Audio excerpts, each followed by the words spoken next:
bracelet at a time. Meet the fifth grader who's on a mission to help other kids cope. And she's a little bit country and rock and roll. Dolly Parton makes a major announcement. It's Thursday, May 11th. Early Today starts right now. Glad you're with us. I'm Frances Rivera. And I'm Philip Mena. In less than 24 hours, the controversial Title 42 expires. And at the border, migrants are wading through dangerous dust storms and freezing nights in hopes of entering the United States. Cities and towns along the southern border are bracing for the influx. Humanitarian aids and shelters already at capacity. NBC's Tom Llamas reports from El Paso, Texas, about the conditions there and how Washington is preparing. Long lines of migrants turning themselves in as time is running out on Title 42. Border officials urging those who crossed illegally to line up and get processed or face the consequences.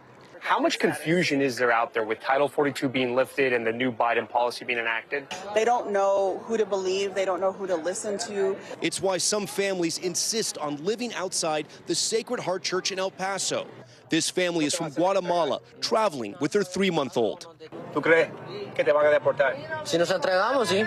They tell me they believe being processed means being deported. They've risked too much to get here to be sent back.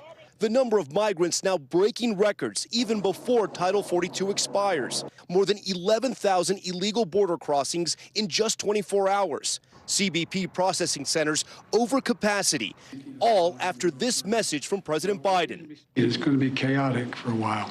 The confusion has brought many migrants right here to an unofficial access point on the Juarez-El Paso border. Men, women, and children are waiting in 90-degree heat with no shade, hoping that they'll be allowed in to get processed. Homeland Security Secretary Alejandro Mayorkas with this blunt warning to migrants.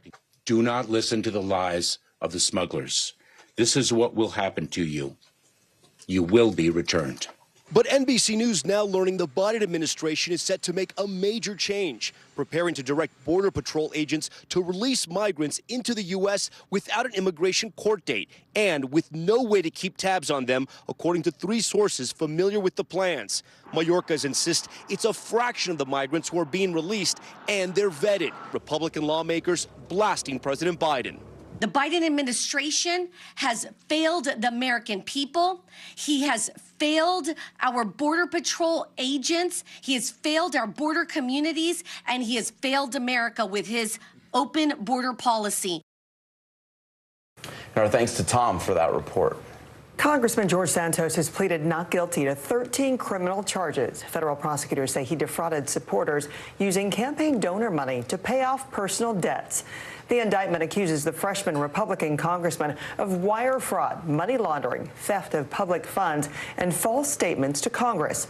Santos says he will prove his innocence. Now I'm going to have to go and fight to defend myself. The reality is it's a witch hunt, because it makes no sense that in 4 months, 5 months, I'm indicted. I'm going to fight my battle. I'm going to deliver. I'm going to fight the witch hunt. I'm going to take care of clearing my name, and I look forward to doing that. Last night, House Speaker Kevin McCarthy told reporters he will not support Santos for re-election next year. Santos has vowed to stay in the race. As the battle for the White House shapes up, former President Donald Trump and President Joe Biden spoke out on the looming risk of defaulting on America's debt. During a CNN town hall Wednesday, Trump continued to falsely claim the 2020 election was stolen, and when asked about the national debt limit, he said the U.S. should default. I say to the Republicans out there, congressmen, senators, if they don't give you massive cuts, you're going to have to do a default. And I don't believe they're going to do a default, because I think the Democrats will absolutely cave, because you don't want to have that happen. But it's better than what we're doing right now, because we're spending money like drunken sailors. So just to be clear, Mr. President, you think the U.S. should default if the White House does not agree to the spending cuts Republicans are demanding? Well, you might as well do it now, because you'll do it later. President Biden spoke in New York State, saying Republicans are holding the economy hostage.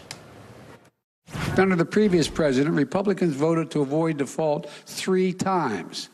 This is not your father's Republican Party, though. You know, here's what's happened if MAGA Republicans get their way. American defaults on our debt, higher interest rates for credit cards, car loans, mortgages, payments for Social Security, Medicare, our troops, veterans could all be halted or delayed. According again to Moody's, 8 million Americans would lose their jobs. On Friday, the president is set to meet again with congressional leaders after talks to raise the debt ceiling stalled earlier this week. Missouri lawmakers voted on Wednesday to ban gender-affirming care for minors and to prevent transgender girls and women from playing on female sports teams. But Kansas City is preparing to vote on creating a sanctuary for people seeking gender-affirming treatment. The two bills will go to Governor Mike Parson's desk, where he is expected to sign them into law. The legislation would mean that transgender minors in Missouri would lose access to puberty blockers, hormones, or gender-affirming surgery. This would also restrict care to some adults, including those on Medicaid and those in prison. And schools that allow transgender girls and women to play on teams that align with their gender would lose state funding.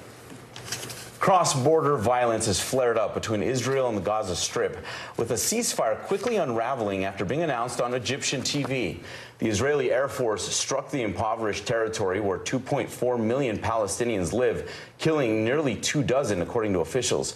Meanwhile, the Gazan Islamic Jihad extremist group has been firing rockets into Israel, setting off early warning sirens and paralyzing public life as far north as Tel Aviv.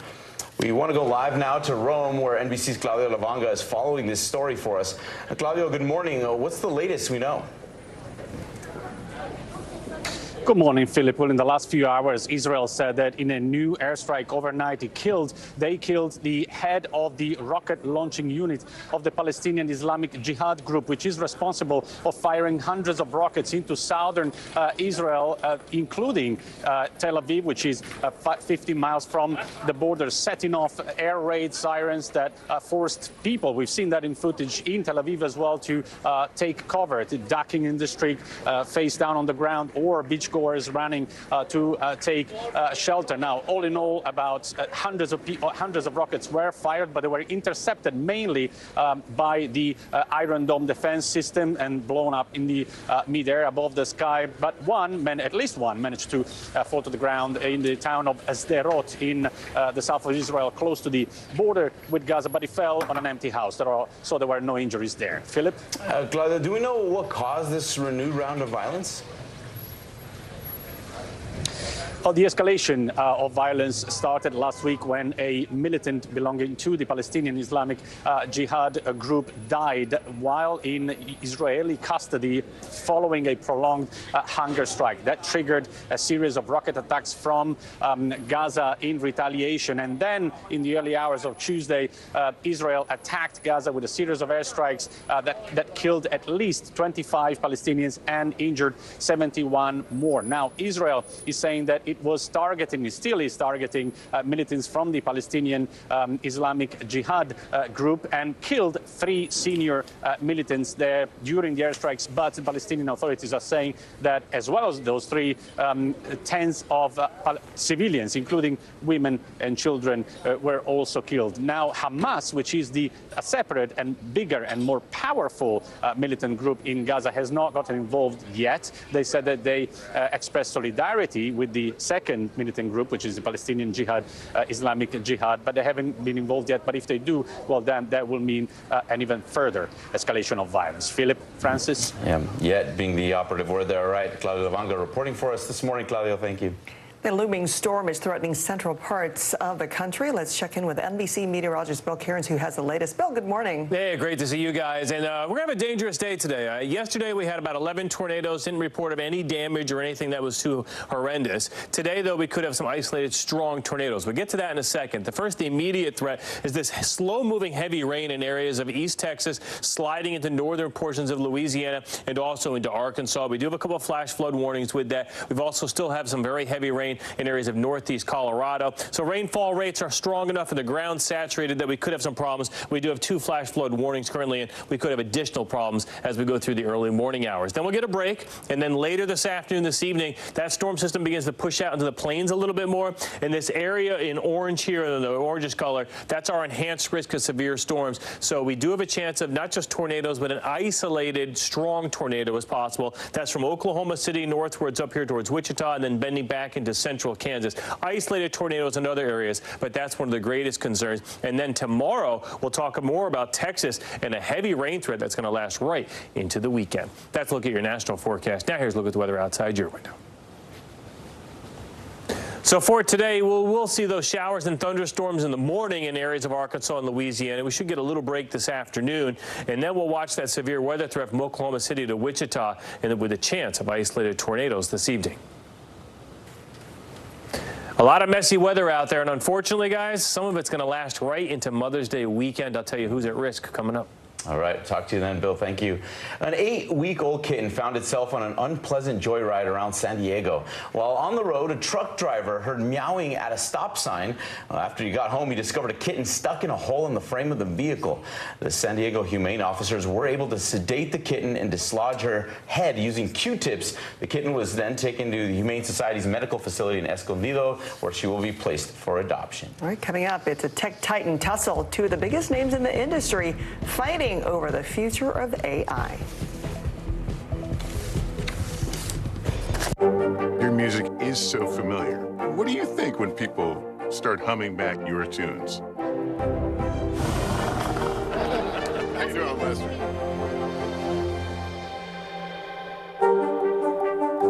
We begin top story with that breaking news. This is just in. A lot of stories to get to. What do people need most right now? Did the state and/or law enforcement drop the ball anywhere? Are we headed for a recession or a recovery? Migrant families now stranded in Mexico. What's the World Cup experience been like? The civilian effort is not just about fighting, it's also about helping. Every night, it's your news playlist. Top Story with Tom Llamas. Streaming weeknights at 7 on NBC News Now. Thanks for tuning in. I'm Gotti Schwartz. Here are the stories we're following tonight. Storms keep coming here in California. The U.S. government just declassified this video. A lot more stories trending like crazy on social media. A controversy pitting lawmakers against young voters. What's the state of crypto today? What is going on when we're looking at trends there? Another mind-bending story on artificial intelligence. This is what my voice sounds like when I clone it. That wasn't me. You gotta see this. Stay tuned now. Weeknights at 8 Eastern, 5 Pacific on NBC News Now.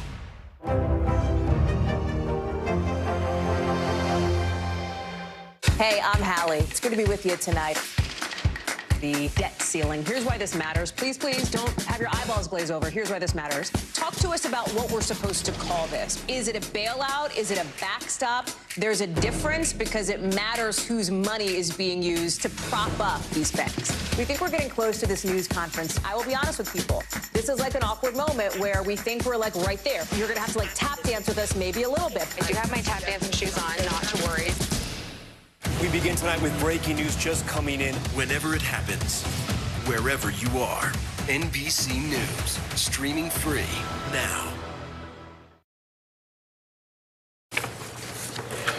Now to a gigantic step in the medical community, creating a more inclusive understanding of our DNA. Scientists are calling this discovery the human pangenome.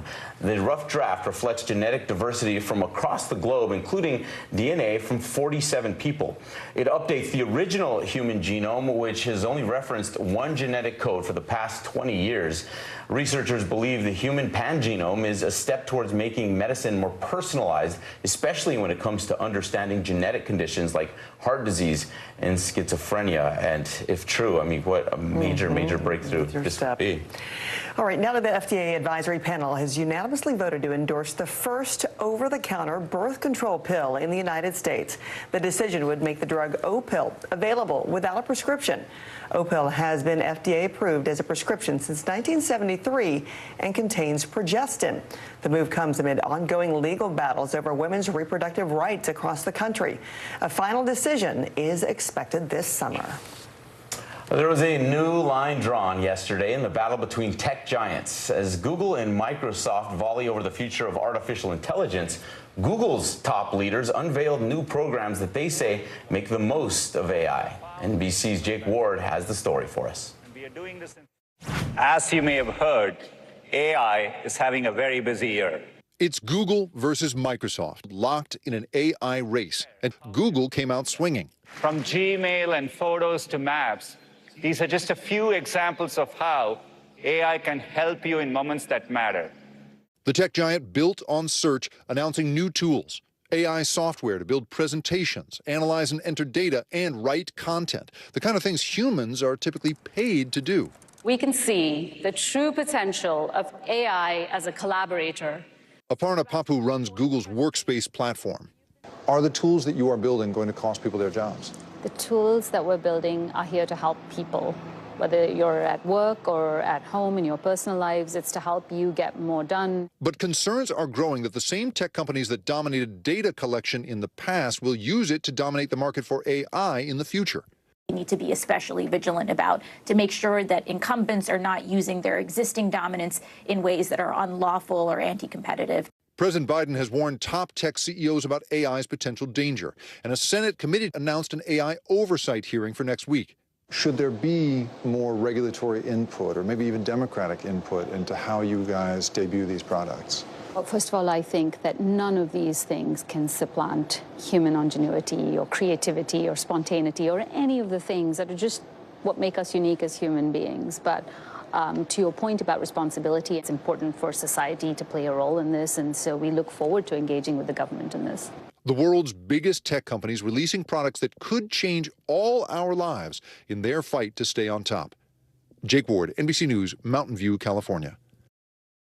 AI is on a bullet train. It is going fast and furious, but to keep up with it, with the regulation and just even individually, it's so tough to keep track. Of course it is. They say follow the money, right? And you have the biggest and the richest corporations in the world all scrambling to get on top. I mean, you know, there's a reason behind it. Right after the break, Dolly Parton's been working 9 to 5 on a brand new album, complete with star-studded guest features. And a bit later, some last-minute deals to surprise mom, just in time for Mother's Day. Hey, podcast fans, ready to unlock our true crime mysteries? Try Dateline Premium on Apple Podcasts. You'll get early access to originals, plus bonus content, and everything is ad-free. So head to Apple Podcasts now to subscribe. Still to come on the Channel 2 News. Well, the waters are certainly receding now. Still too close to call. Lester Holt reporting from Ground Zero, as it's being referred to. It is, in fact, a taste of freedom. The Haitian people know a little something about resiliency. What's the biggest risk right now? Some of the troops who have been proud. I want to welcome you to the first presidential debate. In fact, we've been told we can't go any farther. You are some resilient folks. Let me get a hint.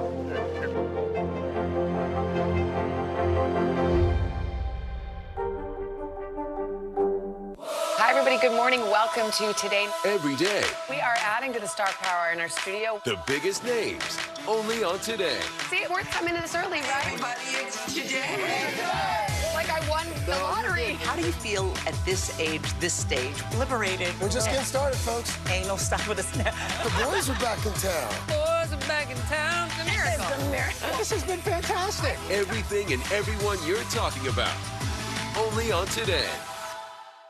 This is what it looks and feels. The storm zone. Bigger piece to the puzzle. Here's some of the stories we're watching tonight. We begin with breaking news just coming in. Russia has launched another round of attacks. What was it like when you came back and saw your neighborhood like this? They say that in modern war, there aren't any front lines anymore. Here, there certainly are. Extreme weather tonight on both the West Coast and the East Coast. We've had some of the strongest winds here. How many of you were up there? At least like 11. Now the economy as Americans face the highest inflation rate in decades. How does this all impact your wallet? More fallout from Elon Musk's Twitter takeover. Peak flu season is almost here. How does RSV specifically hit some kids so hard, and then it seems like it almost doesn't affect others? Can voters trust that you will be able to do this job? Why should voters believe you? This special election night. We love it. We live for this. We have a substantial team of NBC News correspondents fanned out. This is the first time we've not been able to call control of the House on election night.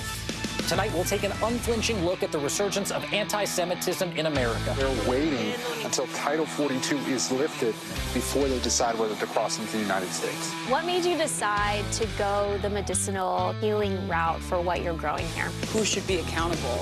The city points the finger at the state at the city. Some more breaking news. We are live on the ground there. I want to show you an up-close look at what we're talking about here. The news continues right now.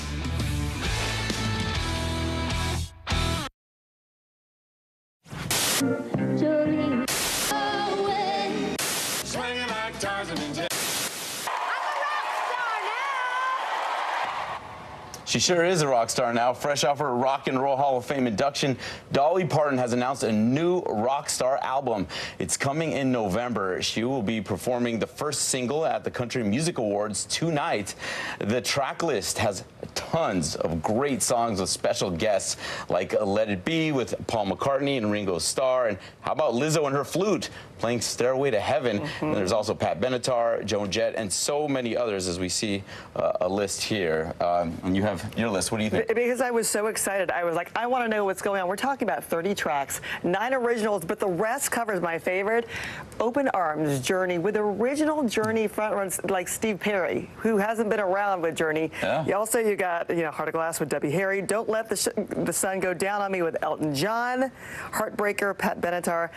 Like 80s rock is right here, so I cannot wait. 70s too. You got Freebird, Satisfaction. Look, if there's anybody that's going to bring all these people together, it's Dolly Parton. She's been popular for over 50 years, but I would argue that she's never been hotter than right now. And because seems like every week we're doing a story about Dolly Parton. She has never been more relevant than she is right now, and this is a perfect example. I can't wait till November. Yeah, and you can see why. You're going to know she's going to be charting. You can tell. Yeah. All right. Bill's back after the break with an eye on your Mother's Day weekend forecast when we come back.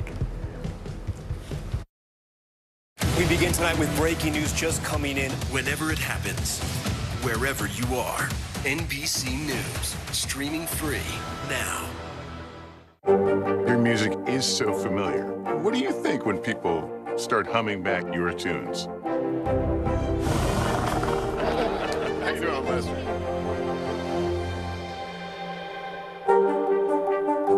Hey, I'm Hallie. It's good to be with you tonight. The debt ceiling. Here's why this matters. Please, please don't have your eyeballs glaze over. Here's why this matters. Talk to us about what we're supposed to call this. Is it a bailout? Is it a backstop? There's a difference because it matters whose money is being used to prop up these banks. We think we're getting close to this news conference. I will be honest with people. This is like an awkward moment where we think we're like right there. You're going to have to like tap dance with us maybe a little bit. I do have my tap dancing shoes on, not to worry. For Dateline Premium, subscribe now on Apple Podcasts. This is what it looks and feels the storm zone. Bigger piece to the puzzle. Here's some of the stories we're watching tonight. Good evening. We begin tonight with breaking news just coming in. We begin this hour with the latest developments. We're coming on the air with some shakeups big time on Capitol Hill. How much water ultimately will be forced inland? Whenever it happens, wherever you are, NBC News, streaming free now. Hey, podcast fans, ready to unlock our true crime mysteries? Try Dateline Premium on Apple Podcasts. You'll get early access to originals, plus bonus content, and everything is ad-free. So head to Apple Podcasts now to subscribe.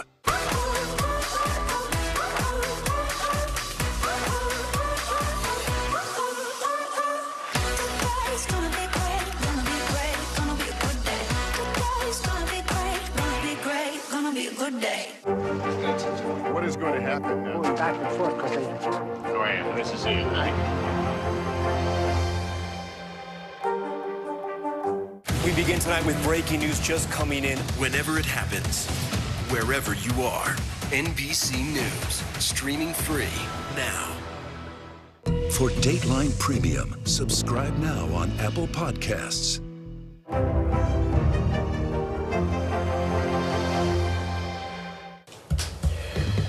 Never too early to talk about the weekend forecast, especially when it involves moms. So let's get into this. Friday, we're going to watch heavy rain developing late in the day with thunderstorms in areas of Texas. Kind of ugly in the Ohio Valley. Heavy rain continues in the northern plains. Nice Friday in the northeast and also the west. The west has no problems whatsoever in the next couple days, besides getting a little too hot. On Saturday, the northeast looks pretty nice. Flood risk in the middle of the country. So we got this nasty system that's going to sit here for a couple days, and that does include Mother's Day too. So the best chance of getting rained out, San Antonio to Dallas to Oklahoma City. Nice for many of us on the East Coast. Okay, Bill, thank you. After the break, the 11-year-old opening up about his mental health, sharing his story page by page. What is going to happen now? going back and forth because Go ahead. This is it, right?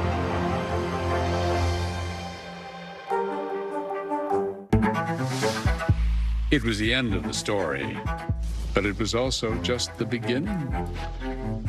We couldn't know then that following the mystery would take us to places as strange as any fiction.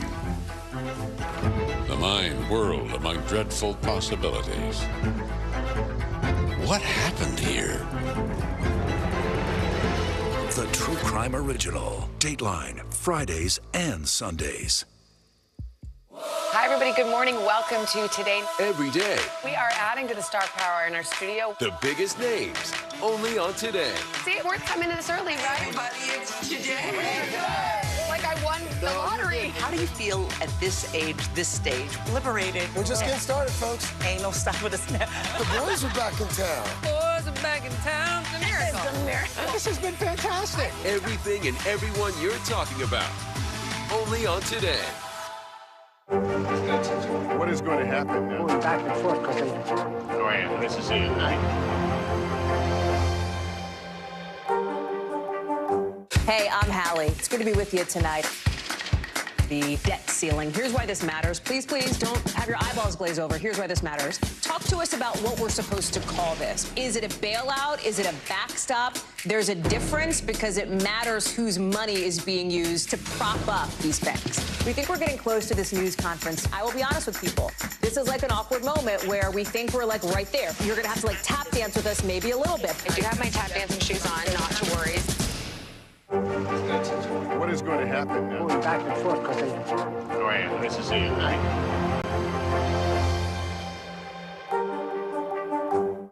After losing his grandfather, a fifth grader from Georgia wanted to open up about his mental health journey.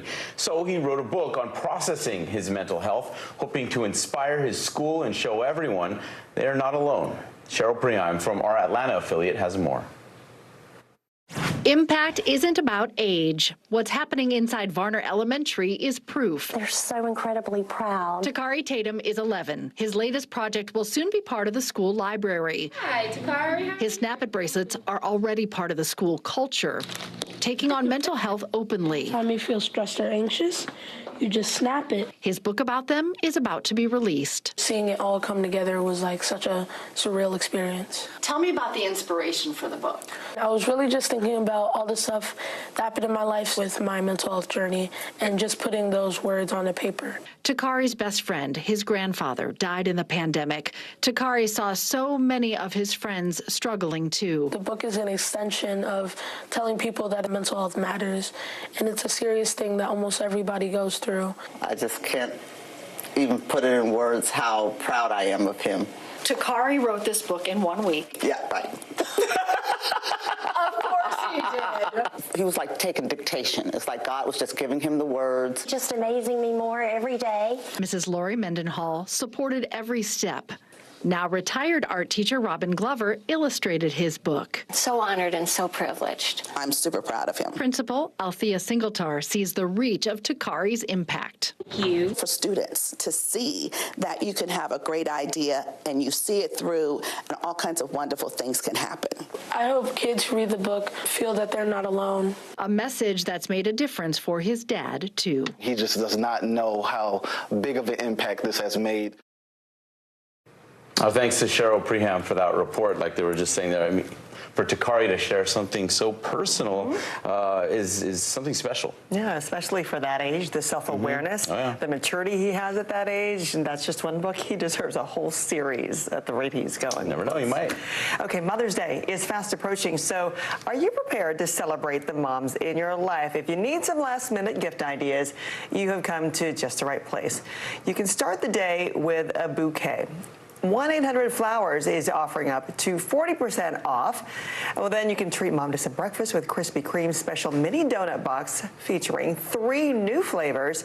And for all the gifting you need, for whatever it is, Macy's is giving an extra 25% off certain products when you use the code MOMONLINE. However way you do it, you celebrate moms or your mom's figures. Thanks for waking up with us. I'm Francis Rivera. And I'm Philip Mena. Be safe. We hope to see you right back here tomorrow.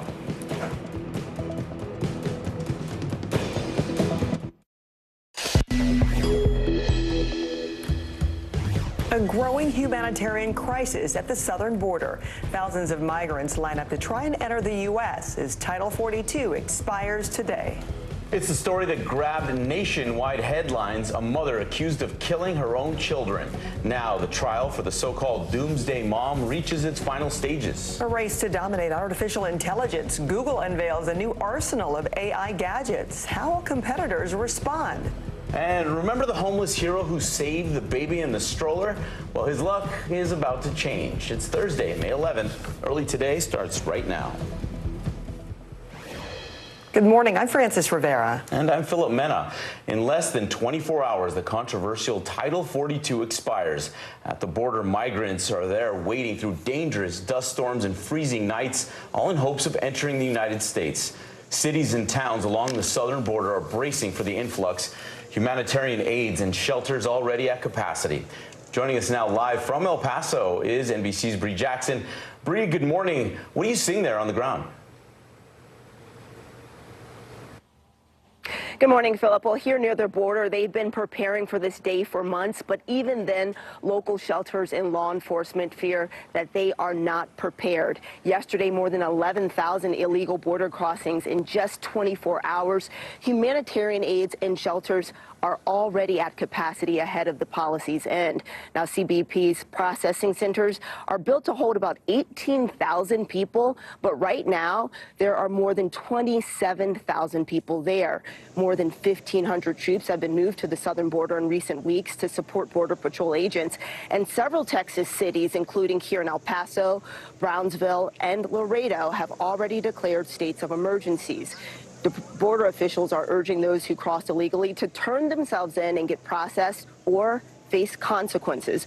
The local aids and shelters are concerned, but they are hopeful that with support, they can welcome people who have walked thousands of miles and risked their lives to get here. These people's lives have been in danger. They've been under political oppression. They are not dangerous people. They have been in danger, and we are here to receive them, to welcome them, and we want their experience in the United States to be a good one where they feel comfortable, where they feel safe bringing their family, settling here, getting jobs, and just becoming part of this community. And of course, those aides are not on their own. Nearly 500 immigration officials have been assigned to help process the expected migrants. Philip? And Bree, remind us, why is this ending now, and what comes next? Well, Philip, Title 42 was originally put in place as a COVID safety measure. It limited the number of people allowed through the border because of concerns about the spread of the COVID-19 virus. But now the administration is officially ending the COVID-19 national emergency, and Title 42 will end with it. Title 42 allows Border Patrol agents to quickly report migrants or deport migrants crossing America's southern border and restricts how many are allowed over the border. But NBC News has learned that the Biden administration preparing to direct Border Patrol agents to release migrants into the U.S. without an immigration court date or without any way to keep tabs on them. That's according to 3 sources familiar with the plan. Homeland Security Secretary Alejandro Mayorkas says it would be a fraction of the people that are waiting here at the border, but we'll be here on the ground to see what happens. Philip? I got to tell you, I was born and raised right there in El Paso, and one of the most welcoming cities in the world, but I've never seen anything like this. All right, Bree Jackson reporting from the ground. Thank you, Bree. Congressman George Santos has pleaded not guilty to 13 criminal charges. Federal prosecutors say he defrauded supporters using campaign donor money to pay off personal debts. The indictment accuses the freshman Republican congressman of wire fraud, money laundering, theft of public funds, and false statements to Congress. Santos says he will prove his innocence. Now I'm going to have to go and fight to defend myself. The reality is it's a witch hunt, because it makes no sense that in 4 months, 5 months, I'm indicted. I'm going to fight my battle. I'm going to deliver. I'm going to fight the witch hunt. I'm going to take care of clearing my name, and I look forward to doing that. Last night, House Speaker Kevin McCarthy told reporters he will not support Santos for re-election next year. Santos has vowed to stay in the race. As the battle for the White House shapes up, former President Donald Trump and President Joe Biden spoke out on the looming risk of defaulting on America's debt. During a CNN town hall on Wednesday, Trump continued to falsely claim that the 2020 election was stolen, and when asked about the national debt limit, he said the U.S. should default. I say to the Republicans out there, congressmen, senators, if they don't give you massive cuts, you're going to have to do a default. And I don't believe they're going to do a default, because I think the Democrats will absolutely cave, because you don't want to have that happen. But it's better than what we're doing right now, because we're spending money like drunken sailors. So just to be clear, Mr. President, you think the U.S. should default if the White House does not agree to the spending cuts Republicans are demanding? Well, you might as well do it now, because you'll do it later. President Biden spoke in New York State, saying Republicans are holding the economy hostage. Under the previous president, Republicans voted to avoid default 3 times. This is not your father's Republican Party, though. You know, here's what's happened if MAGA Republicans get their way. American defaults on our debt, higher interest rates for credit cards, car loans, mortgages, payments for Social Security, Medicare, our troops, veterans could all be halted or delayed. According again to Moody's, 8 million Americans would lose their jobs. On Friday, the president is set to meet again with congressional leaders after talks to raise the debt ceiling stalled earlier this week. Missouri lawmakers voted on Wednesday to ban gender-affirming care for minors and to prevent transgender girls and women from playing on female sports teams. But Kansas City is preparing to vote on creating a sanctuary for people seeking gender-affirming treatment. The 2 bills will go to Governor Mike Parson's desk, where he is expected to sign them into law. The legislation would mean that transgender minors in Missouri would lose access to puberty blockers, hormones, or gender-affirming surgery. This would also restrict care to some adults, including those on Medicaid and those in prison. And schools that allow transgender girls and women to play on teams that align with their gender would lose state funding. Closing arguments will begin this morning in Idaho in the case of Lori Vallow, the mother accused of killing her 2 youngest children. Nearly 3 years ago, authorities discovered the remains of J.J. Vallow and Tylee Ryan on a property belonging to Vallow's husband, Chad Daybell. Vallow and Daybell are accused of plotting to kill his former wife. Prosecutors say the couple had a doomsday-focused beliefs they used to justify their crimes.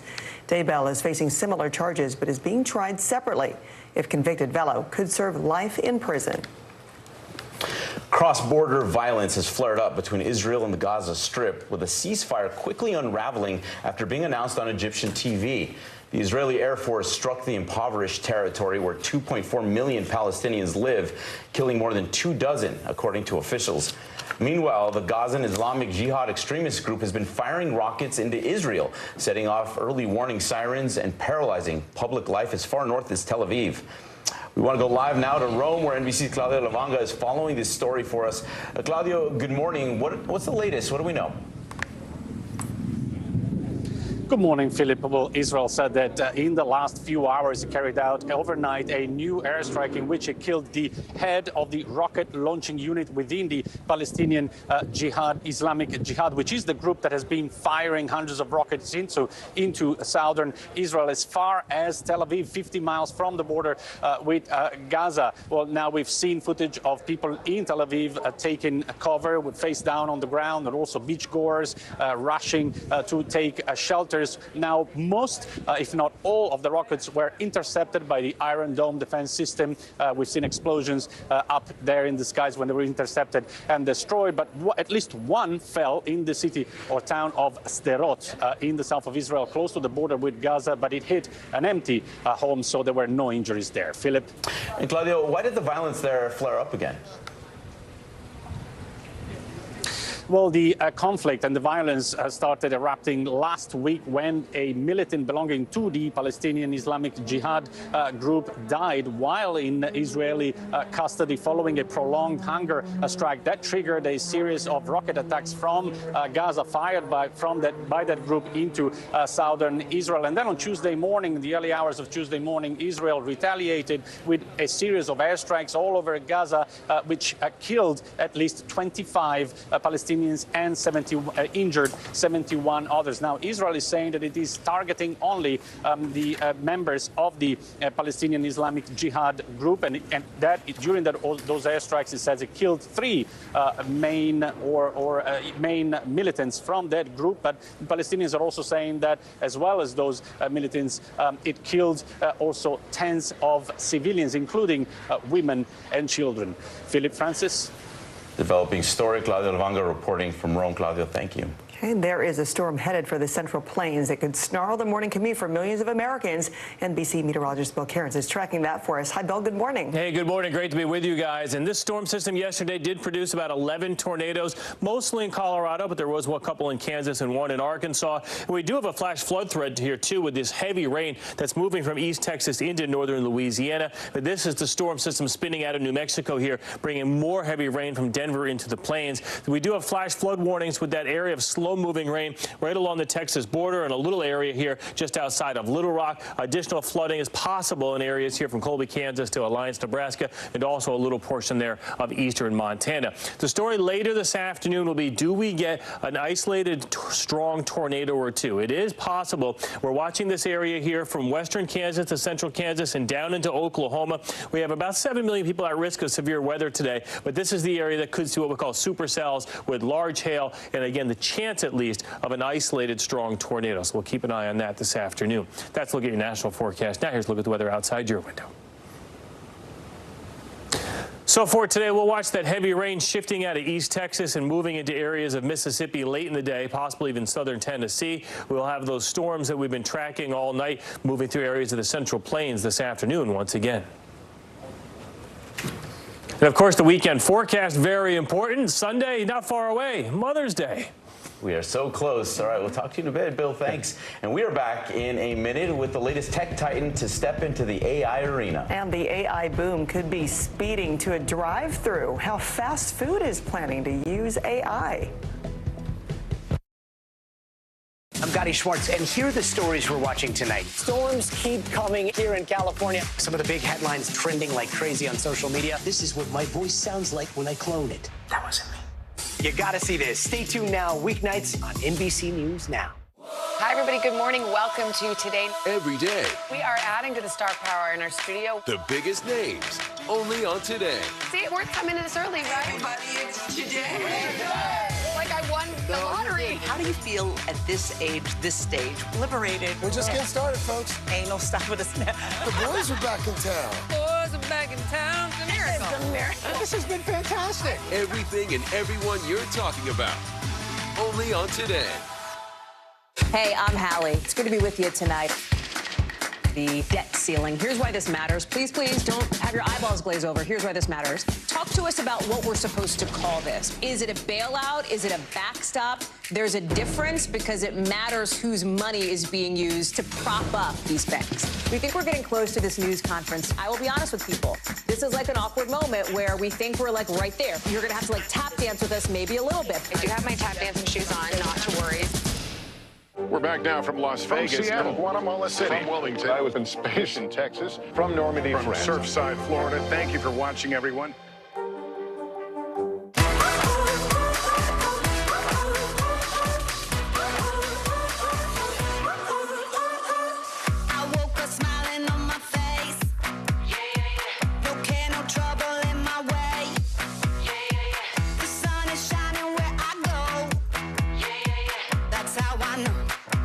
That's how I know. Today's gonna be great, gonna be great, gonna be a good day. Today's gonna be great, gonna be a good day. For Dateline Premium, subscribe now on Apple Podcasts. Wendy's is bringing artificial intelligence to the drive-thru. CEO Todd Penegor revealing what he calls the first steps towards big changes for the fast food chain. The CEO says their collaboration with Google will, quote, take out the slowest points in the order process, ordering at the speaker box. The Ohio-based chain will run the pilot program at several restaurants in the Columbus area starting in June. Earlier Wednesday, Wendy's reported better than expected first quarter results with the total revenues of $529 million. One of the biggest names in tech has jumped into the artificial intelligence game. Google dropping a wave of AI announcements yesterday. The tech giant announced new software that puts artificial intelligence at the fingertips of its users. And here to break down the bots for us is CNBC's Steve Sedgwick. Hey, Steve, good morning. So how does Google's system stack up against its competitors? Yeah, really good morning to you, Philip. It's been a long time, and lovely to see you both, Francis, as well. Yeah, so look, here's the fact that Microsoft and Bing have just leapfrogged other big rivals in this area. So Google really is playing catch-up now. They've launched a revamped search engine, powered, as you say, by AI, just trying to make up lost ground, really. Overall overhaul of the search engine. It's incorporated their latest advances as well. It's going to feature in the US initially. It's going to have a waiting list as well. There's all kinds of stuff going to be in there, including an option to follow up on original search queries with a conversational style. So a very chatty chatbot as well. Will also include links to web sources from which the answers are derived, Philip. Steve, we've talked about the meetings that the White House is having with tech leaders about AI being widely available. What can you tell us about potential regulations attached to that? We just don't know at the moment, and there's been a very softly approach from the White House and various departments, including the Commerce Department, which is now basically having a national dialogue. They want public comments, really, on potential accountability measures. It was primarily worried about national security, obviously, and education as well. But the Commerce Department wants to know what measures need to be put in place to assure the following factors: that it's legal, that AI systems are legal, that they're effective, that they're ethical, safe, and otherwise trustworthy as well. So at the moment, we haven't got regulation coming down the pipe. We're still in the, well, let's see what the risks are and what do we need to regulate that stage at the moment. But very nice to see you both anyway. We are in uncharted territories. And great to see you, Steve, as well. Thank you. All right, still to come, meet the history-making Muppet. Moving on to Sesame Street. And the baby stroller hero gets an important life update. We'll share coming up. I'm Gotti Schwartz, and here are the stories we're watching tonight. Storms keep coming here in California. Some of the big headlines trending like crazy on social media. This is what my voice sounds like when I clone it. That wasn't me. You gotta see this. Stay tuned now, weeknights on NBC News Now. Hi, everybody. Good morning. Welcome to Today. Every day, We are adding to the star power in our studio. the biggest names, only on Today. See, it worth coming in this early, right? Everybody, it's today. Like I won the lottery. How do you feel at this age, this stage? Liberated. We're just getting started, folks. Ain't no stop with us now. The boys are back in town. Boys are back in town. It's a miracle. It's a miracle. This has been fantastic. Everything and everyone you're talking about, only on Today. Hey, I'm Hallie. It's good to be with you tonight.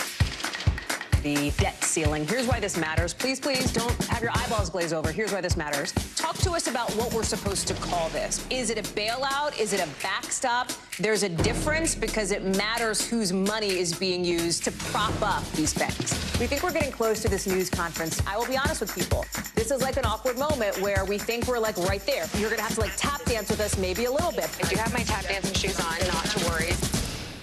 Still to come on the Channel 2 News. Well, the waters are certainly receding now. Still too close to call. Lester Holt reporting from the Ground Zero, as it's being referred to. It is, in fact, a taste of freedom. The Haitian people know a little something about resiliency. What's the biggest risk right now? Some of the troops who have been proud. I want to welcome you to the first presidential debate. In fact, we've been told we can't go any farther. You are some resilient folks. Let me get in.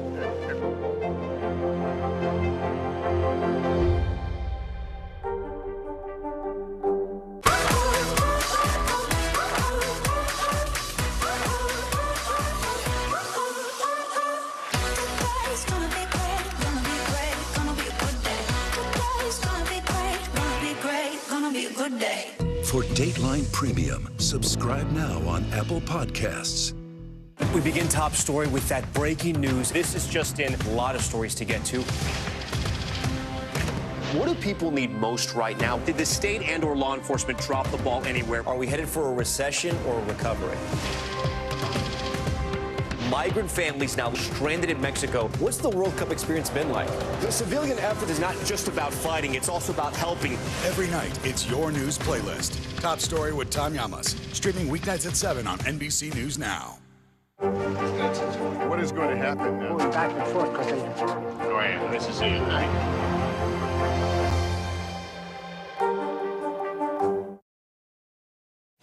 TJ, how do you show your confidence? Oh, well, I'm learning Tagalog. It's a language my Filipino family speaks, and I have confidence because I can always ask my Lola for help when I don't know a word. Oh. Welcome to the neighborhood, TJ. The first Filipino-American Muppet has moved to Sesame Street.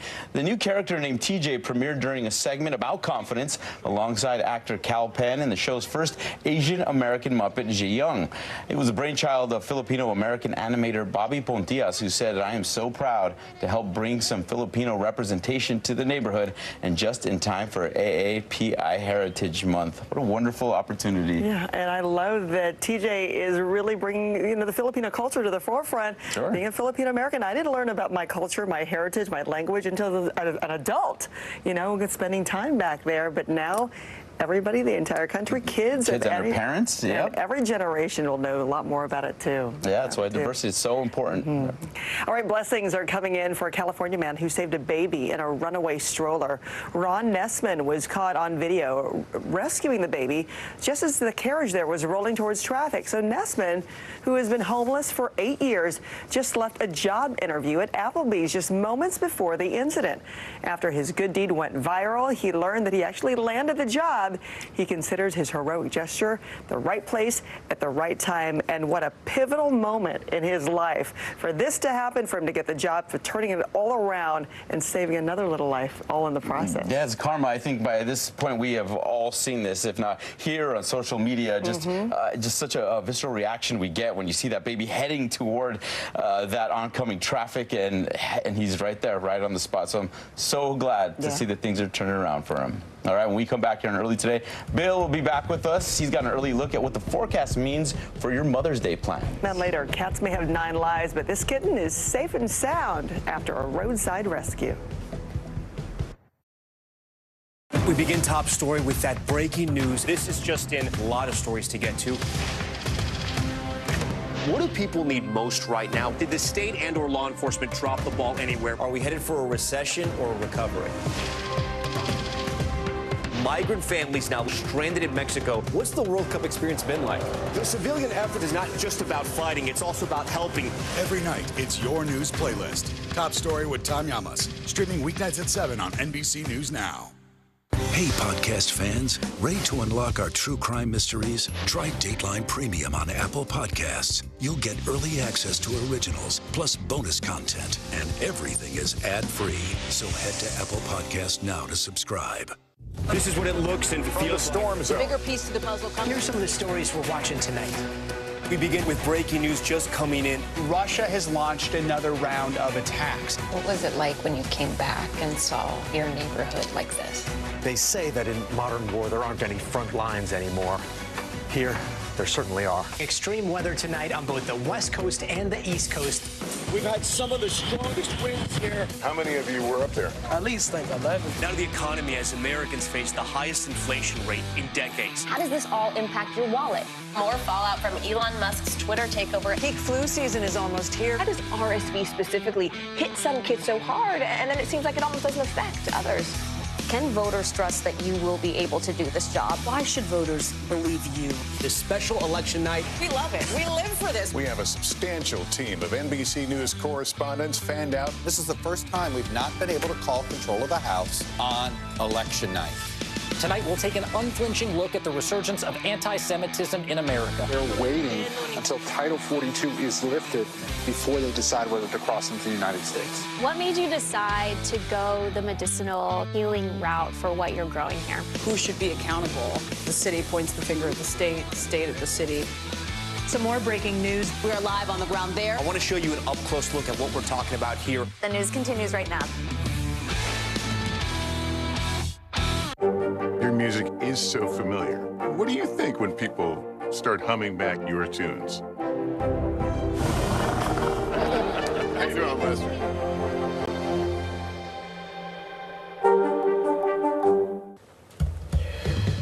Welcome back. Let's take a look at the Mother's Day forecast. So we have to get there first. And on Friday, we're going to see numerous areas in the Ohio Valley with a chance of clouds and showers and rain, also in the northern plains. We will see, though, as we head into the weekend, some nice weather in a few spots. Everyone on the West Coast looks fantastic. The Northeast actually looks pretty good, too. But from about Philadelphia southwards, do expect some rain down towards D.C. on your Saturday. A flood risk develops in the middle of the country, starts on Friday, goes into Saturday, and unfortunately continues even into Sunday. So anywhere in the southern plains, you do have a chance of getting some wet weather and rained out for your Mother's Day. Sorry, Mom. We'll be right back. NBC News, streaming free now. We're back now from Las Vegas. From Seattle, and Guatemala City. From Wilmington. I was in space in Texas. From Normandy, from France. Surfside, Florida. Thank you for watching, everyone. This is what it looks and feels storm like. The bigger piece to the puzzle comes. Here's some of the stories we're watching tonight. We begin with breaking news just coming in. Russia has launched another round of attacks. What was it like when you came back and saw your neighborhood like this? They say that in modern war, there aren't any front lines anymore. Here, there certainly are. Extreme weather tonight on both the West Coast and the East Coast. We've had some of the strongest winds here. How many of you were up there? At least like 11. Now to the economy as Americans face the highest inflation rate in decades. How does this all impact your wallet? More fallout from Elon Musk's Twitter takeover. Peak flu season is almost here. How does RSV specifically hit some kids so hard, and then it seems like it almost doesn't affect others? Can voters trust that you will be able to do this job? Why should voters believe you? This special election night. We love it. We live for this. We have a substantial team of NBC News correspondents fanned out. This is the first time we've not been able to call control of the House on election night.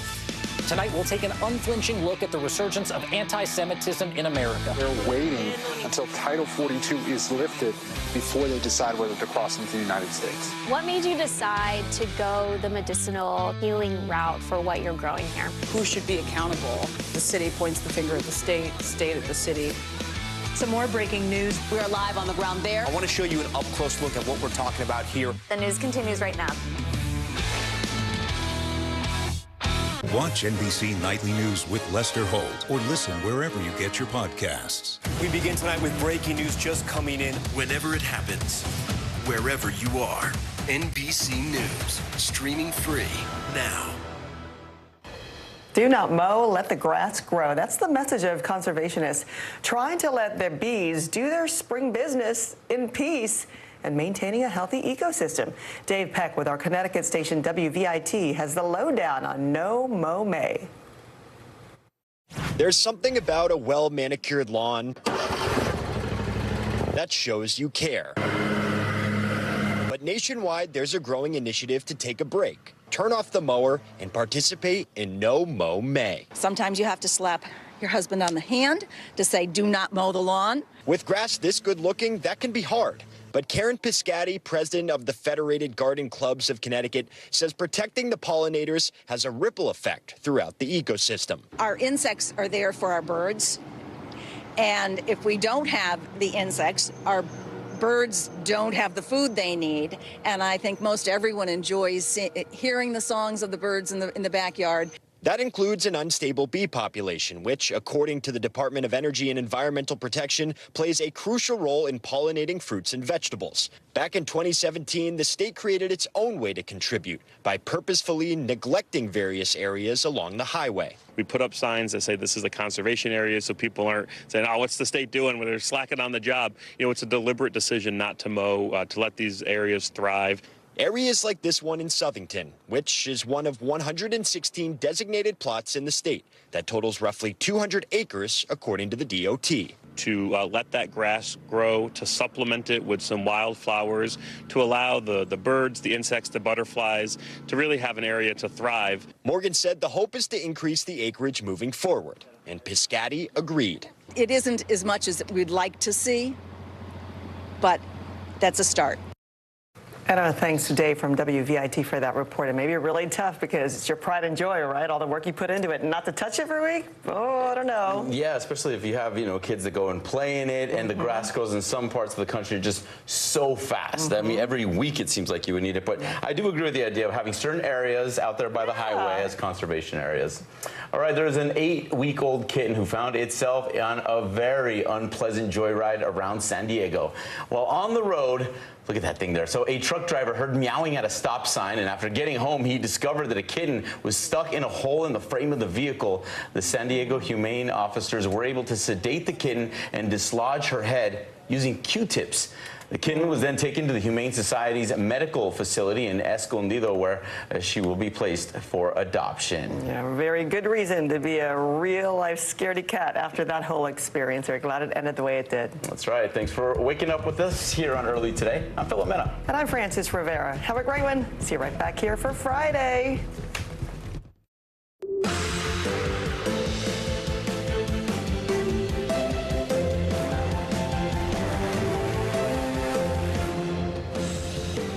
Good morning, I'm Valerie Castro in for Joe Fryer. And hey, everybody, good to have you with us. I'm Savannah Sellers right now on Morning News Now, bracing for an influx. This morning, thousands of migrants are gathering on the border between Mexico and the United States just hours before the end of Title 42, a pandemic-era policy that turns away migrants without asylum hearings. We're along the border with how cities and towns are preparing for this next phase and what the Biden administration is doing about it this morning.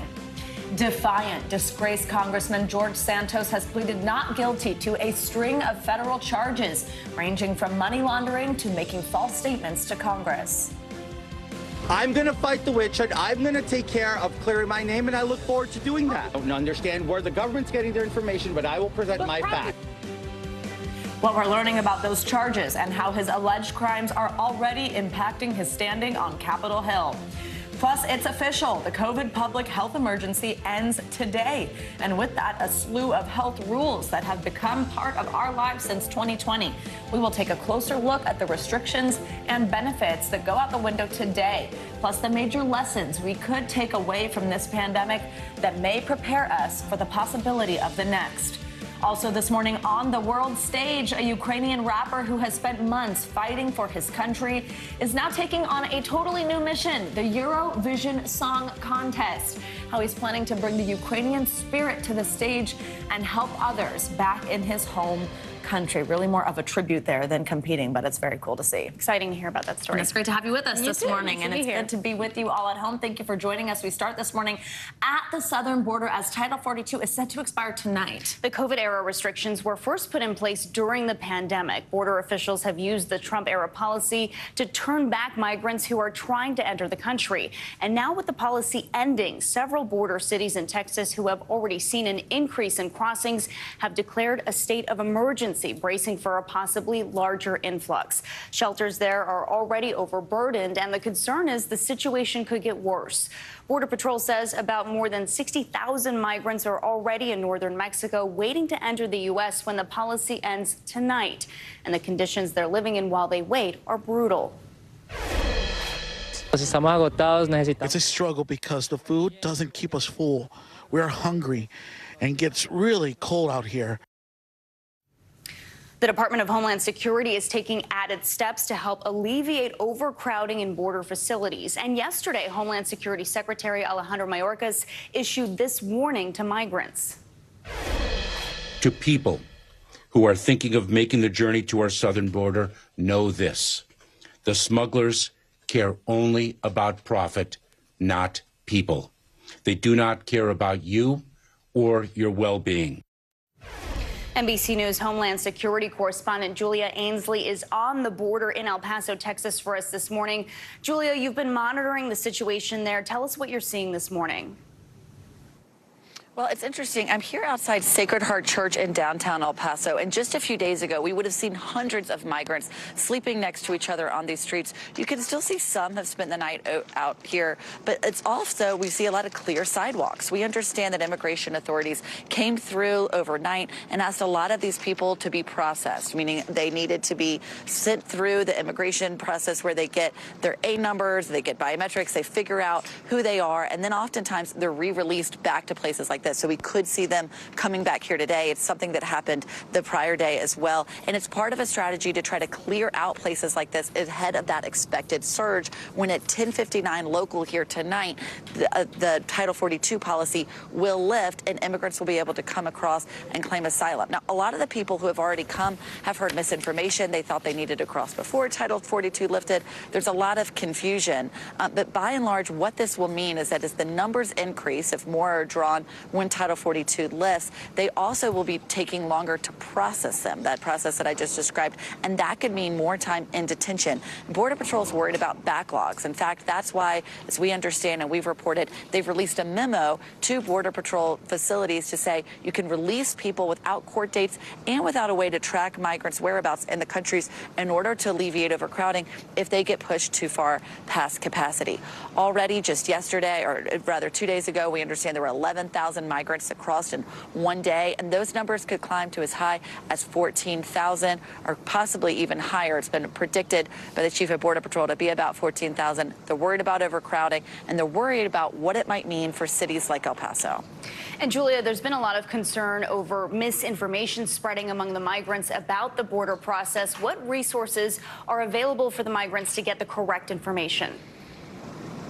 Yeah, that's right. So they talked a lot about how maybe that's the reason why we saw a surge now, even before Title 42 lifts. A lot of times smugglers will tell migrants, today is the day you have to cross. This is your last chance. DHS has actually launched a messaging campaign against that misinformation. You can see billboards now throughout Central America and countries where migrants might be coming from, telling them, no, this is wrong information. Don't listen to the smuggler. The border to the U.S. is closed. And that's a message that Mayorkas has also been repeating. He repeated that yesterday from his podium. He has repeated that many times, trying to get the message out that the smugglers don't care about you. Don't listen to them. They're just trying to take advantage of you. All right, a lot more to come. Julia Ainsley on the border for us this morning. Julia, thank you. Yeah, powerful reporting there on the ground. Well, the issue of immigration policy here in the U.S. is, of course, a long and complicated one, and Title 42 made it more so, challenging lawmakers as well as people, of course, who are trying to come to this country. We want to take a moment to look at how we got to this point and the difficult road ahead. Here's NBC News correspondent Zincle Esamoah. It's going to be chaotic. Just behind me, hundreds of migrants. The conditions here are miserable. Attempting to cross the Rio Grande for weeks. Sleeping on the street. Pushing border communities to the brink. Our resources are stretched, and they're stretched quite thin. At the center of it all, Title 42. The public health measure was introduced in 2020 by the Trump administration. Give Customs and Border Protection the tools it needs to prevent the transmission of the virus. Before Title 42, migrants could seek asylum and remain in the United States while their case was being considered. Through CDC emergency powers, Title 42 allowed the government to quickly expel migrants without screening for asylum. Functionally, Title 42 has kind of created a bottleneck of people who are seeking asylum or otherwise kind of seeking entry to the United States. Still, when Biden took office, the policy remained, though their stance has continually shifted. The previous administration separated families and wasted tax dollars. We have been trying to undo that. We have been trying to make sure that we do it in a moral way. Attempts to end Title 42 in 2022 were met with lawsuits from Republican attorneys general. Then, following a surge of migrants, Biden's administration announced an expansion of Title 42, providing some legal pathways for migrants, but also expediting migrant removal. My administration is taking several steps to stiffen enforcement for those who try to come without a legal right to stay. In January, the United Nations saying the move undermines international human rights law. Now, in El Paso, Texas, migrants have amassed in the area, waiting for Customs and Border Patrol to process their case. Nonprofit Opportunity Center for the Homeless feeding nearly 1,000 people 3 meals a day. Their normal capacity closer to 200. Once Title 42 lifts, what's going to happen for you and your work? No matter how prepared we are, We simply aren't going to be prepared for the number of individuals there. While Title 42 may soon be over, the growing humanitarian crisis at the border is far from done. Zinclea Samoa, NBC News. The border emergency is not just an issue for cities and towns in the southern U.S. It's also being felt in big cities hundreds of miles away as migrants arrive by the busload. States of emergency are being declared as resources are being stretched thin. NBC News national correspondent Gabe Gutierrez continues our coverage. This is a place to come and stop, I think. I think it's like the place to stop before you go. The migrant crisis is stretching far beyond the southern border, from New York to Chicago to Philadelphia, and even Denver, where Colorado's governor is asking for the Department of Homeland Security to help inland states. No estamos comiendo bien aquí, porque acá no nos dan comida, o sea, esto no es un refugio. As thousands of migrants are bused from the southern border to cities around the country, the mayor of New York is sparring with the suburbs. The governor also declaring a state of emergency in the state, calling the situation a large-scale humanitarian crisis. She added the city of New York alone is providing temporary housing for almost 37,000 migrants from the southern border, a number that has spiked by more than 12,000 since January and by 1,500 in just the last week. Officials in two nearby counties say Mayor Eric Adams is planning to bus hundreds of single men to stay at local hotels. This is a renegade operation on the part of the mayor, and I cannot even begin to believe what's going on at this point. Those two counties also declaring states of emergency, attempting to block the hotels from accepting the migrants. This seems like the Wild West, and it's very frustrating. Mayor Adams saying the program is part of the city's compassionate response, and adding it will provide migrants with temporary housing, access to services, and connections to local communities as they build a stable life. He previously blamed the Biden administration for the influx. The national government has turned its back on New York City. 2 hours away in Philadelphia, community organizers are preparing for the next wave. There are human beings inside of those buses. There's no welcome structure at the border, and there's no coordination with local cities to be able to treat people in a human way. But we are ready on our own. Philadelphia's mayor saying a bus with about 31 Venezuelans seeking asylum arrived this morning around 6 a.m., marking 20 buses total since November of last year. And chaotic scenes in Denver, migrants sleeping in a parking garage, but having to clear out for it to be used for basketball game parking.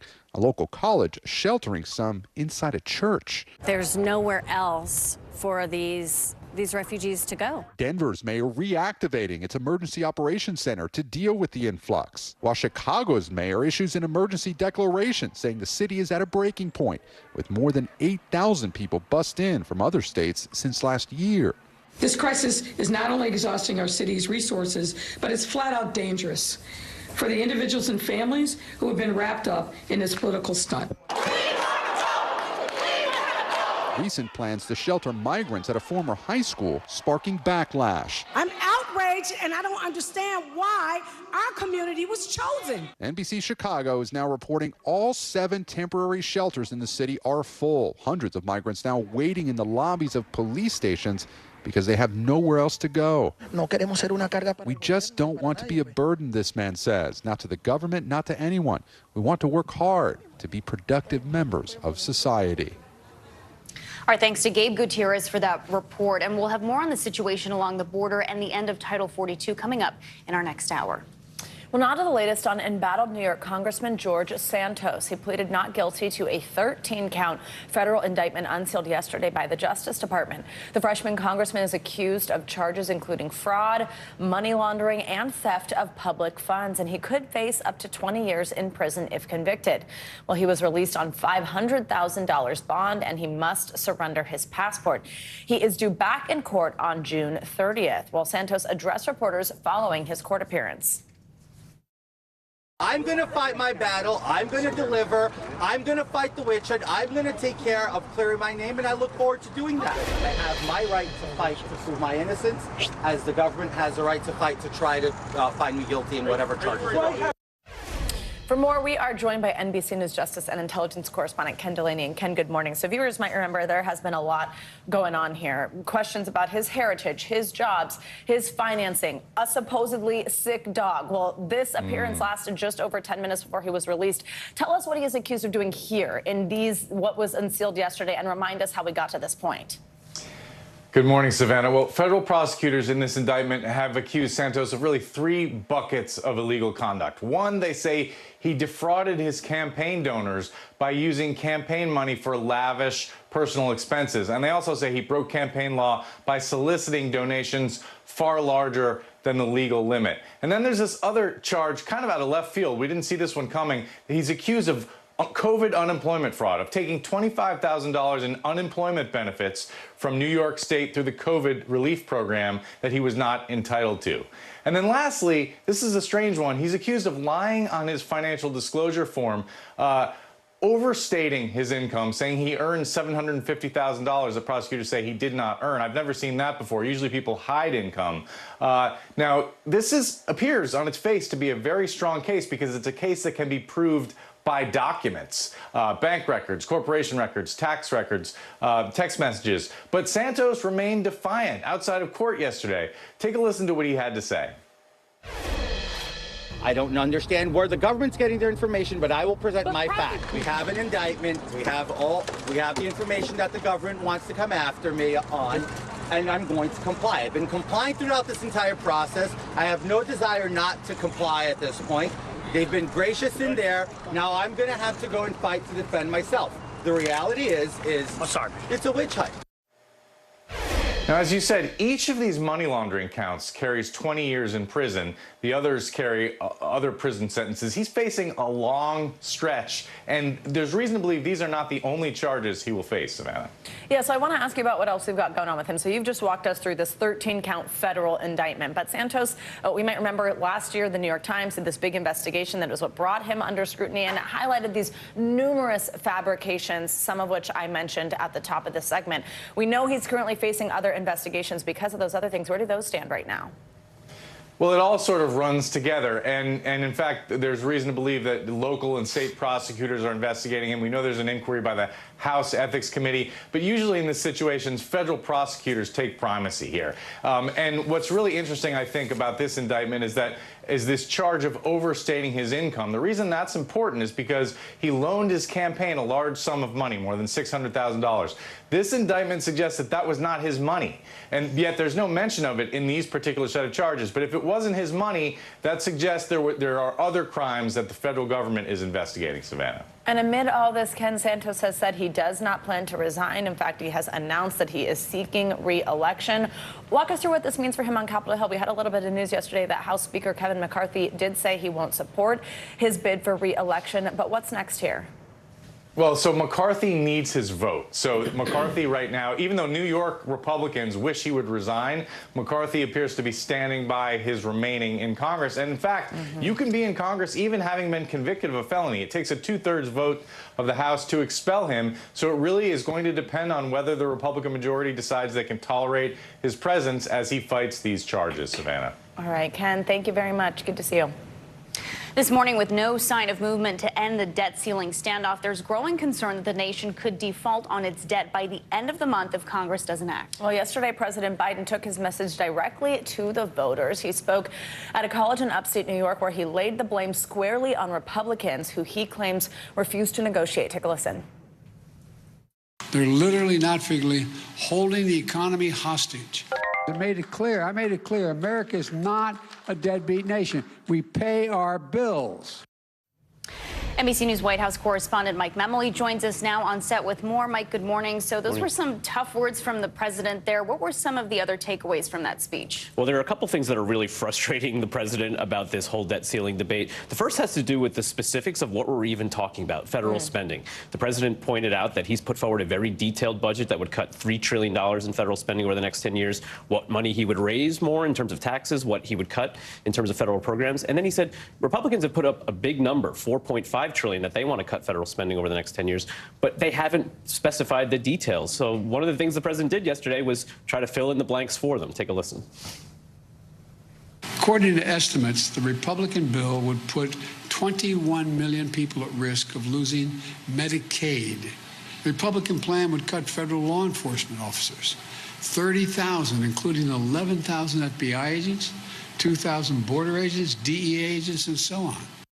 The other frustration the president has here is, as he pointed out, Republicans passed debt ceiling increases 3 times during the Trump administration. In fact, the last time the deal that led to the debt ceiling being raised increased spending overall. And so he reminded us of what's at stake. He said Republicans' plan here is extreme and doesn't make much sense, and talks about the potential for, what, 8 million job losses, a 45% cut in the stock market if we were to default. Even getting a deal at the last minute, a reminder, would cost 200,000 jobs to the economy. So high stakes that the president really tried to bring to the voters directly yesterday. Definitely, and kind of more drama than we've seen in one of these standoffs in a long time. So with this backdrop that you mentioned about this deadlock between the president and Republicans, it's notable where he was, a district represented by a Republican. Congressman Mike Lawler, walk us through what that messaging was there. Yeah, there are 18 of these districts across the country that sent a Republican to Congress last November, but in 2020 supported President Biden. So these are the definition of swing seats. And so the White House had been telegraphing that the president really wanted to come to put pressure on those vulnerable Republicans to maybe relent here, put pressure on Speaker McCarthy to show more willingness to compromise. But there was a very interesting dynamic yesterday. The Republican congressman was in the audience. And in fact, President Biden met with him earlier before he took the stage. He said nice things about him on stage. He said, this is not one of those MAGA Republicans. He's the kind of Republican I used to work with when I was in Congress. So I talked to Congressman Lawler. He talked to reporters after, and he said, well, the president's words speak for themselves. And he put the pressure back on the president, said he's the one who needs to show a willingness to compromise. So the politics here continue to be fascinating. Looking forward, we know the president is scheduled to meet with congressional leaders again tomorrow. Not a lot came out of the last meeting. What is the White House hoping for here? Well, what we've heard, and the president said this yesterday as well, is that the staffs, especially the staff for Speaker McCarthy and for the president, have been meeting, will meet again today, are having some good discussions, maybe working slowly towards a deal. But we're also going to continue to see the president trying to put the pressure on today, not in New York, but in the Rose Garden. He's going to be talking about some of the environmental policies he's pursued in office, and then he would fill in more of those blanks, talk about sort of the Environmental Protection Agency, the number of staff, what it would mean for our environment if the Republican vision goes through. So you're continuing to see a little bit of carrot and a little bit of stick. Now about 3 weeks to go to that deadline, though, so we got to get some movement here quick. All right, Mike, Emily, thank you so much. All right, come see us again soon. It's fun when you're here on set. I know. Well, overnight, former President Donald Trump appeared in a televised CNN town hall from New Hampshire in front of a crowd of Republican primary voters. And as you might imagine, the current 2024 Republican frontrunner did not hold back. NBC News senior congressional correspondent Garrett Haake joins us now from Washington with what we heard last night. Hey, Garrett, good morning. Hey, Savannah, good morning. Mr. Trump appearing at this CNN town hall in New Hampshire, where the audience, according to the network, was made up of likely Republican and undecided voters. But it was clear from the jump that this crowd was all in for Trump, cheering him on as he repeated lies about the 2020 election and dug in on January 6th, his civil rape trial, and many of the issues that could decide whether voters will send him back to the Oval Office. Please welcome the frontrunner for the Republican nomination, former President Donald Trump. Overnight, former President Donald Trump, the Republican frontrunner, showing voters he hasn't changed. Mr. Trump again pushing lies and conspiracy theories about the 2020 election he lost, and going further in his support of people convicted of crimes related to the January 6th attack on the Capitol. I am inclined to pardon many of them. I can't say for every single one, because a couple of them probably they got out of control. I would say it will be a large portion of them. You know, they did and it'll be very early on. The former president also describing his supporters who attacked the Capitol on that day, which left 5 people dead, this way. They were there with love in their heart. That was an unbelievable, and it was a beautiful day. He refused to give an answer on whether he'd back U.S. ally Ukraine. Can you say if you want Ukraine or Russia to win this war? I want everybody to stop dying. Russia invaded Ukraine over a year ago, and the U.S. has backed Ukraine throughout its resistance in one of the major conflicts Mr. Trump would face as president. On another, the economy, Mr. Trump downplaying the consequences of America defaulting on its debts. I say to the Republicans out there, if they don't give you massive cuts, you're going to have to do a default. But while he was president, Republicans voted to raise the debt ceiling 3 times, allowing the country to borrow more money to avoid default. Economists say defaulting could trigger a massive recession and lost jobs. Pressed on whether he would sign a federal abortion ban in the wake of the Supreme Court overturning Roe versus Wade, Mr. Trump refused to say. President Trump is going to make a determination what he thinks is great for the country. The audience seeming very supportive of Mr. Trump, cheering and laughing throughout the event, including when he continued to attack E. Jean Carroll, just one day after a New York jury found him liable for sexually abusing her in 1996 and for defaming her in his denials of the assault. And I swear to, I have no idea who the hell, she's a whack job. As for President Biden, his campaign responded to the town hall overnight with a tweet reading, "It's simple, folks. Do you want 4 more years of that?" While urging people who don't to donate to his re-election. Savannah? All right, Garrett Haig, thank you so much.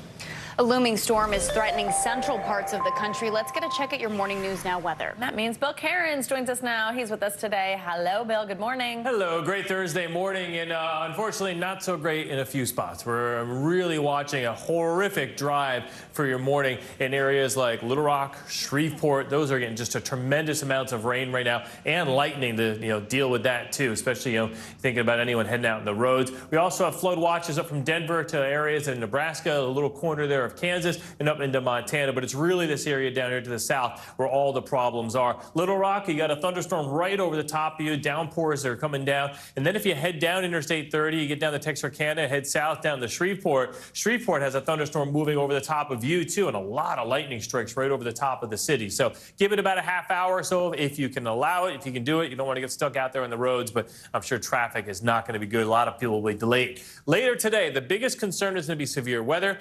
This one looks like a little more serious than yesterday. Yesterday, we did have about 11 tornadoes reported. A lot of them were what we call land spouts or kind of weak tornadoes. Today's different. Today, we could actually see a few strong tornadoes. The area in yellow is the slight risk. That's where we could experience severe weather. The best chance of any of those stronger tornadoes, and I don't think we're going to have many, maybe only like 1 or 2, but it would be in this hatched area from Dodge City to Wichita, Kansas, southwards down to Oklahoma City. It would be typical late afternoon, early evening, isolated storms. We should have a lot of storm trackers, storm chasers out there watching them, so we'll know where they're heading. But just keep an eye on that if they're anywhere near your area. Other concerns starting tomorrow, Texas is going to have a lot of water issues, and unfortunately, this goes right through Mother's Day weekend. We have a good chance of flash flooding. Heavy rainfall is heading your way. It's going to start around Del Rio, Sonora, heading over towards San Antonio, and then eventually this will shift northwards too, up into areas of North Texas and also into Oklahoma. So here's how we're looking as we talk about your Mother's Day weekend forecast. Let's get into your Friday first. That's where the heavy rain threat's mostly going to be in Texas. Notice the East Coast looking great on Friday. Saturday, New England looks great, but watch out for some clouds and rain. Virginia, Norfolk Beach, D.C., Philadelphia, not the best Saturday afternoon for you. And then Texas, I apologize. As I said, it is going to be a washout weekend right into Mother's Day.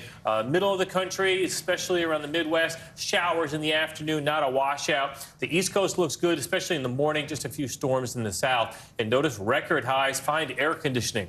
We're going to be in the 90s in the Pacific Northwest for Mother's Day weekend. Oh, God, sometimes that can be dangerous in that area. Yeah, you guys all set for Mother's Day? Oh, yeah. I am. You are? Yeah.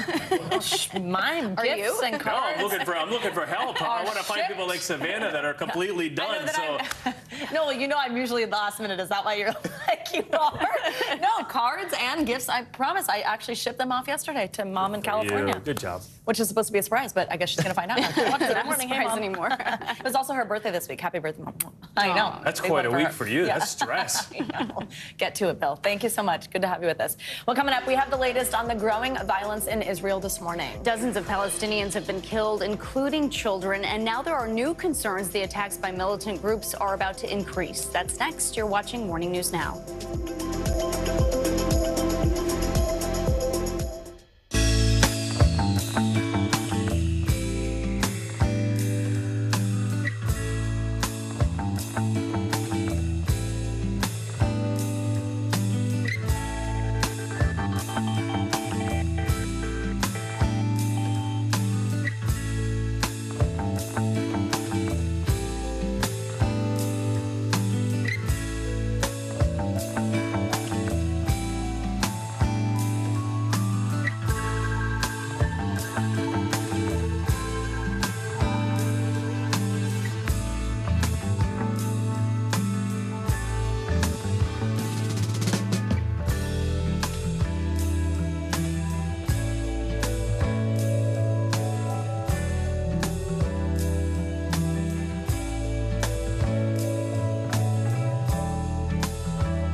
is so familiar.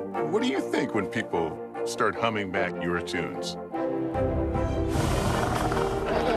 How you doing, Lester?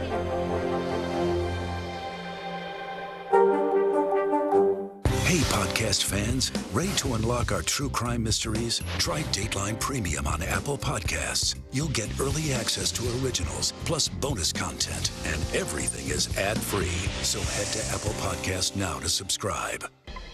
We are back with the latest on the violence in Gaza. The Palestinian enclave has been targeted by Israeli airstrikes over the last couple of days. Local health officials say at least 27 Palestinians have been killed, and among the dead are Islamic Jihad militants, as well as many civilians, including women and children. Militant groups responded overnight by firing a volley of rockets towards Israel, but most were either intercepted or missed their target. NBC News foreign correspondent Raf Sanchez joins us from central Israel with more on all of this. So, Raf, we understand Egypt has been trying to broker a ceasefire. What's the latest there, and what's the situation on the ground this morning?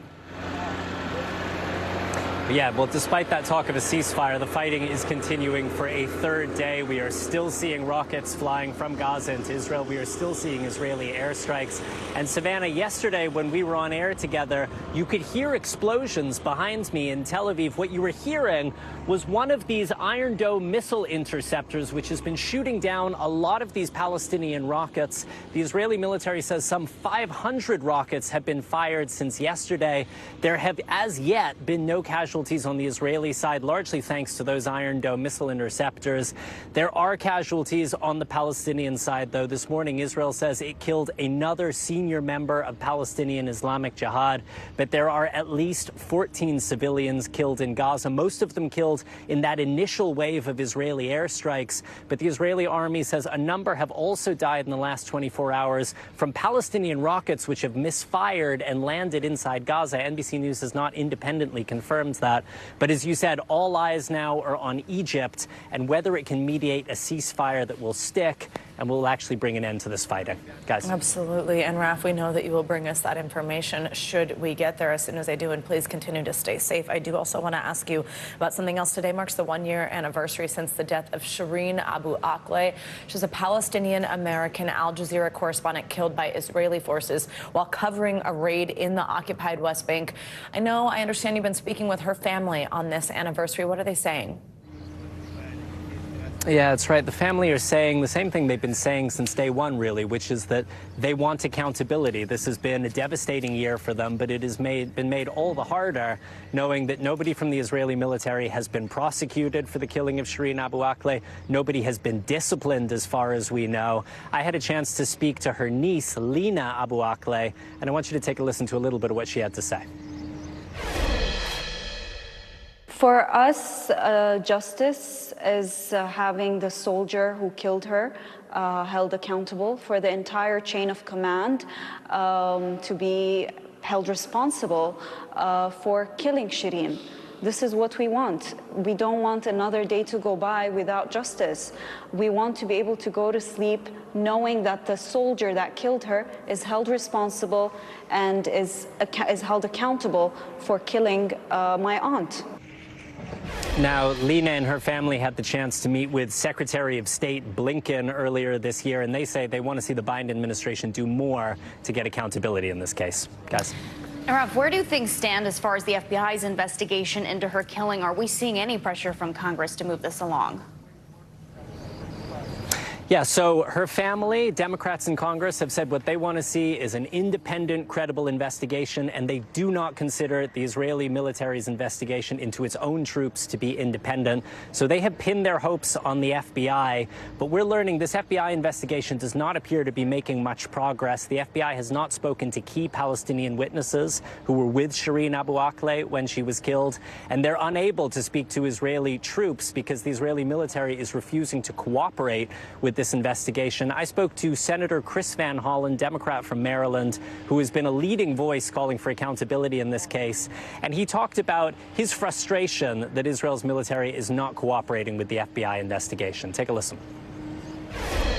I think it's both troubling and disappointing. Israel is a great friend of the United States. We have an American citizen who was shot and killed, a prominent journalist. The Secretary of State of the United States has asked for accountability. The President of the United States has asked for accountability, and we haven't seen anything yet.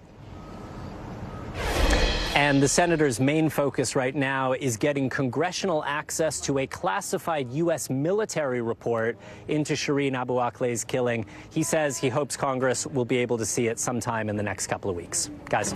All right, Raf, thank you for covering so much for us there, and please do stay safe. We'll talk to you soon.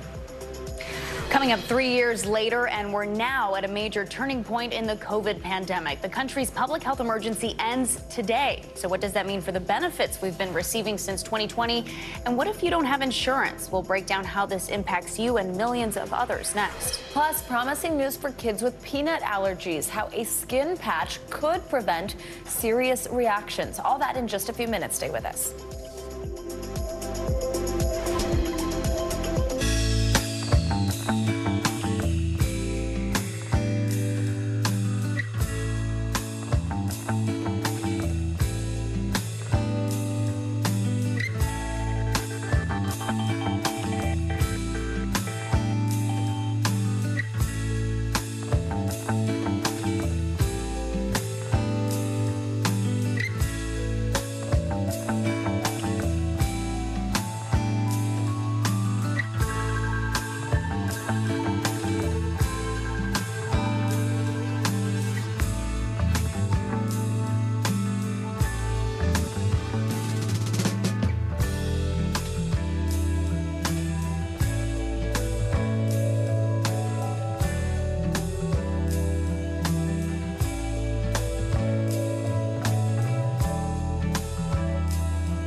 This is what it looks and feels With the latest, a bigger piece of the puzzle. Here's some of the stories we're watching tonight. How much water ultimately will be forced inland? Whenever it happens, wherever you are, NBC News, streaming free now.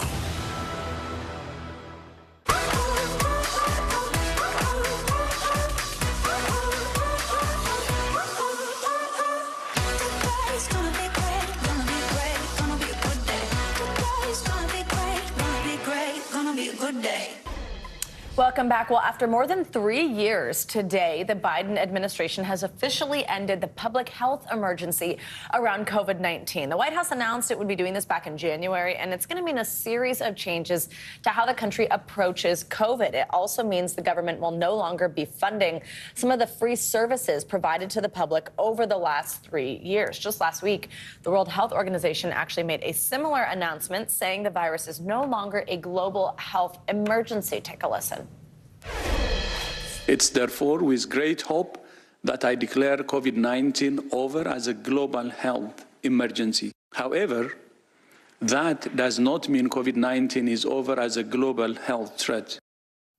Let's bring in NBC News senior medical correspondent Dr. John Torres for more on this. Dr. Torres, so good to have you with us this morning. So one of the big questions is, does this mean the end of those free COVID tests and the vaccines? How much are we going to have to start paying for this? Isn't it hard to imagine? 3 years we went through the pandemic, and we had all these things that were given to us, mandated of us, all these different requirements, and those are now going away because of the undeclaring of the public health emergency. When it comes to testing and vaccines, those are probably two of the biggest things. And right now what they're saying is with the testing and the vaccines in particular, and the treatments, Paxlovid, the government has supplies. They have surplus supplies. Once those run out, then there's no longer going to be free vaccines or free testing. And so they're saying, or free vaccines and free treatment.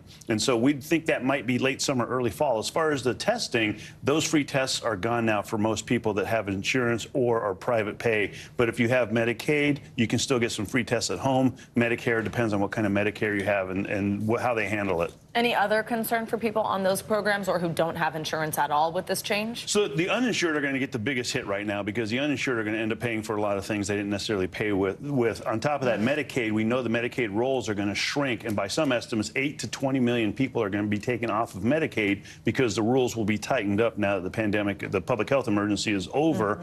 But some of the other things, telehealth is one of the big things, and telehealth right now, they've extended a lot of the telehealth provisions that they had during the pandemic. We don't know how long those extensions are going to last and if they're going to continue on and on, especially for prescription drugs, which has proven to be a big thing for people to be able to get those at home instead of having to go in. That was so popular for people during the pandemic, just to do that video call with their doctors. Oh my goodness, yeah, we just talked about that yesterday. Yeah. Yeah, exactly, it was, and it's one of those things that I think we're going to see a slow shift in things, and then it's going to be a gradually bigger shift in things, and people are going to find out that some of the things they had before, some of the mandates that were there aren't necessarily in place, and so it's going to be affecting a lot of people, and particularly with trying to get your health coverage. If you had Medicaid before, you're going to have to try and find other health coverage. You know, the different things that were available that aren't necessarily available. But the one big thing to remember is the public health emergency is over. The pandemic, the virus, is still there. We're still seeing 10 to 20,000 cases a day, 1 to 200 deaths a day in this country. And globally, there are some hot spots that are continuing to crop up, which means keep on top of your vaccines. That's one of the things you have to do. Again, that vaccine supply we think will last through the summer or fall. If they change the booster and change the way it's made or the different formulations of the booster, then those supplies aren't going to work anymore. So it's going to be through your own private insurance or through private pay. We don't have much time left, but I do want to ask you, given what we learned from this program, everything that did or did not work, the way that we handled it, are we prepared for if something like this happens again? We're better prepared for it. And what usually happens with these things, and we've had many pandemics in the past, is we usually end up being very prepared for the next year or two, and then the funding slowly starts slipping away, and we get caught again like we were caught this time. And so hopefully we've learned a lesson because this was a huge pandemic that affected the world. And hopefully we learned a lesson. I certainly hope that. Dr. John Torres, always great to have you here in New York with us. Thank you so much. Thank you. And we now have more major medical news that could provide relief for toddlers with peanut allergies. NBC News correspondent Dana Griffin explains with more on a patch that can help protect kids. When Sarah Qureshi's daughter Zara was just 9 months old, she discovered she had a deadly peanut allergy. The first thing I thought was my child is going to die. I went through a lot to have Zara, and it felt in that moment like she was being taken away from me. While there are options for peanut allergy sufferers over the age of 4, up until now, there's been almost nothing that could be done to help allergic toddlers. A breakthrough therapy researchers say will save lives. This is really aimed at providing an accidental exposure buffer. It's a patch for 1 to 3-year-olds that delivers peanut protein to the skin, working to desensitize some of the youngest peanut allergy sufferers. Your child is gaining protection. You have to have more peanut to cause a reaction. According to the study published in the New England Journal of Medicine, after 1 year on the patch, 67% of toddlers increased the amount of peanuts they could safely ingest. That's doubled compared to kids that just got the placebo. With few serious adverse reactions in the phase 3 trial, doctors say the results are promising, but do offer caution, saying this isn't a cure, but a life-saving tool for children who are accidentally exposed to peanuts. Oh, it would be huge. A patch where we're not even thinking about it, where she doesn't have to think about it or feel anxiety would be amazing. A patch offering parents peace of mind. Dana Griffin, NBC News. Major breakthrough there. Good news for families. Well, coming up on Morning News Now, a royal apology. One of the UK's biggest newspapers apologizes to Prince Harry for hacking his phone. More on that and the other celebrities who were allegedly targeted. That's coming up next.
Good morning. Welcome to Today. Every day, We are adding to the star power in our studio. the biggest names, only on Today. See, it's worth coming in this early, right? Everybody, it's today.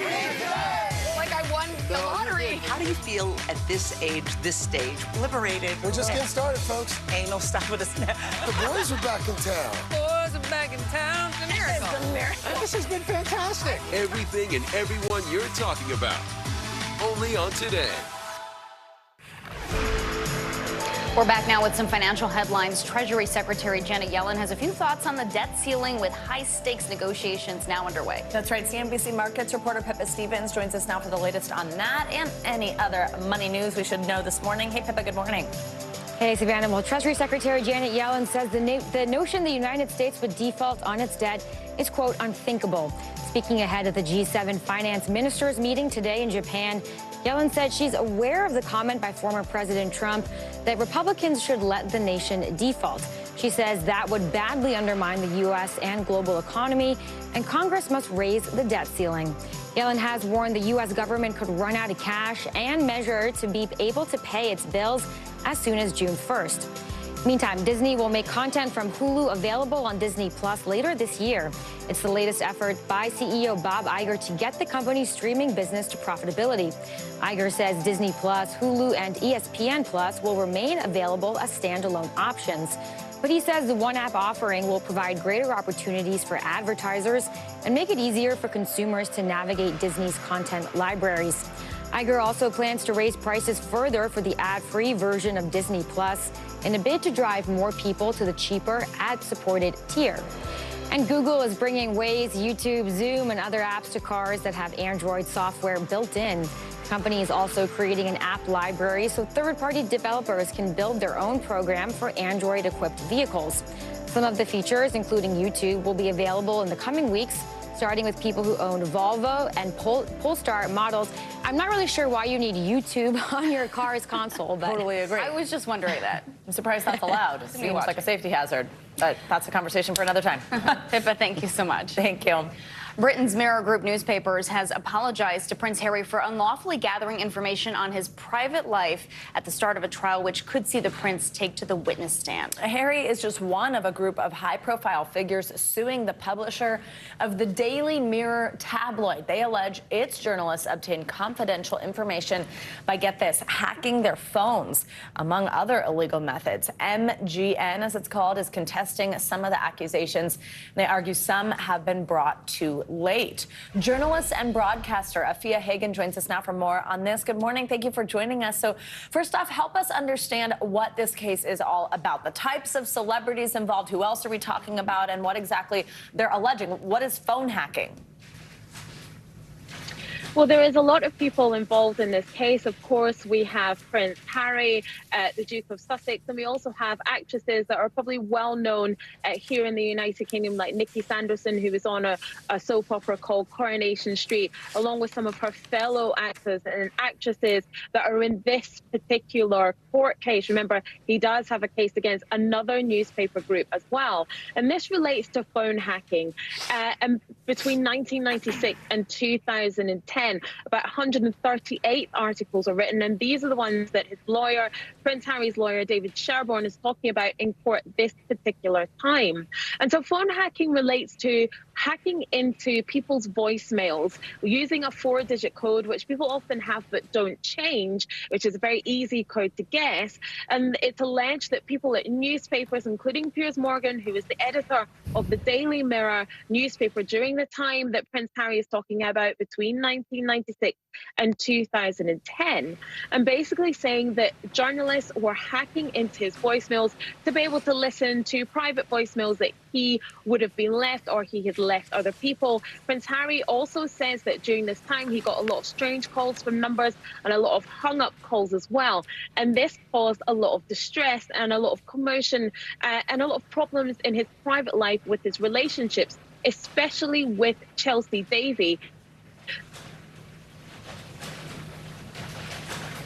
In 2010, she said she decided that a royal life was not for her because of so many stories that appeared in the newspapers that were related to things that they had done that only they could know about. And those stories came about because of phone hacking. And Afia, we know Sky News and the BBC are reporting that Prince Harry is expected to appear in court and give evidence next month. How unprecedented is it for a royal family member to testify in person like this? And what does this tell us about his relationship with the media? I mean, it's completely unprecedented to have a member of the royal family going up against the press like this. We know that they have a special relationship, and we know that the royal family doesn't really go up against the press because they need the press for positivity, to write nice stories about them. So it's completely unprecedented, and it shows that Prince Harry's relationship with the press, especially the UK tabloid press, is at an all-time low. It's very, very fractured. Remember, in his interviews for his memoir, Spare, he talked about how it was his life's work to make sure that the press operated properly, and he wanted to bring certain people to justice. He wanted to make sure that the press couldn't get away with phone hacking, with writing stories that weren't true about himself or other people. So to see him in court in June is going to be unprecedented, but we can expect it to be quite explosive as well. Yeah, something we heard a lot about from Harry as well as his wife Meghan Markle in that Netflix docuseries, including chronicling a lawsuit of her own against a tabloid. Afia, thank you so much for joining us. We appreciate your expertise this morning. Thank you. Coming up, turning signs into works of art. That's right. A street artist in New York City has taken those paper signs, that you'll see on a light pole, and giving them a major upgrade. That's next.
Tonight with breaking news just coming in. Whenever it happens, wherever you are, NBC News, streaming free now.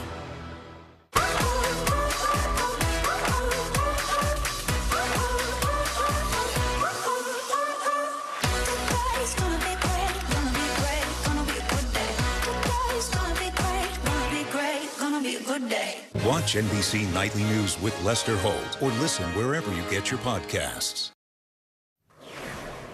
Beyonce kicked off her massive Renaissance World Tour in Sweden last night, her first solo tour since 2016. The audience at Stockholm's Friends Arena got a first look at the ambitious staging. It included video projections, elaborate costume changes, and even an inflatable horse, a nod to the cover of her Grammy-winning album Renaissance. Her tour includes stops in more than 40 other cities like London, Paris, and Barcelona, and ends in New Orleans in September. And between Beyonce and Taylor Swift, there's just so many good shows out there, Savannah, as you know. Well, first, yes, I was at the Taylor Swift show. Oh, my goodness.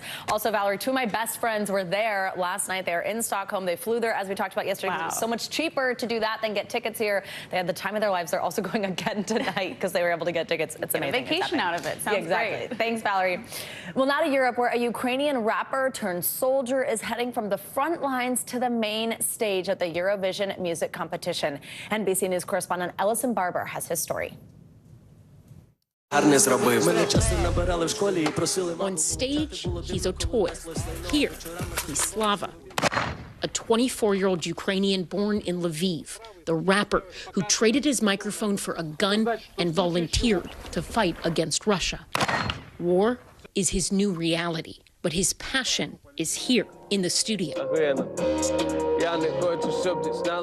Has your music changed since the full-scale invasion began? Had a little bit of hate and a little bit of aggression. In Ukraine, you don't need to imagine anything because that's a movie happening outside every day. The life that you're living here, I can say it's 100% rap.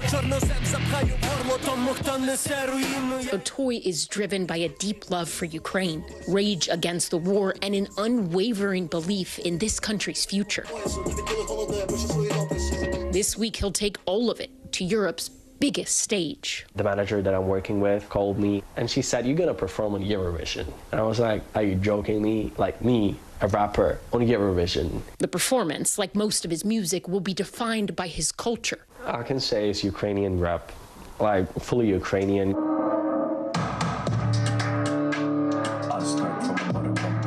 I'm not trying to make a folk music. I'm trying to make a rap, but with Ukrainian roots. And the brutality of war. How many people have you lost that are close to you, friends, family members, since the full-scale invasion began? I think close to 20, like really close friends. I lost my brother. His brother gave his life defending the city of Mariupol. For 80 days, Ukrainian forces at the Azovstal steel plant resisted an unrelenting Russian assault. They were surrounded, outnumbered, outgunned, but they refused to surrender. Eurovision's lights can be daunting. 180 million people are expected to tune in. But Otoy says he will rap for one. When you're on that stage, who will that performance be for? I think that will be a performance for a son of my brother. I just wanted him to look at it and to understand what I'm going to talk about in the lyrics, because he will definitely understand what I'm talking about. That was Ellison Piper reporting. You can watch the semifinals today on the Peacock app. The grand finale is Saturday. Looks interesting. And we end this hour with the story of a New York City artist who has been completely overhauling local posters, all incognito. But now he's speaking out. NBC News correspondent Emily Aketa has his story. From the corner of this Brooklyn coffee shop, Mika's, a 24-year-old artist feverishly putting pen to pad, redesigning the city streets incognito. Color combinations, good fonts. Earlier this year, Max Kolomatsky was stuck in a creative rut, but found inspiration in the collage of slapdash ads taped to light posts and storefront windows. Most of them you don't even notice. And honestly, that's a pretty telltale sign that it could use some work. And so for fun, he started drawing life into those lackluster signs. If a sign can catch your eye, that's the difference between you knowing about something and you not knowing about something. It started with a flyer for game night, and then ads for refrigerator and stove work, a handyman, even a band. Printing and posting his new and improved versions next to the originals. Why do it anonymously, incognito? I really like imagining somebody coming back to their sign, and there's one right next to it with the same information, but just professionally designed. I think it's just poof. An element of surprise. An element of surprise, yes. He shared his process on social media and captivated millions with his Spider-Man-esque effort. Were you surprised by the response to your initial videos? Absolutely. I had no idea it would be at the scale that it is now. And for the first time, hey, how's it going? Kolomatsky presented his signs to a small business in person. I drew these out if you're interested. It didn't take long for Eric Bautista to swap out the signs for his family's one-year-old business, El Camado. It gives hope in people that people still do care about other ones. An artist's touch, inspiring hope, one stroke at a time. Emily Ikeda, NBC News, New York. I'll be looking for those around the city now. So neat. That does it for this hour of Morning News Now. But the news continues right now.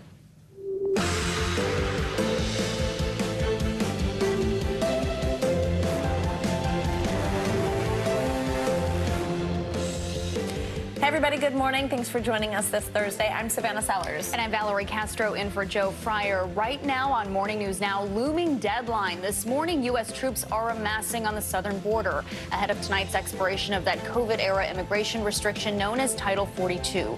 We're on the ground with the latest scenes of desperation and confusion as migrants battle rumors and misinformation about what will happen next. Indicted, Republican Congressman George Santos is back in Washington this morning after pleading not guilty to more than a dozen federal charges yesterday. I'm going to fight my battle. I'm going to deliver. I'm going to take care of clearing my name, and I look forward to doing that. More on what he's accused of, plus what it all means for his future on Capitol Hill and the Republican Party in Congress. Also this morning, a key vote by FDA advisors on birth control, unanimously recommending a widely used medication be made available without a prescription. We'll take a look at what's next, when we could see a final decision from the FDA, and what it means for the future of contraceptives in America. Plus, high-altitude havoc later in the hour, a health warning from one of our own here at NBC News, Morgan Chesky, will bring you his story of an ordinary hiking trek in Utah that ended in the ICU. So scary when something like that happens and you're not expecting it. Absolutely. We're so happy he's okay, and so awesome that he's giving some people help, to look out for certain things. So it's great to hear from him. Good to be with you this morning. We start at the southern border where immigration officials are preparing for the end of Title 42 tonight. That's right. Migrants are lining up along the northern Mexico border, hoping to cross over into the U.S. once the policy is lifted, but it's not going to be an easy process. NBC News Now anchor Tom Yamas is covering all the latest developments from the border. Overnight, the border getting fresh reinforcements. Armed U.S. troops building a new layer of barbed wire fencing just steps from Juarez. With the pandemic-era Title 42 set to expire at midnight, the crowds of migrants gathering here are growing. Border officials estimate up to 65,000 migrants may be in northern Mexico waiting to cross. This places an incredible strain on our personnel, our facilities, and our communities. On Tuesday, more than 11,000 illegal border crossings in just 24 hours. We have a dangerous and deadly national security crisis unfolding at our southern border, and the crisis is soon to become a catastrophe. Desperate scenes in El Paso, including children living on the streets. At the border, a confusing scene. Migrants waiting for days to get processed, but access to entry points in some ways opening up. It's unclear why, but it's probably for safety reasons that a portion of that barbed wire fence, which is on the U.S. side just before the border wall, has been cut out. Now migrants who cross illegally can freely walk up to that border wall in hopes of somehow being processed. And the journey to the border not getting any easier, even for those just steps from the U.S. Extreme winds kicking up blinding dust, blanketing everything in sand. And those that do make it over will find new rules post-Title 42. In an attempt to monitor the countless families crossing illegally, ICE now announcing they will offer a new alternative to detention, including a GPS monitor for the head of the household and a curfew. But families that don't qualify for asylum will be deported. You think it's going to be harder to get in? ¿Tú crees que va a ser más difícil para entrar después del jueves? The end of Title 42 worries the Castro family. For 5 months, they've lived in a shelter, escaping a cartel they say wanted to kidnap their 13-year-old daughter. They registered for an asylum hearing this Saturday using the new CBP app, though they say they had to take a class to learn how to use it. Do you think you're going to get asylum? ¿Tú crees que te van a dar asilo? Sí. Thank you to Tom Yamas for that report. And we're going to stay on this. We have Luis Miranda, Principal Deputy Assistant Secretary for Communications for the Department of Homeland Security, joining us now with more on how immigration officials are preparing for the end of Title 42. Good morning. We very much appreciate you joining us today. Thank you. Good morning, Savannah. Homeland Thank you. Security officials predicted 10,000 migrants will try to cross into the U.S. per day after Title 42 lifts. But let's just talk about the sheer volume that we're already aware of. We know border crossings have surpassed that with 11,000 migrants apprehended on Tuesday alone. Is the Department of Homeland Security prepared to deal with the influx of migrants we are likely to see in the coming days and already seeing stack up before this has even ended? Savannah, we've been preparing for over 1.5 years for the end of Title 42, and to make sure that we have the resources, the systems, the modern processing in place to be able to adapt and scale as necessary. We're not looking at one specific projection. What we're looking at is how can we make sure that we have the resources that we need, where we need them, when we need them, and how do we make sure that we're expanding lawful pathways to make sure that people are not trying to cross illegally and that they are not putting their lives in the hands of smugglers. You were just talking about in the package just before this about the exploitation that migrants can potentially suffer from cartels that are involved in the smuggling business, and that's not something we want to see. So what we've done is we're working across the hemisphere with our partners to set up regional processing centers in other countries to make sure that we're also using parole processes that people can have a sponsor here in the United States so that they can fly in legally after being screened and vetted. We're making sure that we're also working with partners to shut down some of the irregular movement through the Darien with Colombia and Panama, helping moving their resources into place there.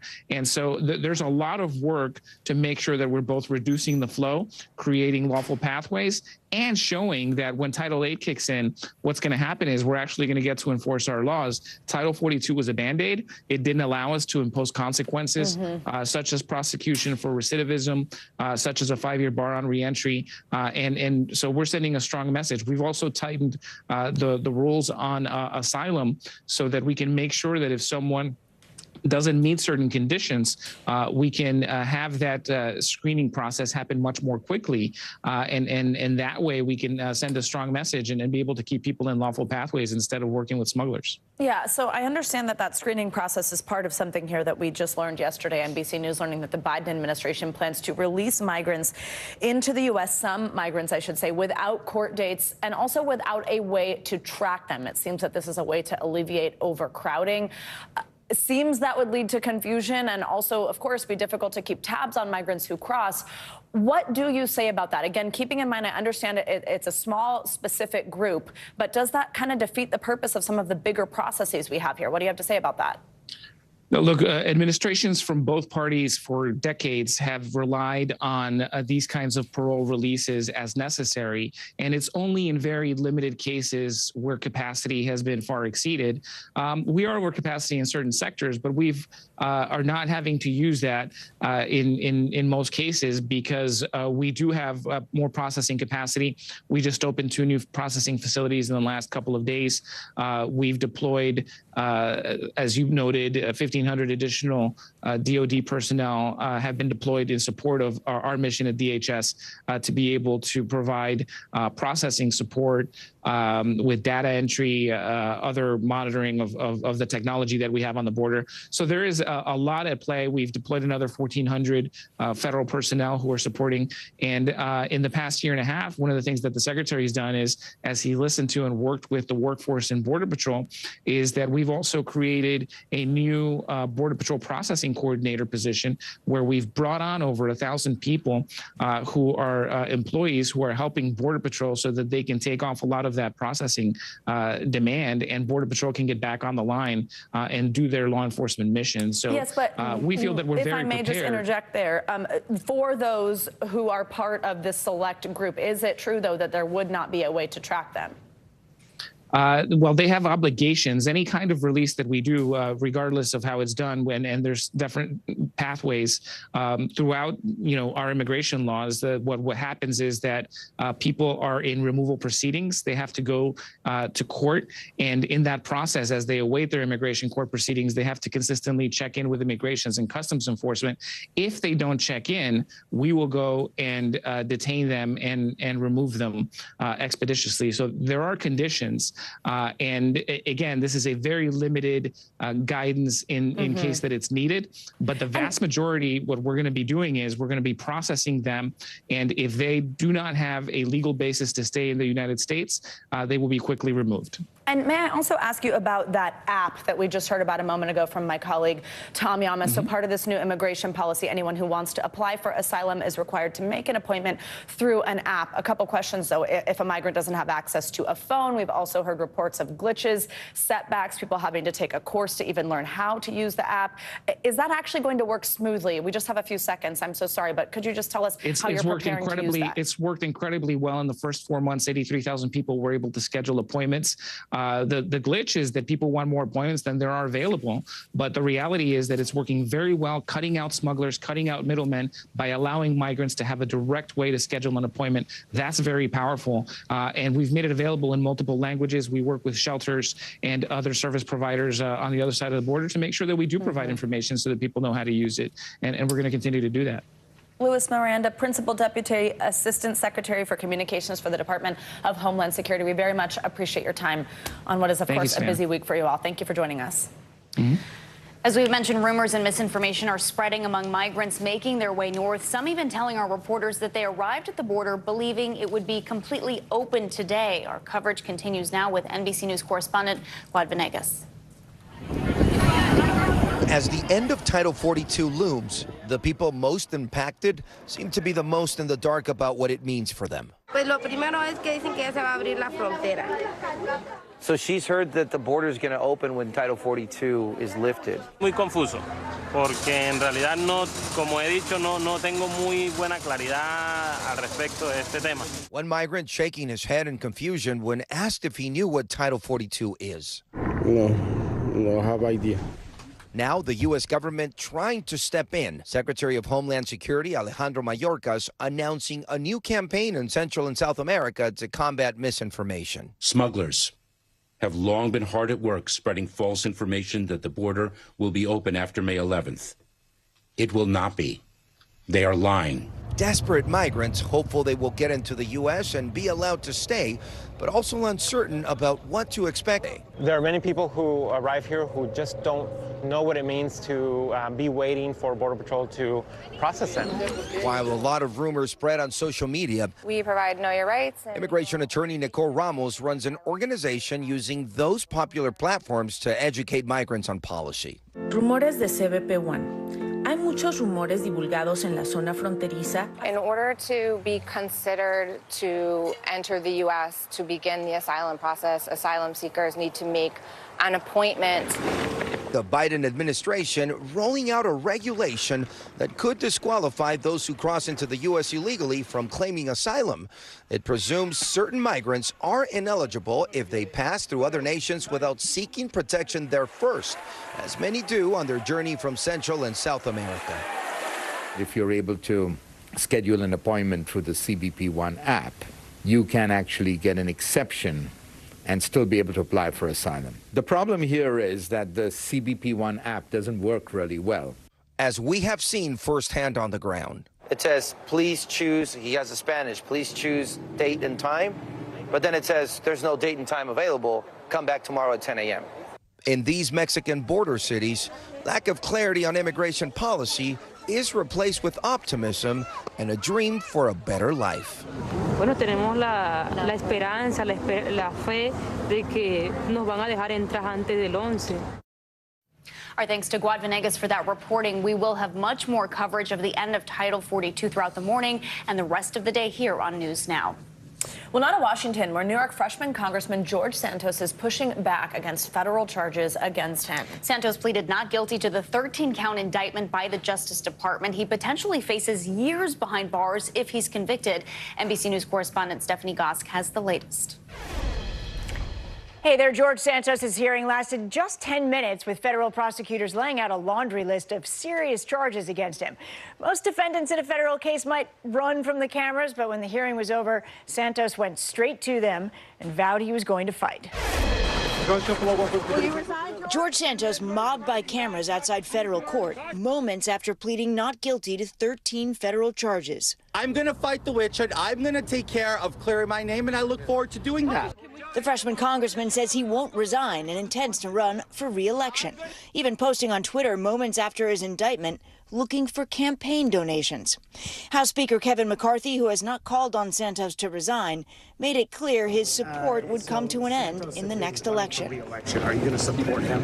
No, I'm not going to support him. You're not. Federal prosecutors accuse Santos of wire fraud, money laundering, making false statements to the House of Representatives, and theft of public funds.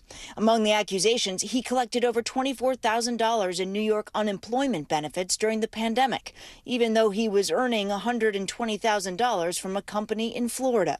Santos also allegedly used thousands of dollars in campaign contributions to pay for personal expenses, like credit card payments and designer clothes, according to the indictment. Congressman, did you take campaign donations and use that money to buy expensive suits? No, I did not. This campaign was never about In the 2022 midterms, Santos became the first openly gay Republican elected to Congress, but he ran on a made-up resume, including a college degree he never received and jobs on Wall Street he never had, ultimately admitting that some of it was fabricated. Did I embellish my resume? Yes, I did, and I'm sorry.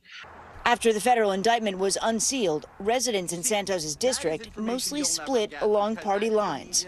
He definitely should not be in office. This is not someone that I want to represent me. If he has to quit for lying, everybody else does, and we're going to have an empty Capitol. Congressman Santos has been released on a $500,000 bond. His travel will be restricted from New York to D.C., and he had to turn over his passport. His next court date is June 30th. Back to you. Quite the talker and a lot to unpack there. Stephanie, thank you so much. Well, just one day after being found liable for sexual abuse, former President Donald Trump was back in the spotlight in a CNN town hall last night. For many viewers, the 70-minute interview provided their first long look at the front runner for the Republican nominee since he left the Oval Office. But the message was mostly the same, with the former president talking about his own record, inflating it, and repeating lies about the 2020 election.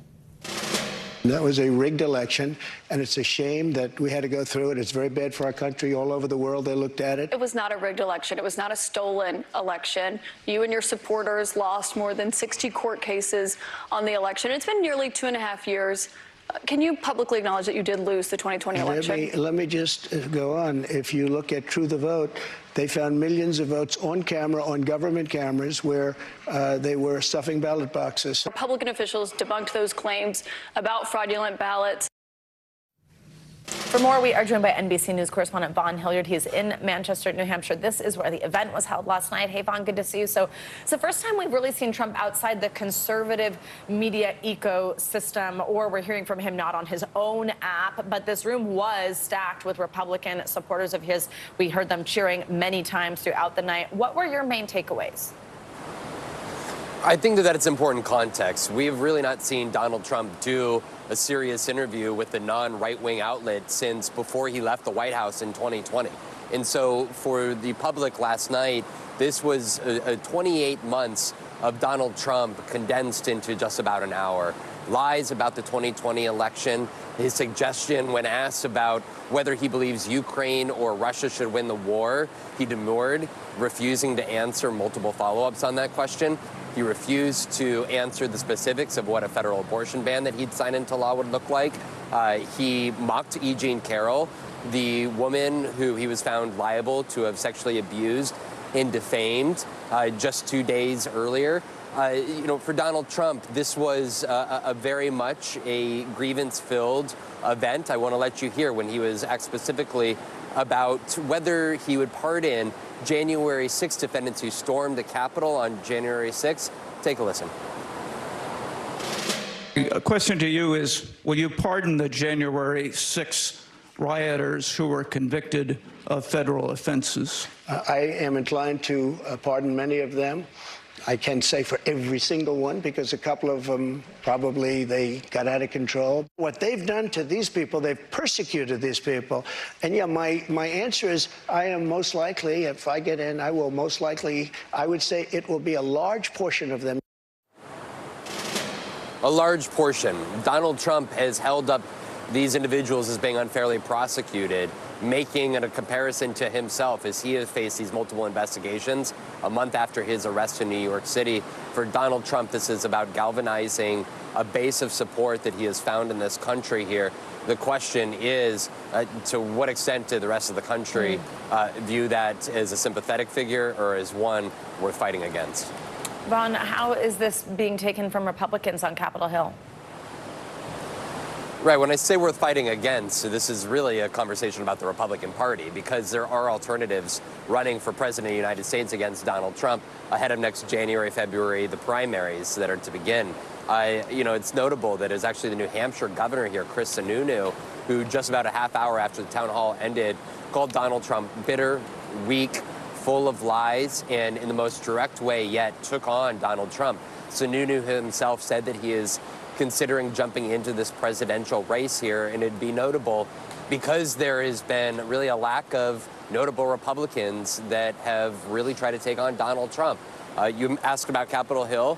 There's really been silence over the last 12 hours since the town hall came to its conclusion here. So the question comes down to ultimately Republican voters of whether they want Donald Trump to be their nominee or turn to a potential alternative like the New Hampshire governor, Chris Sununu. That's right. Big question. How do primary voters take this? Vaughn Hilliard, thank you so much.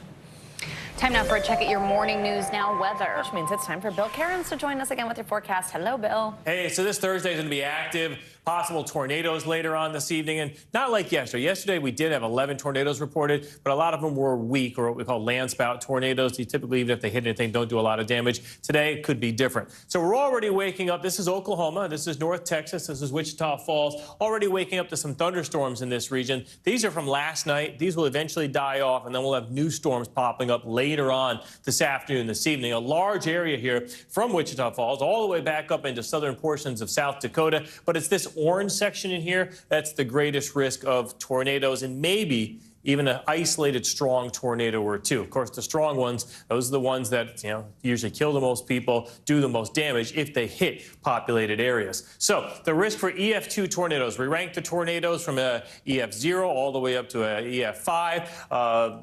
EF2 plus, those are the ones that can at least take like the top half of a house off. So that's why when we have a chance of these, they get very serious, especially if they're in the after dark. So from Dodge City to Wichita southwards, Oklahoma City, storm chasers will be out here later on this afternoon, this evening. If we have any on the ground, the sun sets so late now that we should have a good idea of where they are and where they're going. So make sure if you live in that area, stay tuned to your NBC station or your, right here with us. We'll try to update you as best we can. So slight risk tomorrow. This is Des Moines to Kansas City, also from Oklahoma City southward. So we got 2 days in a row, and notice 17 million people as we go into Friday. Not as many tornadoes, but large hail possible for a good section here of Texas. The other story, summertime, air conditioners going on. Ohio Valley, D.C. to New York, one of the warmest days we've had in a while. The humidity's not too bad, though, and temperatures tomorrow could be almost near 90 in areas like New York City, and it's going to stay pretty warm as we head even through Mother's Day weekend in many areas of the east, so we can, put away those jackets for a while. So I have to ask you guys a question about Mother's Day weekend. Do you prefer brunch or dinner to take Mom? If you have your choice. Well, I wish I could do either with my mom, who's in California, but I would say brunch. I'm doing both. I'm doing dinner with my mother Saturday and then brunch with the family on Sunday. Overachiever. What about you? She's overachiever. She's doing both. What about you? I usually do brunch, but this year I'm going to try the dinner. Let's see how it all right, goes. there you I'll go. let Maybe less of a crowd, I don't know. Oh, great. So it's not going to be fun? So No, like I'm just saying, it'll be, that's enough. Thank you, Bill. Always good to have you with us, even when you're trolling us. Coming up on Morning News Now, a major development this morning in the high-profile disappearance of Natalie Holloway. Why Jordan Vandersloot, one of the last people to see Holloway alive, will be extradited to the U.S. Plus, the widely used birth control pill could soon be available without a prescription. The new recommendation from FDA advisors and what it could mean for millions of Americans. Next.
Hey, podcast fans, ready to unlock our true crime mysteries? Try Dateline Premium on Apple Podcasts. You'll get early access to originals, plus bonus content, and everything is ad-free. So head to Apple Podcasts now to subscribe.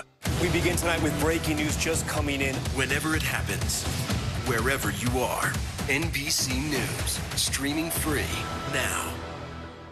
For Dateline Premium, subscribe now on Apple Podcasts. This morning, a new development in the mystery behind the unsolved 2005 disappearance of teenager Natalie Holloway. That's right. I can't believe it's been that long. Well, a lead suspect in the case, Jordan Vandersloot, will be extradited to the U.S. to face charges. But in another case, NBC News correspondent Kristen Dahlgren joins us now with this update. Hi, Kristen. Good morning. Hey, good morning. Yeah, Natalie Holloway, guys, would be 36 years old today. Her case, the subject of endless media attention over the years. It's been more than a decade since Jordan Vandersloot was federally charged in the U.S. with wire fraud and extortion. He's in prison in Peru for the murder of another woman, but will now face those charges here after the government of Peru agreed to extradite him.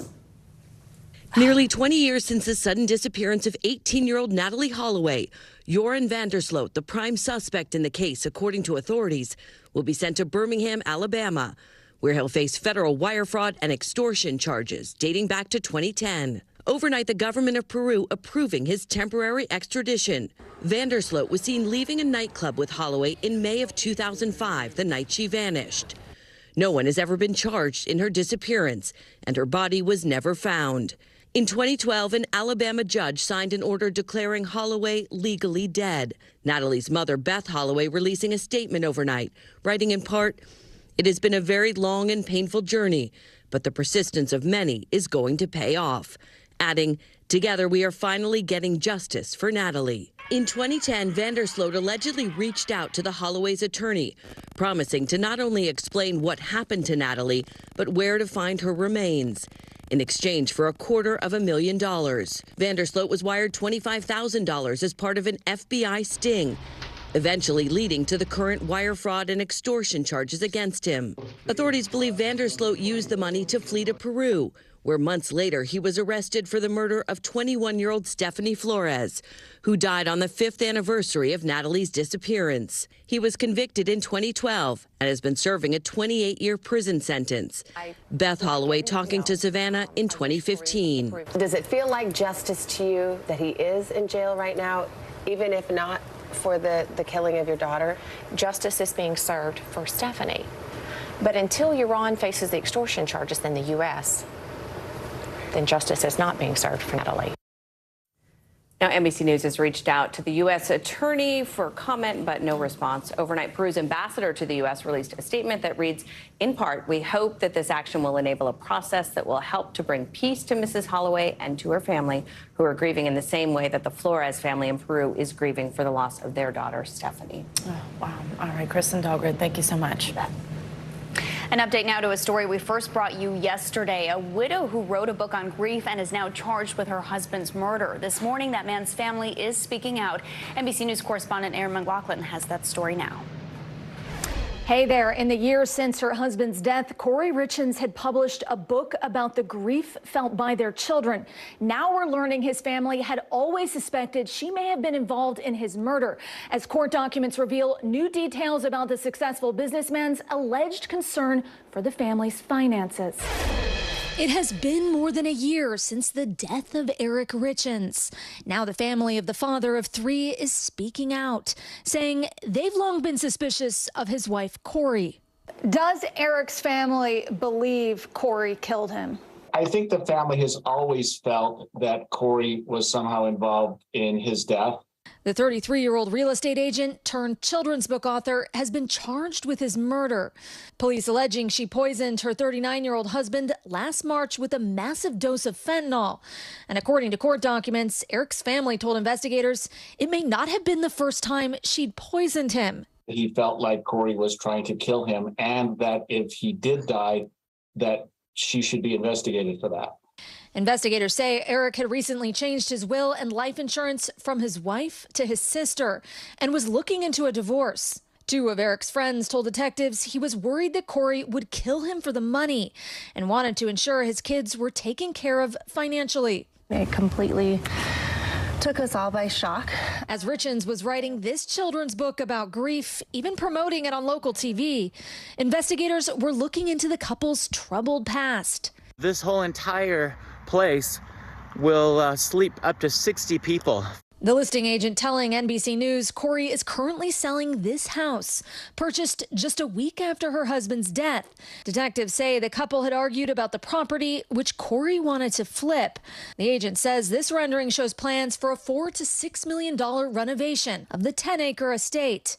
But police say Eric told his family he no longer wanted to buy the house because it would lose a significant amount of money. The day after Eric was found dead, investigators say Corey reached a deal on the home, and that same day threw a party at her house where she was drinking and celebrating with friends.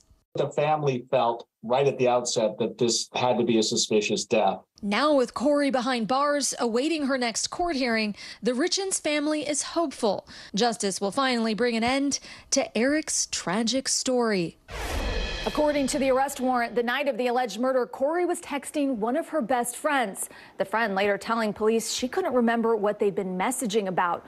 When police asked the friend to see the texts, they'd mysteriously gone missing. Corey Richins has not yet entered a plea, but is expected in court next week. Her attorney declined to comment on the case. Back to you. All right, Aaron, thanks so much. New this morning, 2 FDA advisory panels have voted unanimously in favor of making the O-pill birth control pill available for over-the-counter sale. That's right. While the FDA still has to make the final decision, it is expected this major ruling will have a large impact on that decision. NBC News medical contributor Dr. Natalie Azar is here with us, of course, so good to see you. So two of the main considerations for the FDA surrounding the decision, to make this pill available for general sale are whether or not consumers will be able to safely use the drug without consultation of a doctor. So this is, you're not going getting a prescription, you just buy it over the counter. And also whether people who should not be using it will be aware. Walk us through that. Those were the main two things that the FDA was looking at. So examples of can you read a prescription label correctly would be this particular pill because it's progestin only has to be taken, for example, at the same time every single day. If you miss a dose, do you use another form of contraception? They wanted to make sure that people could understand that without having a doctor explain it to them. And secondly, would a woman be able to select herself as someone who shouldn't be taking it? And the most important contraindication to this, you guys, is a woman who has a history of breast cancer. Well, guess what? The FDA unanimously decided that the risk of harm of not approving it was far, far, far less than the potential for benefit. Not only, what are the benefits of having this? Reducing unintended pregnancies, really improving reproductive autonomy, and really improving equitable access for women, especially in marginalized communities who may not have access to a healthcare provider. So we know ahead of the vote, the FDA had expressed some speculation about the validity of the data being used to back the agency's ruling on this pill. Were their concerns valid, and what more do we know about that? Yeah, so and the FDA kind of alerted us to this last week when they released their briefing documents, and they said they had some issues with the methodology of some of the studies, but nothing that rose to the level of them saying this is that important that we are going to vote no for something like this. And I think one of the biggest things that came through in the conversations was this concept that just because something is over the counter, or I should say just because something's prescription, that automatically guarantees compliance. We know that it doesn't. And there's certainly precedent for a lot of other over-the-counter medications that people can and do take safely and effectively. So, Doctor, we know this is a little confusing. That wasn't the official FDA ruling. This is just a vote from the advisory panel. Right. Walk us through that nuance and then what that means the next steps are. So, we have a lot of examples of this. Let's say in the last 2 years, Alzheimer's drugs, for example, an advisory committee will say, yes, we do recommend it, or no, we don't recommend it, but they're not the final authority. The final authority comes with the FDA proper. These are advisory committees to the FDA who were meeting. We expect that the FDA will probably decide to go with their committee's recommendations. That's why they have a committee of experts, and it was unanimous. So that decision will likely happen sometime over the summer because there doesn't need to be a big ramp up of production. This pill is already available by prescription. I think we can expect that it would be on store shelves shortly thereafter. All right. Dr. Azar, thank you so much. Coming up, Lost in Translation. Yeah, there's a new trend of fake sign language videos on TikTok. Has the deaf community concerned? This is Morning News Now.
Still to come on the Channel 2 News. Well, the waters are certainly receding now. Still too close to call. Lester Holt reporting from Ground Zero, as it's being referred to. It is, in fact, a taste of freedom. The Haitian people know a little something about resiliency. What's the biggest risk right now? Some of the troops who have been proud. I want to welcome you to the first presidential debate. In fact, we've been told we can't go any farther. You were some resilient folks. Let me get a hint.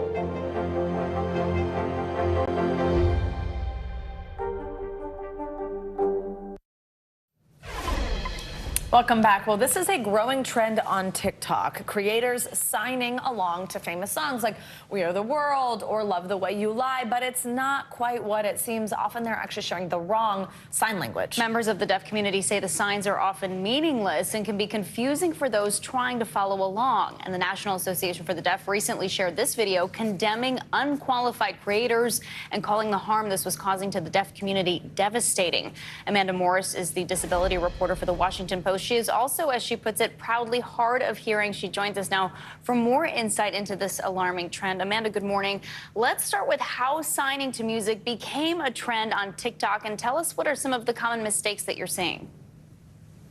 Yeah, so TikTok is a primarily video-based app, and certain sounds or songs will go viral. And if you do a video that includes that song or sound, then you have a better chance of going viral as well. And so I think, you know, mainstream representation of sign language got a lot of people interested in learning sign language, which is great. We've seen movies like Coda and A Quiet Place really raise awareness about the language. But with that interest, there's been an increasing number of people who think that they're doing the right signs or think that they know sign language, completely getting it wrong. And a lot of them are signing along to these songs to try to get more followers and get popular on the app. And I've seen a range of mistakes. There's kind of like three categories of mistakes I've seen. One is that you mean to do one sign, but you accidentally do another. So that could be an example like you're trying to say the word young, which looks like this, but then you accidentally say tired, which looks like this. And if you don't know what you're doing, those small differences can actually make a big difference. Another category is that I've seen, for lack of a better word, complete gibberish. And that's when somebody changes a sign so much that a deaf or hard of hearing person wouldn't actually understand them. And I've shown my mom and dad, who are both deaf, some popular creators on TikTok and been like, hey, can you understand them? And they've been like, I have no idea what this person's saying. And a lot of other people in the deaf community who I interviewed said the same thing. So an example would be, this is the word for lie, as in like, I'm lying to you, right? But I've seen people doing it this way, which looks completely different and is meaningless in sign language. And then the third mistake I've seen is like translation mistakes. And that's a mistake thinking that every word in English translates perfectly to one sign.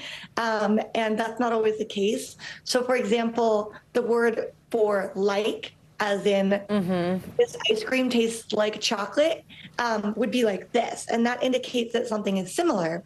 But I've seen people using this sign, which means like, I like ice cream. Right. Interesting. Talk through what the damage is here. I mean, as Valerie just said, the National Association for the Deaf called this devastating. What does this do to this community?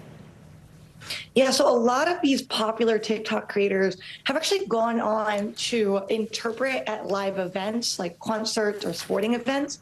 And some of them have tried to teach others, whether they're teaching their followers, their friends, local stores, or people in their community. And that actually is concerning to deaf and hard of hearing people because they say that that's spreading the incorrect signs. And so it increases the risk that a deaf person might go to an event and there's an interpreter there and actually it's all wrong and the deaf person has no idea what's going on. And it increases the risk that deaf people will, you know, meet somebody who comes up and says, hey, I know sign language, I want to talk to you. And they cannot communicate, and the deaf person has to then try to correct them and reteach them, which is kind of exhausting. Thank you so much for raising awareness about this topic, Amanda. It's very important. Thank you so much, Amanda Morris. Thank you. Good to have you. Coming up, a health warning this morning from our own Morgan Chesky. After the break, he will be here to talk about his recent brush with a pretty scary condition after what seemed like a normal hiking trip ended in the ICU. Stay with us.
For Dateline Premium, subscribe now on Apple Podcasts. We're back now from Las Vegas, Seattle, from Guatemala City, from Wilmington. I was in space in Texas, from Normandy, from France. Surfside, Florida. Thank you for watching, everyone. This is what it looks and feels With the latest from a bigger piece to the puzzle. Here's some of the stories we're watching tonight. How much water ultimately will be forced inland? Whenever it happens, wherever you are, NBC News, streaming free now. Welcome back. It's not summer just yet, but if you're planning to escape to the mountains on vacation, we have a warning for you this morning. Yeah, for more on this, we are joined by someone with personal experience of this and someone you probably know at home, our friend, NBC News correspondent Morgan Chesky. Morgan, it is great to just see you generally. It is great to know that you are okay because you had this scary experience after a hiking trip, and we're so lucky that you are sharing this story with us to help others. Yeah, good morning, guys. So I feel very lucky to be here, and it was incredibly frightening. First time in an ambulance, first time in ICU, all after a diagnosis that after hiking my entire life, I'd never heard of once. High altitude pulmonary edema, or HAPE. And very fortunately for me, I had a lot of help catching it just in time. Hitting a trail, preferably in mountains, has been a favorite pastime for pretty much ever, which is why I could have never imagined a trip to Bryce Canyon and Zion National Parks would end here on oxygen in ICU. I guess you could call this my first hike since the trip. Let's don't go that far. Okay. I would call this a stroll. My Uncle Eric, part of the tight-knit crew converging to hike Utah's finest. We hit Bryce day one, trails topping 8,000 feet. I've hiked higher before, but this time started feeling off. You were moving just a little slower, so that's why I continued to watch you like a hawk. The next day at Zion was worse. Pictures hiding how lightheaded and weak I felt, with a pulse that was skyrocketing. I'm having to stop every 50 yards just to catch my breath. or a lot less than that. It brought me back 22 years ago when we were in Breckenridge with your dad, and he had almost the exact same symptoms. Symptoms that days later led to losing my dad to a heart attack at just 48 from a blocked artery. Knowing I was in trouble, but not exactly why, Uncle Eric grabbed my pack. You're 100% maxed. You're done. It was a miracle that you got out. The next miracle? Making it to Cedar City Hospital. After helping me off the trail, Uncle Eric drove me to a clinic an hour away. They called an ambulance. When my oxygen levels came back half of what they should be. Your CT scan looked like it came from the textbook. Dr. Jared Gray raced me in for tests, finding my lungs filling with fluid. He diagnosed me with HAPE, or high-altitude pulmonary edema, a respiratory condition that typically strikes those who ascend rapidly to elevations, topping 8,000 feet. All of your capillaries in your lungs started leaking, and so it's harder for oxygen to go across. If untreated, Doc told me you either pass out from lack of oxygen or go into cardiac arrest. In February, that's exactly what happened to 58-year-old John Magnus, an accomplished hiker who climbed Argentina's Mount Aconcagua, topping 22,000 feet. But hours later, his family says he passed away from HAPE-induced cardiac arrest. He was a very physically fit person. His family now speaking out to share a warning for others. It can happen to anyone. Plan ahead and be prepared as best as you can for emergency scenarios. As for me, quality care and lower elevation did wonders. Not to mention a guy who made sure I was going to make it back home. You know, much love for having my back out there. Yeah, well, you know, I love you like my son, and I know, man. Appreciate you, brother. Oh my goodness, Morgan, just so powerful to share what's happened to you, share your personal story with your dad. We are so happy that you are here and you're okay. Thank you. But how are you feeling? How are you doing right now? Doctors told me to stay in Utah for a couple days to make sure that my body was fully, you know, at least on the path to recovery. And then I can't stress enough how quickly you can feel better by going to a lower elevation. That is the biggest way to alleviate the symptoms of HAPE, but incredibly scary. And then I did have to take an antibiotic because there was a respiratory infection that came along with that. The doctors tell me actually made me more prone to this high altitude pulmonary edema, a term I had never heard despite growing up hiking. Oh my gosh, we have to go, but just quickly, will you hike again? Maybe back Absolutely. Out there? Okay. Walking along a beach sounds very exciting right now, but doctors tell me I can hit the mountains. I just need to really build in an extra day, even two, to acclimatize so that my body is able to handle that elevation. Absolutely. And great, just things to keep in mind. Trust your body. If something is up, go check it out. Morgan Chesky, we are so glad you're okay, and we are very grateful to you for sharing your story. It's so good to see you. Well, let's get to some financial headlines now. We'll start with some bad news for full-time employees at Microsoft. Those yearly pay bumps, they're not happening this year at the tech giant. CNBC Markets reporter Pippa Stevens has that and more money news. Pippa, good morning. Hey, Valerie. Well, Microsoft is freezing pay for full-time employees this year. Another sign of tech companies tightening their belts amid worries about a slowing economy. But Microsoft will still offer promotions, bonuses, and stock awards to employees. Last month, the company said growth was subdued in the first 3 months of the year as economic concerns have affected demand for its software and cloud services. Meantime, Robinhood plans to offer trading of select stocks and exchange-traded funds 24 hours a day, 5 days a week. The brokerage will allow round-the-clock trading between 8 p.m. on Sunday and 8 p.m. of Friday in 43 stocks, including popular names like Amazon, Apple, and Tesla. It will begin rolling out the feature next week, and all customers should have it by June. Over time, Robinhood will make more stocks and ETFs available for overnight trading. And couples looking for more personalized wedding gifts can now create a registry on Etsy. Guests will be able to search for and buy gifts off pages on the platform, including handmade and vintage items. Couples can also add custom gifts and specify names, colors, designs, or other personalized categories that sellers offer. Friends and family shopping from a registry won't need to have an Etsy account. Everyone trying to capitalize on the wedding industry. Oh, yeah. Yeah, isn't that right? All right, Pippa, thank you so much. Well, coming up, turning pain into purpose. After the break, we'll introduce you to a supermom who's not only in charge of her 5 kids, but also one of the country's premier hotels. We've got her story next.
Good morning. Welcome to Today. Every day. We are adding to the star power in our studio. The biggest names, only on Today. See, it's worth coming in this early, right? Everybody, it's Today.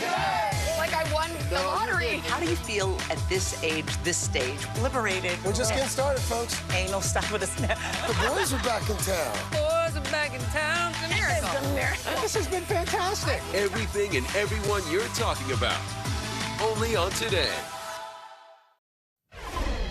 Finally this hour, a mom who turns her pain into purpose. Today's show co-host Jenna Bush Hager sat down with the proprietor of one of the most renowned hotel properties in the country, hearing how she tackles family and business while living out her husband's dreams.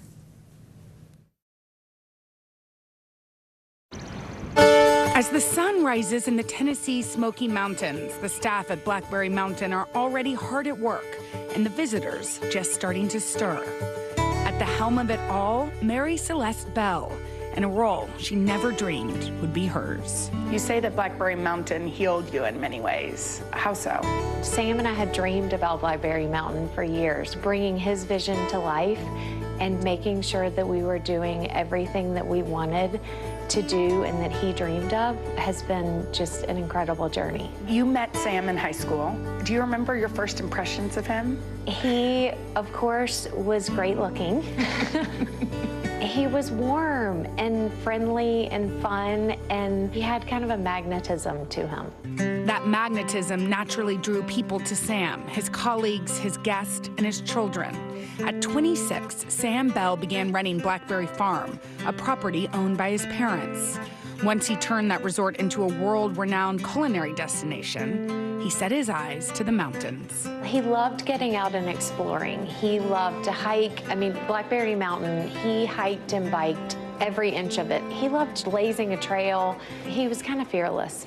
When Sam died in a tragic ski accident in 2016, he left his wife with 5 children, 5,200 acres of uncharted land, and a dream. There was just immediate talking of like, how are we going to do this? And so I found myself over those days, over and over, just saying, I know we're going to be okay. The Bell family decided Mary Celeste should be the one to bring Sam's dream to fruition, and she did just that. But that also must have been slightly daunting. I mean, you have 5 children. You were very young. You were in your 30s. Were you scared? I wasn't scared. It was really so healing to have to get up and get dressed and show up somewhere. Yes. And I wasn't always on time. Still am not very good at that.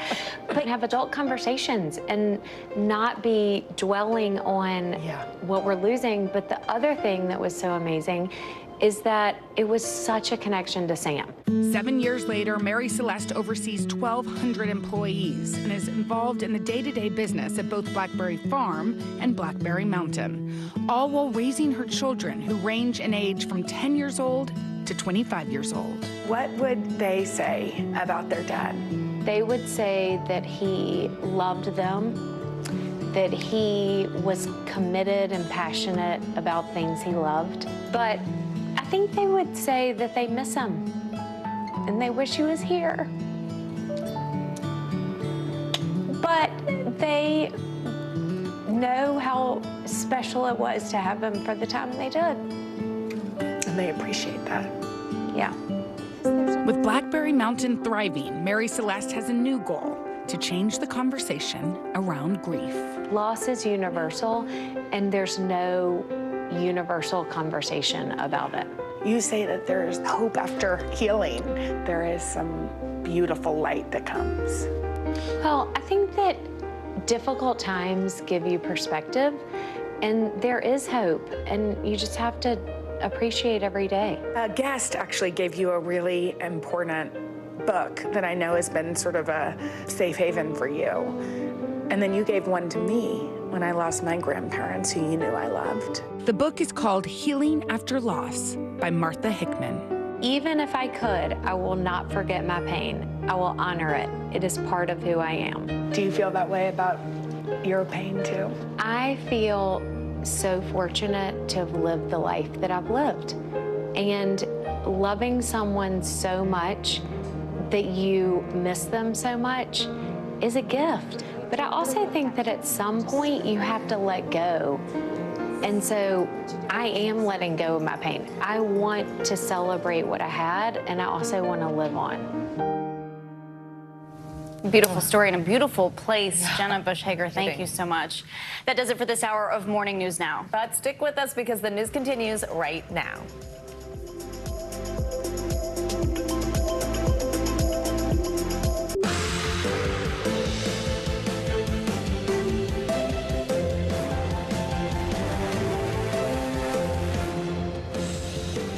Good morning, I'm Valerie Castro in for Joe Fryer. And hey, everybody, good to have you with us. I'm Savannah Sellers right now on Morning News Now, bracing for an influx. This morning, thousands of migrants are gathering on the border between Mexico and the United States just hours before the end of Title 42, a pandemic-era policy that turns away migrants without asylum hearings. We're along the border with how cities and towns are preparing for this next phase and what the Biden administration is doing about it this morning.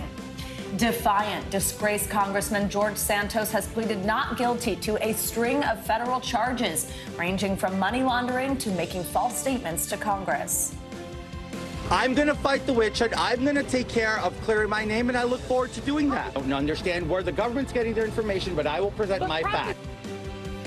Well, we're learning about those charges and how his alleged crimes are already impacting his standing on Capitol Hill. Plus, it's official. The COVID public health emergency ends today.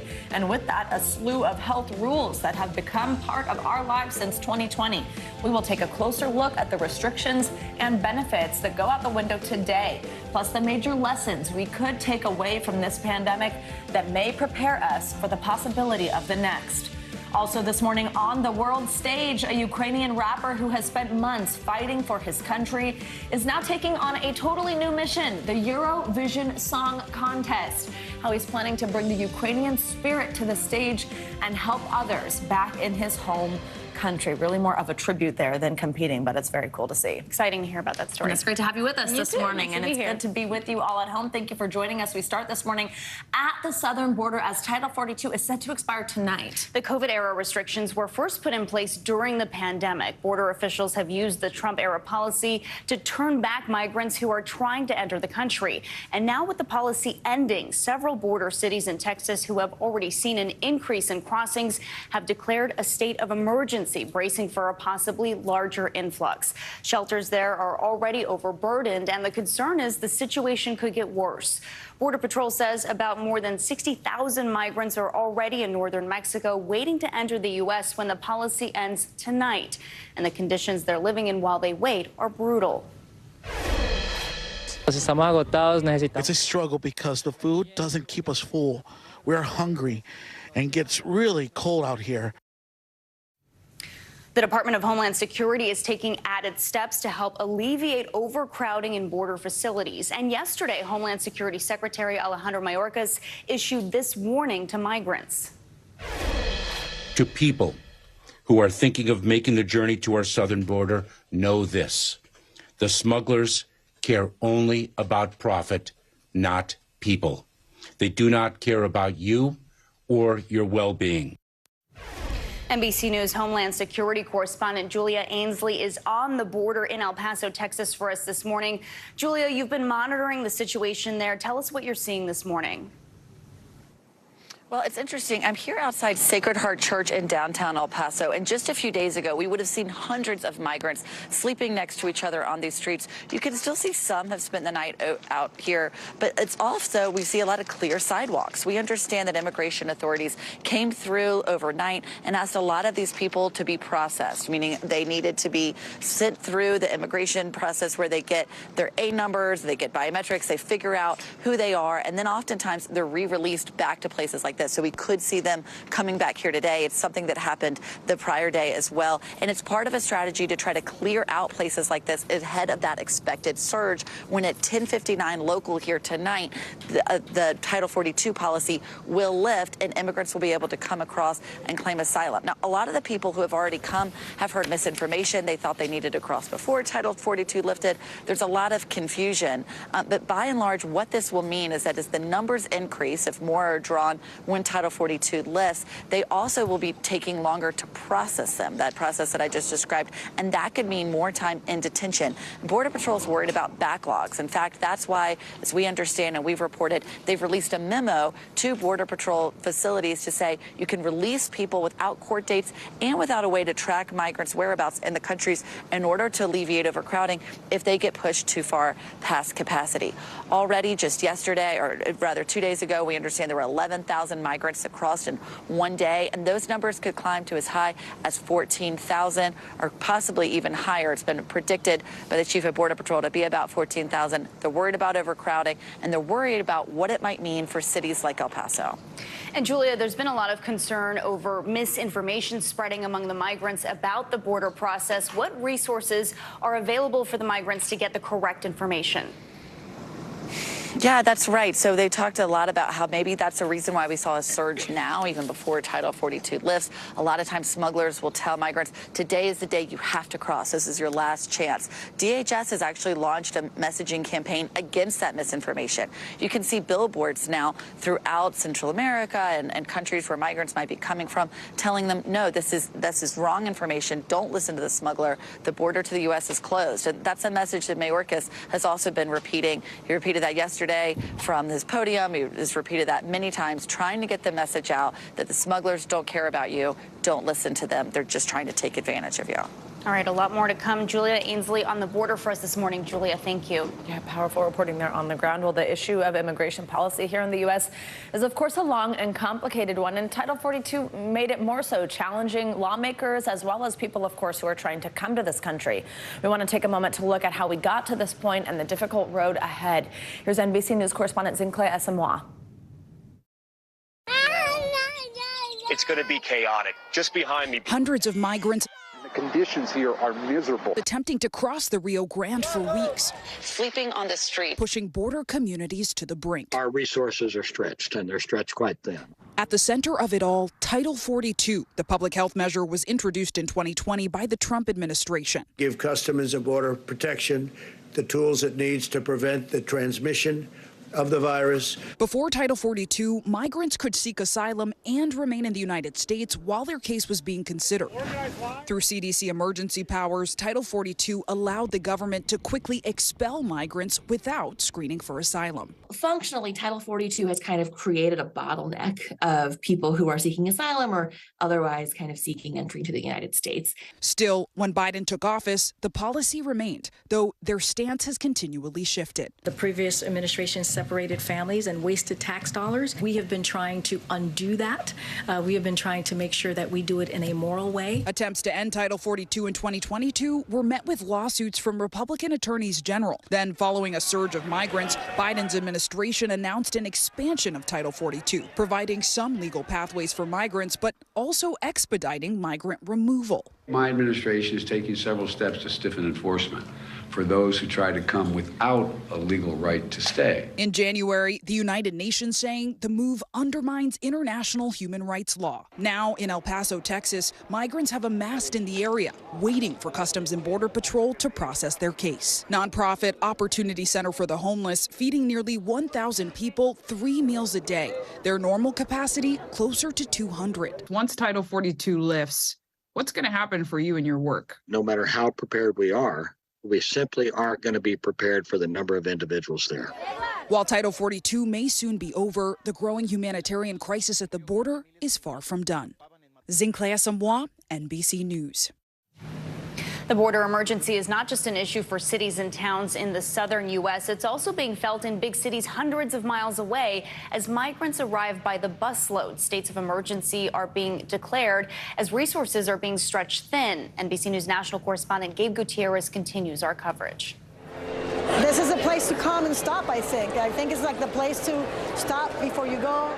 The migrant crisis is stretching far beyond the southern border, from New York to Chicago to Philadelphia, and even Denver, where Colorado's governor is asking for the Department of Homeland Security to help inland states. No estamos comiendo bien aquí, porque acá no nos dan comida, o sea, esto no es un refugio. As thousands of migrants are bused from the southern border to cities around the country, the mayor of New York is sparring with the suburbs. The governor also declaring a state of emergency in the state, calling the situation a large-scale humanitarian crisis. She added the city of New York alone is providing temporary housing for almost 37,000 migrants from the southern border, a number that has spiked by more than 12,000 since January and by 1,500 in just the last week. Officials in 2 nearby counties say Mayor Eric Adams is planning to bus hundreds of single men to stay at local hotels. This is a renegade operation on the part of the mayor, and I cannot even begin to believe what's going on at this point. Those 2 counties also declaring states of emergency, attempting to block the hotels from accepting the migrants. This seems like the Wild West, and it's very frustrating. Mayor Adams saying the program is part of the city's compassionate response, and adding it will provide migrants with temporary housing, access to services, and connections to local communities as they build a stable life. He previously blamed the Biden administration for the influx. The national government has turned its back on New York City. 2 hours away in Philadelphia, community organizers are preparing for the next wave. There are human beings inside of those buses. There's no welcome structure at the border, and there's no coordination with local cities to be able to treat people in a human way. But we are ready on our own. Philadelphia's mayor saying a bus with about 31 Venezuelans seeking asylum arrived this morning around 6 a.m., marking 20 buses total since November of last year. And chaotic scenes in Denver, migrants sleeping in a parking garage, but having to clear out for it to be used for basketball game parking. A local college sheltering some inside a church. There's nowhere else for these refugees to go. Denver's mayor reactivating its emergency operations center to deal with the influx, while Chicago's mayor issues an emergency declaration saying the city is at a breaking point, with more than 8,000 people bussed in from other states since last year. This crisis is not only exhausting our city's resources, but it's flat out dangerous for the individuals and families who have been wrapped up in this political stunt. Recent plans to shelter migrants at a former high school sparking backlash. I'm outraged, and I don't understand why our community was chosen. NBC Chicago is now reporting all 7 temporary shelters in the city are full. Hundreds of migrants now waiting in the lobbies of police stations because they have nowhere else to go. We just don't want to be a burden, this man says. Not to the government, not to anyone. We want to work hard to be productive members of society. All right, thanks to Gabe Gutierrez for that report. And we'll have more on the situation along the border and the end of Title 42 coming up in our next hour. Well, now to the latest on embattled New York Congressman George Santos. He pleaded not guilty to a 13-count federal indictment unsealed yesterday by the Justice Department. The freshman congressman is accused of charges including fraud, money laundering, and theft of public funds, and he could face up to 20 years in prison if convicted. Well, he was released on $500,000 bond, and he must surrender his passport. He is due back in court on June 30th, while Santos addressed reporters following his court appearance. I'm going to fight my battle. I'm going to deliver. I'm going to fight the witch hunt. I'm going to take care of clearing my name, and I look forward to doing that. I have my right to fight to prove my innocence, as the government has a right to fight to try to find me guilty in whatever charges. For more, we are joined by NBC News Justice and Intelligence correspondent Ken Delaney. And Ken, good morning. So viewers might remember there has been a lot going on here. Questions about his heritage, his jobs, his financing, a supposedly sick dog. Well, this appearance lasted just over 10 minutes before he was released. Tell us what he is accused of doing here in what was unsealed yesterday, and remind us how we got to this point. Good morning, Savannah. Well, federal prosecutors in this indictment have accused Santos of really 3 buckets of illegal conduct. One, they say he defrauded his campaign donors by using campaign money for lavish personal expenses. And they also say he broke campaign law by soliciting donations far larger than the legal limit. And then there's this other charge kind of out of left field. We didn't see this one coming. He's accused of COVID unemployment fraud, of taking $25,000 in unemployment benefits from New York State through the COVID relief program that he was not entitled to. And then lastly, this is a strange one. He's accused of lying on his financial disclosure form, overstating his income, saying he earned $750,000 that prosecutors say he did not earn. I've never seen that before. Usually people hide income.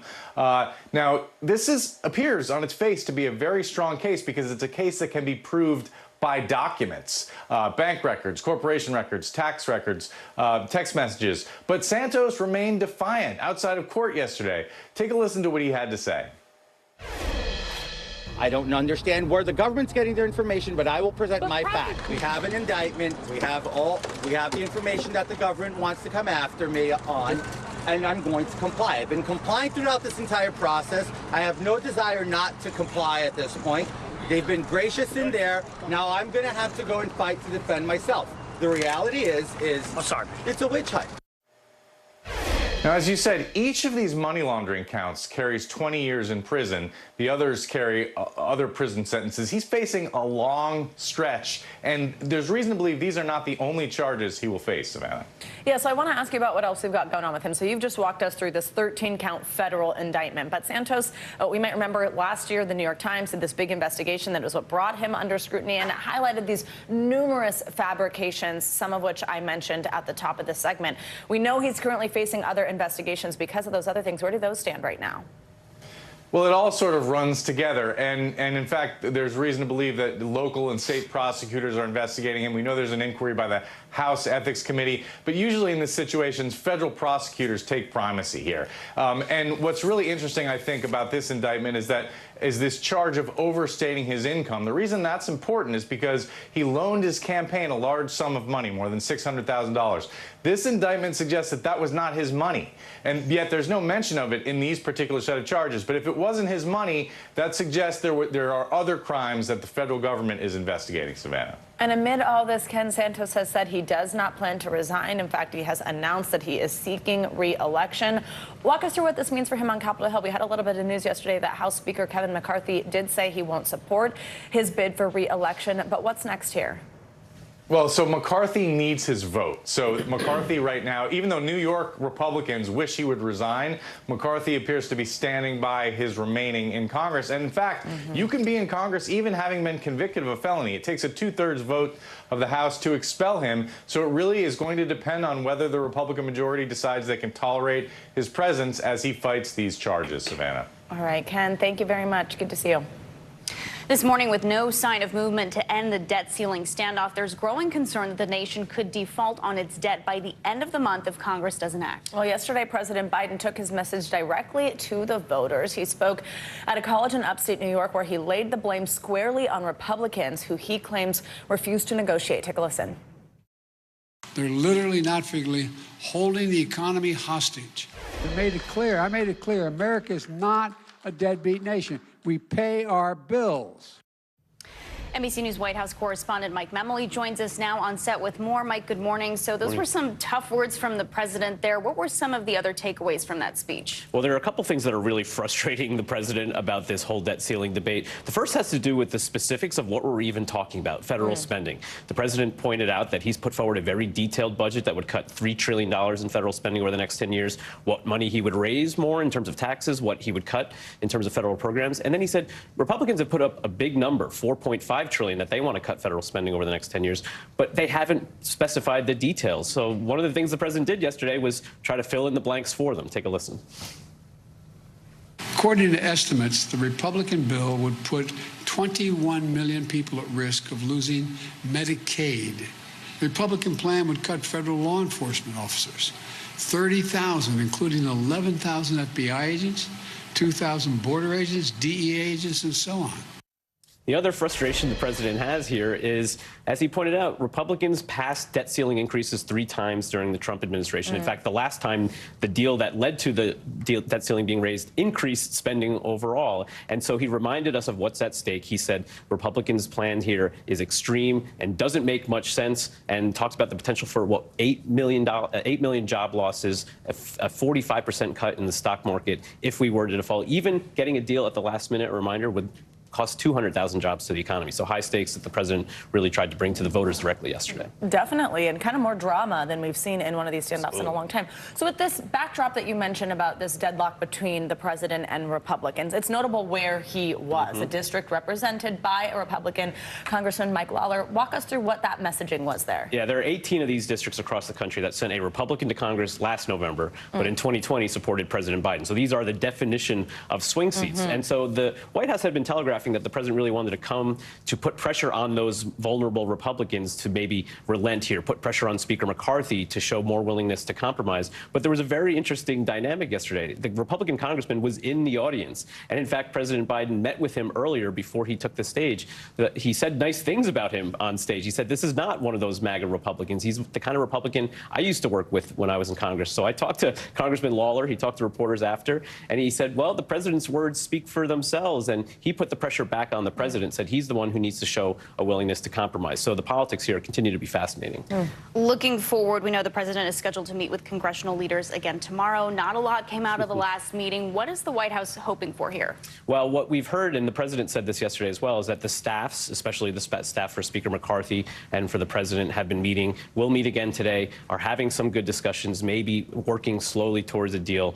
But we're also going to continue to see the president trying to put the pressure on today, not in New York, but in the Rose Garden. He's going to be talking about some of the environmental policies he's pursued in office, and then he would fill in more of those blanks, talk about sort of the Environmental Protection Agency, the number of staff, what it would mean for our environment if the Republican vision goes through. So you're continuing to see a little bit of carrot and a little bit of stick. Now about 3 weeks to go to that deadline, though, so we got to get some movement here quick. All right, Mike Memoli, thank you so much. All right, come see us again soon. It's fun when you're here on set. I know. Well, overnight, former President Donald Trump appeared in a televised CNN town hall from New Hampshire in front of a crowd of Republican primary voters. And as you might imagine, the current 2024 Republican frontrunner did not hold back. NBC News senior congressional correspondent Garrett Haake joins us now from Washington with what we heard last night. Hey, Garrett, good morning. Hey, Savannah, good morning. Yeah, Mr. Trump appearing at this CNN town hall in New Hampshire, where the audience, according to the network, was made up of likely Republican and undecided voters. But it was clear from the jump that this crowd was all in for Trump, cheering him on as he repeated lies about the 2020 election and dug in on January 6th, his civil rape trial, and many of the issues that could decide whether voters will send him back to the Oval Office. Please welcome the frontrunner for the Republican nomination, former President Donald Trump. Overnight, former President Donald Trump, the Republican frontrunner, showing voters he hasn't changed. Mr. Trump again pushing lies and conspiracy theories about the 2020 election he lost, and going further in his support of people convicted of crimes related to the January 6th attack on the Capitol. I am inclined to pardon many of them. I can't say for every single one, because a couple of them probably they got out of control. I would say it will be a large portion of them. You know, they did and it'll be very early on. The former president also describing his supporters who attacked the Capitol on that day, which left 5 people dead, this way. They were there with love in their heart. That was an unbelievable, and it was a beautiful day. He refused to give an answer on whether he'd back U.S. ally Ukraine. Can you say if you want Ukraine or Russia to win this war? I want everybody to stop dying. Russia invaded Ukraine over a year ago, and the U.S. has backed Ukraine throughout its resistance in one of the major conflicts Mr. Trump would face as president.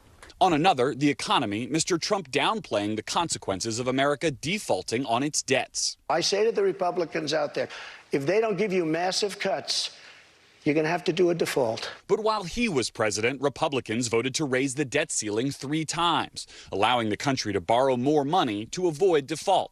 Economists say defaulting could trigger a massive recession and lost jobs. Pressed on whether he would sign a federal abortion ban in the wake of the Supreme Court overturning Roe v. Wade, Mr. Trump refused to say. President Trump is going to make a determination what he thinks is great for the country. The audience seeming very supportive of Mr. Trump, cheering and laughing throughout the event, including when he continued to attack E. Jean Carroll, just one day after a New York jury found him liable for sexually abusing her in 1996 and for defaming her in his denials of the assault. And I swear to, I have no idea who the hell, she's a whack job. As for President Biden, his campaign responded to the town hall overnight with a tweet reading, "It's simple, folks. Do you want 4 more years of that?" While urging people who don't to donate to his reelection. Savannah? All right, Garrett Haig, thank you so much.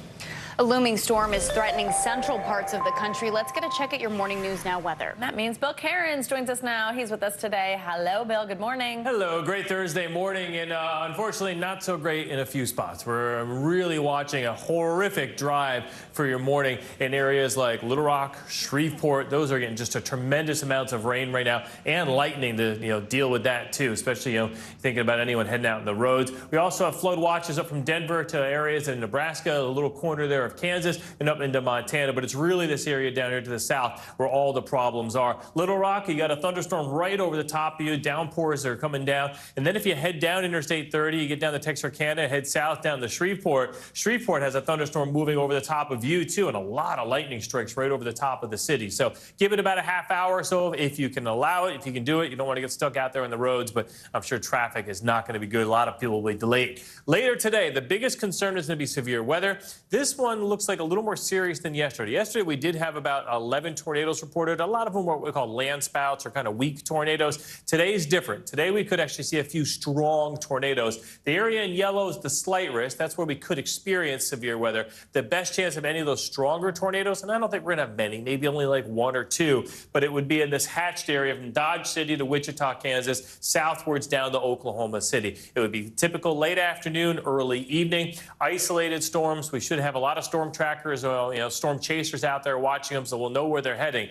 But just keep an eye on that if they're anywhere near your area. Other concerns starting tomorrow, Texas is going to have a lot of water issues, and unfortunately, this goes right through Mother's Day weekend. We have a good chance of flash flooding. Heavy rainfall is heading your way. It's going to start around Del Rio, Sonora, heading over towards San Antonio, and then eventually this will shift northwards too, up into areas of North Texas and also into Oklahoma. So here's how we're looking as we talk about your Mother's Day weekend forecast. Let's get into your Friday first. That's where the heavy rain threat's mostly going to be in Texas. Notice the East Coast looking great on Friday. Saturday, New England looks great, but watch out for some clouds and rain. Virginia, Norfolk Beach, D.C., Philadelphia, not the best Saturday afternoon for you. And then Texas, I apologize. As I said, it is going to be a washout weekend right into Mother's Day. Middle of the country, especially around the Midwest, showers in the afternoon, not a washout. The East Coast looks good, especially in the morning, just a few storms in the south. And notice record highs, find air conditioning. We're going to be in the 90s in the Pacific Northwest for Mother's Day weekend. Oh, God, sometimes that can be dangerous in that area. Yeah, you guys all set for Mother's Day? Oh, yeah. I am. You are? Yeah. Mine, Are gifts you? and cards. No, I'm looking for help. I want to find people like Savannah that are completely done. No, I'm usually the last minute. Is that why you're like you are? No, cards and gifts. I promise. I actually shipped them off yesterday to Mom in California. Good job. Which is supposed to be a surprise, but I guess she's going to find out. Good morning, hey, Mom. Anymore. It was also her birthday this week. Happy birthday, Mom. I know. That's quite a week for you. Yeah. That's stress. I know. Get to it, Bill. Thank you so much. Good to have you with us. Well, coming up, we have the latest latest on the growing violence in Israel this morning. Dozens of Palestinians have been killed, including children, and now there are new concerns the attacks by militant groups are about to increase. That's next. You're watching Morning News Now. Still to come on the Channel 2 News. Well, the waters are certainly receding now. It's still too close to call. Lester Holt reporting from Ground Zero, as it's being referred to. It is, in fact, a taste of freedom. The Haitian people know a little something about resiliency. What's the biggest risk right now? Some of the troops who have been proud. I want to welcome you to the first presidential debate. In fact, we've been told we can't go any farther. You were some resilient folks. Let me get in.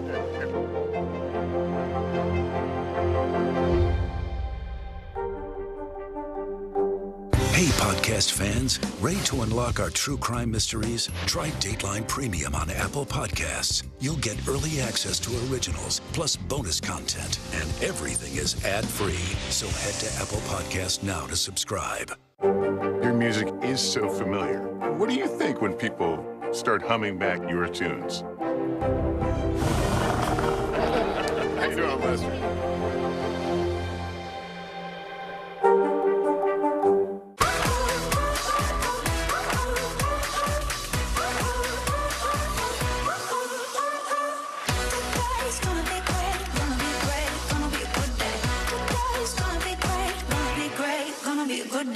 We begin top story with that breaking news. This is just in, a lot of stories to get to.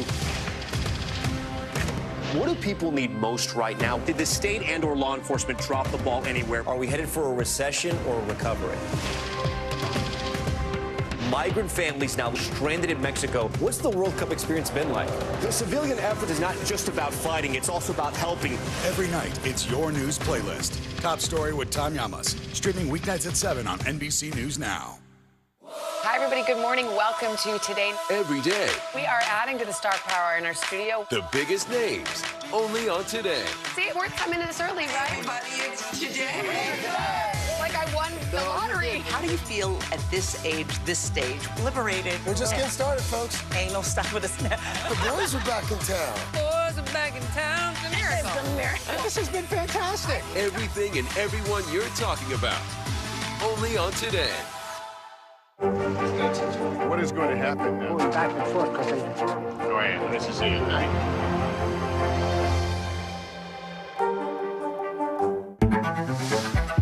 It was the end of the story, but it was also just the beginning. We couldn't know then, but following the mystery would take us to places as strange as any fiction. The mind whirled among dreadful possibilities. What happened here? The True Crime Original. Dateline, Fridays and Sundays.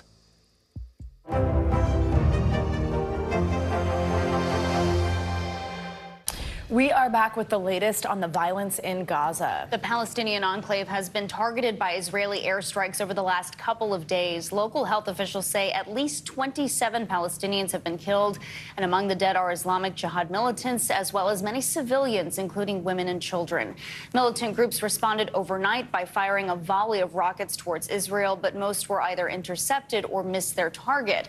NBC News foreign correspondent Raf Sanchez joins us from central Israel with more on all of this. So, Raf, we understand Egypt has been trying to broker a ceasefire. What's the latest there, and what's the situation on the ground this morning? Yeah, well, despite that talk of a ceasefire, the fighting is continuing for a third day. We are still seeing rockets flying from Gaza into Israel. We are still seeing Israeli airstrikes. And Savannah, yesterday when we were on air together, you could hear explosions behind me in Tel Aviv. What you were hearing was one of these Iron Dome missile interceptors, which has been shooting down a lot of these Palestinian rockets. The Israeli military says some 500 rockets have been fired since yesterday. There have as yet been no casualties on the Israeli side, largely thanks to those Iron Dome missile interceptors.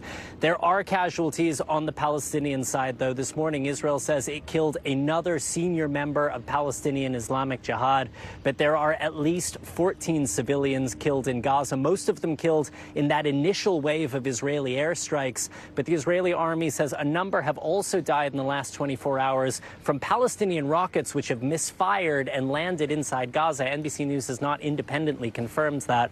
But as you said, all eyes now are on Egypt and whether it can mediate a ceasefire that will stick and will actually bring an end to this fighting. Guys. Absolutely. And Raf, we know that you will bring us that information should we get there as soon as I do. And please continue to stay safe. I do also want to ask you about something else. Today marks the one-year anniversary since the death of Shireen Abu Akleh.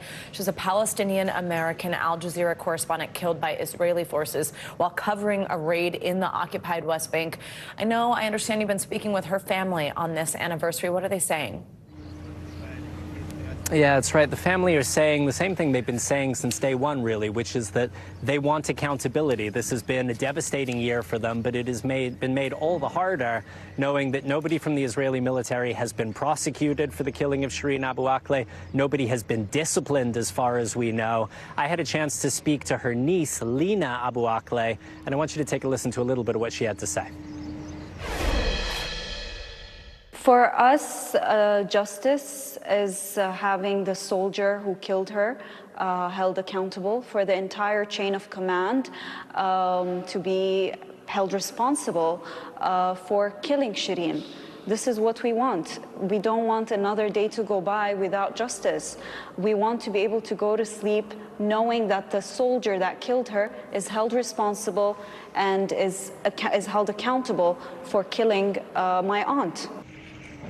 Now, Lina and her family had the chance to meet with Secretary of State Blinken earlier this year, and they say they want to see the Biden administration do more to get accountability in this case. Guys. Raf, where do things stand as far as the FBI's investigation into her killing? Are we seeing any pressure from Congress to move this along?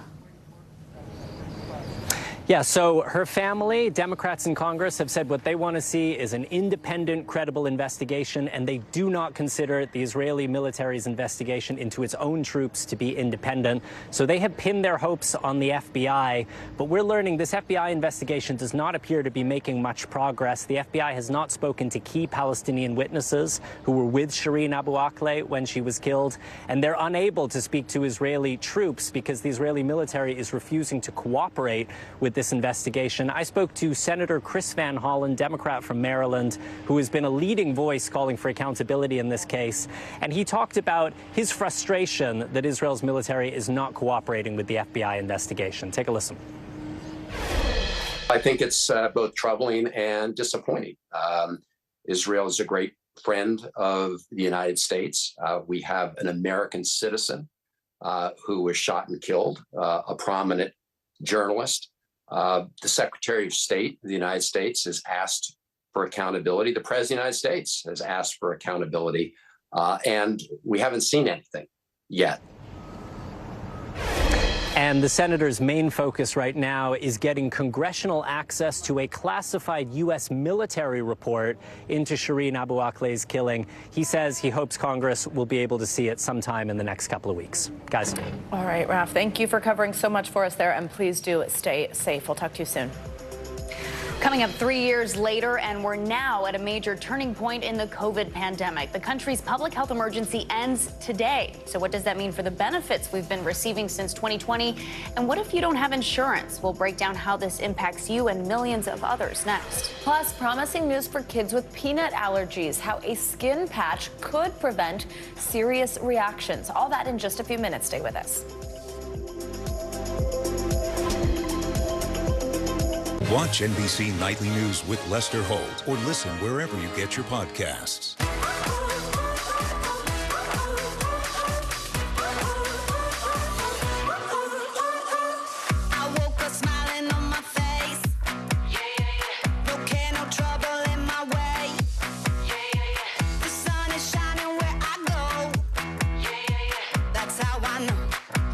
That's how I know.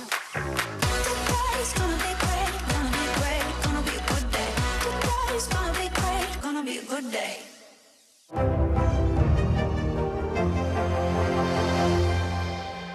Hey, podcast fans, ready to unlock our true crime mysteries? Try Dateline Premium on Apple Podcasts. You'll get early access to originals, plus bonus content, and everything is ad-free. So head to Apple Podcasts now to subscribe.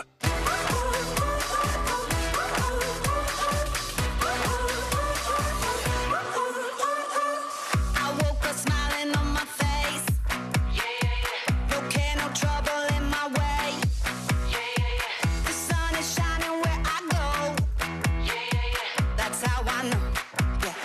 how I know. Today's gonna be great, gonna be great, gonna be a good day. Today's gonna be great, gonna be a good day. Watch NBC Nightly News with Lester Holt or listen wherever you get your podcasts. This is what it looks and feels What's the latest? A bigger piece to the puzzle. Here's some of the stories we're watching tonight. How much water ultimately will be forced inland? Whenever it happens, wherever you are, NBC News, streaming free now.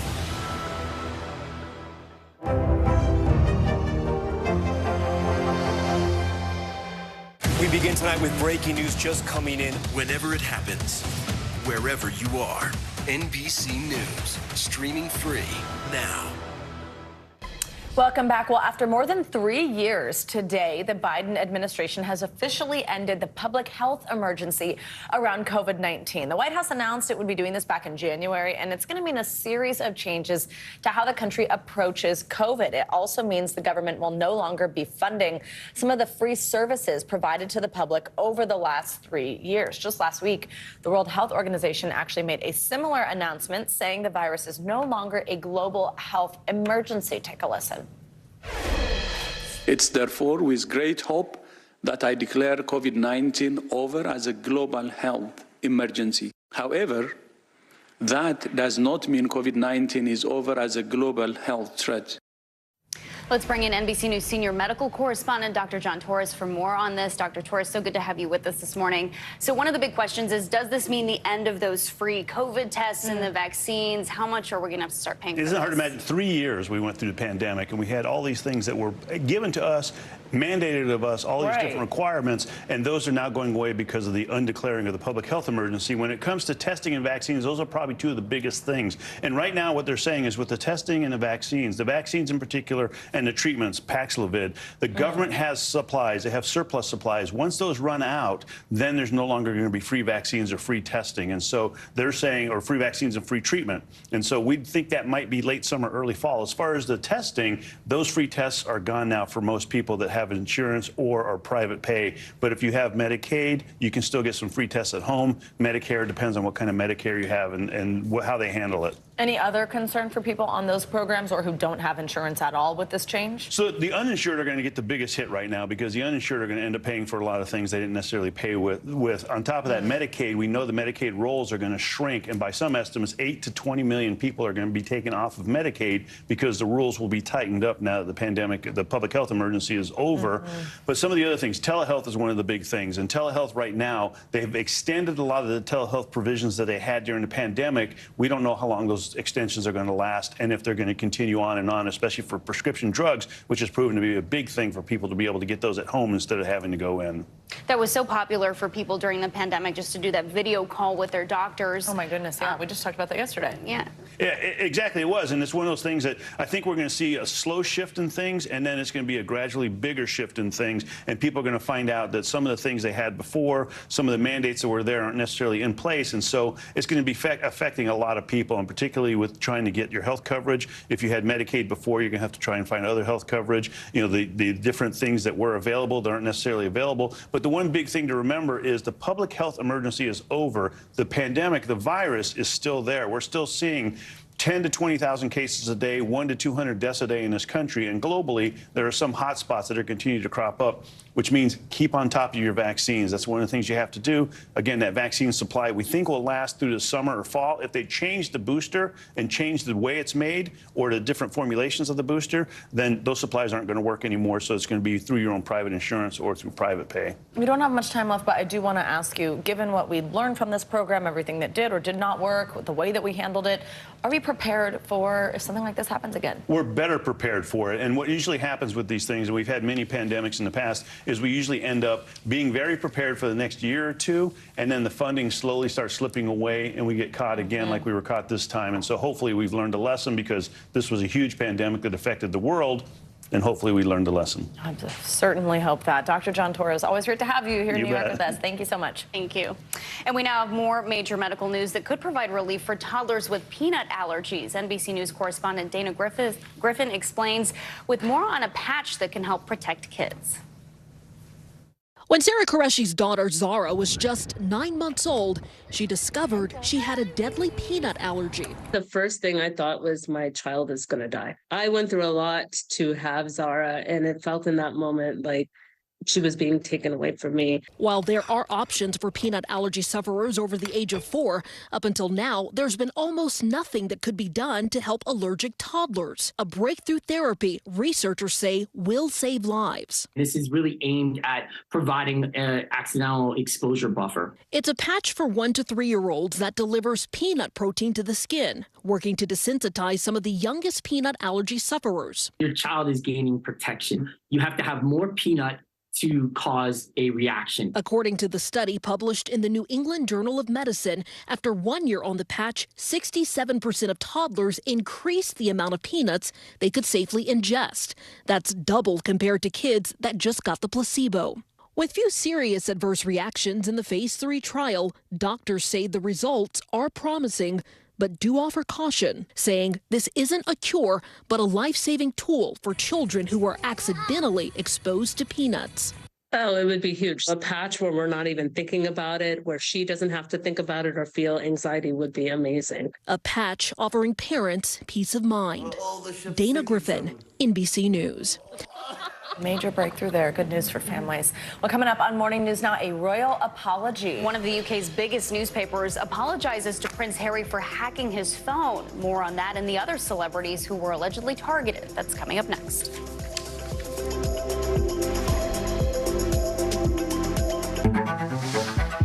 It was the end of the story, but it was also just the beginning. We couldn't know then that following the mystery would take us to places as strange as any fiction. The mind whirled among dreadful possibilities. What happened here? The True Crime Original. Dateline, Fridays and Sundays. What is going to happen now? Going back and forth because they... Oh, yeah, this is it.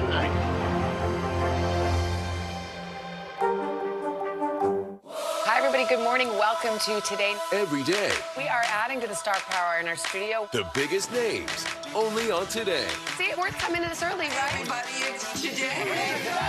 Like I won the lottery. How do you feel at this age, this stage? Liberated. We're just getting started, folks. Ain't no stopping us now. The boys are back in town. Boys are back in town. It's a miracle. It's a miracle. This has been fantastic. Everything and everyone you're talking about, only on Today. We begin tonight with breaking news just coming in. Whenever it happens, wherever you are, NBC News, streaming free now. Watch NBC Nightly News with Lester Holt or listen wherever you get your podcasts. Hi, everybody. Good morning. Welcome to Today. Every day, We are adding to the star power in our studio. the biggest names, only on Today. See, it worth coming in this early, right? Everybody, it's Today. Like I won the lottery. How do you feel at this age, this stage? Liberated. We're just getting started, folks. Ain't no stopping us now. The boys are back in town. Boys are back in town. It's a miracle. It's a miracle. This has been fantastic. Everything and everyone you're talking about, only on Today. For Dateline Premium, subscribe now on Apple Podcasts. Thanks for tuning in. I'm Gotti Schwartz. Here are the stories we're following tonight. Storms keep coming here in California. The U.S. government just declassified this video.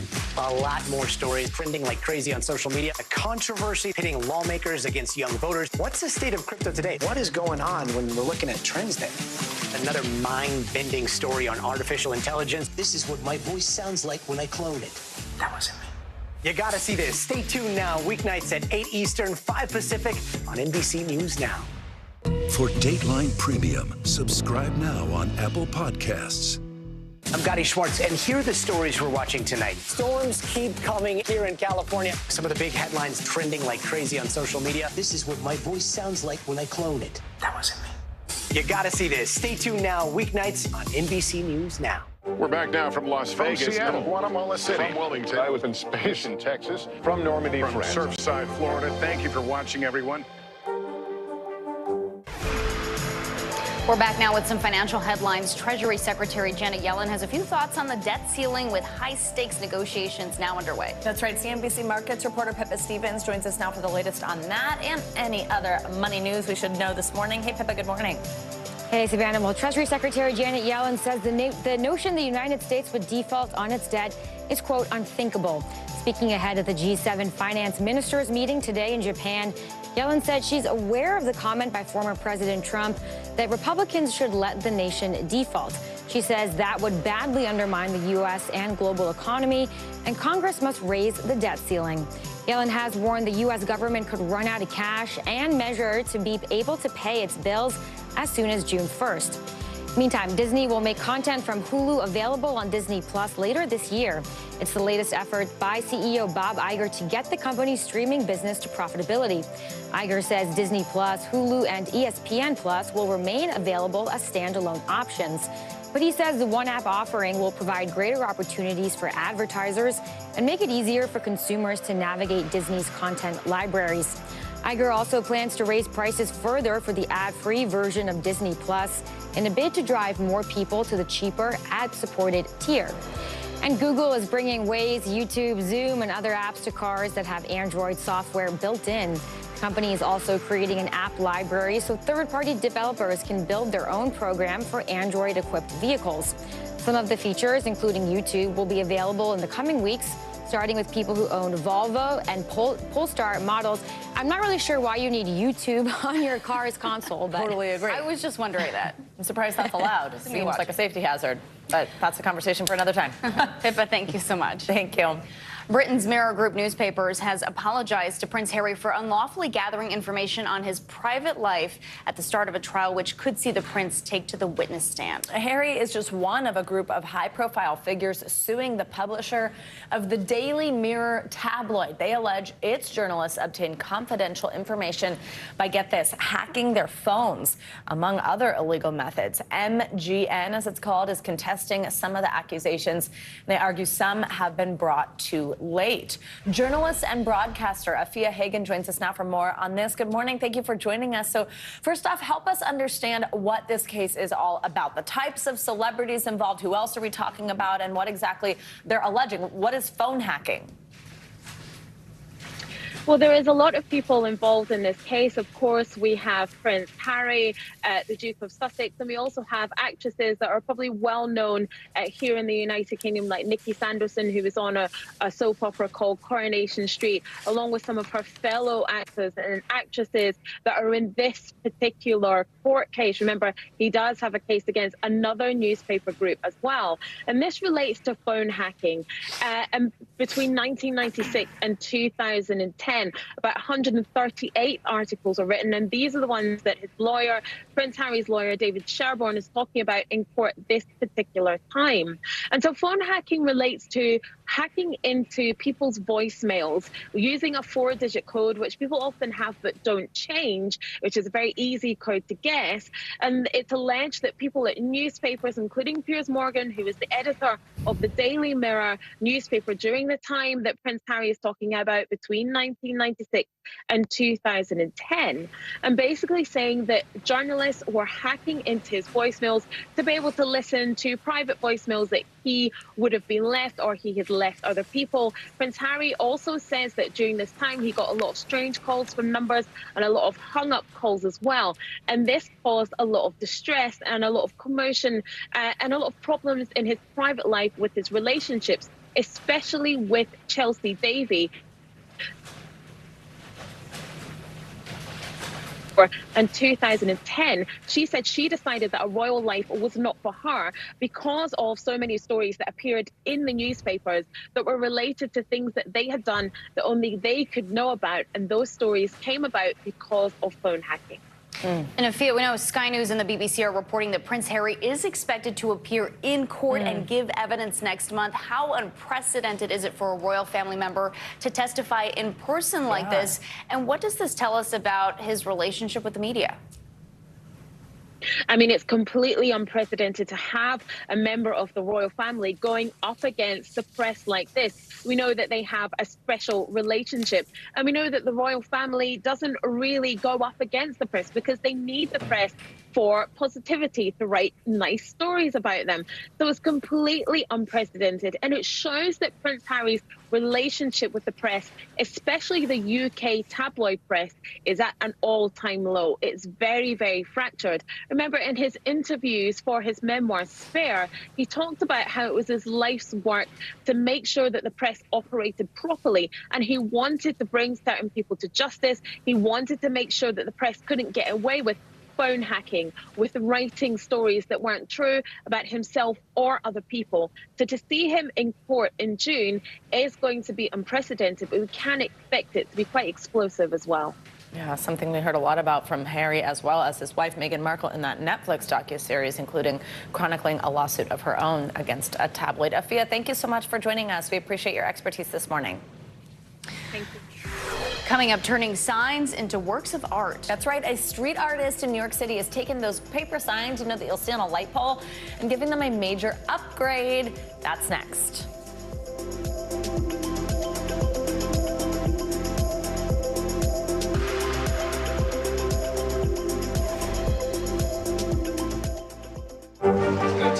What is going to happen now? Going back and forth because they... Oh, yeah, this is it, right?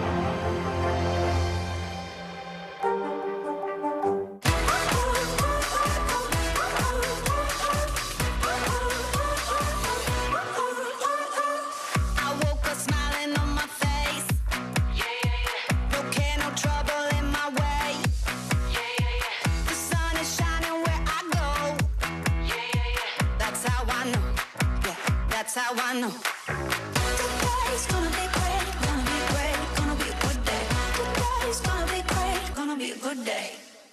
I'm Gotti Schwartz, and here are the stories we're watching tonight. Storms keep coming here in California. Some of the big headlines trending like crazy on social media. This is what my voice sounds like when I clone it. That wasn't me. You gotta see this. Stay tuned now, weeknights on NBC News Now. Your music is so familiar. What do you think when people start humming back your tunes? How you doing, Lester?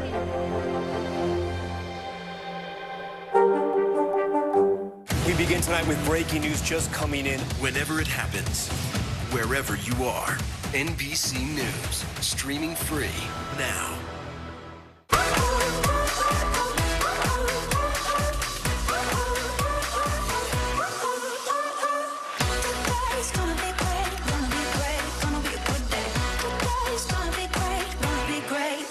Good day.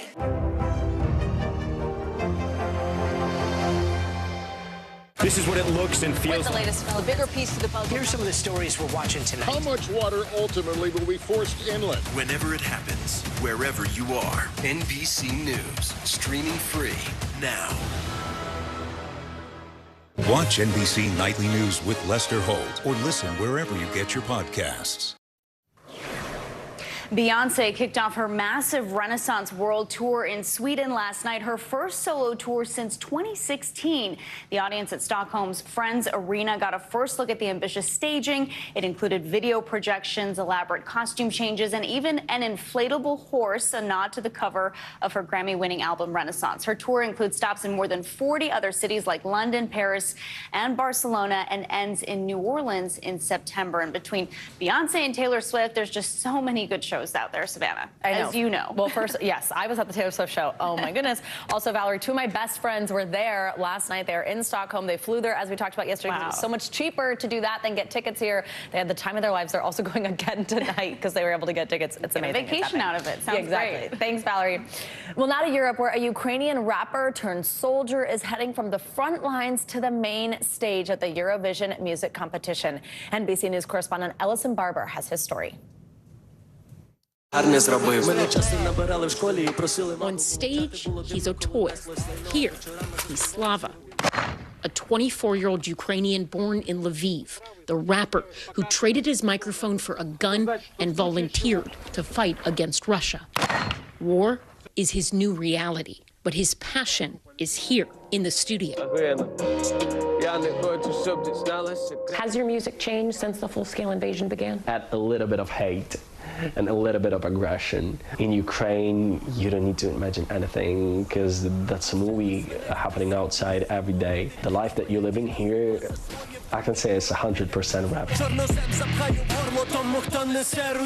Otoy is driven by a deep love for Ukraine, rage against the war, and an unwavering belief in this country's future. This week, he'll take all of it to Europe's biggest stage. The manager that I'm working with called me and she said, "You're gonna perform on Eurovision." And I was like, "Are you joking me? Like me, a rapper on Eurovision?" The performance, like most of his music, will be defined by his culture. I can say it's Ukrainian rap, like fully Ukrainian.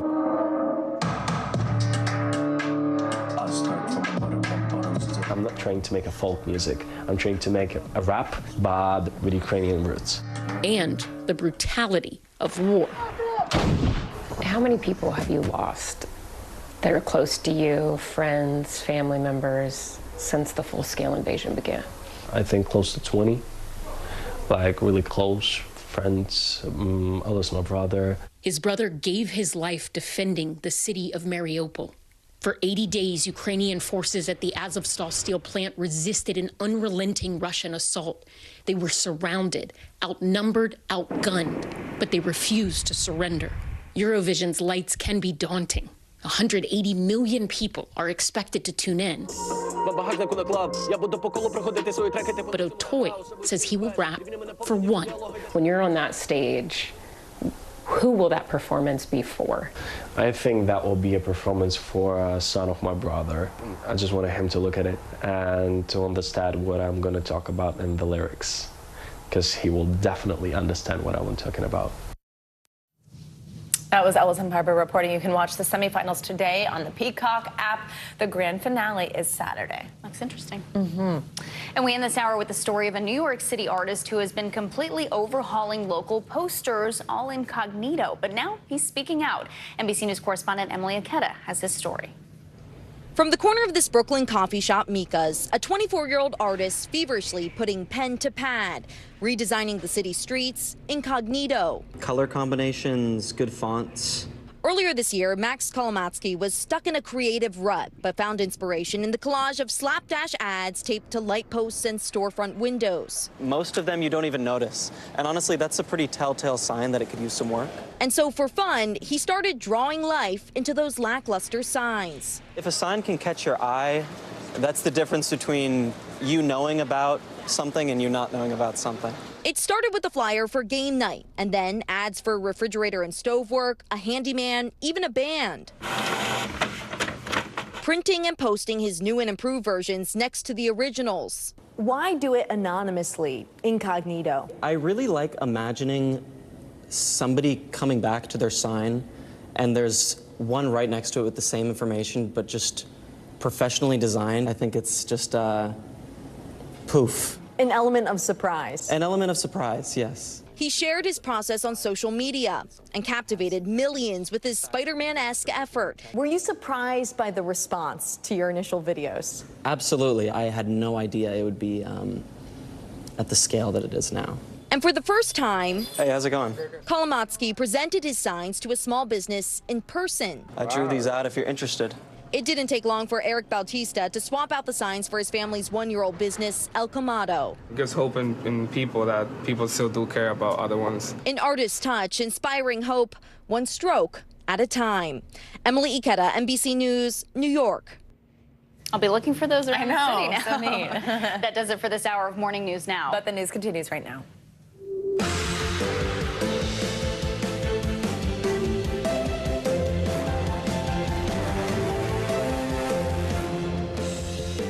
Hey everybody, good morning. Thanks for joining us this Thursday. I'm Savannah Sellers. And I'm Valerie Castro in for Joe Fryer. Right now on Morning News Now, looming deadline. This morning, U.S. troops are amassing on the southern border ahead of tonight's expiration of that COVID-era immigration restriction known as Title 42. We're on the ground with the latest scenes of desperation and confusion as migrants battle rumors and misinformation about what will happen next. Indicted, Republican Congressman George Santos is back in Washington this morning after pleading not guilty to more than a dozen federal charges yesterday. I'm going to fight my battle. I'm going to deliver. I'm going to take care of clearing my name, and I look forward to doing that. More on what he's accused of, plus what it all means for his future on Capitol Hill and the Republican Party in Congress. Also this morning, a key vote by FDA advisors on birth control, unanimously recommending a widely used medication be made available without a prescription. We'll take a look at what's next, when we could see a final decision from the FDA, and what it means for the future of contraceptives in America. Plus, high-altitude havoc. Later in the hour, a health warning from one of our own here at NBC News, Morgan Chesky, will bring you his story of an ordinary hiking trek in Utah that ended in the ICU. So scary when something like that happens and you're not expecting it. Absolutely. We're so happy he's okay, and so awesome that he's giving some people help, to look out for certain things. So it's great to hear from him.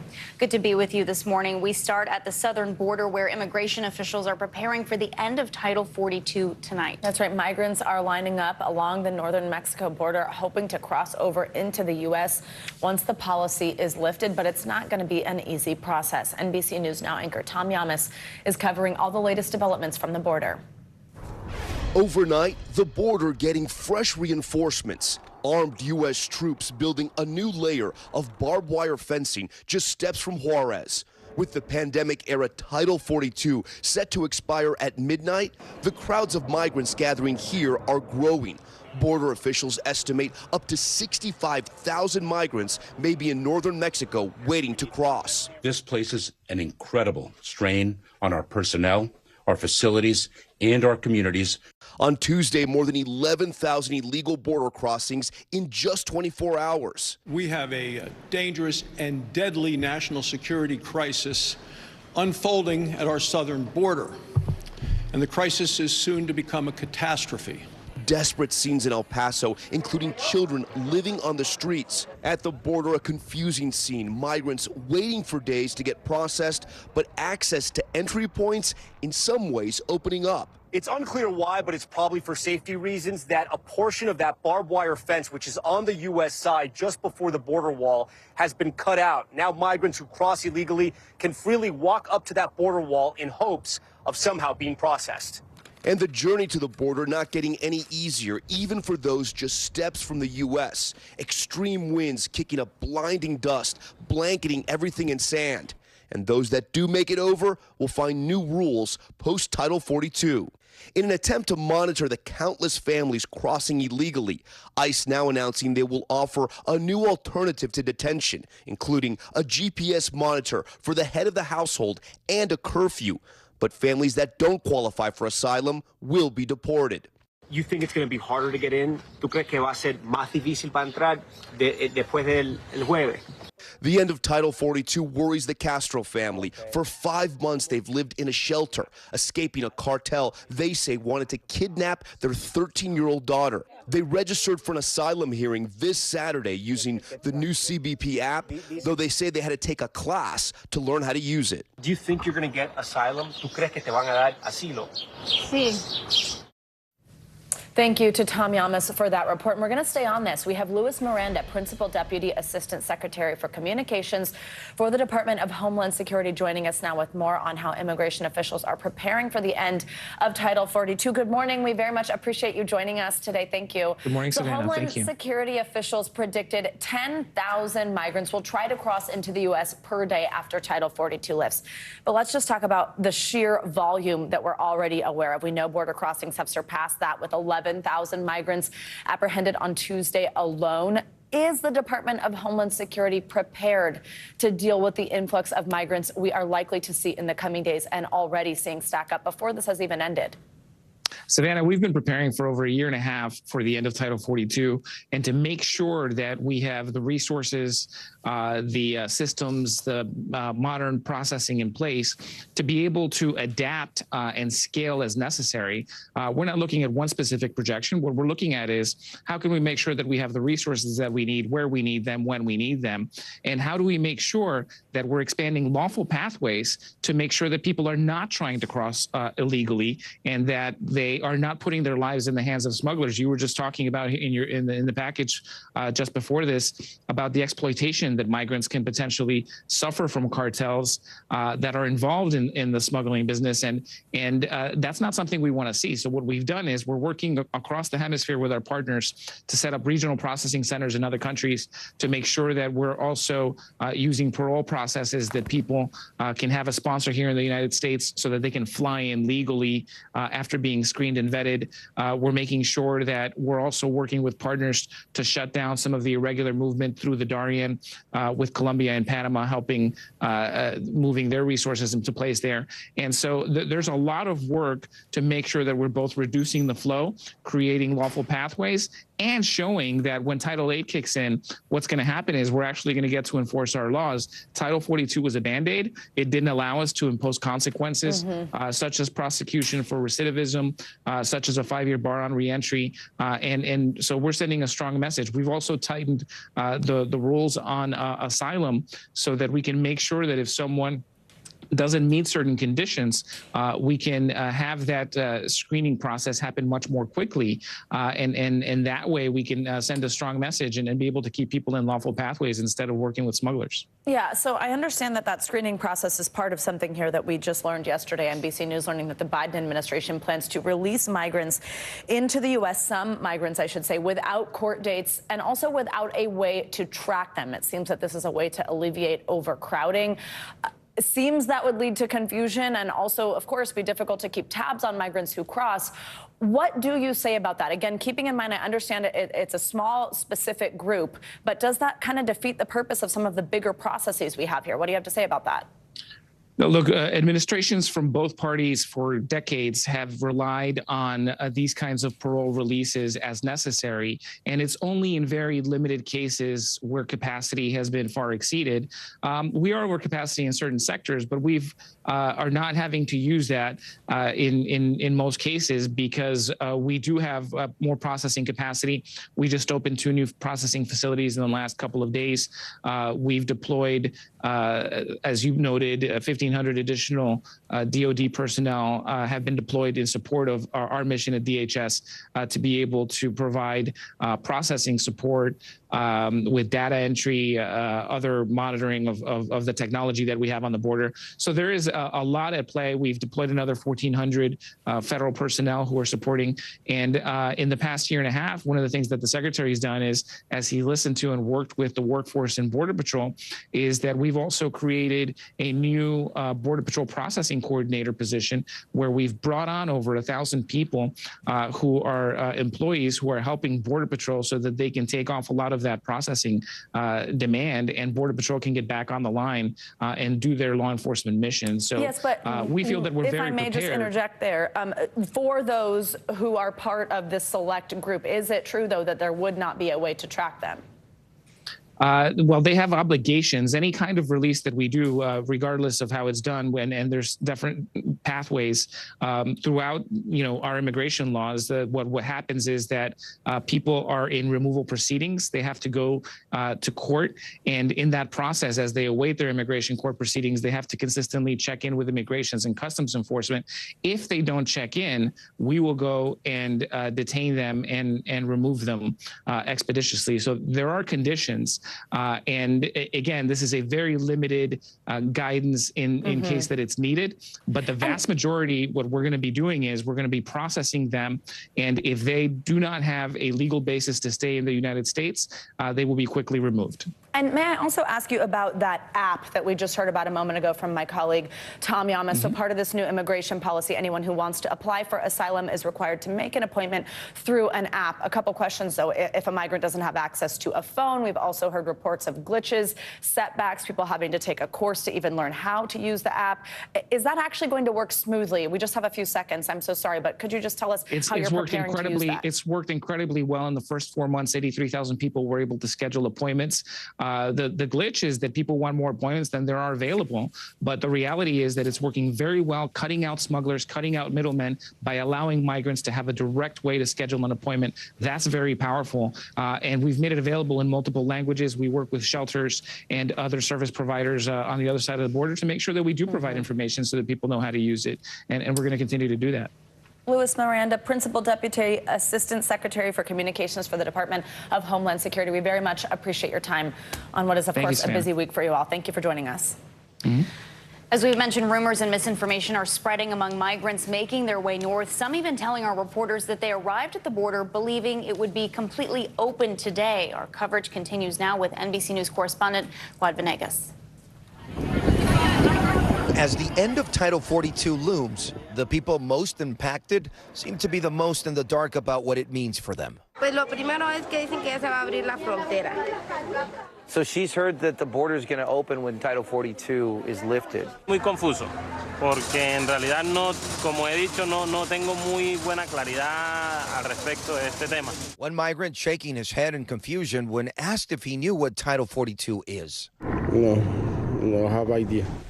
Now, the U.S. government trying to step in. Secretary of Homeland Security Alejandro Mayorkas announcing a new campaign in Central and South America to combat misinformation. Smugglers have long been hard at work spreading false information that the border will be open after May 11th. It will not be. They are lying. Desperate migrants hopeful they will get into the U.S. and be allowed to stay, but also uncertain about what to expect. There are many people who arrive here who just don't know what it means to be waiting for Border Patrol to process them. While a lot of rumors spread on social media, we provide Know Your Rights. Immigration attorney Nicole Ramos runs an organization using those popular platforms to educate migrants on policy. Rumores de CBP-1. Hay muchos rumores divulgados en la zona fronteriza. In order to be considered to enter the U.S. to begin the asylum process, asylum seekers need to make an appointment. The Biden administration rolling out a regulation that could disqualify those who cross into the U.S. illegally from claiming asylum. It presumes certain migrants are ineligible if they pass through other nations without seeking protection there first, as many do on their journey from Central and South America. If you're able to schedule an appointment through the CBP-1 app, you can actually get an exception and still be able to apply for asylum. The problem here is that the CBP-1 app doesn't work really well. As we have seen firsthand on the ground. It says, please choose, he has a Spanish, please choose date and time.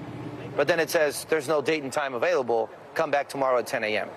In these Mexican border cities, lack of clarity on immigration policy is replaced with optimism and a dream for a better life.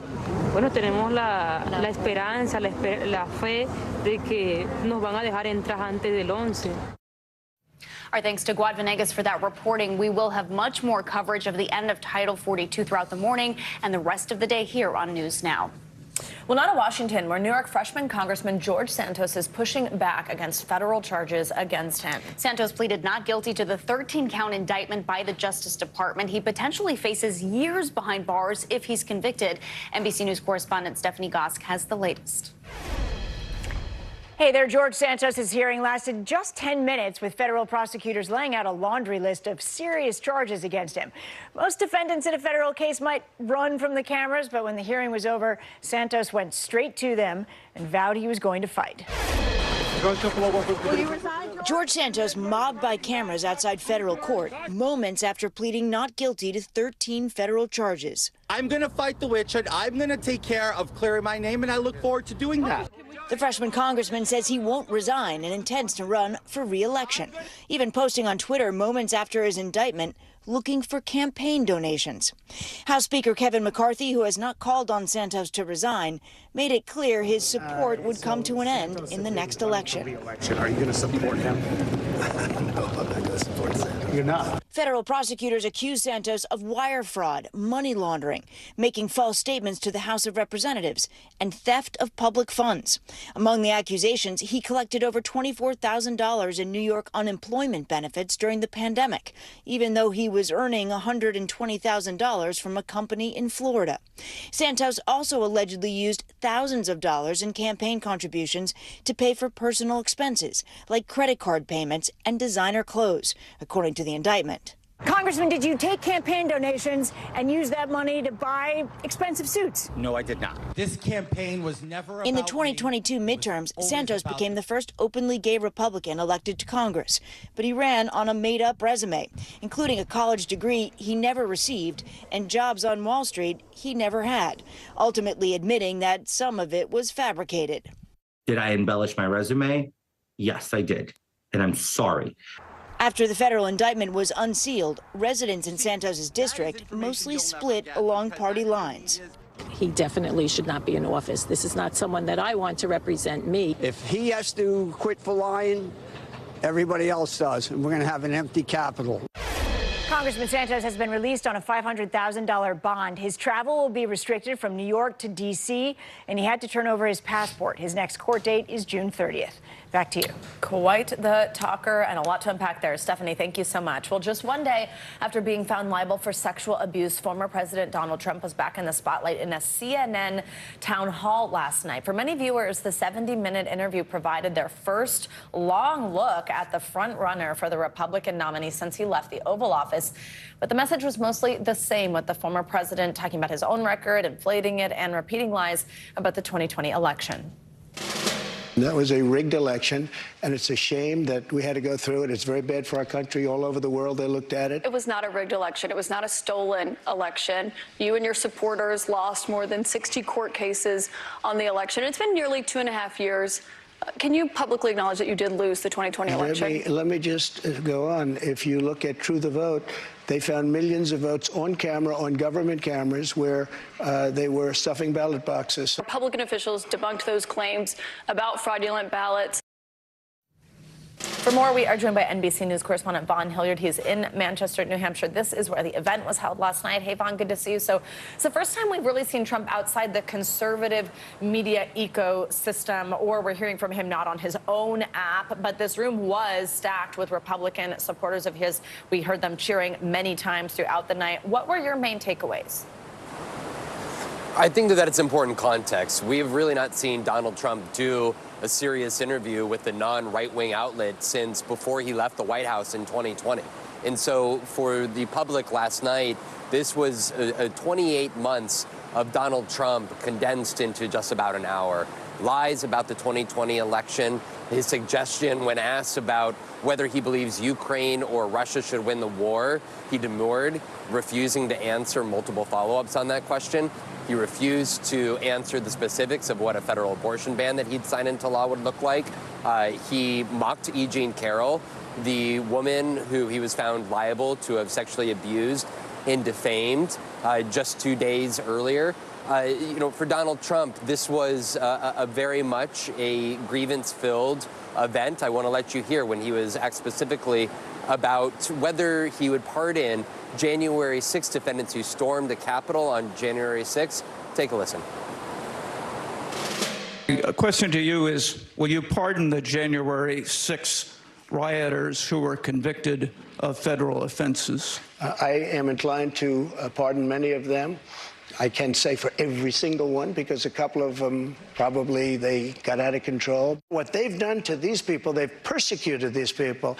And yeah, my answer is I am most likely, if I get in, I will most likely, I would say it will be a large portion of them.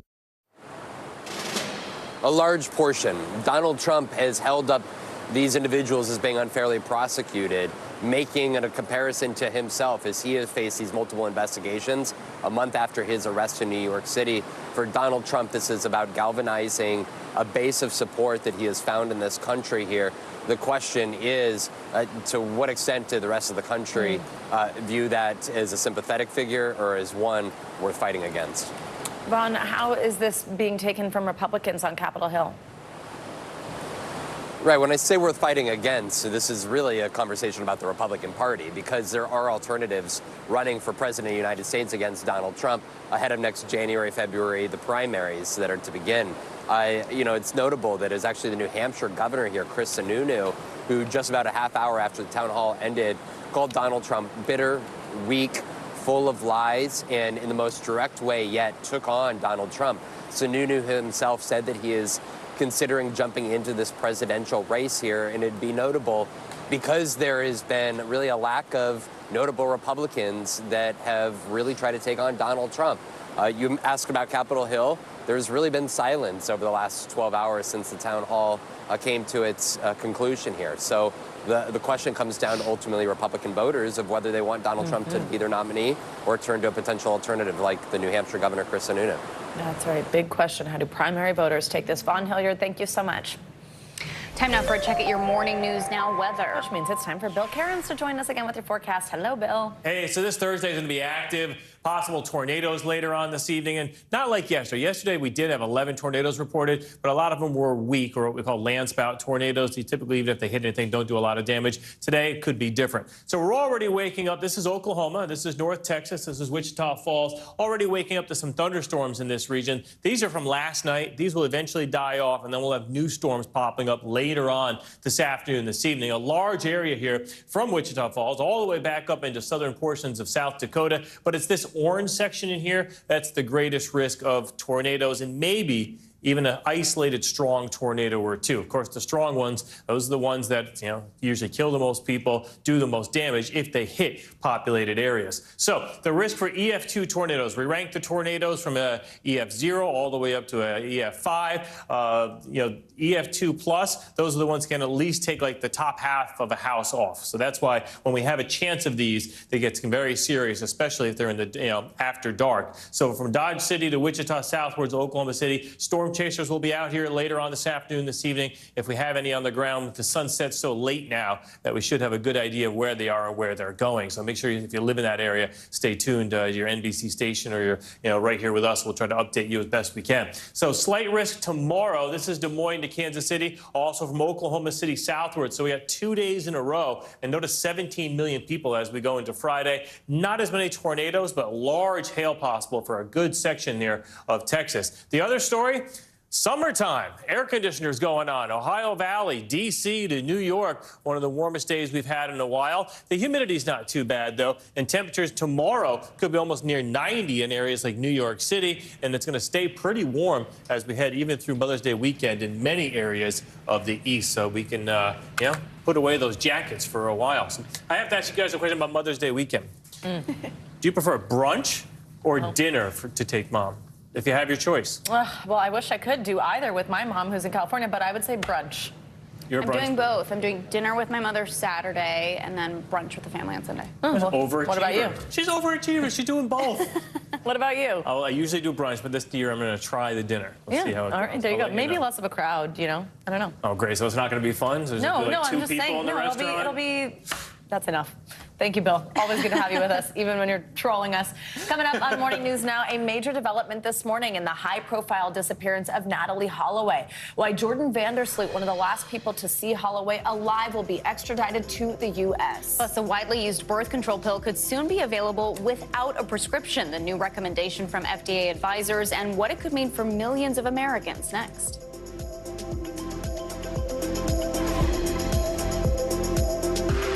Hey, I'm Hallie. It's good to be with you tonight.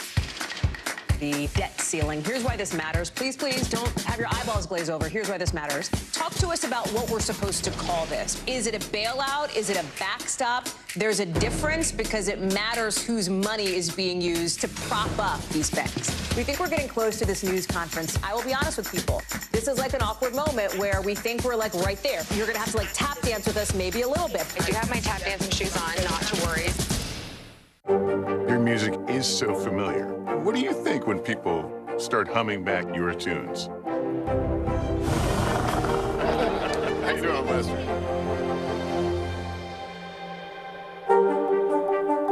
This is what it looks and feels. The storm zone. Bigger piece to the puzzle. Here's some of the stories we're watching tonight.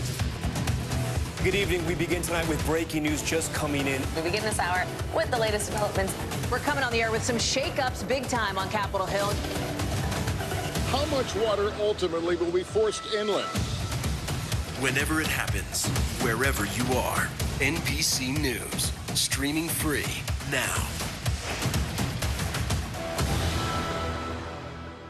For Dateline Premium, subscribe now on Apple Podcasts. This is what it looks and feels With the latest, a bigger piece to the puzzle. Here's some of the stories we're watching tonight. How much water ultimately will be forced inland? Whenever it happens, wherever you are, NBC News, streaming free now. For Dateline Premium, subscribe now on Apple Podcasts.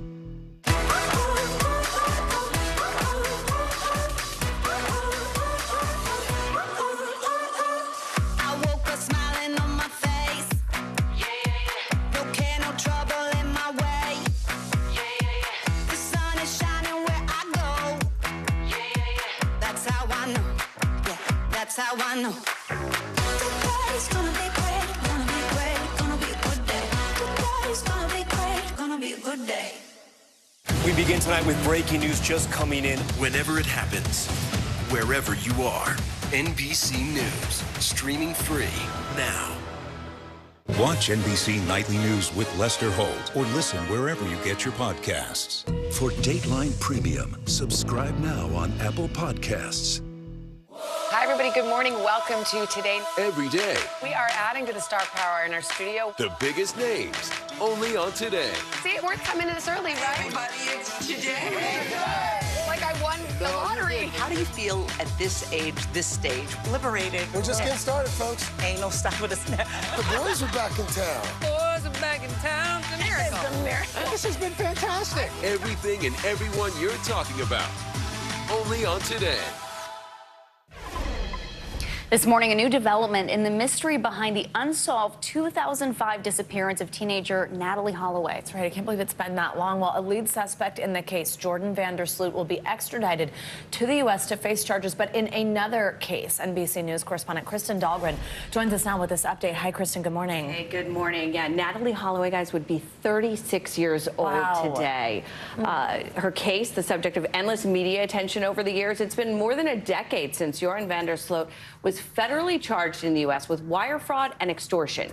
He's in prison in Peru for the murder of another woman, but will now face those charges here after the government of Peru agreed to extradite him. Nearly 20 years since the sudden disappearance of 18-year-old Natalie Holloway, Jordan Vandersloot, the prime suspect in the case, according to authorities, will be sent to Birmingham, Alabama, where he'll face federal wire fraud and extortion charges dating back to 2010. Overnight, the government of Peru approving his temporary extradition. Vandersloot was seen leaving a nightclub with Holloway in May of 2005, the night she vanished. No one has ever been charged in her disappearance, and her body was never found. In 2012, an Alabama judge signed an order declaring Holloway legally dead. Natalie's mother, Beth Holloway, releasing a statement overnight, writing in part, "It has been a very long and painful journey, but the persistence of many is going to pay off."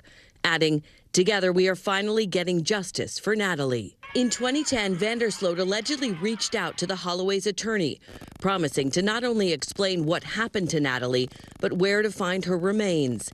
In exchange for $250,000, Vandersloot was wired $25,000 as part of an FBI sting, eventually leading to the current wire fraud and extortion charges against him. Authorities believe Vandersloot used the money to flee to Peru, where months later he was arrested for the murder of 21-year-old Stephanie Flores, who died on the 5th anniversary of Natalie's disappearance. He was convicted in 2012 and has been serving a 28-year prison sentence. Beth Holloway talking to Savannah in 2015. Does it feel like justice to you that he is in jail right now, even if not for the killing of your daughter? Justice is being served for Stephanie. But until Jordan faces the extortion charges in the U.S., then justice is not being served for Natalie.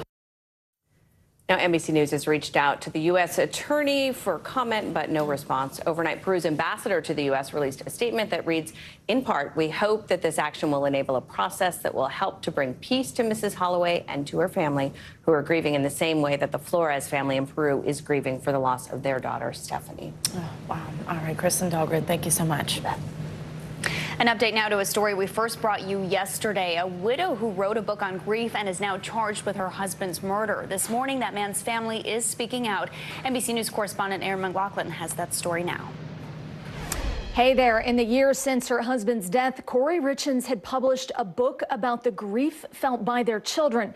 Now we're learning his family had always suspected she may have been involved in his murder, as court documents reveal new details about the successful businessman's alleged concern for the family's finances. It has been more than a year since the death of Eric Richins. Now the family of the father of 3 is speaking out, saying they've long been suspicious of his wife, Corey. Does Eric's family believe Corey killed him? I think the family has always felt that Corey was somehow involved in his death. The 33-year-old real estate agent turned children's book author has been charged with his murder. Police alleging she poisoned her 39-year-old husband last March with a massive dose of fentanyl. And according to court documents, Eric's family told investigators it may not have been the first time she'd poisoned him. He felt like Corey was trying to kill him, and that if he did die, that she should be investigated for that.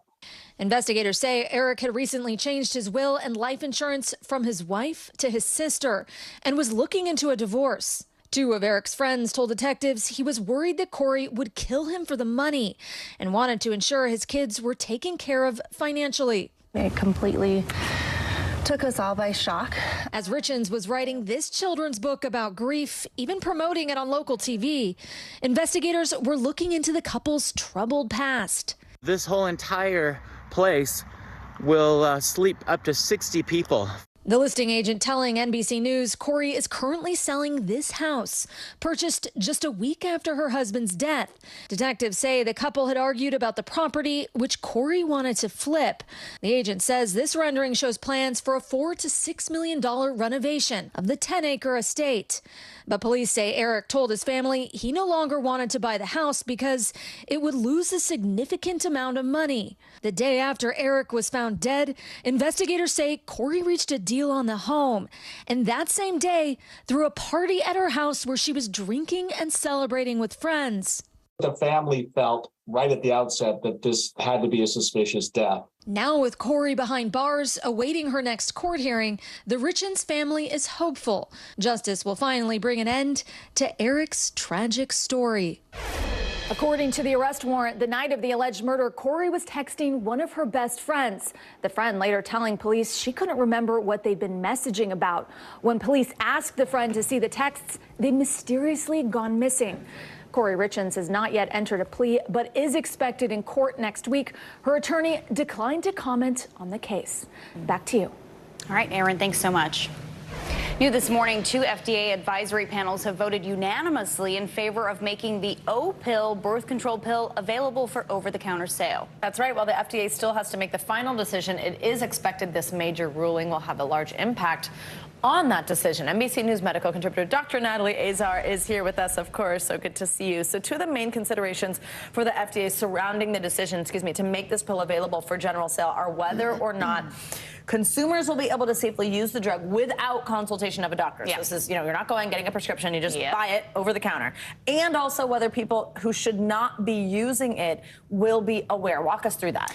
Those were the main 2 things that the FDA was looking at. So examples of can you read a prescription label correctly would be this particular pill because it's progestin only has to be taken, for example, at the same time every single day. If you miss a dose, do you use another form of contraception? They wanted to make sure that people could understand that without having a doctor explain it to them. And secondly, would a woman be able to select herself as someone who shouldn't be taking it? And the most important contraindication to this, you guys, is a woman who has a history of breast cancer. Well, guess what? The FDA unanimously decided that the risk of harm of not approving it was far, far, far less than the potential for benefit. Not only, what are the benefits of having this? Reducing unintended pregnancies, really improving reproductive autonomy, and really improving equitable access for women, especially in marginalized communities who may not have access to a healthcare provider. So we know ahead of the vote, the FDA had expressed some speculation about the validity of the data being used to back the agency's ruling on this pill. Were their concerns valid, and what more do we know about that? Yeah, you know, so and the FDA kind of alerted us to this last week when they released their briefing documents, and they said they had some issues with the methodology of some of the studies, but nothing that rose to the level of them saying this is that important that we are going to vote no for something like this. And I think one of the biggest things that came through in the conversations was this concept that just because something is over the counter, or I should say just because something's prescription, that automatically guarantees compliance. We know that it doesn't. And there's certainly precedent for a lot of other over-the-counter medications that people can and do take safely and effectively. So, Doctor, we know this is a little confusing. That wasn't the official FDA ruling. Yes. This is just a vote from the advisory panel. Right. Walk us through that nuance and then what that means the next steps are. So, you know, we have a lot of examples of this. Let's say in the last 2 years, Alzheimer's drugs, for example, an advisory committee will say, yes, we do recommend it, or no, we don't recommend it. But they're not the final authority. The final authority comes with the FDA proper. These are advisory committees to the FDA who we're meeting. We expect that the FDA will probably decide to go with their committee's recommendations. That's why they have a committee of experts. And it was unanimous. So that decision will likely happen sometime over the summer because there doesn't need to be a big ramp up of production. This pill is already available by prescription. I think we can expect that it would be on store shelves shortly thereafter. All right. Dr. Azar, thank you so much. Coming up, lost in translation. Yeah, there's a new trend of fake sign language videos on TikTok. Has the deaf community concerned? This is Morning News Now.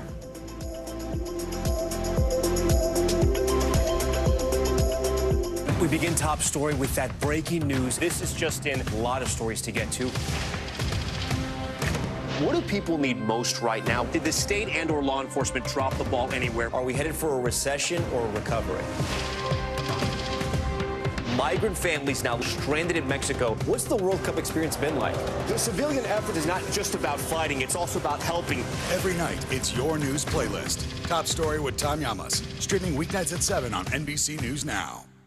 We begin tonight with breaking news just coming in. Whenever it happens, wherever you are, NBC News, streaming free now. Your music is so familiar. What do you think when people start humming back your tunes? How you doing, Lester?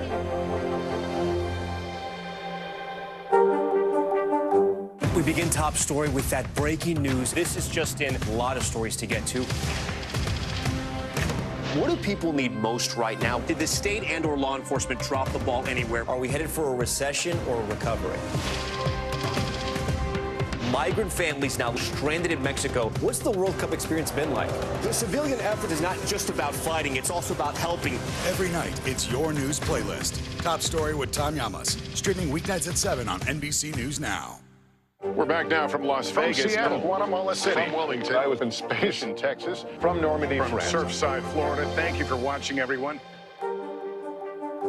Hey, podcast fans, ready to unlock our true crime mysteries? Try Dateline Premium on Apple Podcasts. You'll get early access to originals, plus bonus content, and everything is ad-free. So head to Apple Podcasts now to subscribe. Watch NBC Nightly News with Lester Holt, or listen wherever you get your podcasts. For Dateline Premium, subscribe now on Apple Podcasts. Welcome back. Well, this is a growing trend on TikTok. Creators signing along to famous songs like We Are the World or Love the Way You Lie, but it's not quite what it seems. Often they're actually showing the wrong sign language. Members of the deaf community say the signs are often meaningless and can be confusing for those trying to follow along. And the National Association for the Deaf recently shared this video condemning unqualified creators and calling the harm this was causing to the deaf community devastating. Amanda Morris is the disability reporter for the Washington Post. She is also, as she puts it, proudly hard of hearing. She joins us now for more insight into this alarming trend. Amanda, good morning.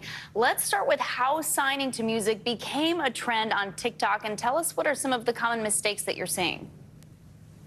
Yeah, so TikTok is a primarily video-based app, and certain sounds or songs will go viral. And if you do a video that includes that song or sound, then you have a better chance of going viral as well. And so I think, you know, mainstream representation of sign language got a lot of people interested in learning sign language, which is great. We've seen movies like Coda and A Quiet Place really raise awareness about the language.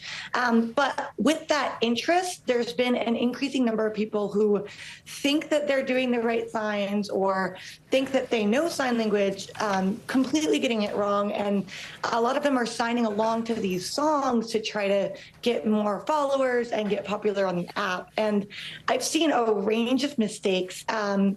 There's kind of like three categories of mistakes I've seen. One is that you mean to do one sign, but you accidentally do another. So that could be an example like you're trying to say the word young, which looks like this, but then you accidentally say tired, which looks like this. And if you don't know what you're doing, those small differences can actually make a big difference.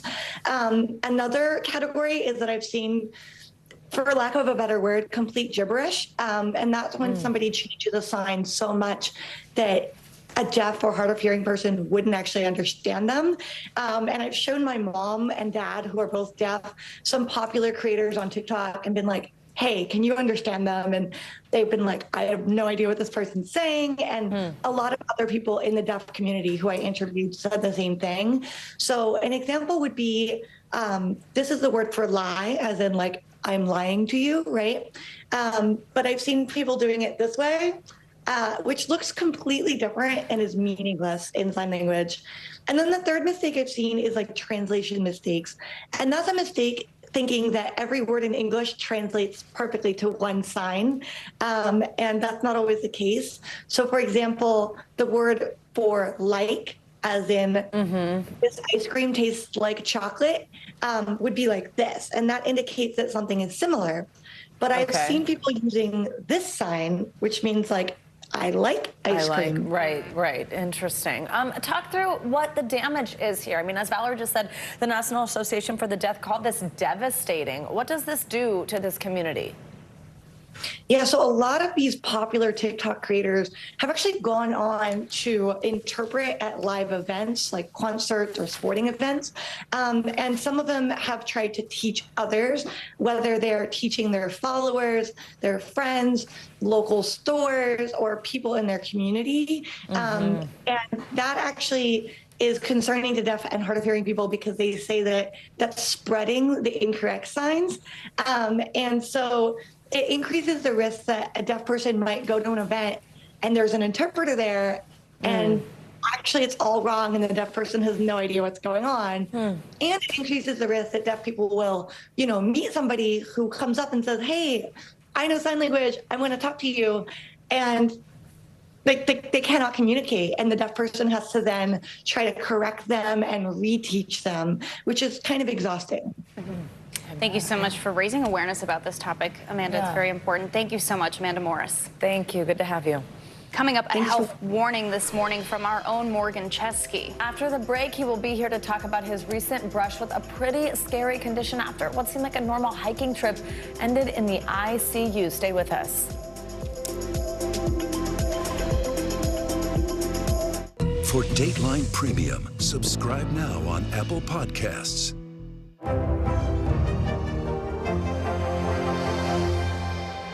This is what it looks and feels With the latest, a bigger piece to the puzzle. Here's some of the stories we're watching tonight. How much water ultimately will be forced inland? Whenever it happens, wherever you are, NBC News, streaming free now. What is going to happen now? Going back and forth because Oh, yeah, this is it, right? Hey, podcast fans, ready to unlock our true crime mysteries? Try Dateline Premium on Apple Podcasts. You'll get early access to originals, plus bonus content, and everything is ad-free. So head to Apple Podcasts now to subscribe. Hi, everybody. Good morning. Welcome to Today. Every day, We are adding to the star power in our studio. the biggest names, only on Today. See, we're coming in this early, right? Everybody, it's Today. Like I won the lottery. How do you feel at this age, this stage? Liberated. We're just getting started, folks. Ain't no stopping us now. The boys are back in town. Boys are back in town. It's a miracle. It's a miracle. This has been fantastic. Everything and everyone you're talking about, only on Today. NBC News, streaming free now. We begin top story with that breaking news. This is just in, a lot of stories to get to. What do people need most right now? Did the state and or law enforcement drop the ball anywhere? Are we headed for a recession or a recovery? Migrant families now stranded in Mexico. What's the World Cup experience been like? The civilian effort is not just about fighting, it's also about helping. Every night, it's your news playlist. Top Story with Tom Llamas. Streaming weeknights at 7 on NBC News Now. I'm Gotti Schwartz, and here are the stories we're watching tonight. Storms keep coming here in California. Some of the big headlines trending like crazy on social media. This is what my voice sounds like when I clone it. That wasn't me. You gotta see this. Stay tuned now, weeknights on NBC News Now. Still to come on the Channel 2 News. Well, the waters are certainly receding now. Still too close to call. Lester Holt reporting from the Ground Zero, as it's being referred to. It is, in fact, a taste of freedom. The Haitian people know a little something about resiliency. What's the biggest risk right now? Some of the troops who have been proud. I want to welcome you to the first presidential debate. In fact, we've been told we can't go any farther. You with some resilient folks, let me get in.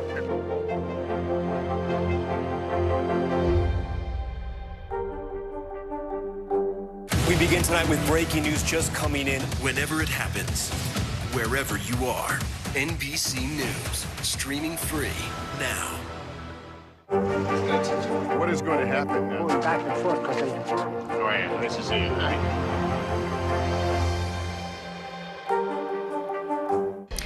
Welcome back. It's not summer just yet, but if you're planning to escape to the mountains on vacation, we have a warning for you this morning. Yeah, for more on this, we are joined by someone with personal experience of this and someone you probably know at home, our friend, NBC News correspondent Morgan Chesky.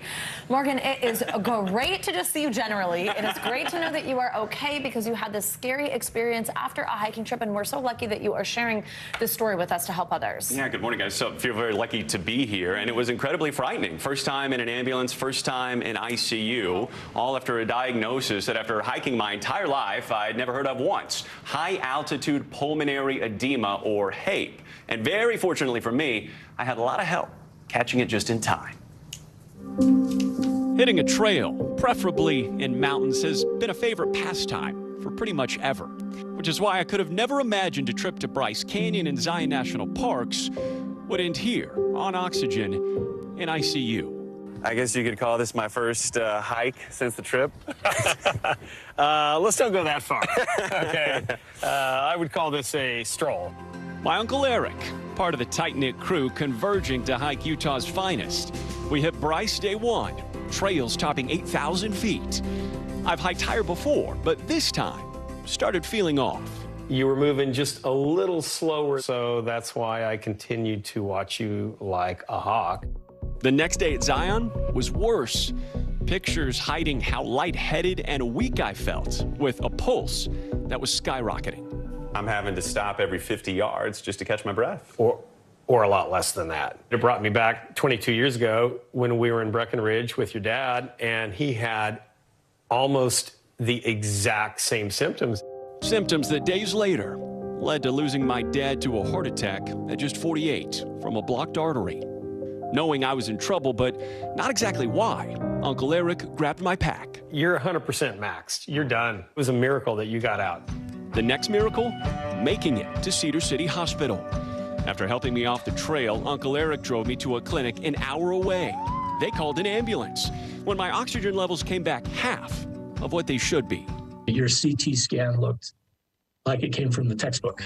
Dr. Jared Gray raced me in for tests, finding my lungs filling with fluid. He diagnosed me with HAPE, or high-altitude pulmonary edema, a respiratory condition that typically strikes those who ascend rapidly to elevations, topping 8,000 feet. All of your capillaries in your lungs started leaking, and so it's harder for oxygen to go across. If untreated, Doc told me you either pass out from lack of oxygen or go into cardiac arrest. In February, that's exactly what happened to 58-year-old John Magnus, an accomplished hiker who climbed Argentina's Mount Aconcagua, topping 22,000 feet. But hours later, his family says he passed away from HAPE-induced cardiac arrest. He was a very physically fit person. His family now speaking out to share a warning for others. It can happen to anyone. Plan ahead and be prepared as best as you can for emergency scenarios. As for me, Quality care and lower elevation did wonders. Not to mention a guy who made sure I was going to make it back home. You know, much love for having my back out there. Yeah, well, you know, I love you like my son, and I know, man. Appreciate you, brother. Oh my goodness, Morgan, just so powerful to share what's happened to you, share your personal story with your dad. We are so happy that you are here and you're okay. Thank you. But how are you feeling? How are you doing right now? Doctors told me to stay in Utah for a couple days to make sure that my body was fully, you know, at least on the path to recovery. And then I can't stress enough how quickly you can feel better by going to a lower elevation. That is the biggest way to alleviate the symptoms of HAPE, but incredibly scary. And then I did have to take an antibiotic because there was a respiratory infection that came along with that. The doctors tell me actually made me more prone to this high altitude pulmonary edema, a term I had never heard despite growing up hiking. Oh my gosh, we have to go, but just quickly, will you hike again? Maybe back Absolutely. out there? Okay. Walking along a beach sounds very exciting right now, but doctors tell me I can hit the mountains. I just need to really build in an extra day, even two, to acclimatize so that my body is able to handle that elevation. Absolutely. And great just things to keep in mind. Trust your body. If something is up, go check it out. Morgan Chesky, we are so glad you're okay, and we are very grateful to you for sharing your story. It's so good to see you. Well, let's get to some financial headlines now. We'll start with some bad news for full-time employees at Microsoft. Those yearly pay bumps, they're not happening this year at the tech giant. CNBC Markets reporter Pippa Stevens has that and more money news. Pippa, good morning. Hey, Valerie. Well, Microsoft is freezing pay for full-time employees this year. Another sign of tech companies tightening their belts amid worries about a slowing economy. But Microsoft will still offer promotions, bonuses, and stock awards to employees. Last month, the company said growth was subdued in the first 3 months of the year as economic concerns have affected demand for its software and cloud services. Meantime, Robinhood plans to offer trading of select stocks and exchange-traded funds 24 hours a day, 5 days a week. The brokerage will allow round-the-clock trading between 8 p.m. on Sunday and 8 p.m. of Friday in 43 stocks, including popular names like Amazon, Apple, and Tesla. It will begin rolling out the feature next week, and all customers should have it by June. Over time, Robinhood will make more stocks and ETFs available for overnight trading. And couples looking for more personalized wedding gifts can now create a registry on Etsy. Guests will be able to search for and buy gifts off pages on the platform, including handmade and vintage items. Couples can also add custom gifts and specify names, colors, designs, or other personalized categories that sellers offer. Friends and family shopping from a registry won't need to have an Etsy account. Everyone trying to capitalize on the wedding industry. Oh, yeah. Yeah, isn't that right? All right, Pippa, thank you so much. Well, coming up, turning pain into purpose. After the break, we'll introduce you to a super mom who's not only in charge of her 5 kids, but also one of the country's premier hotels. We've got her story next.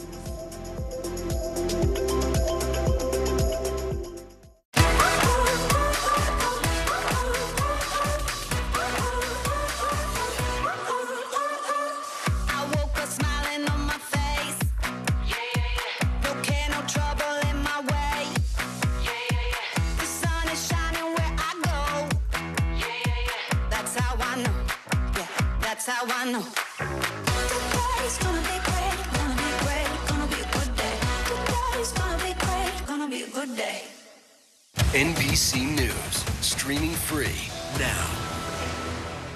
Hey, podcast fans, ready to unlock our true crime mysteries? Try Dateline Premium on Apple Podcasts. You'll get early access to originals, plus bonus content, and everything is ad-free. So head to Apple Podcasts now to subscribe.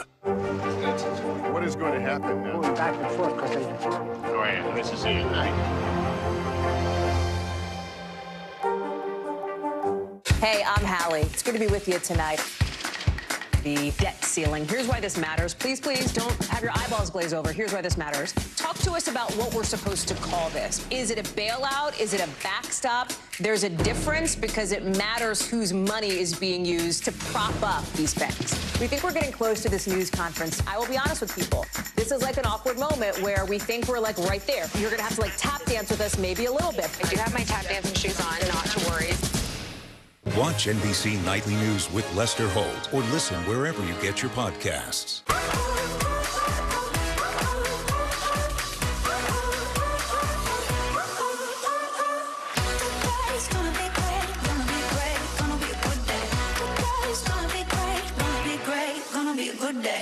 For Dateline Premium, subscribe now on Apple Podcasts. Watch NBC Nightly News with Lester Holt or listen wherever you get your podcasts. Finally this hour, a mom who turns her pain into purpose. Today's show co-host Jenna Bush Hager sat down with the proprietor of one of the most renowned hotel properties in the country, hearing how she tackles family and business while living out her husband's dreams.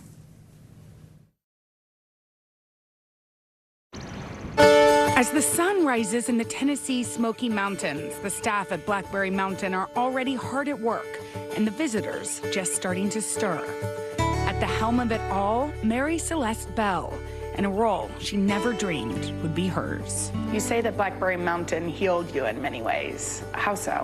Sam and I had dreamed about Blackberry Mountain for years, bringing his vision to life and making sure that we were doing everything that we wanted to do and that he dreamed of has been just an incredible journey. You met Sam in high school. Do you remember your first impressions of him? He, of course, was great looking. He was warm and friendly and fun, and he had kind of a magnetism to him. That magnetism naturally drew people to Sam, his colleagues, his guests, and his children.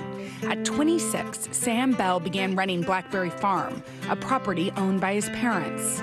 Once he turned that resort into a world-renowned culinary destination, he set his eyes to the mountains. He loved getting out and exploring. He loved to hike. I mean, Blackberry Mountain, he hiked and biked every inch of it. He loved blazing a trail. He was kind of fearless. When Sam died in a tragic ski accident in 2016, he left his wife with 5 children, 5,200 acres of uncharted land, and a dream. There was just immediate talking of like, how are we gonna do this? And so I found myself over those days, over and over, just saying, I know we're gonna be okay. The Bell family decided Mary Celeste should be the one to bring Sam's dream to fruition, and she did just that. But that also must have been slightly daunting. I mean, you have 5 children. You were very young. You were in your 30s. Were you scared? I wasn't scared. It was really so healing to have to get up and get dressed and show up somewhere. Yes. And I wasn't always on time. Still am not very good at that. But have adult conversations and not be dwelling on what we're losing. But the other thing that was so amazing is that it was such a connection to Sam. 7 years later, Mary Celeste oversees 1,200 employees and is involved in the day-to-day business at both Blackberry Farm and Blackberry Mountain, all while raising her children who range in age from 10 years old to 25 years old. What would they say about their dad? They would say that he loved them, that he was committed and passionate about things he loved, but I think they would say that they miss him and they wish he was here. But they know how special it was to have him for the time they did. And they appreciate that. Yeah.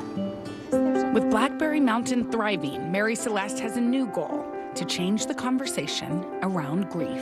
Loss is universal, and there's no universal conversation about it. You say that there's hope after healing. There is some beautiful light that comes. Well, I think that difficult times give you perspective, and there is hope, and you just have to appreciate every day. A guest actually gave you a really important book that I know has been sort of a safe haven for you. And then you gave one to me when I lost my grandparents, who you knew I loved. The book is called Healing After Loss by Martha Hickman. Even if I could, I will not forget my pain. I will honor it. It is part of who I am. Do you feel that way about your pain too? I feel so fortunate to have lived the life that I've lived. And loving someone so much that you miss them so much is a gift. But I also think that at some point you have to let go. And so I am letting go of my pain. I want to celebrate what I had, and I also want to live on. Beautiful story and a beautiful place. Jenna Bush Hager, thank you so much. That does it for this hour of Morning News Now. But stick with us because the news continues right now.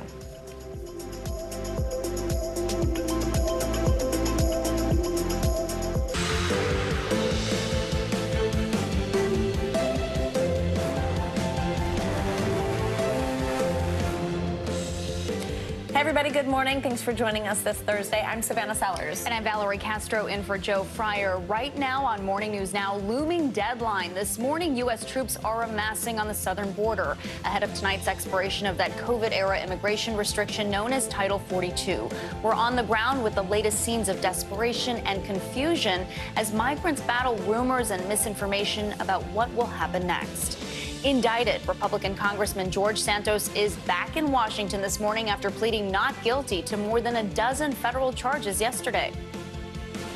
I'm going to fight my battle. I'm going to deliver. I'm going to take care of clearing my name, and I look forward to doing that. More on what he's accused of, plus what it all means for his future on Capitol Hill and the Republican Party in Congress.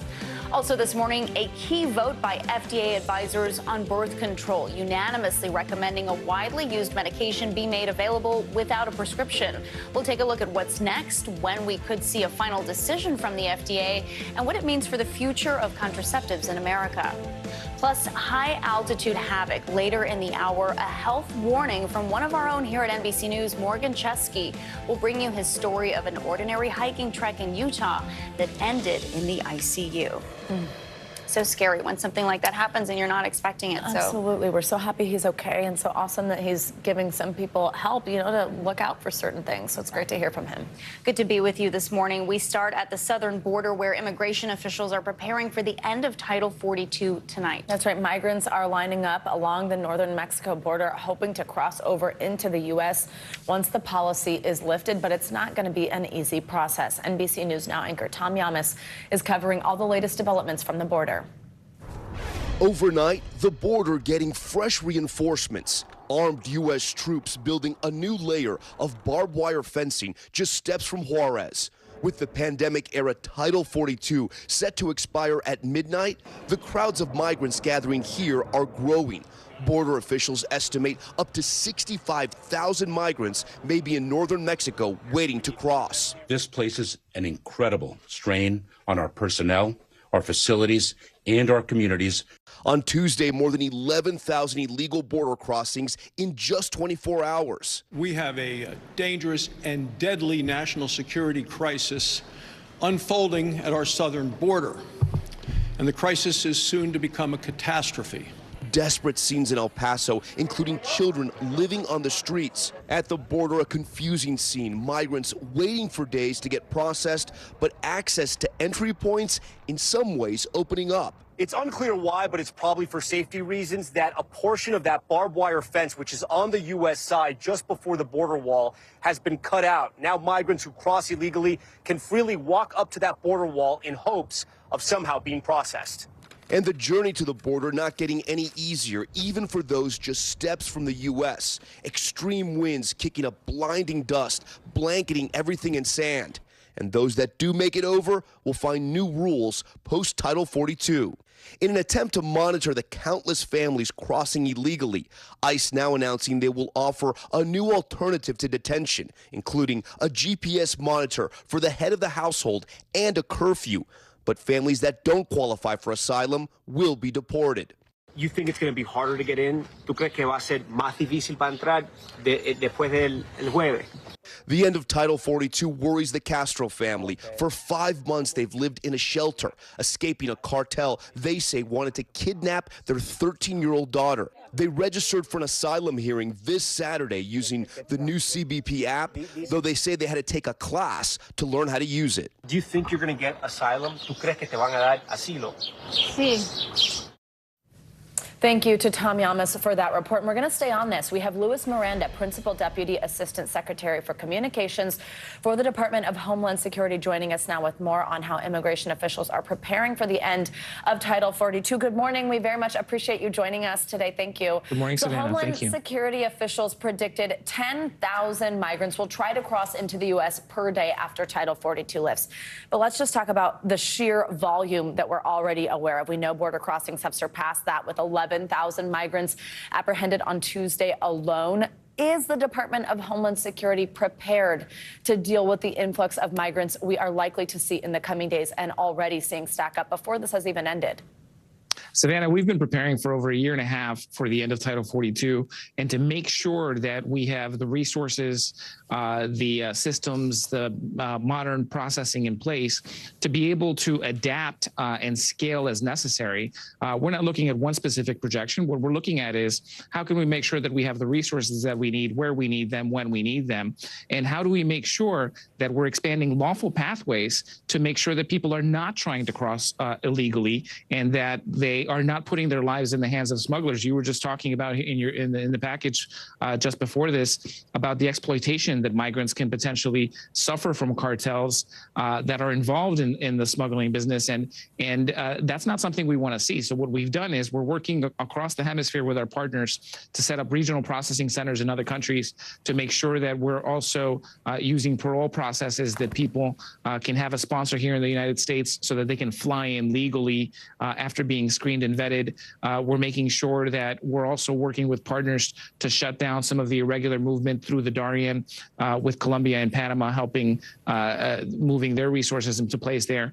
And so there's a lot of work to make sure that we're both reducing the flow, creating lawful pathways, and showing that when Title 8 kicks in, what's going to happen is we're actually going to get to enforce our laws. Title 42 was a Band-Aid. It didn't allow us to impose consequences, such as prosecution for recidivism, such as a 5-year bar on reentry. And so we're sending a strong message. We've also tightened the rules on asylum so that we can make sure that if someone doesn't meet certain conditions, we can have that screening process happen much more quickly. And that way we can send a strong message and be able to keep people in lawful pathways instead of working with smugglers. Yeah, so I understand that screening process is part of something here that we just learned yesterday. NBC News learning that the Biden administration plans to release migrants into the U.S., some migrants, I should say, without court dates and also without a way to track them. It seems that this is a way to alleviate overcrowding.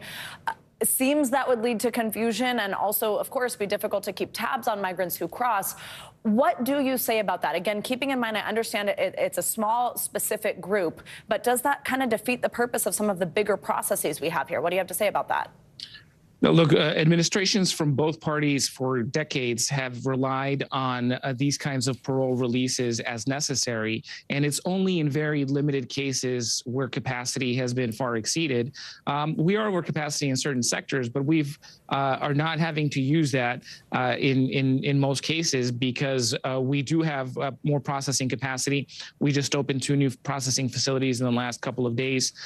We've deployed, as you noted, 1,500 additional DoD personnel have been deployed in support of our mission at DHS to be able to provide processing support with data entry, other monitoring of the technology that we have on the border. So there is a lot at play. We've deployed another 1,400 federal personnel who are supporting. And in the past year and a half, one of the things that the Secretary has done is, as he listened to and worked with the workforce and Border Patrol, is that we've also created a new Border Patrol processing coordinator position where we've brought on over 1,000 people who are employees who are helping Border Patrol so that they can take off a lot of that processing demand and Border Patrol can get back on the line and do their law enforcement mission. So yes, but we feel that we're very prepared. If I may just interject there, for those who are part of this select group, is it true, though, that there would not be a way to track them?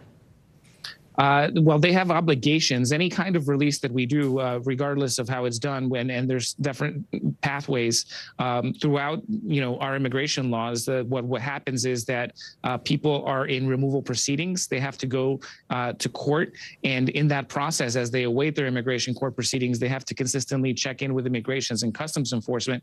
If they don't check in, we will go and detain them and remove them expeditiously. So there are conditions. And again, this is a very limited guidance in case that it's needed. But the vast majority, what we're going to be doing is we're going to be processing them. And if they do not have a legal basis to stay in the United States, they will be quickly removed. And may I also ask you about that app that we just heard about a moment ago from my colleague, Tom Yamas. So part of this new immigration policy, anyone who wants to apply for asylum is required to make an appointment through an app. A couple questions, though. If a migrant doesn't have access to a phone, we've also heard reports of glitches, setbacks, people having to take a course to even learn how to use the app. Is that actually going to work smoothly? We just have a few seconds. I'm so sorry, but could you just tell us how you're preparing to use that? It's worked incredibly well in the first 4 months. 83,000 people were able to schedule appointments. The glitch is that people want more appointments than there are available. But the reality is that it's working very well, cutting out smugglers, cutting out middlemen by allowing migrants to have a direct way to schedule an appointment. That's very powerful. And we've made it available in multiple languages. We work with shelters and other service providers on the other side of the border to make sure that we do provide information so that people know how to use it. And we're going to continue to do that. Louis Miranda, Principal Deputy Assistant Secretary for Communications for the Department of Homeland Security. We very much appreciate your time on what is, of course, a busy week for you all. Thank you for joining us. As we've mentioned, rumors and misinformation are spreading among migrants making their way north. Some even telling our reporters that they arrived at the border believing it would be completely open today. Our coverage continues now with NBC News correspondent Juan Venegas. As the end of Title 42 looms, the people most impacted seem to be the most in the dark about what it means for them.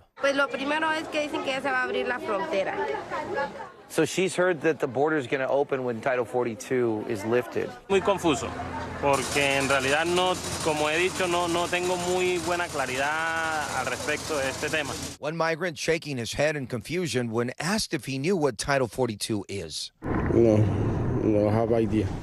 Now, the U.S. government trying to step in. Secretary of Homeland Security Alejandro Mayorkas announcing a new campaign in Central and South America to combat misinformation. Smugglers have long been hard at work spreading false information that the border will be open after May 11th. It will not be. They are lying. Desperate migrants hopeful they will get into the U.S. and be allowed to stay, but also uncertain about what to expect. There are many people who arrive here who just don't know what it means to be waiting for Border Patrol to process them. While a lot of rumors spread on social media, we provide Know Your Rights. Immigration attorney Nicole Ramos runs an organization using those popular platforms to educate migrants on policy. Rumores de CBP-1. Hay muchos rumores divulgados en la zona fronteriza. In order to be considered to enter the U.S. to begin the asylum process, asylum seekers need to make an appointment. The Biden administration rolling out a regulation that could disqualify those who cross into the U.S. illegally from claiming asylum. It presumes certain migrants are ineligible if they pass through other nations without seeking protection there first, as many do on their journey from Central and South America. If you're able to schedule an appointment through the CBP-1 app, you can actually get an exception and still be able to apply for asylum. The problem here is that the CBP-1 app doesn't work really well. As we have seen firsthand on the ground. It says, please choose, he has a Spanish, please choose date and time. But then it says, there's no date and time available. Come back tomorrow at 10 a.m. In these Mexican border cities, lack of clarity on immigration policy is replaced with optimism and a dream for a better life. Bueno, tenemos la esperanza, la fe de que nos van a dejar entrar antes del 11. Our thanks to Juan Venegas for that reporting. We will have much more coverage of the end of Title 42 throughout the morning and the rest of the day here on News Now. Well, not in Washington, where New York freshman Congressman George Santos is pushing back against federal charges against him. Santos pleaded not guilty to the 13-count indictment by the Justice Department. He potentially faces years behind bars if he's convicted. NBC News correspondent Stephanie Gosk has the latest. Hey there, George Santos' hearing lasted just 10 minutes, with federal prosecutors laying out a laundry list of serious charges against him. Most defendants in a federal case might run from the cameras, but when the hearing was over, Santos went straight to them and vowed he was going to fight. George Santos mobbed by cameras outside federal court moments after pleading not guilty to 13 federal charges. I'm going to fight the witch hunt. I'm going to take care of clearing my name, and I look forward to doing that. The freshman congressman says he won't resign and intends to run for re-election, even posting on Twitter moments after his indictment, looking for campaign donations. House Speaker Kevin McCarthy, who has not called on Santos to resign, made it clear his support would come to an end in the next election. Are you going to support him?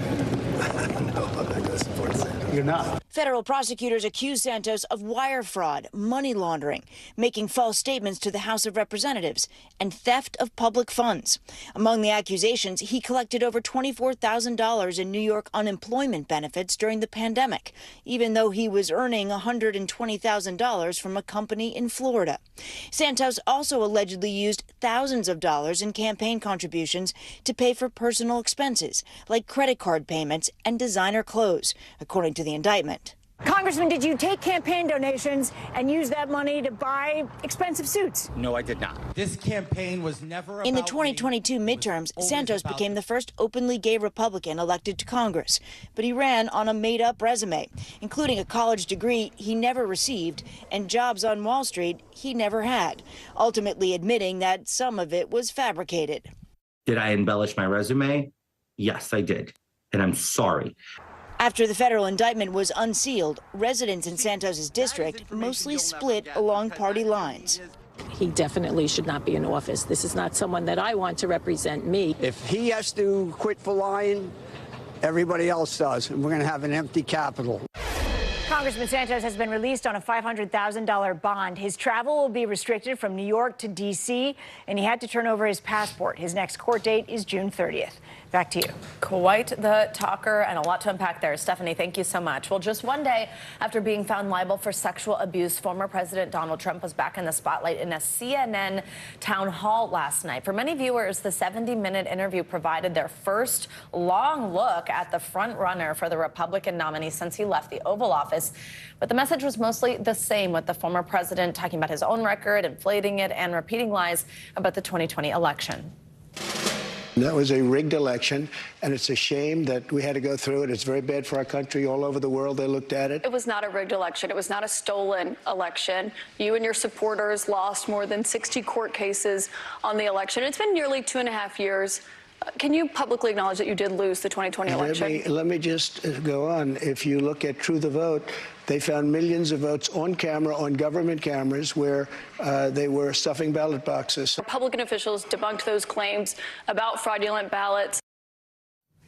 For more, we are joined by NBC News correspondent Vaughn Hilliard. He's in Manchester, New Hampshire. This is where the event was held last night. Hey, Vaughn, good to see you. So it's the first time we've really seen Trump outside the conservative media ecosystem, or we're hearing from him not on his own app. But this room was stacked with Republican supporters of his. We heard them cheering many times throughout the night. What were your main takeaways? I think that it's important context. We've really not seen Donald Trump do a serious interview with the non-right-wing outlet since before he left the White House in 2020. And so for the public last night, this was a 28 months of Donald Trump condensed into just about an hour. Lies about the 2020 election, his suggestion when asked about whether he believes Ukraine or Russia should win the war, he demurred, refusing to answer multiple follow-ups on that question. He refused to answer the specifics of what a federal abortion ban that he'd sign into law would look like. He mocked E. Jean Carroll, the woman who he was found liable to have sexually abused and defamed just 2 days earlier. For Donald Trump, this was a very much a grievance-filled event. I want to let you hear when he was asked specifically about whether he would pardon January 6 defendants who stormed the Capitol on January 6. Take a listen.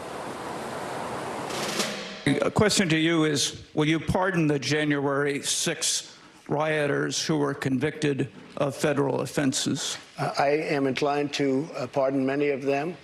I can't say for every single one, because a couple of them probably they got out of control. What they've done to these people, they've persecuted these people. And yeah, my answer is I am most likely, if I get in, I will most likely, I would say it will be a large portion of them. A large portion. Donald Trump has held up these individuals as being unfairly prosecuted making a comparison to himself as he has faced these multiple investigations a month after his arrest in New York City. For Donald Trump, this is about galvanizing a base of support that he has found in this country here. The question is, to what extent did the rest of the country view that as a sympathetic figure or as one worth fighting against? Vaughn, how is this being taken from Republicans on Capitol Hill? Right, when I say worth fighting against, this is really a conversation about the Republican Party, because there are alternatives running for president of the United States against Donald Trump ahead of next January, February, the primaries that are to begin. It's notable that it's actually the New Hampshire governor here, Chris Sununu, who just about a half hour after the town hall ended, called Donald Trump bitter, weak, full of lies, and in the most direct way yet took on Donald Trump. Sununu himself said that he is considering jumping into this presidential race here, and it'd be notable because there has been really a lack of notable Republicans that have really tried to take on Donald Trump. You asked about Capitol Hill. There's really been silence over the last 12 hours since the town hall came to its conclusion here. So the question comes down to ultimately Republican voters of whether they want Donald Trump to be their nominee or turn to a potential alternative like the New Hampshire governor, Chris Sununu. That's right. Big question. How do primary voters take this? Vaughn Hilliard, thank you so much. Time now for a check at your morning news now weather. Which means it's time for Bill Cairns to join us again with your forecast. Hello, Bill. Hey, so this Thursday is going to be active. Possible tornadoes later on this evening, and not like yesterday. Yesterday we did have 11 tornadoes reported, but a lot of them were weak, or what we call landspout tornadoes. You typically, even if they hit anything, don't do a lot of damage. Today it could be different. So we're already waking up. This is Oklahoma. This is North Texas. This is Wichita Falls. Already waking up to some thunderstorms in this region. These are from last night. These will eventually die off, and then we'll have new storms popping up later on this afternoon, this evening. A large area here from Wichita Falls all the way back up into southern portions of South Dakota, but it's this orange section in here that's the greatest risk of tornadoes, and maybe even an isolated strong tornado or two. Of course, the strong ones, those are the ones that usually kill the most people, do the most damage if they hit populated areas. So the risk for EF2 tornadoes, we rank the tornadoes from a EF0 all the way up to a EF5. EF2 plus, those are the ones that can at least take like the top half of a house off. So that's why when we have a chance of these, they get very serious, especially if they're in the after dark. So from Dodge City to Wichita southwards, Oklahoma City, storm chasers will be out here later on this afternoon, this evening. If we have any on the ground, the sun sets so late now that we should have a good idea of where they are and where they're going. So make sure if you live in that area, stay tuned to your NBC station or your, right here with us. We'll try to update you as best we can. So slight risk tomorrow. This is Des Moines to Kansas City, also from Oklahoma City southward. So we got 2 days in a row, and notice 17 million people as we go into Friday. Not as many tornadoes, but large hail possible for a good section here of Texas. The other story, summertime, air conditioners going on. Ohio Valley, D.C. to New York, one of the warmest days we've had in a while. The humidity's not too bad, though, and temperatures tomorrow could be almost near 90 in areas like New York City, and it's going to stay pretty warm as we head even through Mother's Day weekend in many areas of the east, so we can, put away those jackets for a while. So I have to ask you guys a question about Mother's Day weekend. Do you prefer brunch or dinner to take Mom? If you have your choice. Well, I wish I could do either with my mom, who's in California, but I would say brunch. I'm doing both. I'm doing dinner with my mother Saturday and then brunch with the family on Sunday. Overachiever. What about you? She's overachiever. She's doing both. What about you? I usually do brunch, but this year I'm going to try the dinner. Let's see how it goes. All right, there you go. Maybe less of a crowd, I don't know. Oh, great. So it's not going to be fun? So No, like I'm just saying, it'll be, that's enough. Thank you, Bill. Always good to have you with us, even when you're trolling us. Coming up on Morning News Now, a major development this morning in the high-profile disappearance of Natalie Holloway. Why Jordan Vandersloot, one of the last people to see Holloway alive, will be extradited to the U.S. Plus, a widely used birth control pill could soon be available without a prescription. The new recommendation from FDA advisors and what it could mean for millions of Americans. Next.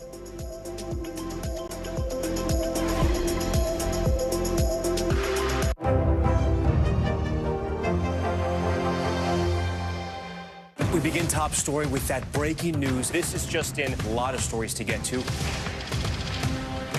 What do people need most right now? Did the state and/or law enforcement drop the ball anywhere? Are we headed for a recession or a recovery? Migrant families now stranded in Mexico. What's the World Cup experience been like? The civilian effort is not just about fighting, it's also about helping. Every night, it's your news playlist. Top Story with Tom Llamas. Streaming weeknights at 7 on NBC News Now.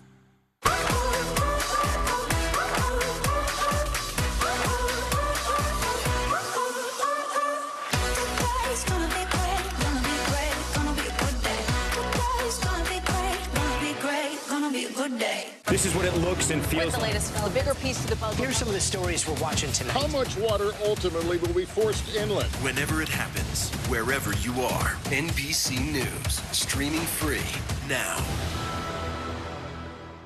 We begin Top Story with that breaking news. This is just in, a lot of stories to get to. What do people need most right now? Did the state and or law enforcement drop the ball anywhere? Are we headed for a recession or a recovery? Migrant families now stranded in Mexico. What's the World Cup experience been like?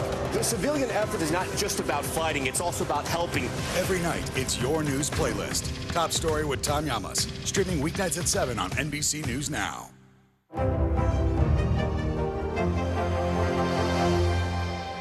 This is what it looks and feels. The storm zone. A bigger piece to the puzzle. Here's some of the stories we're watching tonight. Good evening. We begin tonight with breaking news just coming in. We begin this hour with the latest developments. We're coming on the air with some shakeups big time on Capitol Hill. How much water ultimately will be forced inland? Whenever it happens, wherever you are, NBC News, streaming free now. Watch NBC Nightly News with Lester Holt or listen wherever you get your podcasts. We begin tonight with breaking news just coming in. Whenever it happens, wherever you are, NBC News, streaming free now. I'm Gotti Schwartz, and here are the stories we're watching tonight. Storms keep coming here in California. Some of the big headlines trending like crazy on social media. This is what my voice sounds like when I clone it. That wasn't me. You gotta see this. Stay tuned now, weeknights on NBC News Now. What is going to happen now? Going back and forth because Go ahead. Nice to see you.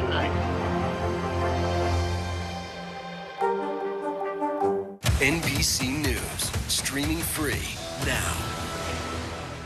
Watch NBC Nightly News with Lester Holt or listen wherever you get your podcasts. This morning, a new development in the mystery behind the unsolved 2005 disappearance of teenager Natalie Holloway. That's right. I can't believe it's been that long. Well, a lead suspect in the case, Jordan Vandersloot, will be extradited to the U.S. to face charges, but in another case. NBC News correspondent Kristen Dahlgren joins us now with this update. Hi, Kristen. Good morning. Hey, good morning. Yeah, Natalie Holloway, guys, would be 36 years old today. Her case, the subject of endless media attention over the years. It's been more than a decade since Jordan Vandersloot was federally charged in the U.S. with wire fraud and extortion. He's in prison in Peru for the murder of another woman, but will now face those charges here after the government of Peru agreed to extradite him. Nearly 20 years since the sudden disappearance of 18-year-old Natalie Holloway, Jordan Vandersloot, the prime suspect in the case, according to authorities, will be sent to Birmingham, Alabama, where he'll face federal wire fraud and extortion charges dating back to 2010. Overnight, the government of Peru approving his temporary extradition. Vandersloot was seen leaving a nightclub with Holloway in May of 2005, the night she vanished. No one has ever been charged in her disappearance, and her body was never found. In 2012, an Alabama judge signed an order declaring Holloway legally dead. Natalie's mother, Beth Holloway, releasing a statement overnight, writing in part, "It has been a very long and painful journey, but the persistence of many is going to pay off." Adding, "Together we are finally getting justice for Natalie." In 2010, Vandersloot allegedly reached out to the Holloway's attorney, promising to not only explain what happened to Natalie, but where to find her remains. In exchange for $250,000, Vandersloot was wired $25,000 as part of an FBI sting, eventually leading to the current wire fraud and extortion charges against him. Authorities believe Vandersloot used the money to flee to Peru, where months later he was arrested for the murder of 21-year-old Stephanie Flores, who died on the 5th anniversary of Natalie's disappearance. He was convicted in 2012 and has been serving a 28-year prison sentence. Beth Holloway talking to Savannah in 2015. Does it feel like justice to you that he is in jail right now, even if not for the killing of your daughter, justice is being served for Stephanie. But until Iran faces the extortion charges in the U.S., then justice is not being served for Natalie. Now, NBC News has reached out to the U.S. attorney for comment, but no response. Overnight, Peru's ambassador to the U.S. released a statement that reads, in part, we hope that this action will enable a process that will help to bring peace to Mrs. Holloway and to her family, who are grieving in the same way that the Flores family in Peru is grieving for the loss of their daughter, Stephanie. Oh, wow. All right, Kristen Dahlgren, thank you so much. An update now to a story we first brought you yesterday. A widow who wrote a book on grief and is now charged with her husband's murder. This morning, that man's family is speaking out. NBC News correspondent Erin McLaughlin has that story now. Hey there. In the years since her husband's death, Corey Richens had published a book about the grief felt by their children. Now we're learning his family had always suspected she may have been involved in his murder, as court documents reveal new details about the successful businessman's alleged concern for the family's finances. It has been more than a year since the death of Eric Richens. Now the family of the father of three is speaking out, saying they've long been suspicious of his wife, Corey. Does Eric's family believe Corey killed him? I think the family has always felt that Corey was somehow involved in his death. The 33-year-old real estate agent turned children's book author has been charged with his murder. Police alleging she poisoned her 39-year-old husband last March with a massive dose of fentanyl. And according to court documents, Eric's family told investigators it may not have been the first time she'd poisoned him. He felt like Corey was trying to kill him, and that if he did die, that she should be investigated for that. Investigators say Eric had recently changed his will and life insurance from his wife to his sister and was looking into a divorce. Two of Eric's friends told detectives he was worried that Corey would kill him for the money and wanted to ensure his kids were taken care of financially. It completely took us all by shock. As Richens was writing this children's book about grief, even promoting it on local TV, investigators were looking into the couple's troubled past. This whole entire place will sleep up to 60 people. The listing agent telling NBC News Corey is currently selling this house, purchased just a week after her husband's death. Detectives say the couple had argued about the property, which Corey wanted to flip. The agent says this rendering shows plans for a $4 to $6 million renovation of the 10-acre estate. But police say Eric told his family he no longer wanted to buy the house because it would lose a significant amount of money. The day after Eric was found dead, investigators say Corey reached a deal on the home, and that same day threw a party at her house where she was drinking and celebrating with friends. The family felt right at the outset that this had to be a suspicious death. Now with Corey behind bars awaiting her next court hearing, the Richens family is hopeful justice will finally bring an end to Eric's tragic story. According to the arrest warrant, the night of the alleged murder, Corey was texting one of her best friends. The friend later telling police she couldn't remember what they'd been messaging about. When police asked the friend to see the texts, they'd mysteriously gone missing. Corey Richens has not yet entered a plea, but is expected in court next week. Her attorney declined to comment on the case. Back to you. All right, Erin, thanks so much. New this morning, 2 FDA advisory panels have voted unanimously in favor of making the O-pill birth control pill available for over-the-counter sale. That's right. While the FDA still has to make the final decision, it is expected this major ruling will have a large impact on that decision. NBC News medical contributor Dr. Natalie Azar is here with us, of course, so good to see you. So two of the main considerations for the FDA surrounding the decision, to make this pill available for general sale are whether or not consumers will be able to safely use the drug without consultation of a doctor. So this is, you're not going getting a prescription, you just buy it over the counter. And also whether people who should not be using it will be aware. Walk us through that.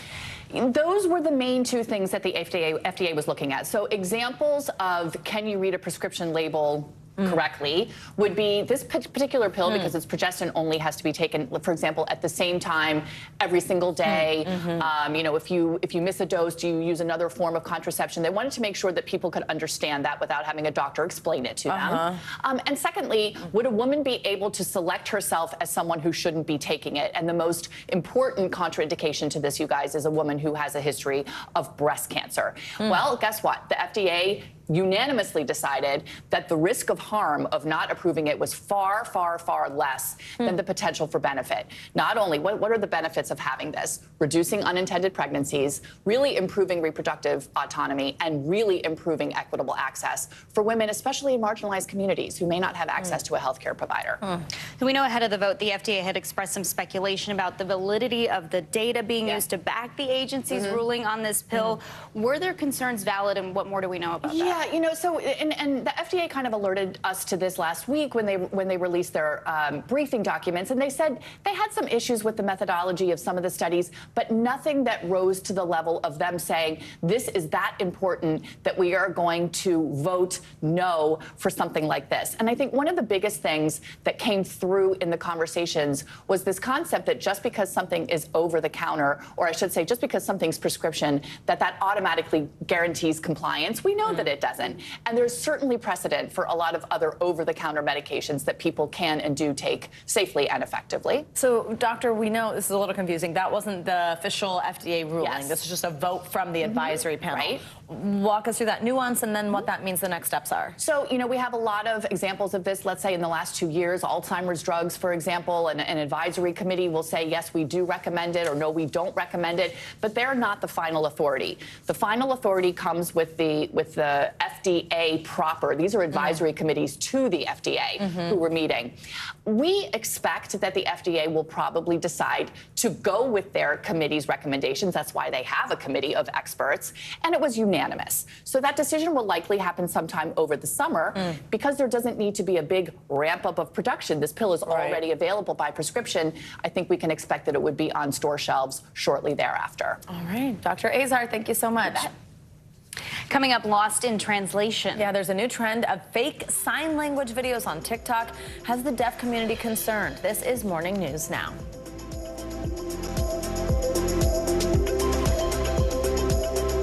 NBC News, streaming free now.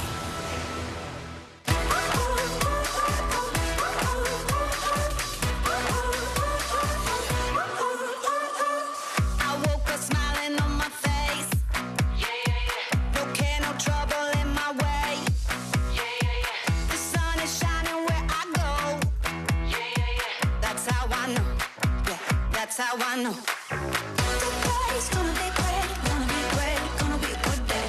Today's gonna be great, gonna be a good day. For Dateline Premium, subscribe now on Apple Podcasts. Your music is so familiar. What do you think when people start humming back your tunes? How you doing, Lester?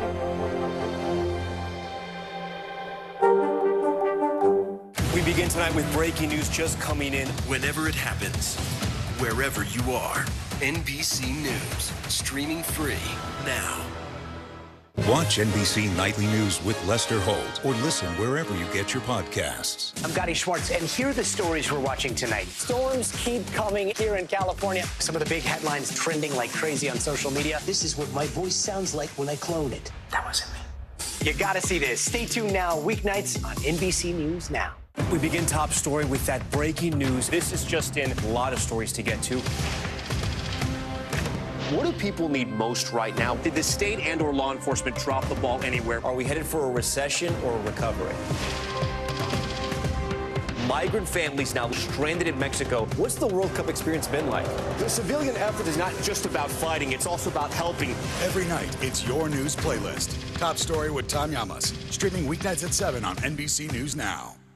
NBC News, streaming free now.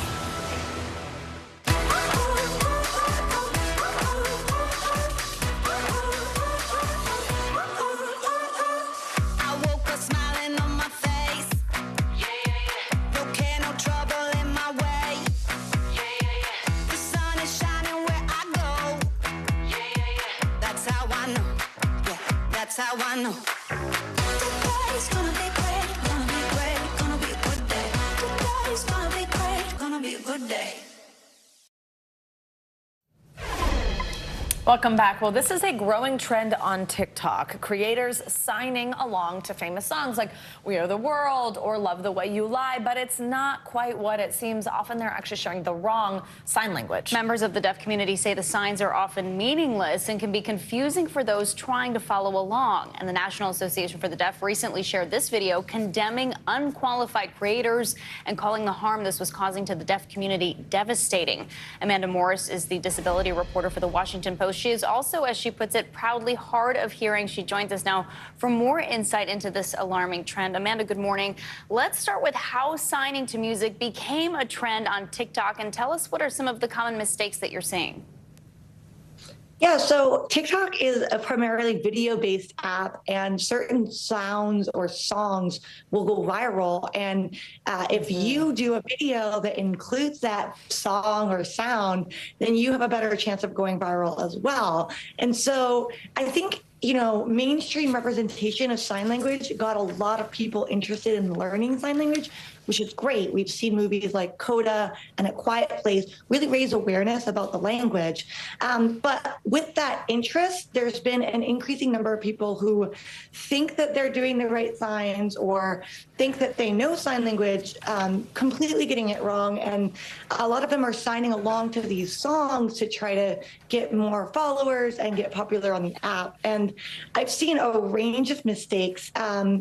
There's kind of like three categories of mistakes I've seen. One is that you mean to do one sign, but you accidentally do another. So that could be an example like you're trying to say the word young, which looks like this, but then you accidentally say tired, which looks like this. And if you don't know what you're doing, those small differences can actually make a big difference. Another category is that I've seen, for lack of a better word, complete gibberish. And that's when somebody changes a sign so much that a deaf or hard of hearing person wouldn't actually understand them. And I've shown my mom and dad, who are both deaf, some popular creators on TikTok and been like, hey, can you understand them? And they've been like, I have no idea what this person's saying. And a lot of other people in the deaf community who I interviewed said the same thing. So an example would be, this is the word for lie, as in like, I'm lying to you, right? But I've seen people doing it this way, which looks completely different and is meaningless in sign language. And then the third mistake I've seen is like translation mistakes.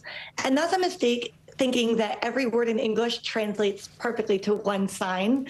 And that's not always the case. So for example, the word for like, as in this ice cream tastes like chocolate, would be like this. And that indicates that something is similar. But I've seen people using this sign, which means like, I like ice cream. Right. Interesting. Talk through what the damage is here. I mean, as Valerie just said, the National Association for the Deaf called this devastating. What does this do to this community? Yeah, so a lot of these popular TikTok creators have actually gone on to interpret at live events like concerts or sporting events. And some of them have tried to teach others, whether they're teaching their followers, their friends, local stores, or people in their community. And that actually is concerning to deaf and hard of hearing people because they say that that's spreading the incorrect signs. And so it increases the risk that a deaf person might go to an event and there's an interpreter there and actually it's all wrong and the deaf person has no idea what's going on. And it increases the risk that deaf people will, you know, meet somebody who comes up and says, hey, I know sign language, I want to talk to you. And they cannot communicate, and the deaf person has to then try to correct them and reteach them, which is kind of exhausting. Thank you so much for raising awareness about this topic, Amanda. It's very important. Thank you so much, Amanda Morris. Thank you. Good to have you. Coming up, a health warning this morning from our own Morgan Chesky. After the break, he will be here to talk about his recent brush with a pretty scary condition after what seemed like a normal hiking trip ended in the ICU. Stay with us. NBC News, streaming free now.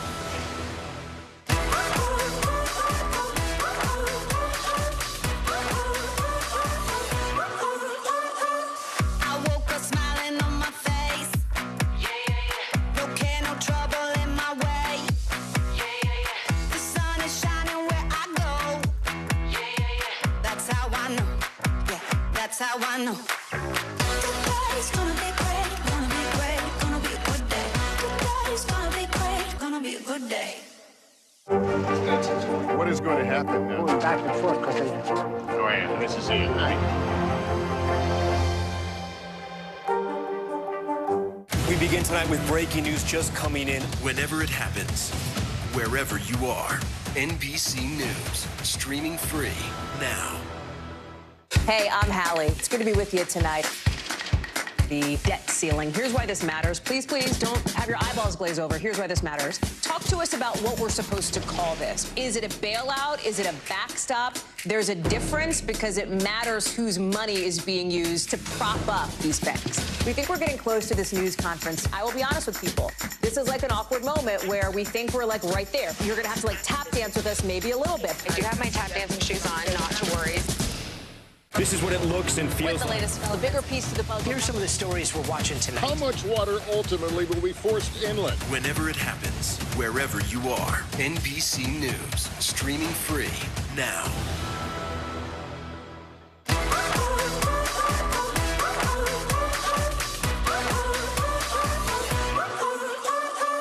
I woke up smiling on my face. No care, no trouble in my way. The sun is shining where I go. That's how I know. Yeah, that's how I know. Today's gonna be great, gonna be great, gonna be a good day. Today's gonna be great, gonna be a good day. Your music is so familiar. What do you think when people start humming back your tunes? How you doing, Lester?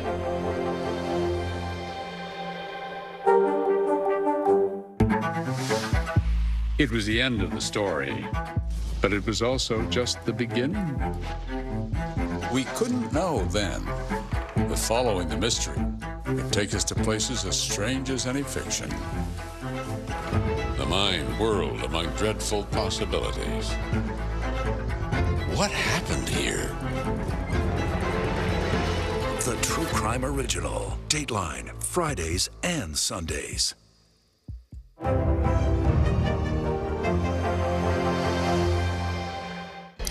Welcome back. It's not summer just yet, but if you're planning to escape to the mountains on vacation, we have a warning for you this morning. Yeah, for more on this, we are joined by someone with personal experience of this and someone you probably know at home, our friend, NBC News correspondent Morgan Chesky. Morgan, it is great to just see you generally. It is great to know that you are okay because you had this scary experience after a hiking trip, and we're so lucky that you are sharing this story with us to help others. Yeah, good morning, guys. So I feel very lucky to be here, and it was incredibly frightening. First time in an ambulance, first time in ICU, all after a diagnosis that after hiking my entire life, I'd never heard of once. High altitude pulmonary edema, or HAPE. And very fortunately for me, I had a lot of help catching it just in time. Hitting a trail, preferably in mountains, has been a favorite pastime for pretty much ever, which is why I could have never imagined a trip to Bryce Canyon and Zion National Parks would end here on oxygen in ICU. I guess you could call this my first hike since the trip. Let's don't go that far. Okay. I would call this a stroll. My Uncle Eric, part of the tight-knit crew converging to hike Utah's finest. We hit Bryce day one, trails topping 8,000 feet. I've hiked higher before, but this time started feeling off. You were moving just a little slower, so that's why I continued to watch you like a hawk. The next day at Zion was worse. Pictures hiding how lightheaded and weak I felt, with a pulse that was skyrocketing. I'm having to stop every 50 yards just to catch my breath. Or a lot less than that. It brought me back 22 years ago when we were in Breckenridge with your dad, and he had almost the exact same symptoms. Symptoms that days later led to losing my dad to a heart attack at just 48 from a blocked artery. Knowing I was in trouble, but not exactly why, Uncle Eric grabbed my pack. You're 100% maxed. You're done. It was a miracle that you got out. The next miracle? Making it to Cedar City Hospital. After helping me off the trail, Uncle Eric drove me to a clinic an hour away. They called an ambulance. When my oxygen levels came back half of what they should be. Your CT scan looked like it came from the textbook. Dr. Jared Gray raced me in for tests, finding my lungs filling with fluid. He diagnosed me with HAPE, or high-altitude pulmonary edema, a respiratory condition that typically strikes those who ascend rapidly to elevations, topping 8,000 feet. All of your capillaries in your lungs started leaking, and so it's harder for oxygen to go across. If untreated, Doc told me you either pass out from lack of oxygen or go into cardiac arrest.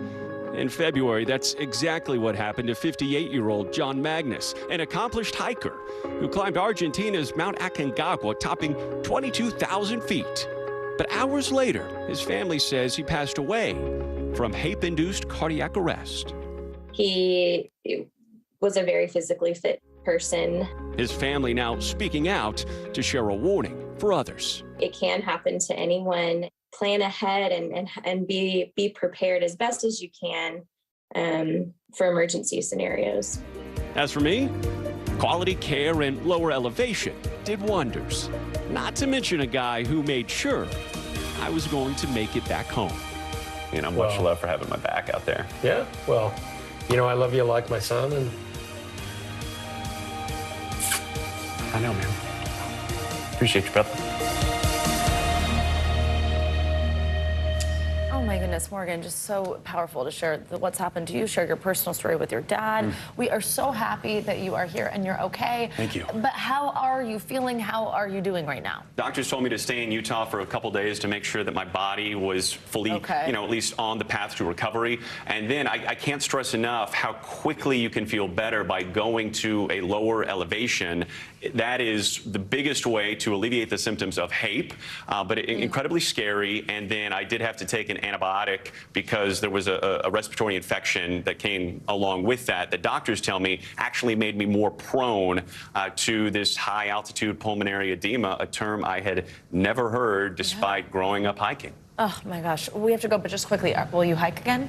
Maybe back Absolutely. Out there? Okay. Walking along a beach sounds very exciting right now, but doctors tell me I can hit the mountains. I just need to really build in an extra day, even two, to acclimatize so that my body is able to handle that elevation. Absolutely. And great, just things to keep in mind. Trust your body. If something is up, go check it out. Morgan Chesky, we are so glad you're okay, and we are very grateful to you for sharing your story. It's so good to see you. Well, let's get to some financial headlines now. We'll start with some bad news for full-time employees at Microsoft. Those yearly pay bumps, they're not happening this year at the tech giant. CNBC Markets reporter Pippa Stevens has that and more money news. Pippa, good morning. Hey, Valerie. Well, Microsoft is freezing pay for full-time employees this year. Another sign of tech companies tightening their belts amid worries about a slowing economy. But Microsoft will still offer promotions, bonuses, and stock awards to employees. Last month, the company said growth was subdued in the first 3 months of the year as economic concerns have affected demand for its software and cloud services. Meantime, Robinhood plans to offer trading of select stocks and exchange-traded funds 24 hours a day, 5 days a week. The brokerage will allow round-the-clock trading between 8 p.m. on Sunday and 8 p.m. of Friday in 43 stocks, including popular names like Amazon, Apple, and Tesla. It will begin rolling out the feature next week, and all customers should have it by June. Over time, Robinhood will make more stocks and ETFs available for overnight trading.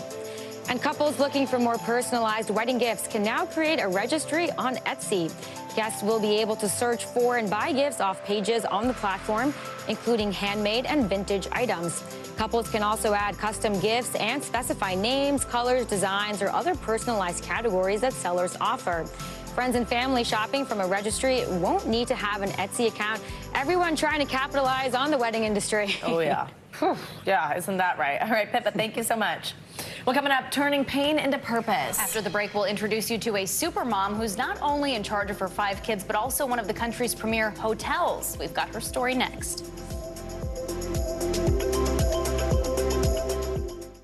Thanks for tuning in. I'm Gotti Schwartz. Here are the stories we're following tonight. Storms keep coming here in California. The U.S. government just declassified this video. A lot more stories trending like crazy on social media. A controversy pitting lawmakers against young voters. What's the state of crypto today? What is going on when we're looking at trends there? Another mind-bending story on artificial intelligence. This is what my voice sounds like when I clone it. That wasn't me.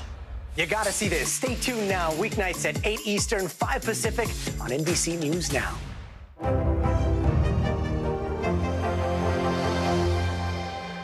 NBC News, streaming free now. We're back now from Las Vegas. From Seattle, and Guatemala City. From Wilmington. I was in space in Texas. From Normandy, From France. Surfside, Florida. Thank you for watching, everyone. We begin top story with that breaking news. This is just in, a lot of stories to get to. What do people need most right now? Did the state and/or law enforcement drop the ball anywhere? Are we headed for a recession or a recovery? Migrant families now stranded in Mexico. What's the World Cup experience been like? The civilian effort is not just about fighting, it's also about helping. Every night, it's your news playlist. Top Story with Tom Llamas. Streaming weeknights at 7 on NBC News Now. Watch NBC Nightly News with Lester Holt or listen wherever you get your podcasts. Thanks for tuning in. I'm Gotti Schwartz. Here are the stories we're following tonight. Storms keep coming here in California. The U.S. government just declassified this video. A lot more stories trending like crazy on social media. A controversy pitting lawmakers against young voters. What's the state of crypto today? What is going on when we're looking at trends there? Another mind-bending story on artificial intelligence. This is what my voice sounds like when I clone it. That wasn't me. You gotta see this. Stay tuned now. Weeknights at 8 Eastern, 5 Pacific on NBC News Now.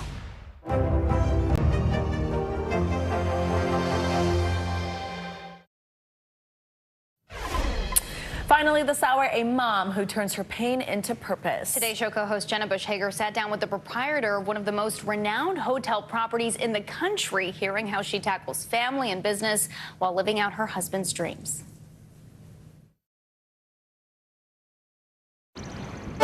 As the sun rises in the Tennessee Smoky Mountains, the staff at Blackberry Mountain are already hard at work, and the visitors just starting to stir. At the helm of it all, Mary Celeste Bell, in a role she never dreamed would be hers. You say that Blackberry Mountain healed you in many ways. How so? Sam and I had dreamed about Blackberry Mountain for years, bringing his vision to life and making sure that we were doing everything that we wanted to do and that he dreamed of has been just an incredible journey. You met Sam in high school. Do you remember your first impressions of him? He, of course, was great looking. He was warm and friendly and fun, and he had kind of a magnetism to him. That magnetism naturally drew people to Sam, his colleagues, his guests, and his children. At 26, Sam Bell began running Blackberry Farm, a property owned by his parents. Once he turned that resort into a world-renowned culinary destination, he set his eyes to the mountains. He loved getting out and exploring. He loved to hike. I mean, Blackberry Mountain, he hiked and biked every inch of it. He loved blazing a trail. He was kind of fearless. When Sam died in a tragic ski accident in 2016, he left his wife with 5 children, 5,200 acres of uncharted land, and a dream. There was just immediate talking of like, how are we going to do this? And so I found myself over those days, over and over, just saying, I know we're going to be okay. The Bell family decided Mary Celeste should be the one to bring Sam's dream to fruition, and she did just that. But that also must have been slightly daunting. I mean, you have 5 children. You were very young. You were in your 30s. Were you scared? I wasn't scared. It was really so healing to have to get up and get dressed and show up somewhere. Yes. And I wasn't always on time. Still am not very good at that. But have adult conversations and not be dwelling on what we're losing. But the other thing that was so amazing is that it was such a connection to Sam. 7 years later, Mary Celeste oversees 1,200 employees and is involved in the day-to-day business at both Blackberry Farm and Blackberry Mountain, all while raising her children who range in age from 10 years old to 25 years old. What would they say about their dad? They would say that he loved them, that he was committed and passionate about things he loved, but I think they would say that they miss him and they wish he was here. But they know how special it was to have him for the time they did. And they appreciate that. Yeah. With Blackberry Mountain thriving, Mary Celeste has a new goal: to change the conversation around grief. Loss is universal, and there's no universal conversation about it. You say that there's hope after healing. There is some beautiful light that comes. Well, I think that difficult times give you perspective, and there is hope, and you just have to appreciate every day. A guest actually gave you a really important book that I know has been sort of a safe haven for you. And then you gave one to me when I lost my grandparents, who you knew I loved. The book is called Healing After Loss by Martha Hickman. Even if I could, I will not forget my pain. I will honor it. It is part of who I am. Do you feel that way about your pain too? I feel so fortunate to have lived the life that I've lived. And loving someone so much that you miss them so much is a gift. But I also think that at some point you have to let go. And so I am letting go of my pain. I want to celebrate what I had, and I also want to live on. Beautiful story and a beautiful place. Jenna Bush Hager, thank you so much. That does it for this hour of Morning News Now. But stick with us because the news continues right now.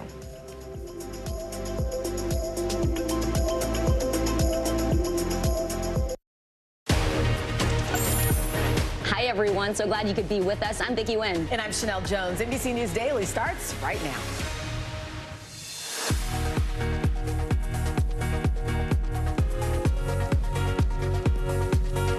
Today is Thursday, May 11th, adding reinforcements. Armed U.S. troops are building a new layer of barbed wire fencing just steps away from the southern border with Mexico. More on how the Biden administration is preparing for the expiration of Title 42 tonight. Major development. The prime suspect in the disappearance of Natalie Holloway is being extradited to the U.S. nearly 20 years after the American teen went missing. The charges he's facing and why it's all happening now. Not so nutty. A clinical trial looking at skin patches as a treatment for peanut allergies is showing promising results. When it could become available and what it means for your toddlers with sensitivities. Spring streaming. Several big TV shows and movies are set to be released in the coming weeks. Our entertainment expert is here with what you won't want to miss. Welcome to NBC News Daily. We're so happy you're with us. Happy to be with you. We're going to begin with the growing crisis at the southern border as Title 42 expires tonight. In less than 12 hours, Homeland Security will no longer be able to swiftly expel migrants under the pandemic-era health order. That's fueling a massive influx of migrants crossing the border into the U.S. NBC News is learning there could be as many as 65,000 migrants in northern Mexico waiting to enter right now. This is creating what some are calling a humanitarian crisis at the border as processing facilities and homeless shelters become overwhelmed. This is El Paso, Texas, one of the main crossing points. The city already declaring a state of emergency as thousands of migrants are now living on the streets. Authorities are predicting nearly 15,000 additional migrants across the border in Juarez could enter the city soon. Let's go to NBC News Homeland Security correspondent Julia Ainsley. She's at the border in El Paso and joins us now. Julia, we know the journey to the U.S. border is extremely dangerous physically, but we are also now hearing about more stories of threats of kidnapping. What's it like there right now, and what are officials expecting once Title 42 expires at midnight? Well, they're definitely expecting more migrants on top of this surge we've already seen with over 11,000 crossing in a day. Those were the numbers at first they were predicting for when Title 42 would lift, but those are already happening. An official I spoke to said, look, it's like we're at the breaking point before we even get to the starting line. But you're right, those conditions for migrants here do worsen, especially as shelters get full and can't always take them. A lot of the migrants were actually moved off the streets last night. We expect them to be processed and then released again so they could start filling the streets. But just because migrants get here doesn't mean that the journey and the perilousness is over. In fact, for many of them, they may even face the threat of kidnapping once they get here. We've seen smugglers kidnap people again in Texas and extort them for money. And in fact, Jose Diaz-Balart just spoke to a mother, a grandmother, and a daughter facing a very difficult decision after the patriarch, the grandfather of their family, was deported. They're trying to decide what to do now. Here's what they had to say. How are you going to say goodbye? Dios me dará la fuerza. God will give me the strength. Interesante, sé que mi nieta va a tener un mejor futuro. At least I know that my granddaughter will have a better future here. Y algún día nos volvemos a encontrar. One day we'll be able to see each other again. So you can see a lot of hard decisions for people, and a lot of times what they're told is that when they get here, things might be easier right off the bat. That's not always the case. And Julia, we know there are thousands of families among those migrants there at the border. The conditions are difficult, temperatures climbing into the 90s where you are. What's being done from a humanitarian standpoint to help these folks? Well, the city is opening more shelters. They've opened more beds. There's some schools that were closed where they're starting to move migrants in there. We've spoken to a lot of shelter workers who say they're really dependent on the kindness of strangers, people donating food, clothing, trying to help these people, as more and more of them have to end up on the street because there's no room for them inside these shelters. But another thing they're dependent on is FEMA funding, and they need more help from the federal government to be reimbursed for their work here. NBC News Homeland Security correspondent Julia Ainsley. Julia, thank you. The family of an American teen who went missing back in 2005 could be one step closer to getting justice. The man authorities call the prime suspect in the disappearance of Natalie Holloway, Joran Vandersloot, will soon be extradited to the U.S. to face charges of wire fraud and extortion in connection with her disappearance. Yeah, no one was ever charged in the nearly 20-year-old cold case, and Holloway's body was never found. But investigators say Vandersloot was one of the last people to see the 18-year-old alive while she was vacationing in Aruba. NBC News correspondent Kristen Dahlgren joins us now. Kristen, great to have you here on set. So the Peruvian government actually temporarily agreed to this extradition, right? And Vandersloot is facing these charges of wire fraud and extortion. Tell us more about the development. Also, why is it all coming now? Right, and it's such a complicated case. So he is currently serving a 28-year prison sentence in Peru for killing another woman. He pleaded guilty to that case. In Peru, the president has to approve extradition. So the U.S. was going to have to wait until after he finished that sentence, but now the new president of Peru has agreed to this extradition. The charges stem from Natalie's disappearance. Vandersloot, in the indictment, is accused of asking her mother, for $250,000 in order to tell her what happened to Natalie and where her body was. They gave him $25,000. He took her attorney to a house in Aruba, but later in emails said that wasn't what happened and that was all false information he was giving them. So since 2010, he has faced these charges, federal charges here in the U.S. Now he may finally face them in court. So with that said, then, has the Holloway family responded to this news? Are they feeling any sense of justice? Right. So the family isn't doing interviews right now, but did release a statement. And they said, in part, it has been a very long and painful journey, but the persistence of many is going to pay off. Together, we are finally going to get justice for Natalie. That's from her mother. So hopeful at this point that they may finally get some type of justice. Although, again, these charges aren't for Natalie's murder. She was declared dead in 2012. They are just on extortion and wire fraud. An emotional roller coaster for that family. For sure. My goodness. NBC News correspondent Kristen Dahlgren, thank you so much.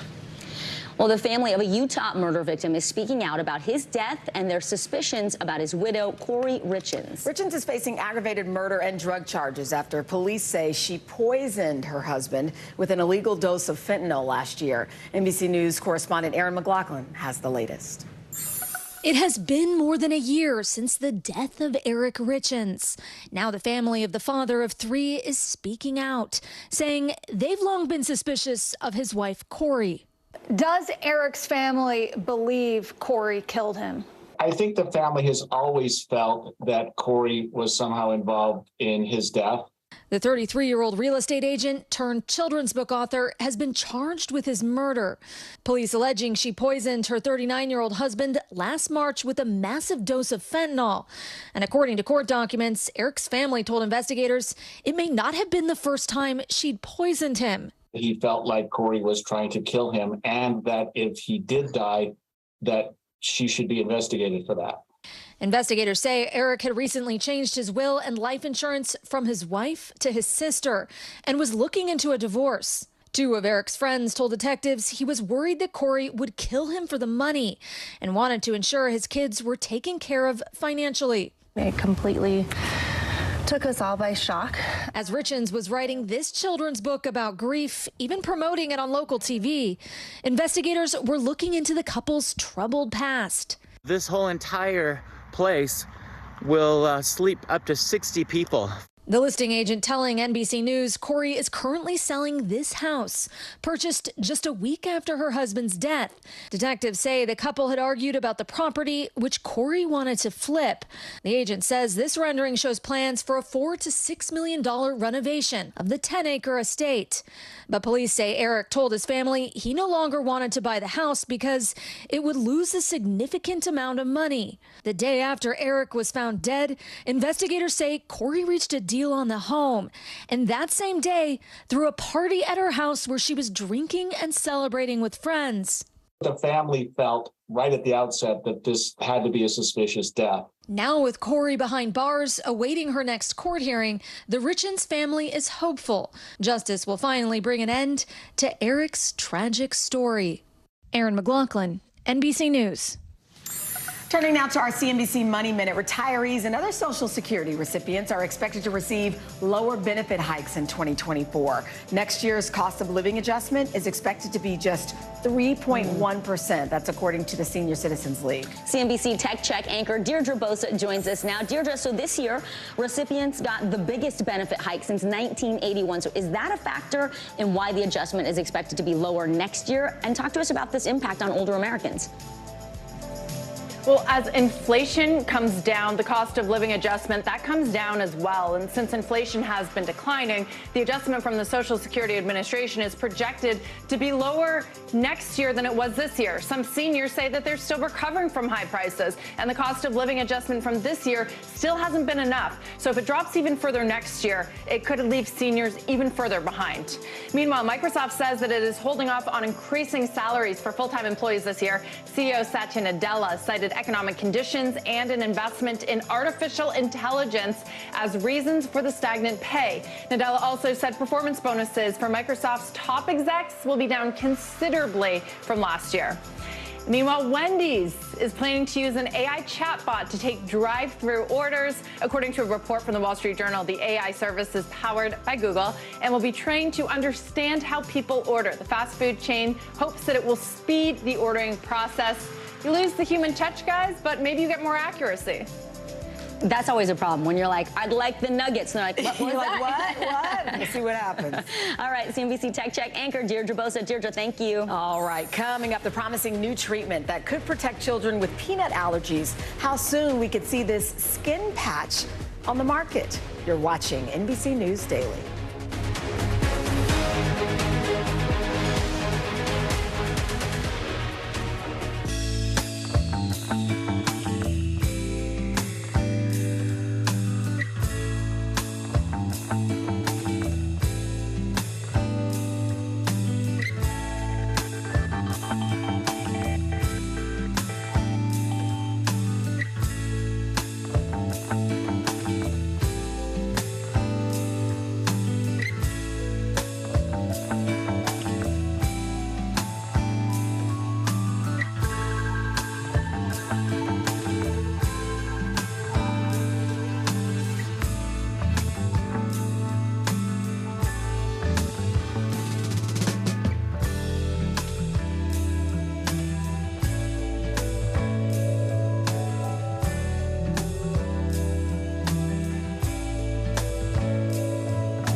There is hope for protecting kids with severe peanut allergies. Yeah, there's this new treatment. It's a skin patch that would not only shield children, but also give parents some peace of mind. NBC News correspondent Dana Griffin shows us how it works.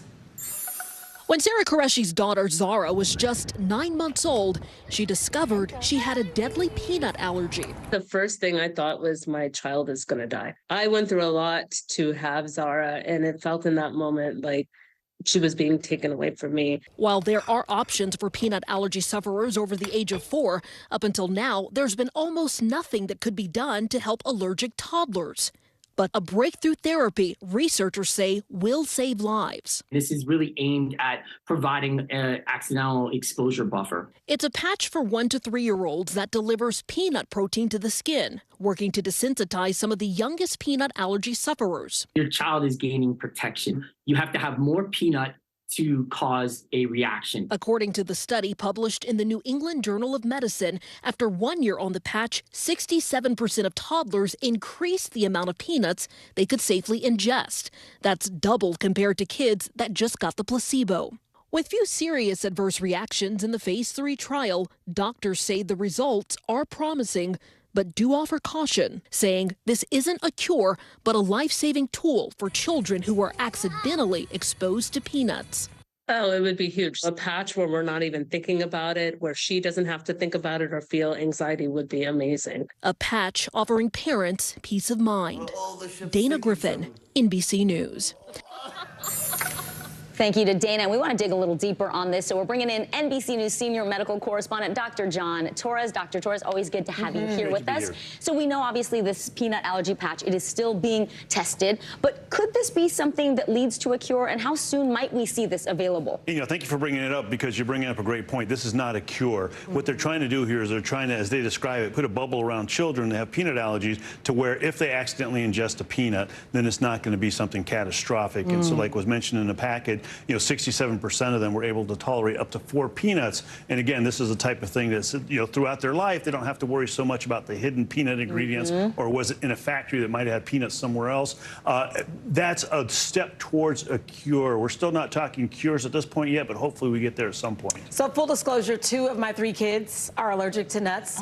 And as a parent, this is our dream. Like, we just want them to be able to, worst case scenario, if you ingest something, let your body give you a warning or whatever, but not that where you would need an EpiPen or do something horrible. So there have been oral therapies in the past. Do they still have those? Does this compare to that? They do. Or? In January 2020, the FDA approved one called Palforzia, and it's a powder that they use. This is for 4 to 17-year-olds, and so older children and teenagers, and they approved it. It's 67%, around the same percentage effectiveness as this one here, which is called Viaskin, and it's the one that goes with the patch on the back. They're looking at other therapies, oral therapies that might go under the tongue, and different ways of producing this, and basically the theory is the same. Give them a little bit of peanuts, increase that dosage, and let their body develop a tolerance to where, again, they can tolerate a few peanuts if they accidentally ingest those. Dr. Torres, recent studies show that more than 4.5 million adults have a peanut allergy.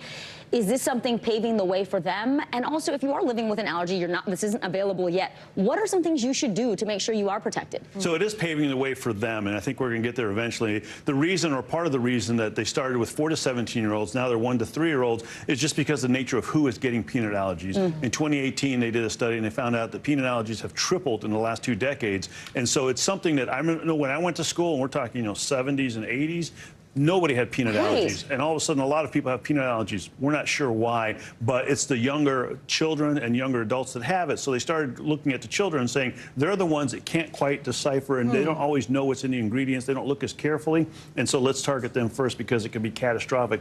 On top of that, the longer somebody has it, the harder it is to treat, and so these adults have had it for their life. Now, as far as the adults getting it, we're heading in that direction, and hopefully we get there at some point. It's a major breakthrough to me. NBC News senior medical correspondent Dr. John Torres, thank you. You bet. Thank you. Well, coming up, disgraced Republican Congressman George Santos is vowing to fight the federal charges against him. How his constituents feel about this whole ordeal later in our hour. You are watching NBC News Daily.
begin Top Story with that breaking news. This is just in, a lot of stories to get to. What do people need most right now? Did the state and/or law enforcement drop the ball anywhere? Are we headed for a recession or a recovery? Migrant families now stranded in Mexico. What's the World Cup experience been like? The civilian effort is not just about fighting, it's also about helping. Every night, it's your news playlist. Top Story with Tom Llamas. Streaming weeknights at 7 on NBC News Now. You've heard of memes. They're basically inside jokes that millions of people are in on, and they seem to be everywhere. But there is a darker side to these posts. NBC News correspondent Ken Delanian shows us how extremist groups are now using their own memes to spread hate, all while evading platform moderators.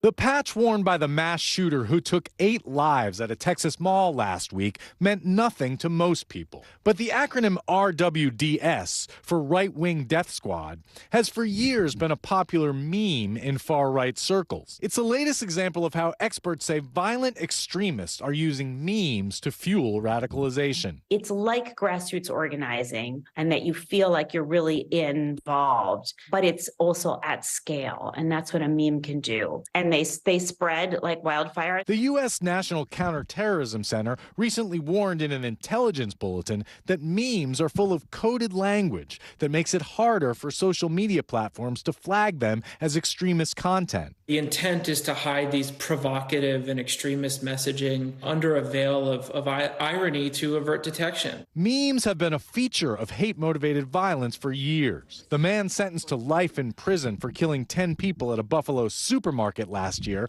plastered his gun with racist slogans. In the winter of 2020, Aaron Swenson posted these crude anti-police memes on Facebook. A few months later, Swenson, a self-described member of the far-right extremist group, the Boogaloo Boys, started a Facebook live stream capturing what he said was a mission to hunt and kill a police officer.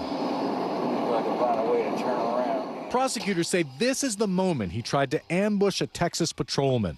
He ultimately was sentenced to more than 50 years in prison for attempted murder. We can see how these things that appear innocuous as phony sequel jokes, as meme cartoons, they can really rapidly and dangerously convert into real-world violence. After both Facebook and Twitter cracked down on extremist users following the January 6th attack, experts say many groups have flocked to more loosely moderated platforms such as Gab, Telegram, and Discord, where Airman Jack Teixeira is accused of posting classified documents. I think these gaming sites have really come into the fore in public notice as a way for people to be radicalized and then organized, unfortunately. But law enforcement faces the twin challenges of anonymity and free speech protections. A lot of extremist content is posted under pseudonyms, and the FBI has been reluctant to monitor public social media posts by Americans. I don't think we've taken this homegrown extremism seriously enough, and we've been very hesitant. And of course, we need to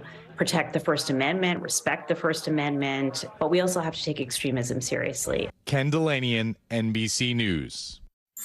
A Florida man is facing charges after FBI agents say he placed a hidden camera inside a public bathroom on a Royal Caribbean cruise ship. Footage from the camera recorded more than 150 passengers, including 40 children. Nico Clemens with NBC South Florida has more on the arrest. An invasion of privacy after the FBI says a hidden Wi-Fi camera was found in a bathroom on Royal Caribbean's Harmony of the Seas April 29th cruise out of Miami. Agents in San Juan say Jeremy Froyas, a passenger, installed the camera in this bathroom and he hid it above this door. 2 days into the cruise, court documents say another passenger spotted it and reported it to the ship's crew. It goes on to say security found several hours worth of MP4 video files, and Froyas was seen on video adjusting the camera's angle so it pointed at the toilet. The FBI says videos on the SD card showed more than 150 people, which included at least 40 children, coming into the bathroom to either use the toilet or to change. Court documents say Froyas admitted to security that he put the camera in the bathroom. Royal Caribbean released a statement saying the matter was immediately reported to local and federal law enforcement, and the guest involved was removed from the ship by authorities for further investigation. Froyas was previously employed as a cybersecurity officer for the city of Kissimmee. A spokeswoman sent NBC6 a statement saying, after reviewing the charging affidavit involving Jeremy Froyas, we have terminated his employment effective May 8th, 2023. For NBC News Daily, I'm Nico Clemens. Up next, former President Donald Trump goes on the record during a televised town hall. The most talked about moments from his appearance. You are watching NBC News Daily, and you can watch us for free 24/7 on our streaming network. Your news continues right after this.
Thanks for tuning in. I'm Gotti Schwartz. Here are the stories we're following tonight. Storms keep coming here in California. The U.S. government just declassified this video. A lot more stories trending like crazy on social media. A controversy pitting lawmakers against young voters. What's the state of crypto today? What is going on when we're looking at trends there? Another mind-bending story on artificial intelligence. This is what my voice sounds like when I clone it. That wasn't me.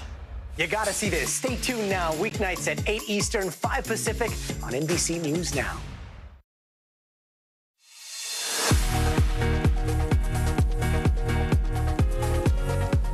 We are back now on this Thursday. Great to have you with us. I'm Vicki Wynn. And I'm Chanel Jones. Making news right now. Israeli airstrikes in the Gaza Strip killed a fourth Palestinian militant commander earlier today. Officials say at least 25 people were killed in the latest outbreak of fighting in the Middle East. The attack comes amid the worst fighting the two sides have seen in months, with missiles and airstrikes continuing to rain down on Israel and the Gaza Strip. At least 24 people are hurt after a temporary pedestrian bridge collapsed in Finland today.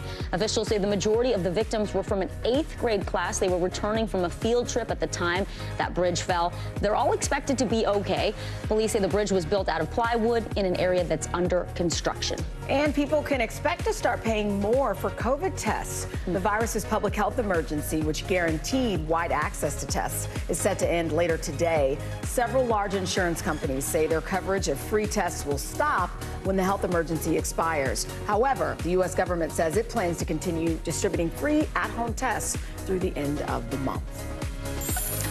Former president and current 2024 Republican frontrunner Donald Trump took part in a CNN town hall in New Hampshire last night. He made many unfounded claims during the televised event about January 6th, his civil rape trial in New York, and the results of the 2020 election.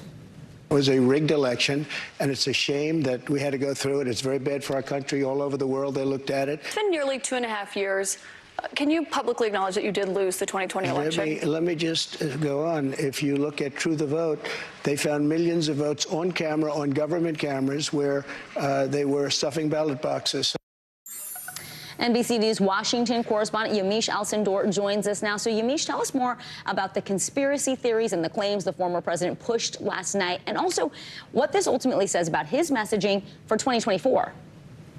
Well, last night, frankly, was a highlight reel of the lies and conspiracy theories that have come to define former President Trump in the last few years. He refused to acknowledge that he lost the 2020 election despite there being no evidence of widespread fraud in voting. He downplayed the violent and deadly attack on the U.S. Capitol and promised to pardon a, quote, large portion of his supporters who have been convicted for their actions on January 6th. And former President Trump claimed he finished constructing the wall on the U.S. southern border, but that also is not true. Most of the construction during his time as president was replacing existing barriers, and only a few dozen miles of a new wall were built during his time in office. But we should note, though, that during all these false claims, the crowd assembled by CNN of Trump supporters, they were applauding and signaling support for the former president. So this really does show that Trump's messaging for 2024 will be a continuation of grievance politics and conspiracy theories, but that could work in his favor and win him the GOP nomination, given that he continues to be the primary frontrunner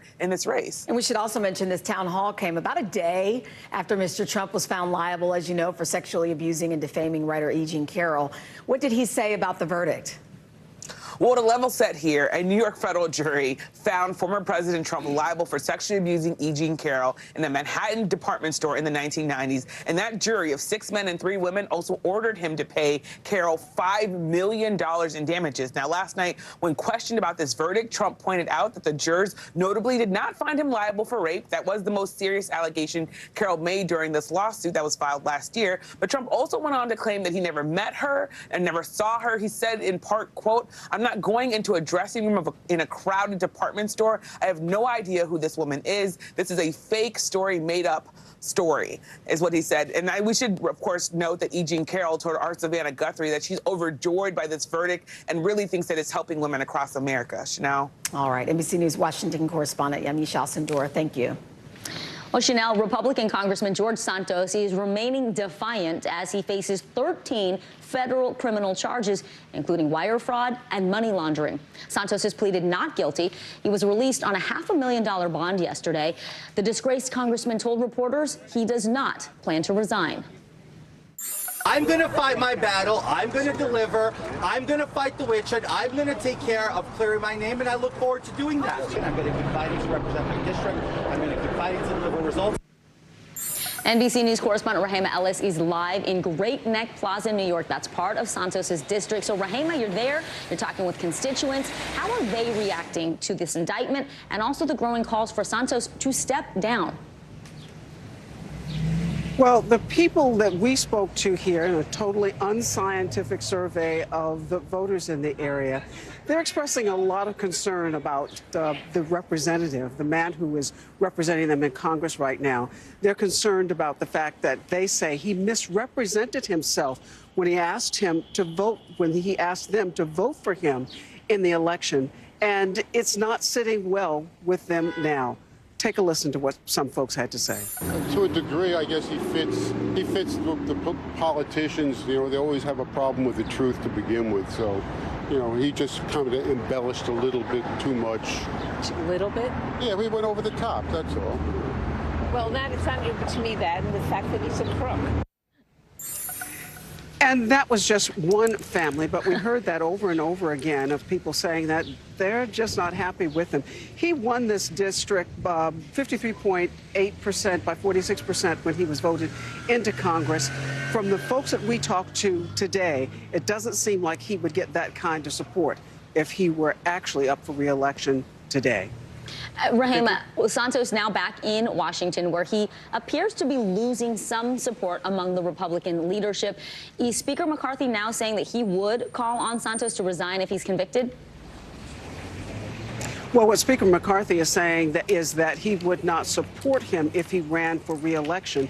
It doesn't seem to be that he is asking him to leave right now, in as much as the Republican leadership and the Republican lead in the Congress is just a thin lead, and therefore Santos's vote seems to be something that is important.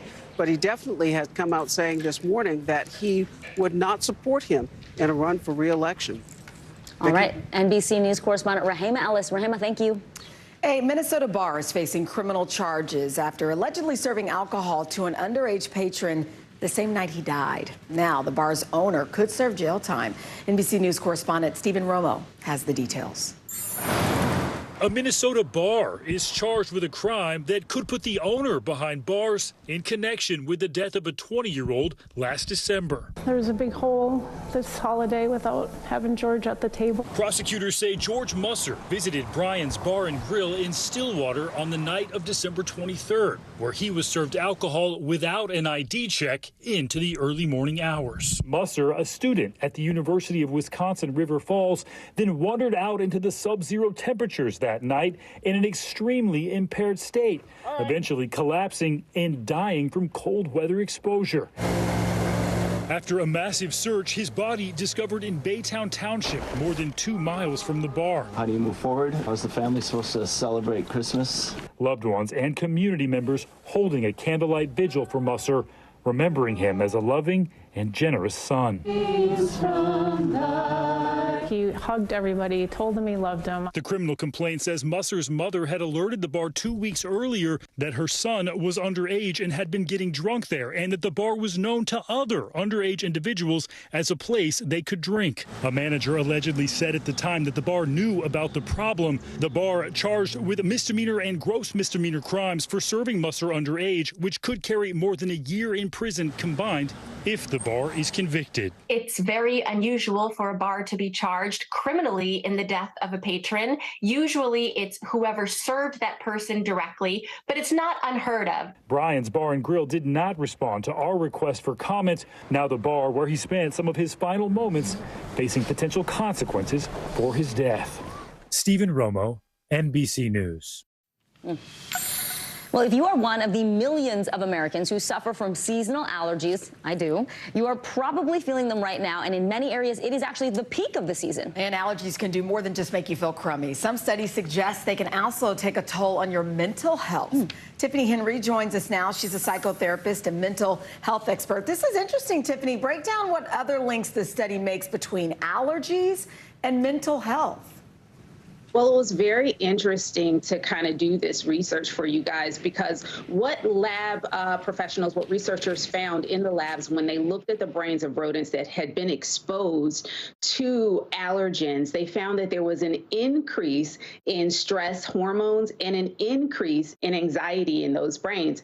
And then with humans in the U.S., a lot of the studies were finding that we were more likely, if we suffered from hay fever, if we suffered from seasonal allergies, we were also more likely to suffer from anxiety and depressive symptoms. And get this, women were particularly at higher risk of suffering from mental health, stress, depression, anxiety, if they also had allergy symptoms. Tiffany, we think of allergies making you stuffy, making your eyes itch, that sort of thing. In what ways do those physical symptoms then affect your mental health?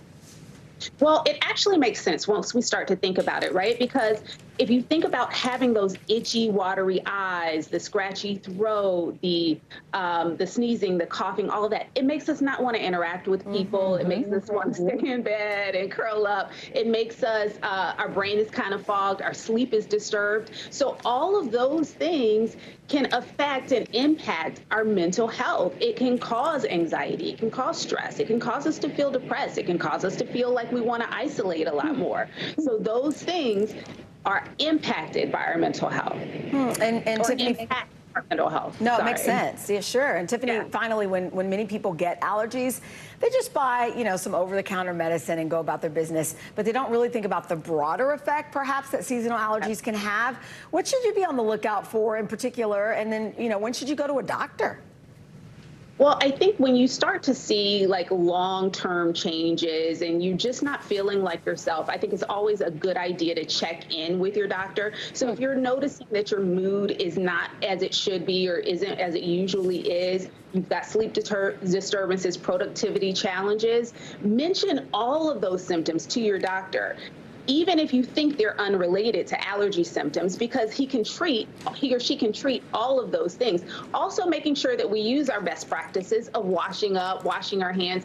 It is a shame when people come in from outside knowing they're allergy sufferers, don't wash their hands, don't wash their hair, don't take off their clothes, and then get themselves into bed and lay there for 8 hours, washing around in bed, and then wake up with a sore throat. Like, we're all guilty of it, but it just makes so much sense. Use common sense. And then also, last but not least, making sure that you're looking at the effects of over-the-counter medications, because they can sometimes cause those symptoms too. Yeah, and making sure you tell your doctors what other meds you're on before you take all of that. That was really great advice and a good reminder about changing out of your clothes, washing your hair, all that pollen out of there. Yeah. Psychotherapist Tiffany Henry, thank you so much, Tiffany. Thank you. All right, straight ahead, the summer blockbusters you won't want to miss. Plus, what's streaming this weekend in our entertainment wrap. More NBC News Daily right after this.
It was the end of the story, but it was also just the beginning. We couldn't know then that following the mystery would take us to places as strange as any fiction. The mind whirled among dreadful possibilities. What happened here? The True Crime Original. Dateline, Fridays and Sundays. Big summer blockbusters already rolling out, with Guardians of the Galaxy Volume 3 debuting last Friday. So we are previewing the biggest movies to look out for this summer and which ones you definitely want to make the effort to see in theaters. Bravo personality and host of Shaken and Disturbed, Darren Karp, joins us now to break it all down. Hi. Hi, great to see you. I know, I like that blazer. Thank you. Only for you ladies, That's of course. Trying to compliment the solids over here. Y'all coordinate nicely today. So let's dig in. Let's start with the movies and what people are expected, are any of them expected to offer some new box office records? There's a lot going on here. Okay, we have Indiana Jones 5. It's been 15 years and the Kingdom of the Crystal Skull came out. And I got to admit, that was my least favorite of the Indiana Jones. I just feel like, you know, the first 3 were just magnificent and perfect, and then the 4th, but I'm high hopes for this 5th one called The Dial of Destiny. The best part about this one is going to be Phoebe Waller-Bridge from Fleabag is going to be in it, so I'm a big fan of her. So I think this is going to take really big box office. It's obviously Harrison Ford. I think this is going to be his last one. He is pulling 80, so you know, you can't whip the lasso in the same way I think that you once did. But also Little Mermaid. This is going to be the live action. Halle Bailey is starring as Ariel. It's going to be so great. We've been hearing a lot of buzz about this. This comes out May 26th. This is going to be great. Some of the lyrics have been changed to a few of the songs that we've kind of seen over the past few months, so it'll be an updated version. Javier Bardem is in it. Melissa McCarthy plays Ursula. So it's going to be great. And another one I really want to highlight for you guys is on Apple TV Plus. It's called Still, and it's about Michael J. Fox. Just really up close and personal with him, his illness, his struggles, but also really his resiliency and what he's pulling through. I think everyone is obsessed with Michael J. Fox. I don't think I've ever heard a negative thing about this man. I think you're right. And this documentary really goes, you know, up close and personal with him, and he's truly a charming guy. And to shine a light on Parkinson's as well. So that's one thing we should be watching on the small screen. What else? Absolutely. Yeah, in terms of movies, I also want to highlight Master Gardener with Paul Schrader. There was a great New Yorker article about him recently and just the brutality of his artwork, and I think this is really going to play well in this. This is Sigourney Weaver's new movie. Really touching, really beautiful. You're going to cry, but there's a lot of beauty in brutality, I would say. So those are the big blockbusters for this summer in terms of movies. All right, should we go to reality TV shows? So here's the thing, you're smiling at me because I feel like there is a whole portion of the population in Vanderpump Rules. There's like all this drama. Everyone is into Vanderpump Rules. I need to get with this. So why don't we do this? Let's take a look at the trailer right, for the new season, and then we'll talk. Sounds good. All right, here we go. Drama, here you go. I felt something I hadn't felt in a very long time. You think this is the first time he's been creeping around? It was one other time. Come on. I regret ever loving you. I mean, come on. This is unscripted. It's not even scripted. Okay, but we unscripted. It is unscripted. It is. It seems so weird to watch this show now, knowing what we know. People are obsessed. 7 months later, it's so funny because Tom Sandoval cheated on his old girlfriend to be with Ariana, so it's kind of just pattern making here.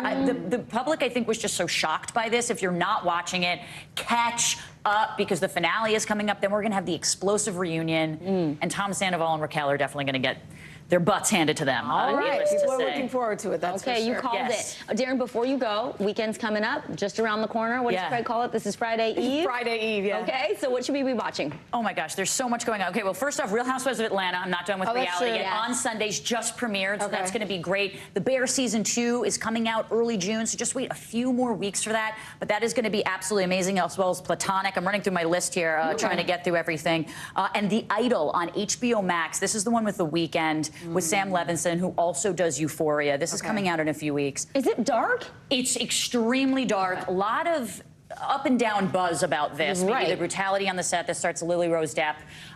Just about a cult leader who kind of takes hold of this woman. So there's a lot of violence, a lot of sex, a lot of drugs, as you would expect from Sam on HBO's World, but really dark, and everyone is going to be talking about it. Have you heard about Silo, by the way? Are you watching that at all? No, Based on a book series, very like apocalyptic. Yes, people really love that one too. So a tip for you. And watch Jury Duty. That's yes, I've got amazingly like a lot of watching to do. Yes. Yeah, a lot of. Just quit your jobs, watch TV.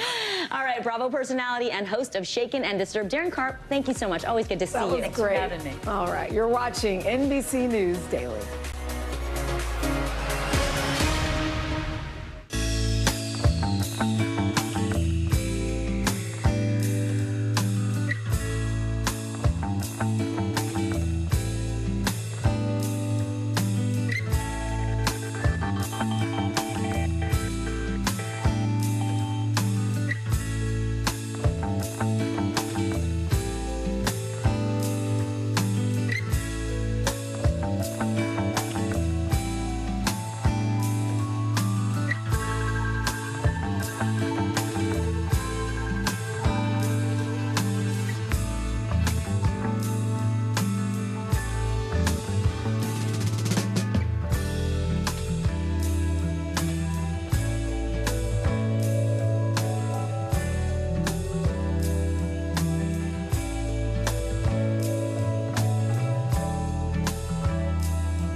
I'm Gotti Schwartz, and here are the stories we're watching tonight. Storms keep coming here in California. Some of the big headlines trending like crazy on social media. This is what my voice sounds like when I clone it. That wasn't me.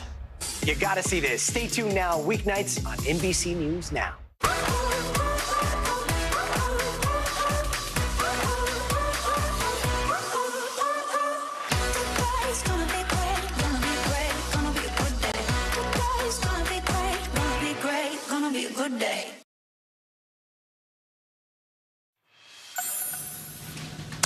With Mother's Day on Sunday, we have a story that truly says, I heart mom. After being born with multiple learning disabilities, 33-year-old motivational speaker and writer Jordan Toma says he credits his mother for all his success. His mission? To give moms more respect. Take a look.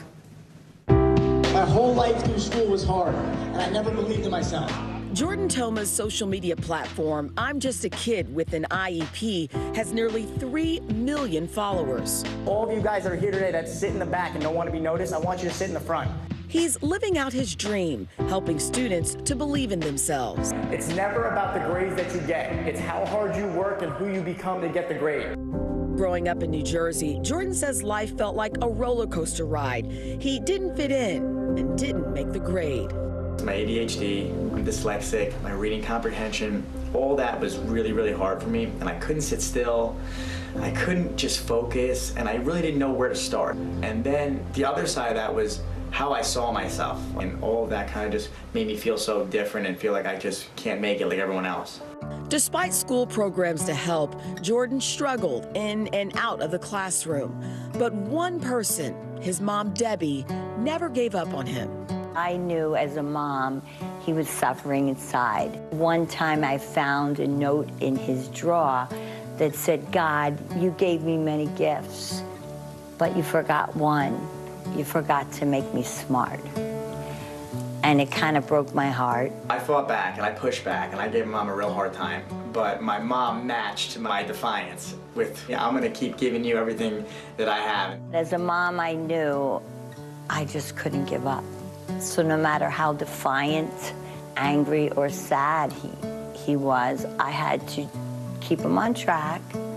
I had to let him know that I believed in him. My mom would always tell me, Jordan, you are smart in your own way. You learn differently, right? You have gifts, right? We just gotta uncover them here. But at the time, I didn't believe her.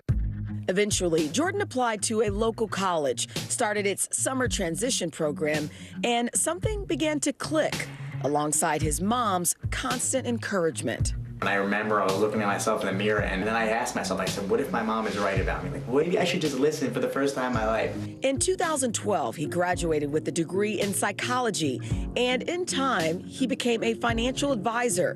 Then, in 2015, he spoke to students at the same pre-college program he had attended after 12th grade. But I saw like the kids had like hope in their eyes. I gotta do this. You know, this is what I have to do. That feeling propelled him to create his platform and encourage kids who struggle with learning or anything else. The moment where I didn't think I could do it, I started to hear everything my mom told me from when I was a little boy. And in tribute to his mother's supportive words echoing in his ear, Jordan always tells his audience to celebrate the ones who push you to meet your full potential. We had a lot of crazy hard times, but you know what? We made it. And what would come into mind was how much my mom was really the reason why I was even doing this. And then I started to talk about, hey, you know, look at your mom, right? Think about who's believing in you. Your mom is the only one that won't stop. If I had listened to every expert that had said to me what Jordan couldn't do or couldn't achieve, we probably wouldn't be sitting here today. Never give in, because we may be public enemy #1 to our child today, but tomorrow we'll be their hero. And to me, it's priceless. Like, I heart my mom. I love my mom. If it wasn't for my mom, I would never be here. You want to become the person that you know you can become? Listen to your mom. Full disclosure, actually, before I even knew I was doing this story, sent one of those videos to my son. I was like, listen to this. Yes, exactly. Listen to your mama. Jordan, who is now a father of 2, wrote and self-published a book about his experiences. In fact, he hands it out at speaking engagements, and he even makes special deliveries to direct families when his schedule allows. And as always, when Jordan looks to see the people who are in his corner cheering him on, his mom, Debbie, is still right there in his corner. Yesterday, we had this story about a mother-daughter team that makes pretzels that are really popular on the airlines now. And it's so cool when you have these families. With a close relationship. Exactly. Yeah, that is so special. All right. All right. Well, thanks so much for joining us. And I'm so glad you did that story to highlight it ahead of Mother's Day. It's going to be this Sunday. Just your little last-minute reminder there. You are watching NBC News Daily.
This is what it looks and feels What's the latest, Phil? A bigger piece to the puzzle. Here's some of the stories we're watching tonight. How much water ultimately will be forced inland? Whenever it happens, wherever you are, NBC News, streaming free now. Your music is so familiar. What do you think when people start humming back your tunes? How you doing, Lester?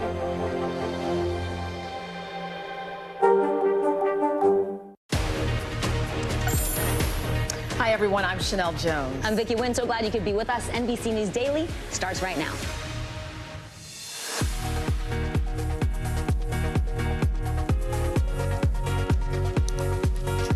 Today is Thursday, May 11th. Final hours. Texas border cities are preparing for an influx of migrants as a pandemic-era immigration policy expires at midnight tonight. Which cities are declaring emergencies to activate funds that will help them deal with the situation? Highway hazard. The ultra-bright headlights in newer vehicles are blinding some drivers from oncoming traffic. We'll show you the new technology designed to keep you safe on the road. Ongoing investigation. A woman in Utah allegedly poisoned her husband with a massive dose of fentanyl. What we're learning about a major purchase she made just days after the murder took place. Technology titans Google and Microsoft are locked in an escalating arms race over dominating the world of artificial intelligence. We'll tell you which company made leaps and bounds this week when it unveiled a slew of new software.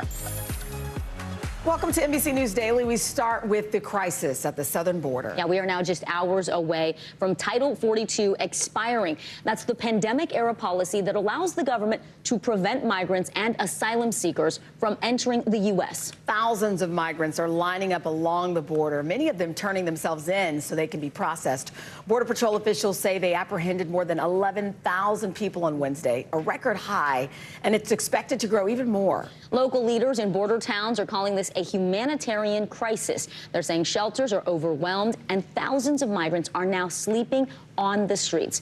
We have NBC News national correspondent Gabe Gutierrez in Rockland County, New York, on U.S. cities declaring a state of emergency as more migrant buses arrive. But first, let's go to NBC News correspondent Guad Venegas at the border in San Diego. Guad, we're hearing there could be as many as 65,000 people waiting in northern Mexico to cross into the U.S. What's it like at the border right now?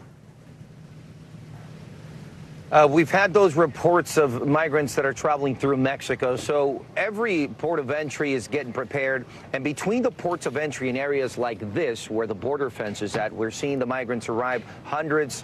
These numbers growing here between San Diego and Tijuana. What started as a small camp is now becoming a humanitarian crisis, just like in other parts of the U.S.-Mexico border. Individuals here arrive to turn themselves in to Border Patrol and seek asylum, but Border Patrol here tells us they are at capacity. So many of them have been waiting for days. They've been taking women and children, those that are sick, but they tell us they're just overwhelmed. And the humanitarian crisis begins because it's cold at night. It even rained yesterday. It's hot during the day. There's one bathroom that has been provided, a portable bathroom, and they're eating very little. The food that has been brought in water by Border Patrol and a lot of the NGOs. So that's where the humanitarian crisis begins, because it's a makeshift campsite. Now, you mentioned the numbers that could be in Mexico. No one really knows what the number of migrants is that are now traveling through Mexico, but we know, I've spoken to NGOs in Mexico, in southern Mexico, in Tapachula, where thousands had been waiting because of restrictions that existed with Mexican immigration. Some of those, I'm told, are now being lifted, and more migrants are being allowed to travel north through Mexico for whatever reason. Internally, there's just more facilities for the migrants to travel, and we're seeing a lot of them arrive at the U.S.-Mexico border now. Guad, tell us about this new program Homeland Security is launching. They're going to process families, do the paperwork, but they're not going to detain them. They're going to actually place a GPS tracker on the head of that household. How is that all going to work? So these are programs that we've seen in the past. They use trackers to make sure they know where the individuals that are seeking asylum are located. Sometimes they have a court date and they check in with ICE offices. So they're just different ways that the government can keep track of the individuals that remain in the United States while they seek that asylum. It's a long process through the immigration courts that can take even years, because we know there's a backlog there. So this specific program that we're now learning details, the head of the household would have one of these trackers. It's going to be in certain cities. They would have to check in when required as well. And if they fail to follow one of those rules, then they would be removed from the country. So that's one of the programs that we have heard is now going to be used by the government. All right, NBC News correspondent Guad Venegas, a busy scene there. Thank you so much. We want to bring in NBC News national correspondent Gabe Gutierrez now. So, Gabe, other cities across the country, they are now preparing for a potential spike in migrants. What is the situation where you are? You're just north of New York City. Hi there, Vicki. Well, yes, many cities, many major cities from Chicago to New York have already been dealing with this for months, but now the suburbs are getting involved in this. This particular town, Orangetown, here in Rockland County, just north of New York, it fiercely opposes any plan to bus migrants here. And when they learned about it several days ago, they got a temporary restraining order.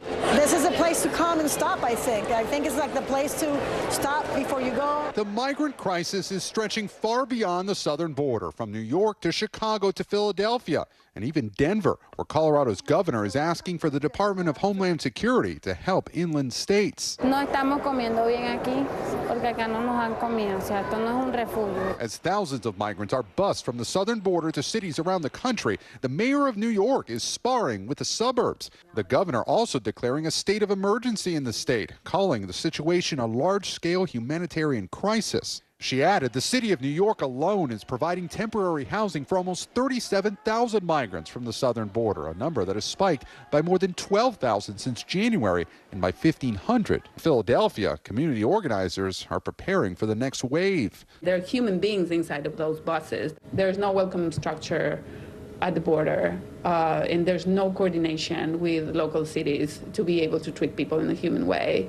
but we are ready on our own. Philadelphia's mayor saying a bus with about 31 Venezuelans seeking asylum, marking 20 buses total since November of last year. And chaotic scenes in Denver. Migrants sleeping in a parking garage, but having to clear out for it to be used for basketball game parking. A local college sheltering some inside a church. There's nowhere else for these refugees to go. Denver's mayor reactivating its emergency operations center to deal with the influx, while Chicago's mayor issues an emergency declaration saying the city is at a breaking point, with more than 8,000 people bussed in from other states since last year. This crisis is not only exhausting our city's resources, but it's flat out dangerous for the individuals and families who have been wrapped up in this political stunt. And here in Rockland County, New York, again, local officials have even posted up vehicles from the sheriff's department at this hotel to prevent migrants from being bussed in. Vicki and Chanel. All right, NBC News national correspondent Gabe Gutierrez. Gabe, thank you. Now to a major development in the unsolved disappearance of Natalee Holloway. One of the last people to see the 18-year-old alive in 2005 is being extradited to the U.S. to face federal charges of wire fraud and extortion in connection with her case. NBC News correspondent Kristen Dahlgren has more now on Holloway's ongoing fight for justice. Nearly 20 years since the sudden disappearance of 18-year-old Natalee Holloway, Joran Vandersloot, the prime suspect in the case, according to authorities, will be sent to Birmingham, Alabama, where he'll face federal wire fraud and extortion charges dating back to 2010. Overnight, the government of Peru approving his temporary extradition. Vandersloot was seen leaving a nightclub with Holloway in May of 2005, the night she vanished. No one has ever been charged in her disappearance, and her body was never found. In 2012, an Alabama judge signed an order declaring Holloway legally dead. Natalee's mother, Beth Holloway, releasing a statement overnight, writing in part, "It has been a very long and painful journey, but the persistence of many is going to pay off," adding, "Together we are finally getting justice for Natalee." In 2010, Vandersloot allegedly reached out to the Holloway's attorney, promising to not only explain what happened to Natalee, but where to find her remains. In exchange for $250,000, Vandersloot was wired $25,000 as part of an FBI sting, eventually leading to the current wire fraud and extortion charges against him. Authorities believe Vandersloot used the money to flee to Peru, where months later he was arrested for the murder of 21-year-old Stephanie Flores, who died on the 5th anniversary of Natalee's disappearance. He was convicted in 2012 and has been serving a 28-year prison sentence. Beth Holloway talking to Savannah in 2015. Does it feel like justice to you that he is in jail right now, even if not for the killing of your daughter? Justice is being served for Stephanie. But until Joran faces the extortion charges in the U.S., then justice is not being served for Natalee. Kristen Dahlgren, NBC News. It is now time for our CNBC Money Minute. Disney says all of its streaming content is headed to a single place. CEO Bob Iger says the company is launching a new app which will include Hulu, Disney Plus, and ESPN. CNBC senior markets correspondent Dominic Chu joins us now. Dom, how will the new combined app work, and how could it affect pricing for subscribers? Great question. So Chanel, Vicki, as people moved away from the cable bundles that they were able to kind of pick and choose in terms of individual streaming apps, the days of the bundling type package are back again. And for Disney, that means that Hulu content to Disney Plus for a one-app experience, as Iger put it. That's what we're going for. That's what Disney's trying to shoot for. It's unclear so far, though, how the pricing structure will work, but Disney said it would be raising prices. The entertainment giant added that standalone options for all of the Disney platforms will still remain, so you won't be required to actually bundle, if you will. Also, Peloton is recalling 2 million exercise bicycles over safety concerns after reports that the bike seat post can break during use, posing fall and injury hazards to a user. According to the Consumer Product Safety Commission, Peloton has already received 35 incident reports, including 13 reports of injuries. The CPSC said to stop using the bikes and contact Peloton for a free repair. And the suburb of Northeast Dallas is attracting a lot of attention from potential home buyers right now. According to the website HomeFresh, which analyzes Zillow data, users are viewing listings around the Texas city more than any other neighborhood in America. Other areas attracting home buyers' attention include Hollywood Hills, California, and East Phoenix as well. So if you're kind of wondering where the buzz, Vicki, Chanel, is about real estate, even in this market, it's apparently in Texas and in parts of Hollywood, California, and East Phoenix. Well, sure, I saw Upper East Side. That's about as close as I can get. Everything's bigger in Texas, to any Dom. of those things. All right. Thank you, Dom. All right. Well, complaints are piling up about glare from highlights and the danger it poses. Up next, new technology that's aimed at making driving at night safer. You're watching NBC News Daily.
That's how I know. Today's gonna be great, gonna be great, gonna be a good day. Today's gonna be great, gonna be a good day. You may have experienced this yourself on the roads. Ultra bright headlights on cars and trucks. They're posing serious dangers to drivers and pedestrians. But now there is new technology designed to cut the glare. I got a first-hand look at how adaptive headlights work on the road. Social media is filled with photos and videos of blinding headlights. I can't even see. I'm like literally getting blinded from the guy's headlights behind me. Watch these close calls apparently caused by the glare. This driver barely misses that pedestrian. Another near collision with an oncoming car. And this crash into a downed tree. The light does look much brighter. John Bolo is a scientist who studies lighting for the Mount Sinai School of Medicine's Light and Health Research Center. He says older headlights use halogen bulbs, which have a softer orange color, but newer ones are bluish white. You're creating a lot of glare for those other drivers. And a potentially dangerous situation. That's right. Bola showed us the difference firsthand with an older halogen headlamp and a newer LED, both emitting the same amount of light. I'm going to look at the warm light just to kind of get a sense. Okay, yeah, it's bright. Let me see what the LED light does. Oh, this one for sure. Much, much brighter. It hurts my eyes, and actually, I'm still seeing the spots from it. Why is it that they appear brighter? Well, our eyes are more sensitive to blue light. He says the issue is magnified when a headlight is out of alignment, a common problem. An NBC News analysis found only 10 states require annual inspections that check to see that headlights are aligned correctly, pointing straight out and down. Bola shifts an LED headlight out of alignment by just a few degrees to show me what can happen on the road. Wow, so the LEDs are already quite bright, but when they're tilted up, you can't see anything else. This would be very dangerous if I were driving. He says another contributing factor, large trucks and SUVs, which made up 75% of all vehicle sales last year. Those taller vehicles mean headlights are higher and more likely to shine directly into the eyes of a driver in a smaller, lower vehicle. I couldn't see for 5 to 10 seconds. Aaron Madrid totaled his Chevy Sonic in November when he says an oncoming pickup truck blinded him. By the time I was able to see, I had swerved into incoming traffic and then I ended up in a tree. Fortunately, he wasn't hurt. It just felt like lights out. But Ashanti Collins wasn't so lucky. She says in May 2021, the lights from an oncoming vehicle led to her crash. Was it just totally blinding? Yes, I couldn't see anything. That was the only thing I seen before I woke up on the side of the road in my car. She had to be airlifted to a hospital to treat a broken arm and dislocated wrist. When you looked at the pictures of your car, did you think it was a miracle that you survived that crash? Yes, definitely. Looking at the car, it was just insane. Experts and automakers agree the primary solution to this glaring problem is something called adaptive headlight technology. Right now, it's only available on test vehicles here in the U.S., but I'm going to show you how it works. I'm here in Virginia at the Audi U.S. headquarters to show you what the future of driving at night might look like. Audi's head of product management, Philip Brabeck. What did these lights do? Well, instead of thinking of a static light like a low beam and a high beam, think of it as a projector. There's 1.3 million micro mirrors in each headlight that create this image. And it's not blinding other people. And it's not blinding other people. I get behind the wheel to see for myself. Wow, I can see everything. This experience of driving at night is completely different and so much better. I feel like a safer driver. Notice these arrows on the pavement. It's helping you stay within the lanes. As I pull onto the highway, the lights highlight my lane without affecting other drivers. Okay, so this car now he got in front of me. And notice how it's got a shadow on him now. Yeah. Oh, interesting. But the real light show takes place on this dark, windy road. It almost feels like magic because of the amount of light that is being cast all over. I'm not used to seeing that as a driver. I switch cars so I can see what it's like to drive toward the test car with adaptive headlights. His high beams are on. Yes. But they're not a problem for me. Yep. Whereas this car behind him with the LEDs is quite bright. Yes. It's remarkable to see the difference. Do you think this technology is life-saving? Absolutely. It totally makes sense, Chanel. Like, if you can see more, you have more time to react, there will be fewer crashes. And that's for pedestrians, too. And here's the thing. These adaptive headlights, they've been in use in Europe and several other countries for about a decade. But automakers and safety experts say red tape in the United States means it could be years before we see it here, which is frustrating given that we experienced it and it seems like it makes things safer. There's really a lot of you know, common sense behind it. So here's the tip. In the meantime, right? In the meantime, exactly. If you're driving at night, slow down. Always look to the lane lines on the right edge of the road and never wear sunglasses. I know, which people do, but it just adds another layer of darkness, if you will. Yes, people wear sunglasses at night, which is a good wild. story. Yeah, thank you. Good. All right. A new treatment is giving hope to children with peanut allergies. What parents need to know about a new wearable patch coming up. You're watching NBC News Daily.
everybody. Good morning. Welcome to Today. Every day, We are adding to the star power in our studio. the biggest names, only on Today. See, worth coming in this early, right? Everybody, it's Today. Like I won the lottery. How do you feel at this age, this stage? Liberated. We're just getting started, folks. Ain't no stopping us now. The boys are back in town. Boys are back in town. It's a miracle. It's a miracle. This has been fantastic. Everything and everyone you're talking about, only on Today. You've heard of memes. They're basically inside jokes that millions of people are in on, and they seem to be everywhere. But there is a darker side to these posts. NBC News correspondent Ken Delanian shows us how extremist groups are now using their own memes to spread hate, all while evading platform moderators. The patch worn by the mass shooter who took 8 lives at a Texas mall last week meant nothing to most people. But the acronym RWDS, for Right Wing Death Squad, has for years been a popular meme in far-right circles. It's the latest example of how experts say violent extremists are using memes to fuel radicalization. It's like grassroots organizing, and that you feel like you're really involved, but it's also at scale, and that's what a meme can do. And they spread like wildfire. The U.S. National Counterterrorism Center recently warned in an intelligence bulletin that memes are full of coded language that makes it harder for social media platforms to flag them as extremist content. The intent is to hide these provocative and extremist messaging under a veil of irony to avert detection. Memes have been a feature of hate-motivated violence for years. The man sentenced to life in prison for killing 10 people at a Buffalo supermarket last year plastered his gun with racist slogans. In the winter of 2020, Aaron Swenson posted these crude anti-police memes on Facebook. A few months later, Swenson, a self-described member of the far-right extremist group, the Boogaloo Boys, started a Facebook live stream capturing what he said was a mission to hunt and kill a police officer. Prosecutors say this is the moment he tried to ambush a Texas patrolman.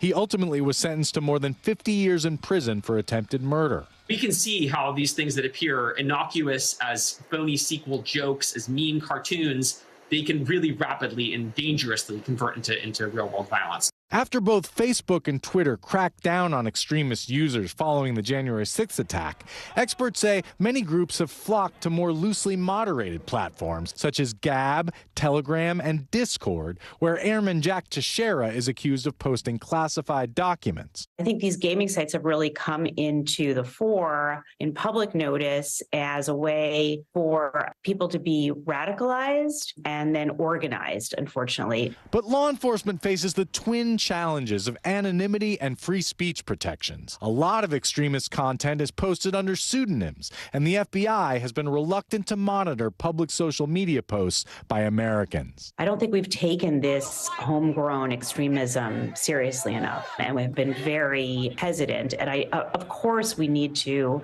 protect the First Amendment, respect the First Amendment, but we also have to take extremism seriously. Ken Delanian, NBC News. A Florida man is facing charges after FBI agents say he placed a hidden camera inside a public bathroom on a Royal Caribbean cruise ship. Footage from the camera recorded more than 150 passengers, including 40 children. Nico Clemens with NBC South Florida has more on the arrest. An invasion of privacy after the FBI says a hidden Wi-Fi camera was found in a bathroom on Royal Caribbean's Harmony of the Seas April 29th cruise out of Miami. Agents in San Juan say Jeremy Froyas, a passenger, installed the camera in this bathroom and he hid it above this door. 2 days into the cruise, court documents say another passenger spotted it and reported it to the ship's crew. It goes on to say security found several hours worth of MP4 video files, and Froyas was seen on video adjusting the camera's angle so it pointed at the toilet. The FBI says videos on the SD card showed more than 150 people, which included at least 40 children, coming into the bathroom to either use the toilet or to change. Court documents say Froyas admitted to security that he put the camera in the bathroom. Royal Caribbean released a statement saying the matter was immediately reported to local and federal law enforcement, and the guest involved was removed from the ship by authorities for further investigation. Froyas was previously employed as a cybersecurity officer for the city of Kissimmee. A spokeswoman sent NBC6 a statement saying, after reviewing the charging affidavit involving Jeremy Froyas, we have terminated his employment effective May 8th, 2023. For NBC News Daily, I'm Nico Clements.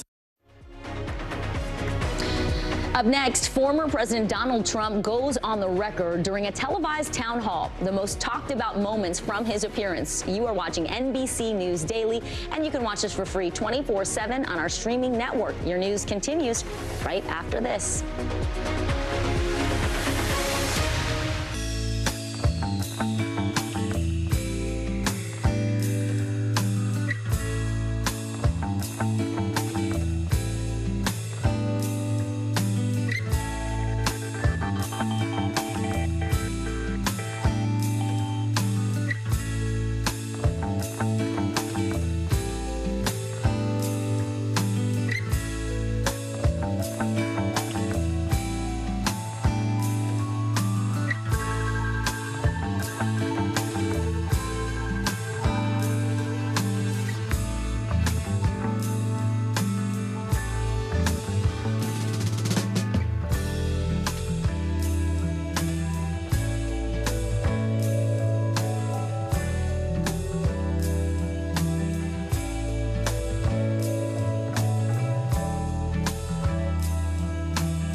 Is so familiar. What do you think when people start humming back your tunes? How you doing, Lester?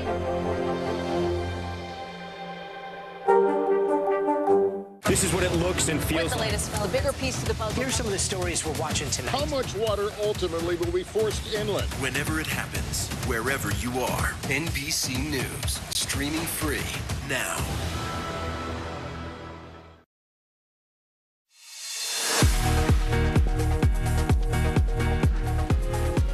Welcome back. I'm Chanel Jones. I'm Vicki Wynn. Making news right now. Former Las Vegas Raiders football player Henry Ruggs is pleading guilty to driving drunk and causing a deadly crash. The 24-year-old is scheduled to be sentenced in August. Ruggs is facing up to 10 years in prison. He was driving at speeds up to 156 miles an hour when he killed a 23-year-old woman and her dog back in 2021. Mommy blogger Heather Armstrong of Deuce.com has died at 47 years old. Her boyfriend says he found Armstrong at their home in Salt Lake City Tuesday night. He told the Associated Press she died by suicide. Armstrong was one of the first and most popular bloggers, writing honestly about her children, relationships, and other challenges. If you or someone you know is struggling with thoughts of self-harm, please call or text 988. That's the Suicide and Crisis Lifeline. Again, it's 988. 10 firefighters and 2 police officers were hurt after an explosion at a residential building in Germany. They'd been called to the building over concerns about 2 people who lived there. Police detained a 57-year-old man who was in the building. 1 body was recovered from that site, but the circumstances of the death is not clear at this point. The cause of the blast is now under investigation. Former President Donald Trump took questions from New Hampshire voters last night during a nationally televised town hall on CNN. He touched on everything from abortion to the debt ceiling to Russia's war in Ukraine. But one of the biggest standout moments came when the Republican frontrunner was asked about the January 6th attack on the Capitol. Here's a little bit of what he said. They were there proud. They were there with love in their heart. That was an unbelievable, and it was a beautiful day. Will you pardon the January 6th rioters who were convicted of federal offenses? I am inclined to pardon many of them. I can't say for every single one, because a couple of them probably they got out of control. NBC News correspondent Vaughn Hilliard joins us now from Manchester, New Hampshire. So, Vaughn, what else did Mr. Trump say about the insurrection that day and about his claims, still that he's sticking to, that the 2020 election was stolen?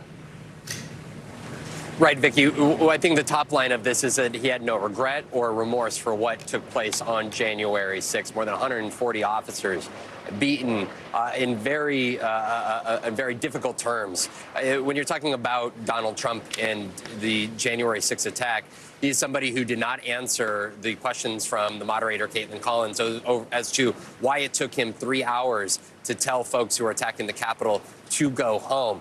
He said that he would not apologize to Mike Pence, who was inside of the Capitol that day. And you heard him suggest that he would pardon, potentially, quote, a large portion of those January 6 defendants. For Donald Trump, this is about doubling down on his election denialism, that he actually won the 2020 election, which of course is false. And this is clearly something that he is going to use to try to galvanize his base of support ahead of this Republican primary in 2024.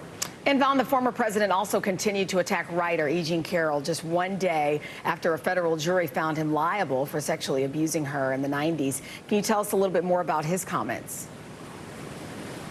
Trump, he frankly mocked E. Jean Carroll, a woman who he was found to have liable for sexual abuse just one day prior.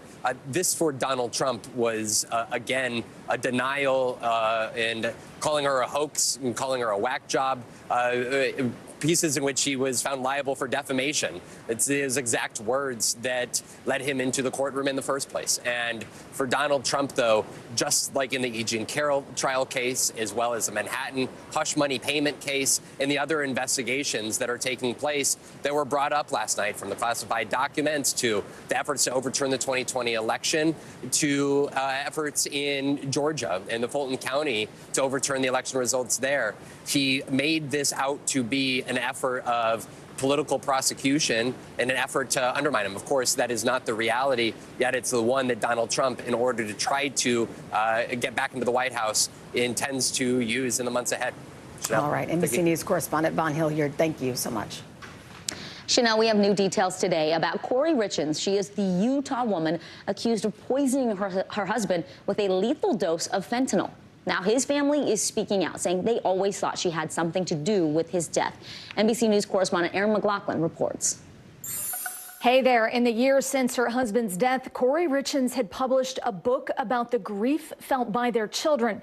Now we're learning his family had always suspected she may have been involved in his murder, as court documents reveal new details about the successful businessman's alleged concern for the family's finances.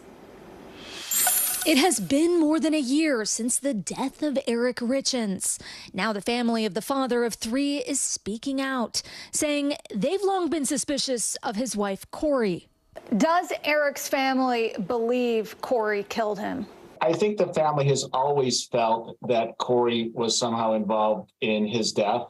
The 33-year-old real estate agent turned children's book author has been charged with his murder. Police alleging she poisoned her 39-year-old husband last March with a massive dose of fentanyl. And according to court documents, Eric's family told investigators it may not have been the first time she'd poisoned him. He felt like Corey was trying to kill him, and that if he did die, that she should be investigated for that. Investigators say Eric had recently changed his will and life insurance from his wife to his sister and was looking into a divorce. 2 of Eric's friends told detectives he was worried that Corey would kill him for the money and wanted to ensure his kids were taken care of financially. It completely took us all by shock. As Richens was writing this children's book about grief, even promoting it on local TV, investigators were looking into the couple's troubled past. This whole entire place will sleep up to 60 people. The listing agent telling NBC News Corey is currently selling this house, purchased just a week after her husband's death. Detectives say the couple had argued about the property, which Corey wanted to flip. The agent says this rendering shows plans for a $4 to $6 million renovation of the 10-acre estate. But police say Eric told his family he no longer wanted to buy the house because it would lose a significant amount of money. The day after Eric was found dead, investigators say Corey reached a deal on the home, and that same day threw a party at her house where she was drinking and celebrating with friends. The family felt right at the outset that this had to be a suspicious death. Now with Corey behind bars awaiting her next court hearing, the Richens family is hopeful justice will finally bring an end to Eric's tragic story. According to the arrest warrant, the night of the alleged murder, Corey was texting one of her best friends. The friend later telling police she couldn't remember what they'd been messaging about.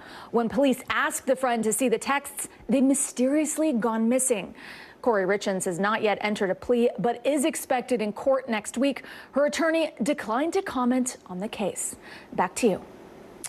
A new treatment for severe peanut allergies in toddlers is showing signs of promise today. It's a wearable patch that is able to desensitize young children to the peanut protein. Researchers at Children's Hospital Colorado say this new product could save lives. Let's bring in NBC News medical contributor Dr. Natalie Azar. She joins us now. Dr. Azar, can you first explain how this patch works? Yeah, so kind of the way you described it, Chanel, in the lead, what you're basically trying to do to your immune system is, expose it to something. And rather than triggering an immune response, an allergic response, you actually want to build tolerance. So the way you do that is by introducing tiny, tiny amounts, just enough to kind of alert and wake up your immune system, but not enough to actually start that horrible cascade of what's called, the allergic reaction. And the amount of protein, of that peanut protein on that patch, Chanel, is the equivalent to about 1/1000th of an actual little peanut. So it's really a minuscule amount, but it's enough to train the immune system. And it sounds like a relief, I'm sure, to so many parents. So what kind of timeline are we looking at for this patch to hit the market? Yeah, so unfortunately, it's probably not going to be this year, Chanel. The FDA has asked for some more safety data, which is perfectly within their purview. It was a very, very well tolerated, treatment, but they want to see more. It's for kids under the age of 4, so you always want to be extra careful. And so probably around 2024 is where experts are thinking that we'll get that FDA approval and it could hit pharmacy shelves, and then a lot of families can breathe a big sigh of relief. I bet. So it sounds like, I guess, just to be clear, this patch doesn't necessarily mean a cure in the moment. It just helps to, I guess, build their tolerance. Exactly. And I think that that's kind of the neat thing about it is that, of course, we would love the idea that you could eradicate the allergy altogether, but that might not actually be realistic. But even if you can build up a tolerance to peanuts so that your child can be at a birthday party or be near, someplace where food is being made with peanuts around it, that they won't have a reaction because they are able to tolerate so much of a higher dose before they would even develop any kind of reaction. It's definitely a big breakthrough. NBC News medical contributor Dr. Natalie Azar, thank you for your time today. Yeah, your kids have nut allergies, mine do, so this is a real relief. Crossing our fingers, for sure. All right, well, the race for AI dominance between Google and Microsoft, that is heating up. Just this week, Google unveiled new artificial intelligence features. This comes just days after the White House specifically asked tech leaders to verify safety features before releasing them to the public. NBC News correspondent Jake Ward has more in the technology race. As you may have heard, AI is having a very busy year. It's Google versus Microsoft, locked in an AI race, and Google came out swinging. From Gmail and Photos to Maps, these are just a few examples of how AI can help you in moments that matter. The tech giant built on search, announcing new tools, AI software to build presentations, analyze and enter data, and write content, the kind of things humans are typically paid to do. We can see the true potential of AI as a collaborator. Aparna Pappu runs Google's Workspace platform. Are the tools that you are building going to cost people their jobs? The tools that we're building are here to help people. Whether you're at work or at home in your personal lives, it's to help you get more done. But concerns are growing that the same tech companies that dominated data collection in the past will use it to dominate the market for AI in the future. We need to be especially vigilant about to make sure that incumbents are not using their existing dominance in ways that are unlawful or anti-competitive. President Biden has warned top tech CEOs about AI's potential danger, and a Senate committee announced an AI oversight hearing for next week. Should there be more regulatory input or maybe even democratic input into how you guys debut these products? Well, first of all, I think that none of these things can supplant human ingenuity or creativity or spontaneity or any of the things that are just what make us unique as human beings. But to your point about responsibility, it's important for society to play a role in this, and so we look forward to engaging with the government in this. The world's biggest tech companies releasing products that could change all our lives in their fight to stay on top.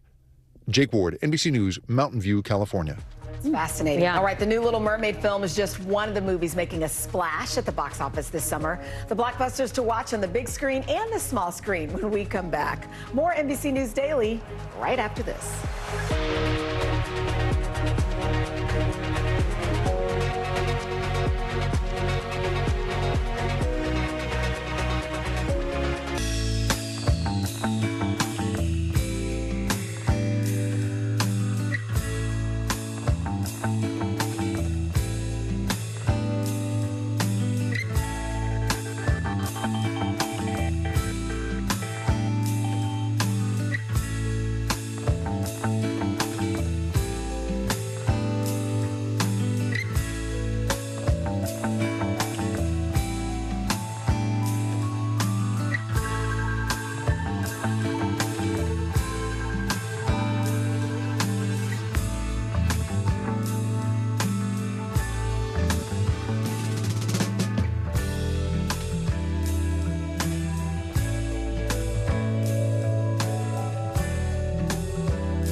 Begin top story with that breaking news. This is just in, a lot of stories to get to.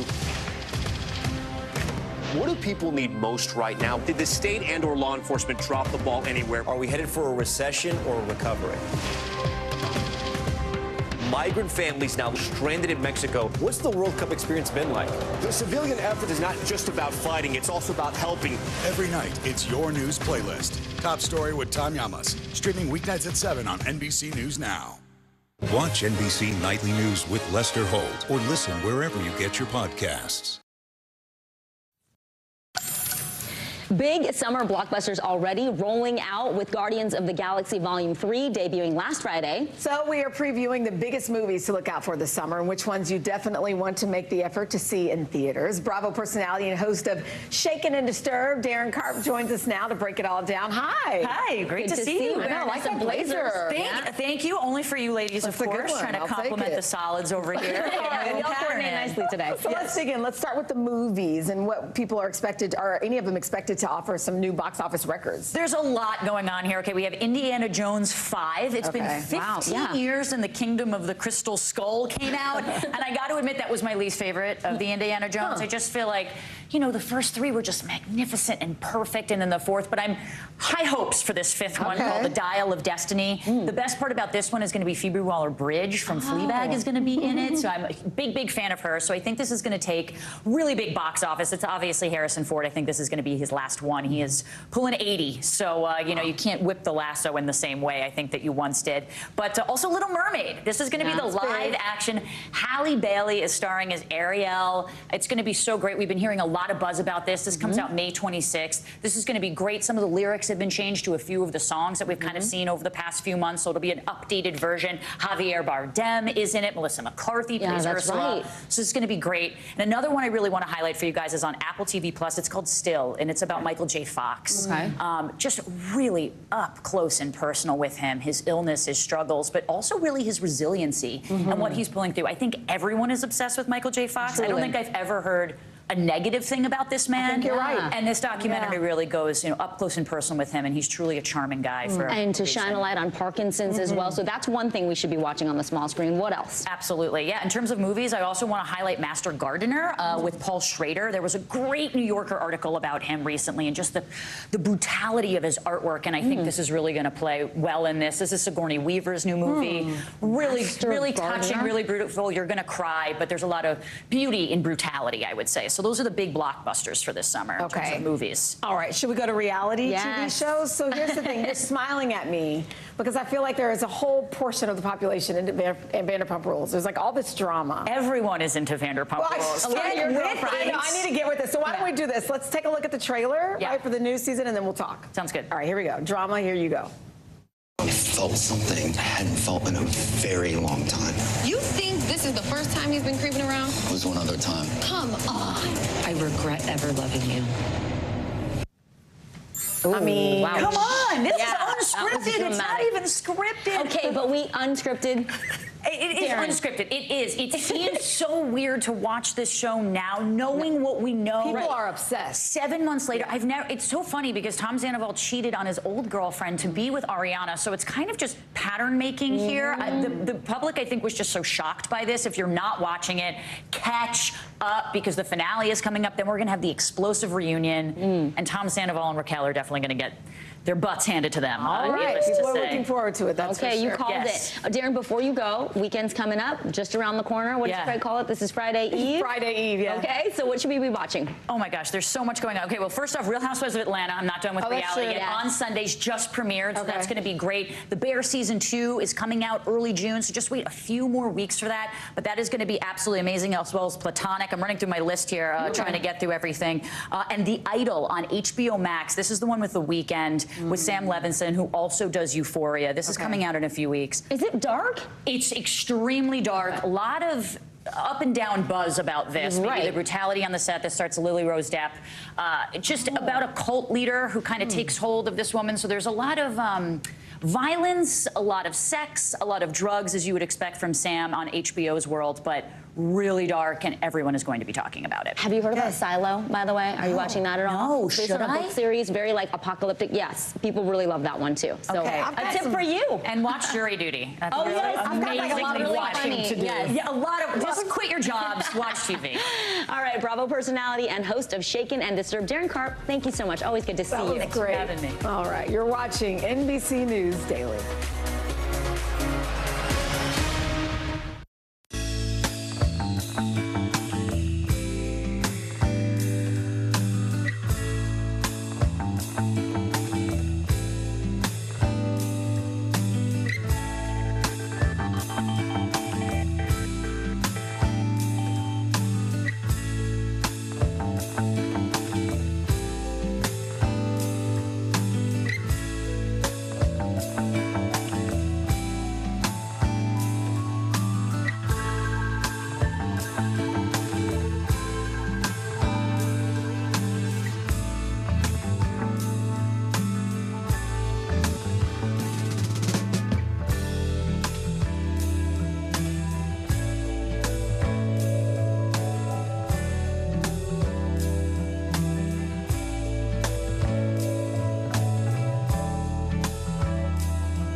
begin tonight with breaking news just coming in. Whenever it happens, wherever you are, NBC News, streaming free now.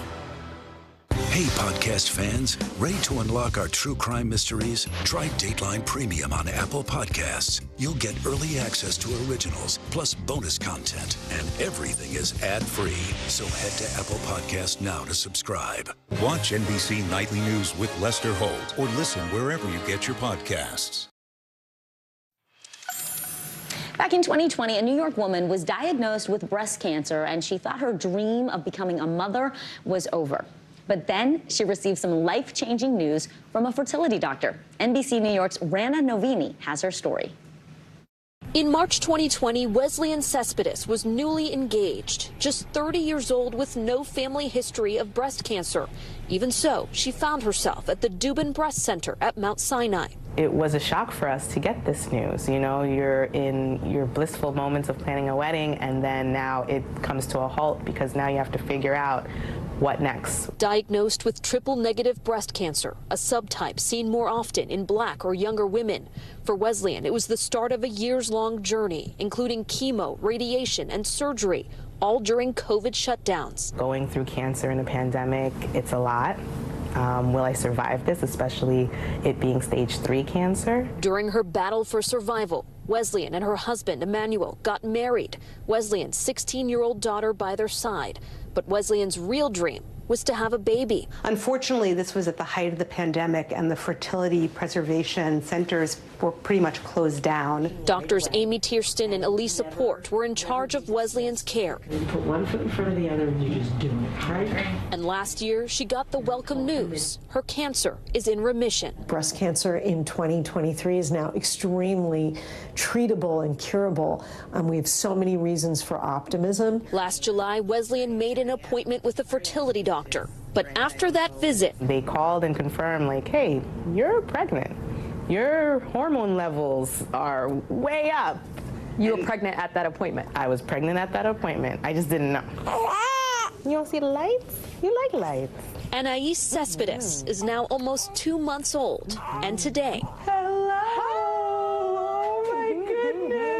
she's meeting the doctors who saved her mom's life. When I was crying, when I felt hopeless, they were there to encourage me, support me, give me all the resources that I need. When I look at Anais, I think about everything coming full circle and basking in the blessings that life has given me. For NBC News Daily, I'm Rana Novini. We've all seen signs on lampposts and bulletin boards that look maybe a little homemade. NBC's Emily Ikeda shows us the artist redesigning those signs in secret and presenting them to unsuspecting business owners. From the corner of this Brooklyn coffee shop, Mika's, a 24-year-old artist feverishly putting pen to pad, redesigning the city streets incognito. Color combinations, good fonts. Earlier this year, Max Kolomatsky was stuck in a creative rut, but found inspiration in the collage of slapdash ads taped to light posts and storefront windows. Most of them you don't even notice. And honestly, that's a pretty telltale sign that it could use some work. And so for fun, he started drawing life into those lackluster signs. If a sign can catch your eye, that's the difference between you knowing about something and you not knowing about something. It started with a flyer for game night, and then ads for refrigerator and stove work, a handyman, even a band.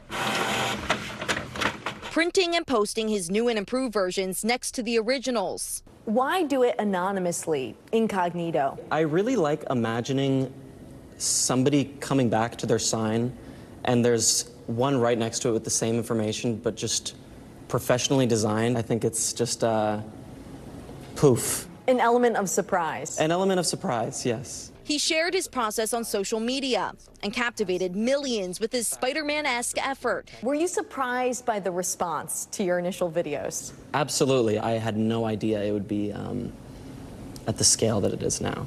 And for the first time, hey, how's it going? Kolomatsky presented his signs to a small business in person. I drew these out if you're interested.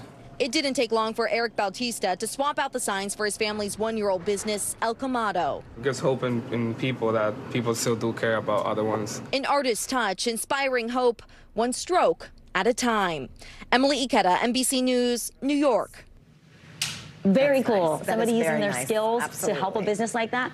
Well, here's what's trending right now. Sesame Street is introducing its first Filipino-American Muppet. The new character is named TJ. He debuted Sunday during a segment about confidence. Look at that. TJ says he shows confidence by learning how to speak Tagalog with his family. Executives at Sesame Workshop say they hope the character will help challenge age-old stereotypes. I love it. Great. Can't wait for a Vietnamese Muppet. That'd be It's amazing. coming. It'll be here. I'm Chanel Jones. I'm Vicki Nguyen. You're watching NBC News Daily.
NBC News, streaming free now. What is going to happen now? Going back and forth because Go ahead. This is it, right? This is what it looks and feels What's the latest? A bigger piece to the puzzle. Here's some of the stories we're watching tonight. How much water ultimately will be forced inland? Whenever it happens, wherever you are, NBC News, streaming free now.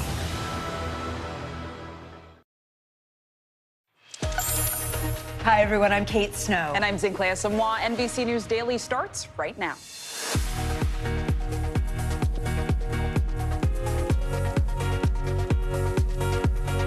Today, Thursday, May 11th, deadline day. The U.S. now just hours away from a major shift in immigration policy. The increasing numbers of people trying to come to America and the response. New twist, the prime suspect in the disappearance of Natalie Holloway set to be extradited to the United States. The new charges he now faces in connection to that nearly 20-year-old infamous case. Primetime drama, the growing uproar over the CNN town hall with former President Donald Trump. What he said that's generating so much controversy. And party of one, how you can get the most out of your alone time without feeling lonely. Looking forward to hearing about that. It is 11 a.m. in Reno, 1 p.m. in Biloxi, 2 p.m. in New York. That's right. Thanks for being with us this hour. We begin with the U.S.-Mexico border. We are just hours away from a major shift in national immigration policy. Title 42 ends tonight. That's the COVID-era measure allowing border officials to expel migrants without asylum hearings over public health concerns. At 11:59 p.m. Eastern, that rule expires. And while Homeland Security is telling migrants not to come, officials estimate 10,000 people a day will try to cross into the United States once Title 42 is gone. It is a growing humanitarian crisis in America's border cities and beyond. Hundreds of migrants are being bused to Denver, Chicago, Philadelphia, New York City, and Washington, D.C. Leading us off this hour, MSNBC anchor Jose Diaz-Balart. He's on the U.S. side of the border in El Paso, Texas. Jose, great to see you. Thank you for being there. As we mentioned, it expires Title 42 at 11:59 p.m. Eastern time tonight. What changes are anticipated as soon as that happens? Well, Kate, good afternoon. I just want to give you paint a picture of where we are and just how much of a border town we're talking about here in El Paso. We're here at the Sacred Heart Church right here in downtown El Paso, and just a block, literally a block away, is one of the bridges that connects El Paso to Juarez. There's a few bridges that are international bridges, but in many ways, El Paso and Juarez are two wings of one bird. It is a place where, for generations, families, people have been coming to and from on a daily basis. But this humanitarian crisis, Kate, that is not new in the making, but it's gotten to a tipping point, does change tonight at 11:59 Eastern Time, when Title 42 goes away, that Trump-era health policy goes away, and then Title 8, which is the structure that exists in the United States for asylum seekers. The bar has been raised so much higher now for asylum seekers to reach asylum, and that's causing just thousands of people to say, this is a time to come in. But there are tens of thousands more on the other side of the border and going all the way south to the Darien jungles in South America and the area there with Panama and going through Guatemala, going through the Suchiate River in Chiapas, Mexico, all the way to here. I spoke with the mayor of El Paso, Oscar Leeser, about the responsibility and the role that El Paso plays these days. Take a listen. The city of El Paso, we don't do immigration law. We're here to protect our visitors, but also make sure that the community of El Paso stays and continues to be safe. What keeps you up at night? You know, what keeps me up at night, I always tell people, is the lack of light. What do you mean, a lack of light? Well, because I don't see a light at the end of the tunnel, and there is no end game. Where is the end game? What is the light at the end of the tunnel? And that's a question that I think still remains to be answered.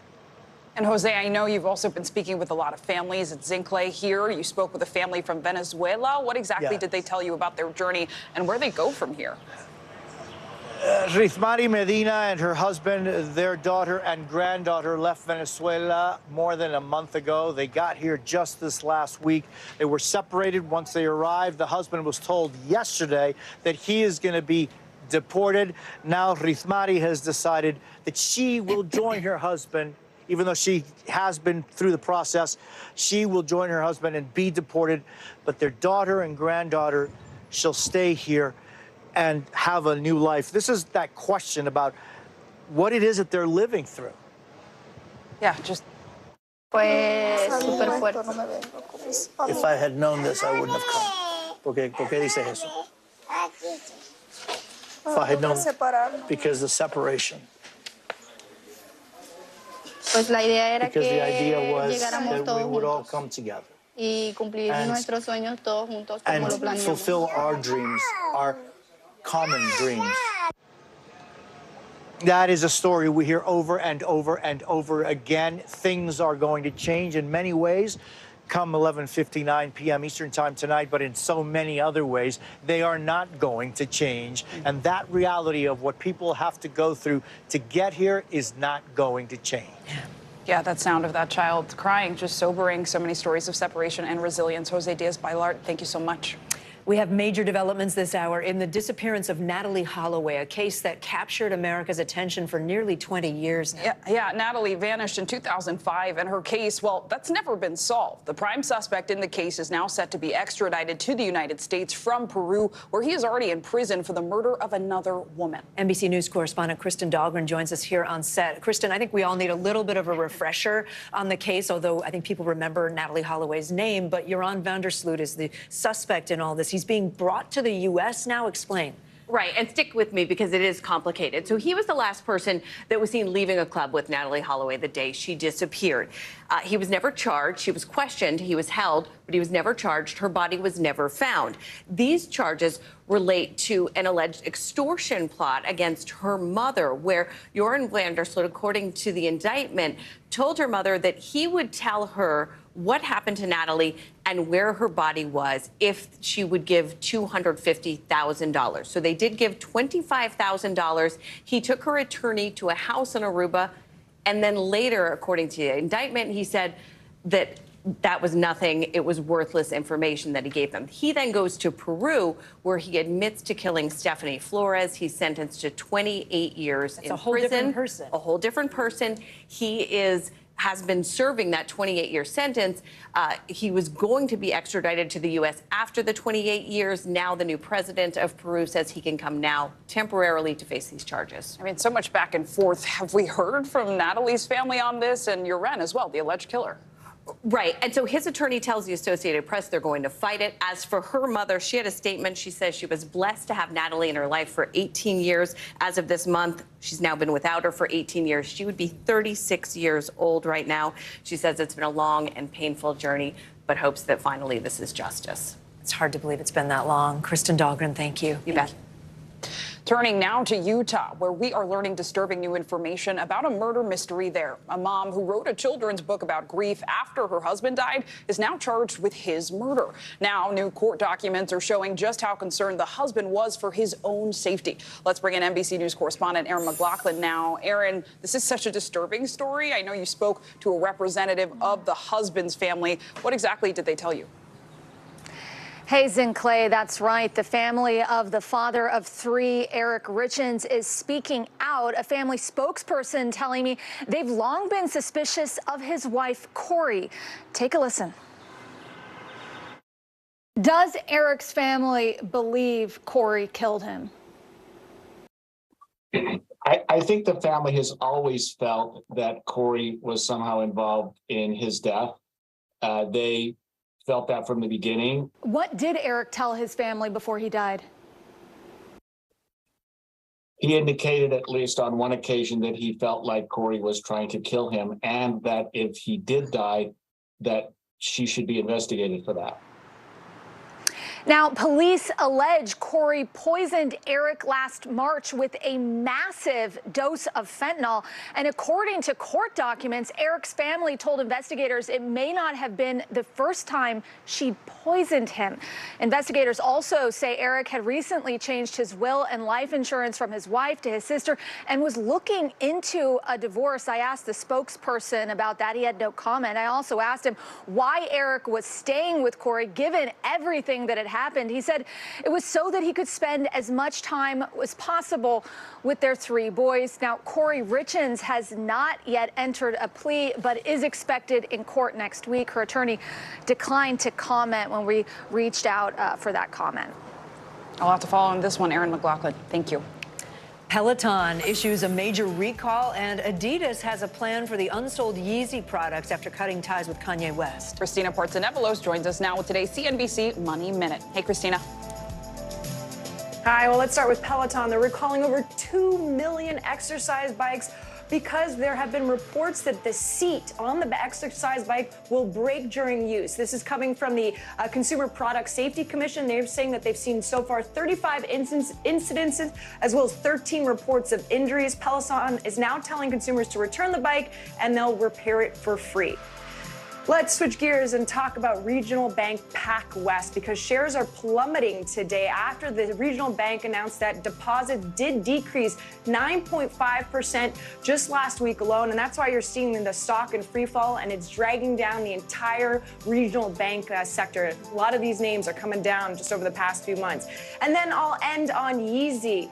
The company, Adidas, which is a German merchandiser, they announced that they are not going to sell Yeezy's merchandise. They're not going to burn it. Instead, they're going to sell it in parts and then donate some of the money to charity. They won't say which charity. They won't say where they're selling it to. But keep in mind that they did end ties with Kanye or West or the rapper known as Yee over his controversial contents or comments. And now they are stuck with over $1 billion worth of merchandise that they need to get rid of. Ooh, $1 billion. You kind of wonder where they're going to end up selling that. Absolutely. Who's going to want to buy them? Someone somewhere is going to have a lot of shoes. Yeah, the thought is that they can't donate it because then it'll end up on the black market, so they need to sell it so they can recoup some of the losses. But it's weird that we haven't found out who they're selling it to, and then inevitably it might end up on the black market. All right, time will tell. Okay, Christina Portsenevelos, thank you. Coming up, the strong reactions to former President Trump's town hall event in New Hampshire last night. Plus, the disturbing video that a mother says shows her son allegedly being attacked by his caregiver. You're watching NBC News Daily.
Good morning. Welcome to Today. Every day, We are adding to the star power in our studio. the biggest names, only on Today. See, we're coming in this early, right? Everybody, it's Today.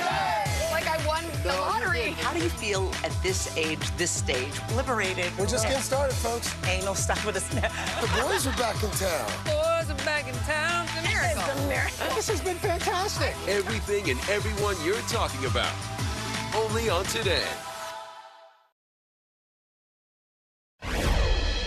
Well, even with a potential debt limit disaster looming on Capitol Hill, lawmakers are buzzing today about former President Donald Trump's televised town hall on Wednesday night. During the live event, the 2024 GOP frontrunner made a lot of unfounded claims about the attack on the Capitol, his sexual assault conviction in New York civil court, and the results of the 2020 election.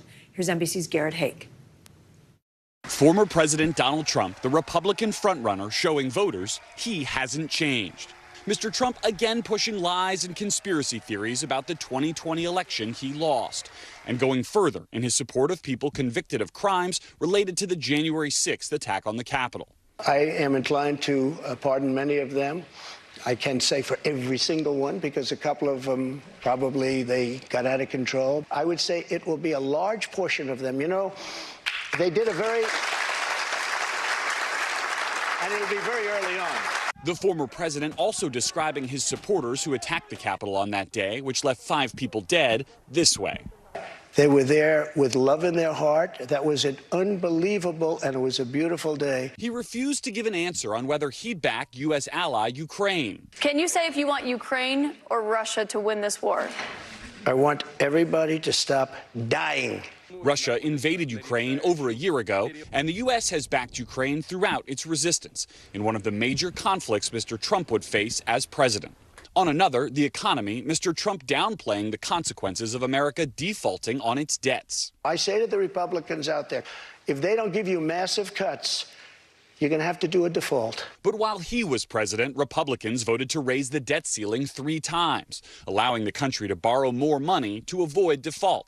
Economists say defaulting could trigger a massive recession and lost jobs. Pressed on whether he would sign a federal abortion ban in the wake of the Supreme Court overturning Roe versus Wade, Mr. Trump refused to say. President Trump is going to make a determination what he thinks is great for the country. The audience seeming very supportive of Mr. Trump, cheering and laughing throughout the event, including when he continued to attack E. Jean Carroll, just one day after a New York jury found him liable for sexually abusing her in 1996 and for defaming her in his denials of the assault. And I swear to, I have no idea who the hell, she's a Mr. whack President, job. Kate, Democrats have seized on the former president's comments about the debt, suggesting that they show that Republicans weren't serious about their plan and that it amounted to essentially a ransom note. As for President Biden, his response was a note in the form of a tweet saying, if you don't want 4 more years of that, you should donate to his re-election campaign. Kate. And it begins. Garrett Haake, thank you. New York Congressman George Santos is back in Washington today, a day after pleading not guilty to a 13-count federal indictment. The Republican congressman remains defiant and vows to fight the charges, even as he loses support from within his own party and his home district. Here's NBC News correspondent Rahima Ellis. We've spent the day talking to people in George Santos districts about their feelings of their congressman now that he has been indicted on 13 federal counts. It's a totally unscientific survey, but listen to what some people told us about how they feel about their congressman now. This is not someone that I want to represent me with such distrust and such lies. Totally wrong. We're taking away the veneer of these politicians. So if he has to quit for lying, everybody else does, and we're going to have an empty Capitol. It's very, very bad example for our youth, and I don't want that type of person in government. So you think he should resign now? Oh, absolutely. While Santos won this district when he ran for election by 53.8% versus 46%, many people we talked to said they would not give him that kind of support now.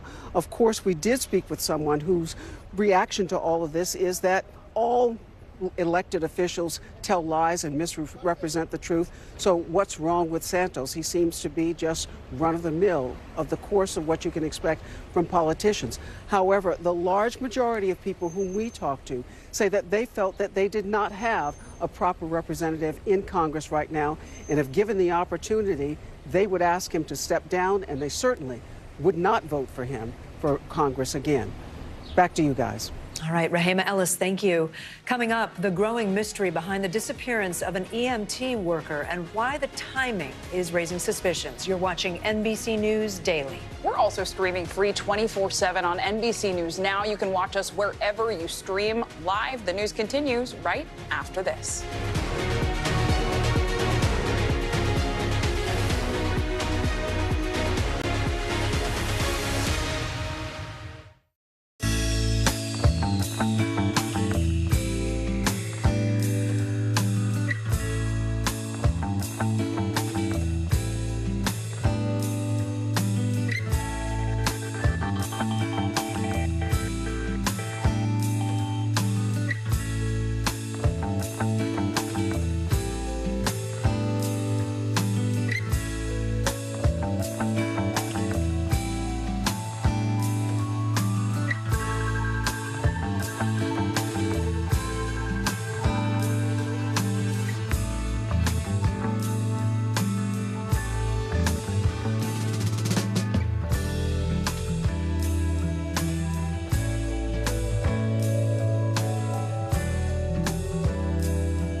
Hey, I'm Hallie. It's good to be with you tonight. The debt ceiling. Here's why this matters. Please, please don't have your eyeballs glaze over. Here's why this matters. Talk to us about what we're supposed to call this. Is it a bailout? Is it a backstop? There's a difference because it matters whose money is being used to prop up these banks. We think we're getting close to this news conference. I will be honest with people. This is like an awkward moment where we think we're like right there. You're going to have to like tap dance with us maybe a little bit. I do have my tap dancing shoes on, not to worry. Welcome back. Across the nation, Americans are facing a housing crisis, and the problem could get worse. That's because real estate developers are facing kind of a triple whammy: soaring construction costs, rising interest rates, and one issue that's getting a lot less attention: skyrocketing insurance premiums. CNBC's Contessa Brewer explains.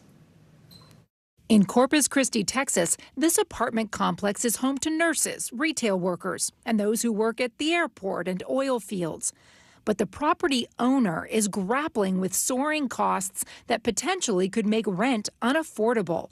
The price for property insurance here has tripled in the past year. That was pushing the premiums north of $2,000 a unit, which is absolutely unsustainable and frankly out of line. And it has created a significant burden for property that, serves a workforce housing community where the rents can only be increased so much. The alternative for the landlord, a private equity fund called Fundamental Advisors, cut back on operating expenses or potentially don't pay the bills. Property insurance prices are soaring because natural disasters are more frequent and more severe, and inflation has made repairs and replacement more expensive. Skyrocketing litigation, verdicts, and settlements have driven costs higher. And insurance fraud is pervasive. This pricing is killing deals, it's preventing new development, and it's putting some companies that I've been talking to lately out of business. Danielle Lombardo heads up the real estate practice for global insurance brokerage firm Lockton. We're seeing 100%, 200% increases. People just can't do business like this. We're going to see an effect on affordable housing. People aren't going to be able to pay rent because the landlords are going to have to pass on the increases to the tenants. Something has to be done. Well, Lombardo is actually suggesting that banks rethink their mortgage requirements that require an insurance policy that would pay to replace the property entirely. She suggests that if they use data that more accurately reflects the risk of that property being destroyed entirely, it would actually lower the cost of insurance for everybody. Florida, for instance, has just passed a law to tackle the issue of sky-high lawsuits. I mean, the litigation cost there for insurers has sent many insurers just out of the market entirely, Kate. And, if you're a homeowner and you're paying the insurance bill, you probably have noticed your own personal insurance costs going up. And those are just some of the reasons why. Yeah, definitely. Contessa Brewer, thanks for that. Appreciate it. Turning now to some tech news. Artificial intelligence is being used to help the environment. How, you ask? Well, AI is quickly becoming a part of the recycling industry, helping robots sift through the over 200 million tons of waste that does not get recycled. NBC News technology correspondent Jake Ward got an up-and-close look at these machines at work. So, Jake, this sounds pretty cool. What are you learning? Well, it's fascinating, Zinkley, to see an area of human activity in which AI really couldn't be the better choice. I mean, really, it is, designed as a technology to pick patterns out of a big pile. Well, it turns out that picking plastic out of a big pile is something you can also teach it to do. Here's a little clip of our time there in which you can see me speaking with the head of one of these AI companies about what it's like to try to train these robots to grab plastic out of a pile. Have a look. In the future, it'll go for the flat spots and get better and better over time. Would it be the case that if you smash this thing up a million different ways, it will eventually learn all million possibilities? Well, even better, it learns to generalize. In addition to the million, it'll learn the 1,000,001 that it's never seen. What's really cool about this is not only can it, learn over time to pick up these individual pieces, but its vision is what's really amazing. Every single thing that goes by far faster than a human being could pick things out. It can identify not just, oh, that's plastic, oh, that's paper. It can say, oh, that's plastic made by this company. Oh, that's paper made by this company. Not only hold those companies to account, but also know down to the molecule what the chemical content of that is. So right now, the reason that recycling is such a tough business is it's really really hard to know what things are. In the future, we could know exactly what the chemical composition of things are and recycle all of them. So fascinating to see how fast AI is developing. Jake Ward, thank you so much. And you can watch more of Jake's reporting on artificial intelligence in the recycling industry tonight on Nightly News with Lester Holt. Looking forward to that. Coming up, how a simple patch could give a little peace of mind for millions of Americans suffering with peanut allergies. You're watching NBC News Daily.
We begin top story with that breaking news. This is just in, a lot of stories to get to. What do people need most right now? Did the state and or law enforcement drop the ball anywhere? Are we headed for a recession or a recovery? Migrant families now stranded in Mexico. What's the World Cup experience been like? The civilian effort is not just about fighting, it's also about helping. Every night, it's your news playlist. Top story with Tom Llamas. Streaming weeknights at 7 on NBC News Now. Bottom of the hour now. Here are some of the stories making headlines on NBC News Daily. In Pakistan, supporters of opposition leader and former Prime Minister Imran Khan are celebrating after days of violent unrest. The former Prime Minister was taken into custody on corruption charges Tuesday by a swarm of paramilitary officers in riot gear. The arrest sparked nationwide protests that left at least 8 people dead. Today, Pakistan's Supreme Court said the arrest was illegal and ordered his release. This one is hard. Heather Armstrong, founder of Deuce, one of the first mommy blogs, has died. Armstrong built a huge following through her candor, sharing daily glimpses of her life, her struggles as a parent, as well as her battles with depression and alcoholism. She had a fierce sense of humor. Armstrong's partner, Pete Ashdown, said she died by suicide. She was 47 years old. For anyone struggling or considering suicide, please connect with someone. Call or text the National Suicide Prevention Lifeline. It's 988. And in health news, the World Health Organization says the Mpox outbreak is no longer a global health emergency. In January 2022, the WHO declared Mpox, previously known as monkeypox, an emergency of international concern. More than 20,000 cases were reported in the U.S. from January of 2022 to April 2023. Though the emergency is over, experts warn the possibility of a resurgence lingers. At this hour, an all-out search is underway for a Cleveland EMT. Police say she is missing and may be in danger. According to a police report obtained by our NBC station in Cleveland, Lachelle Jordan was set to appear in court in connection with a rape case against a former co-worker. Police have not implicated him in her disappearance. NBC News correspondent Stephen Romo joins us now. Stephen, what do we know about what led up to Jordan's disappearance? Yeah, Kate, there are just so many questions right now about this case. We know 30-year-old Lachelle Jordan was last seen last Saturday. Police say the mother of two was at home and just reportedly went to grab something from her car and she vanished. Details from officials indicate her employee badge was hanging from her rearview mirror at the time, but her purse and cell phone were still in the house. A police report obtained from our NBC affiliate in Cleveland says someone actually fired a gun at her prior to that disappearance. That, of course, is only increasing the anxiety of her loved ones. Family and friends have been out looking for Jordan for days now. Her father says getting his daughter back home safe is all he cares about right now. For Lachelle to go missing, that is unusual. And we're going to find her. That's what we're going to do. As a father, I want to say, if you have my daughter, give her back to me. That's all I want. That needs to get there. They can do it anonymously. They don't have to say who they are. They just can give us the information. Your heart just breaks for that family. Co-workers told our affiliate Jordan had told them she had been a victim of stalking, and she was also set to testify in a court case for a rape trial against a former co-worker. Kate? Stephen, I just want to clarify one thing. I think our affiliate in Cleveland said that someone had fired a gun at her home prior to her disappearance. Is that right? Yes, that is correct. And what more can you tell us about that court hearing that she was supposed to take part in earlier this week? Yeah, she was set to testify on Monday for that rape case, but because she vanished, of course, that hearing has had to be delayed. The case reportedly centered around Michael Stennett, that's Jordan's former co-worker. WKYC reporting Jordan had a restraining order against Stennett, and days before she vanished, investigators had arrested Stennett for allegedly violating that protective order. Again, we want to make it clear that he has not been named a suspect or a person of interest in Jordan's disappearance. Kate? All right, Stephen Romo for us. Stephen, thank you. And in North Carolina, a mother is demanding answers and accountability. She alleges surveillance video shows her son with disabilities being abused by his caregiver. NBC News reporter Maya Eaglin joins us now with the story. So, Maya, what exactly does this mother say happened? Hi, Zane Clay. Before we get into the details of what happened here, we do want to warn viewers the video we're about to play is disturbing, so we're only going to play it once. Naomi Howard shared the recording with our North Carolina station, WITN. Her son, Matthew Howard, was born with disabilities and has several underlying health issues. In the clip, you can see a caretaker forcibly pushing a clipboard down on Matthew's face and then shoving him. The video also goes on to show the caretaker poking Matthew with a cane. Here's what Naomi said about the recording. My first instinct was to go in there and take her and throw her out of the house, which I knew that wouldn't benefit my son. So what I did, I started hitting the record on the phone because the video camera only gives you like 10-second clips, and I needed more than that. Went in there and checked on him, made sure he was all right, and at that time he looked like he was just scared to death. Clearly a lot of concern in her voice there. She tries to piece all this together. Think, Clay? No, I mean, it really doesn't make sense. Do we know what happens next here? Is an investigation underway? So Naomi took the video to police, and they told her to take the video to social services. Naomi says she's been waiting for a response and has not been given an update about the investigation. Our station down in North Carolina also reached out to Pitt County's Department of Social Services for comment, and a spokesperson said, quote, "We have a 30 to 45-day evaluation period where we investigate the allegations made on the report to us. And then at the end of the evaluation period, we'll make a decision to either substantiate or unsubstantiate the allegations made on the report. We'll be monitoring this case for sure as it develops." Zane Clay. We know you'll stay on it. Maya Eaglin, thank you. U.S. intelligence officials are putting out an urgent warning about online jokes that are really no laughing matter. You've heard of memes, right? Those joke posts that are a hallmark of the internet generation. My kids pass them around all the time. Well, now, extremist groups appear to be using their own memes to send signals to each other. NBC News Justice and Intelligence correspondent Ken Delanian has more on the story. Ken? Kate, intelligence officials and researchers say memes have become a key vector for the spread of extremism, a kind of rocket fuel for radicalization, in part because they're easy to consume and share and hard for social media companies to flag as hate speech. Here's more. The patch worn by the mass shooter who took 8 lives at a Texas mall last week meant nothing to most people. But the acronym RWDS, for Right-Wing Death Squad, has for years been a popular meme in far-right circles. It's the latest example of how experts say violent extremists are using memes to fuel radicalization. It's like grassroots organizing, and that you feel like you're really involved, but it's also at scale, and that's what a meme can do. And they spread like wildfire. The U.S. National Counterterrorism Center recently warned in an intelligence bulletin that memes are full of coded language that makes it harder for social media platforms to flag them as extremist content. The intent is to hide these provocative and extremist messaging under a veil of irony to avert detection. Memes have been a feature of hate-motivated violence for years. The man sentenced to life in prison for killing 10 people at a Buffalo supermarket last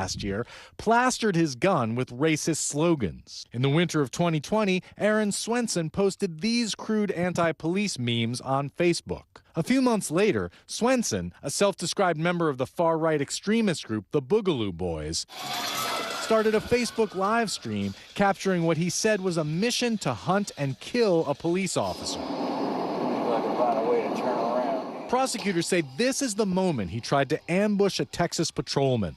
He ultimately was sentenced to more than 50 years in prison for attempted murder. We can see how these things that appear innocuous as phony sequel jokes, as meme cartoons, they can really rapidly and dangerously convert into real-world violence. After both Facebook and Twitter cracked down on extremist users following the January 6th attack, experts say many groups have flocked to more loosely moderated platforms such as Gab, Telegram, and Discord, where Airman Jack Teixeira is accused of posting classified documents. I think these gaming sites have really come into the fore in public notice as a way for people to be radicalized and then organized, unfortunately. But law enforcement faces the twin challenges of anonymity and free speech protections. A lot of extremist content is posted under pseudonyms, and the FBI has been reluctant to monitor public social media posts by Americans. I don't think we've taken this homegrown extremism seriously enough, and we've been very hesitant. And of course, we need to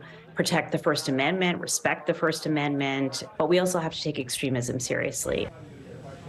And as you heard there, Kate, experts want both the government and social media companies to do more because they say social media is awash in dangerous disinformation fueled by memes. The experts we spoke to want these platforms to do a better job of weeding out hate speech that violates their terms of service, and they want the government to be more aggressive in searching out threats of violence in public posts, which law enforcement agencies do have a legal right to look at.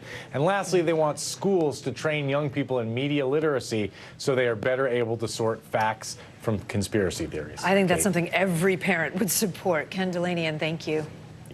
Well, in New Hampshire, a small-town donut shop is drawing more than a sprinkle of controversy. That's right, and it all has to do with the mural on top of the bakery. You can see it here. The town zoning board says the painting you see with the sun and donuts emulating mountains is an advertisement and too big, which violates local zoning laws. Now, the bakery's owner has filed a lawsuit saying the town is violating his right to free speech. To break it all down, we've got NBC News legal analyst Danny Savalos. So, Danny, this one is interesting, a head-scratcher, if you will. Can you just break down arguments on both sides, one saying free speech, but it's also an advertisement, right? Yeah, the question is, what are we looking at here? Is it an advertisement, in which case it's subject to First Amendment, very little First Amendment protection, there you see it there, but minimal protection and plenty of regulation. Anything that's just a sign that says call 1-800 or have you been hurt in an accident, buy one, get one free, that's not art. On the other end of the spectrum is art, something that conveys some philosophical or ideological message.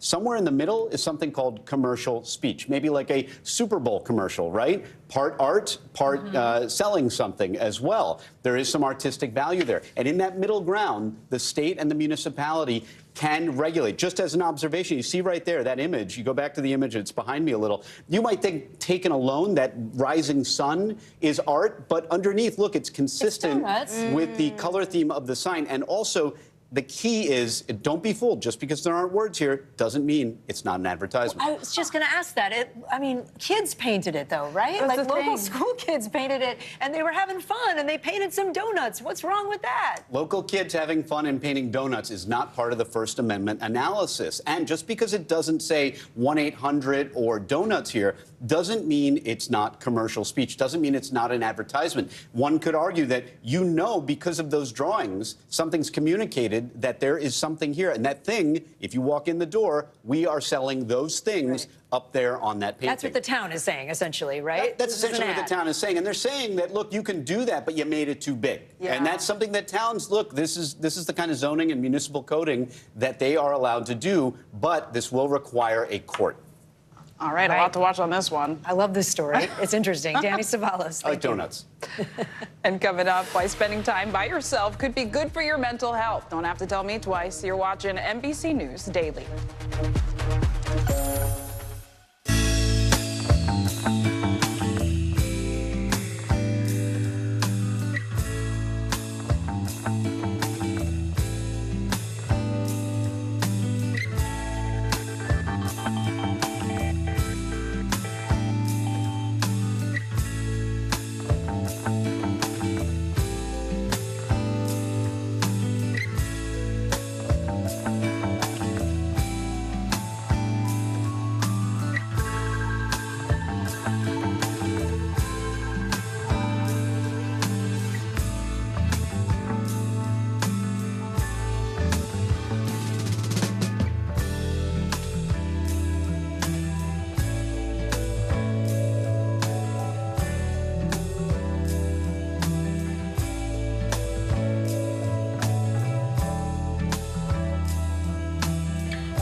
For Dateline Premium, subscribe now on Apple Podcasts.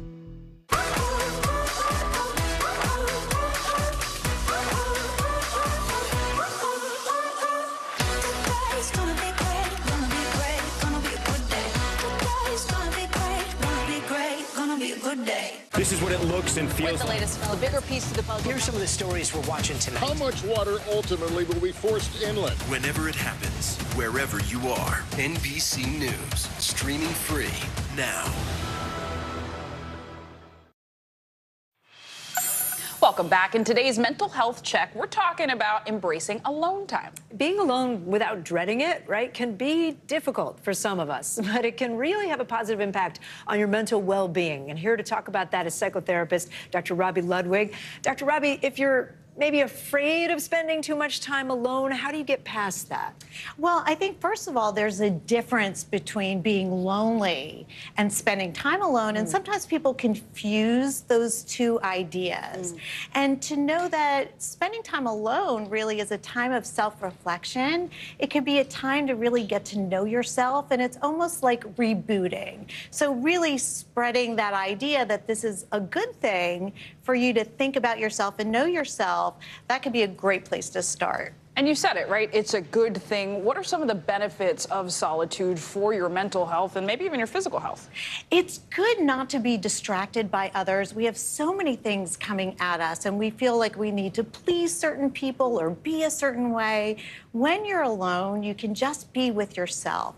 I had a patient recently say, you know, I was alone walking in the park, and I realized something about myself that really helped me to treat myself better. So there are insights to be gained, and you can think about what's working in your life. You can be creative. You can be more productive by thinking about things you want to do and include in your life.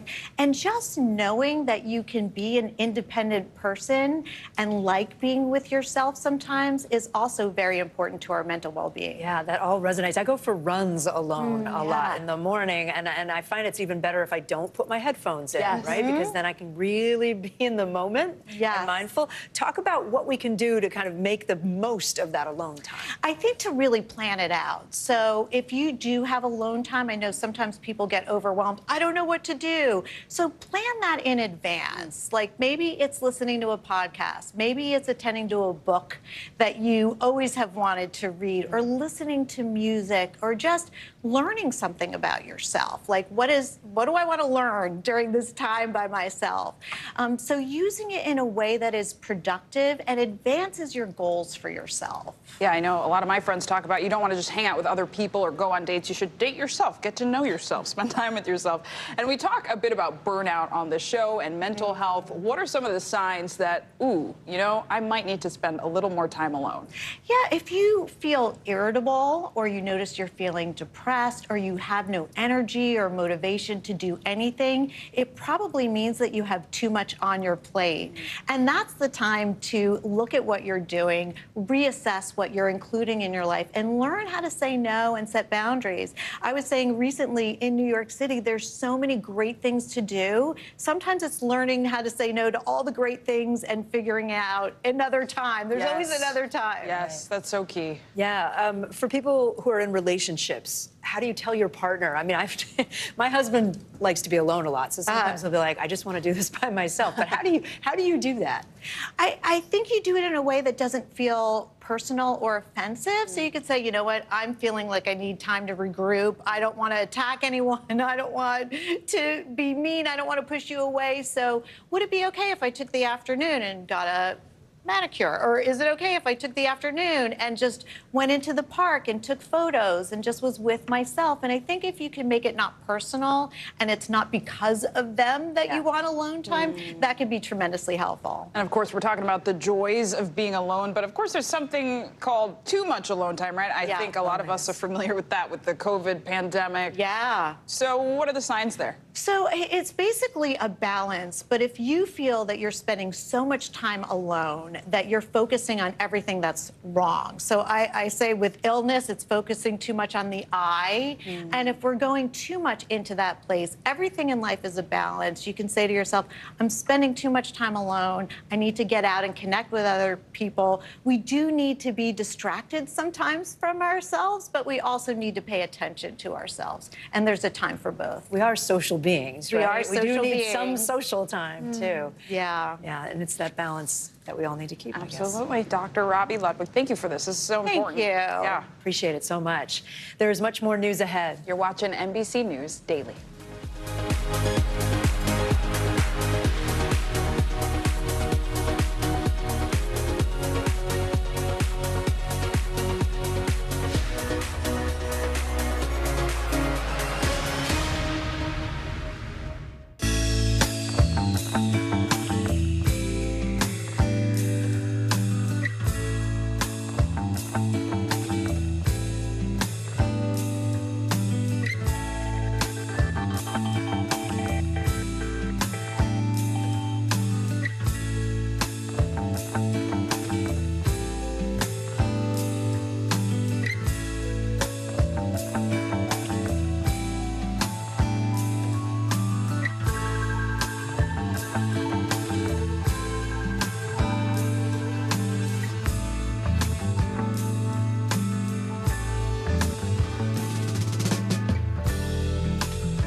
begin tonight with breaking news just coming in. Whenever it happens, wherever you are, NBC News, streaming free now.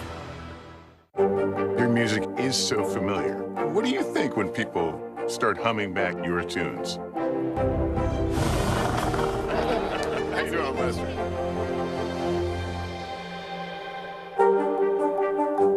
For Dateline Premium, subscribe now on Apple Podcasts.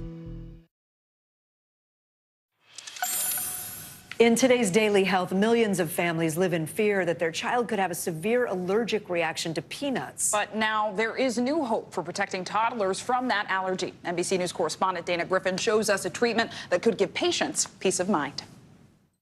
When Sarah Qureshi's daughter Zara was just 9 months old, she discovered she had a deadly peanut allergy. The first thing I thought was my child is going to die. I went through a lot to have Zara, and it felt in that moment like she was being taken away from me. While there are options for peanut allergy sufferers over the age of 4, up until now, there's been almost nothing that could be done to help allergic toddlers. But a breakthrough therapy, researchers say, will save lives. This is really aimed at providing an accidental exposure buffer. It's a patch for 1 to 3-year-olds that delivers peanut protein to the skin, working to desensitize some of the youngest peanut allergy sufferers. Your child is gaining protection. You have to have more peanut to cause a reaction. According to the study published in the New England Journal of Medicine, after 1 year on the patch, 67% of toddlers increased the amount of peanuts they could safely ingest. That's double compared to kids that just got the placebo. With few serious adverse reactions in the Phase 3 trial, doctors say the results are promising, but do offer caution, saying this isn't a cure, but a life-saving tool for children who are accidentally exposed to peanuts.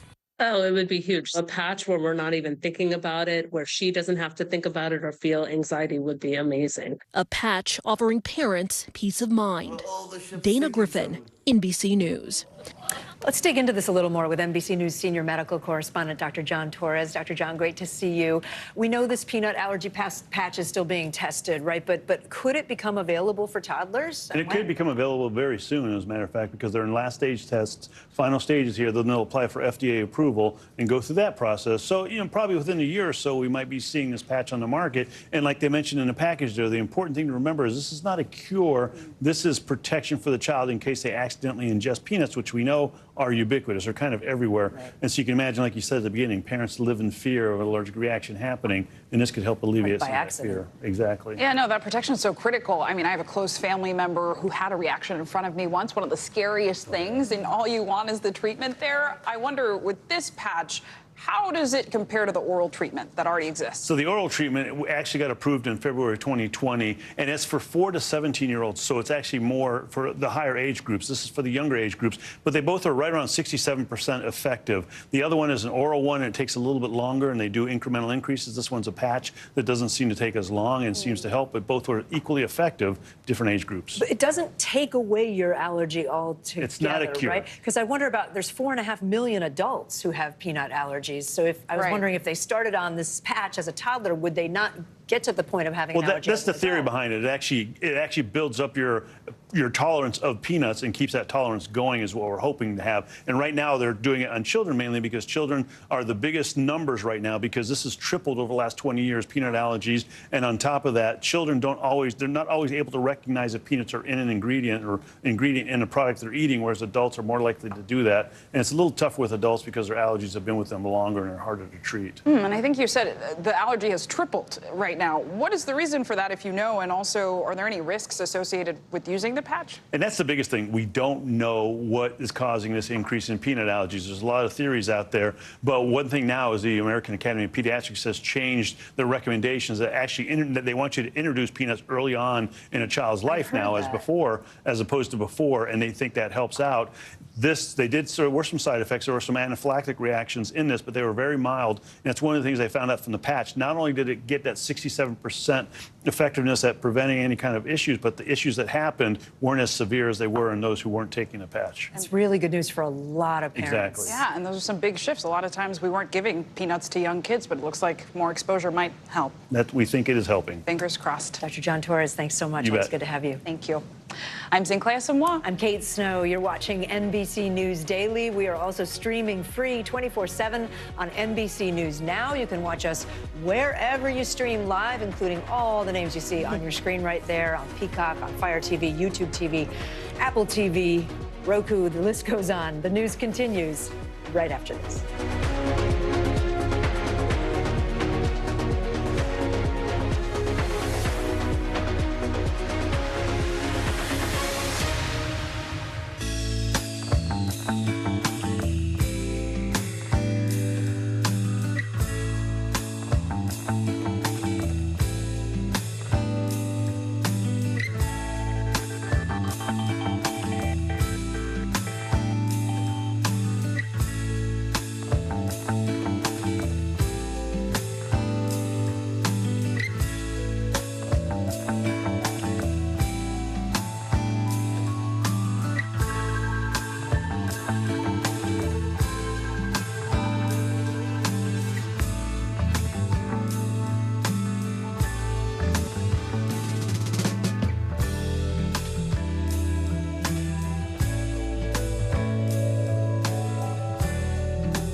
That's how I know.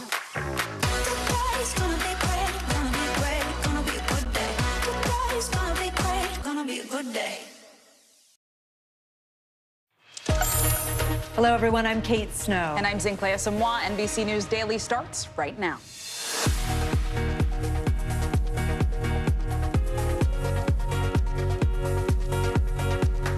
Today, Thursday, May 11th, 2023, the final countdown, a major immigration policy set to expire in a matter of hours. How the U.S. is now preparing for the emergency at the border.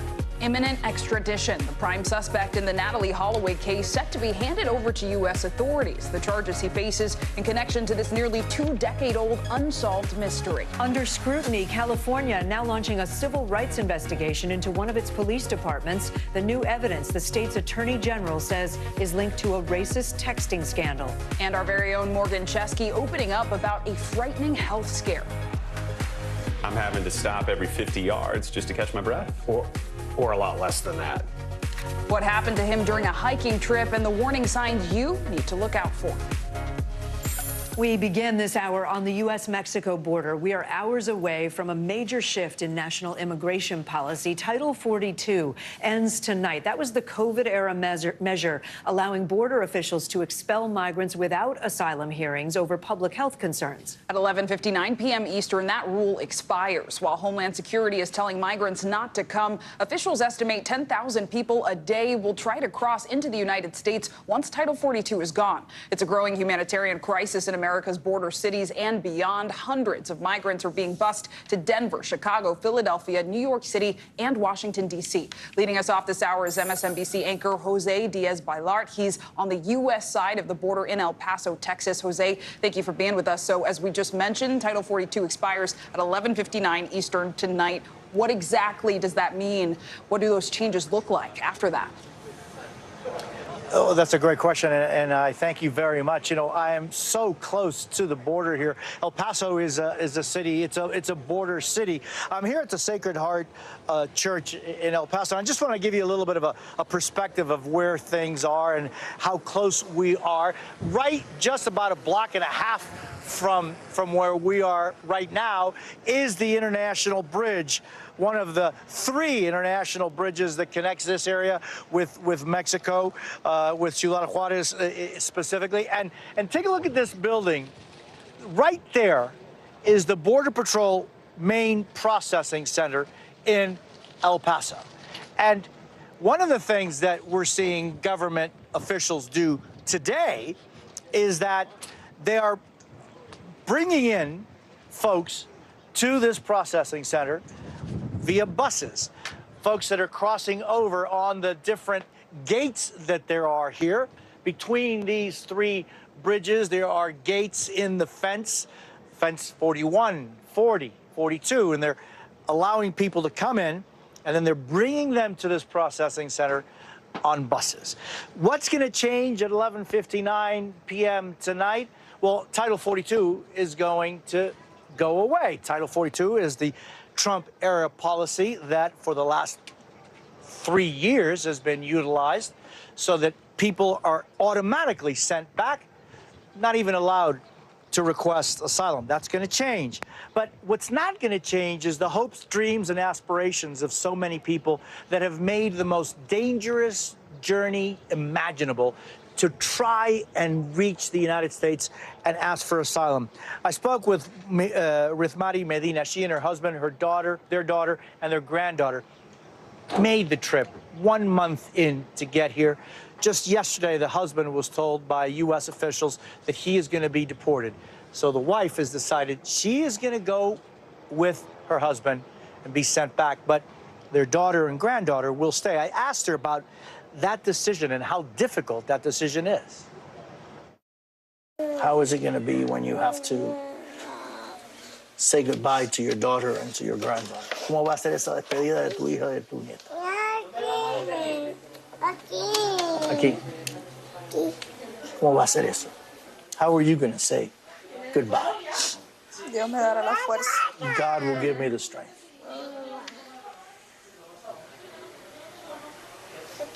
Interesante sé que mi nieta va a tener un mejor futuro. At least I know that my granddaughter will have a better future here. Y algún día nos And volvemos a encontrar. one day we'll be able to see each other again. And you know, that little 1-year-old girl was drawing in her coloring book, and it was there were scenes of fantasies of princesses and of valleys and of places that are just so different. And in many ways, that distance is what Rithmari is also realizing, that she won't have access to the American dream. She's hoping that her daughter and granddaughter will. But this is something that is being repeated over and over and over again. This humanitarian crisis, Zincle and Kate, is a humanitarian crisis.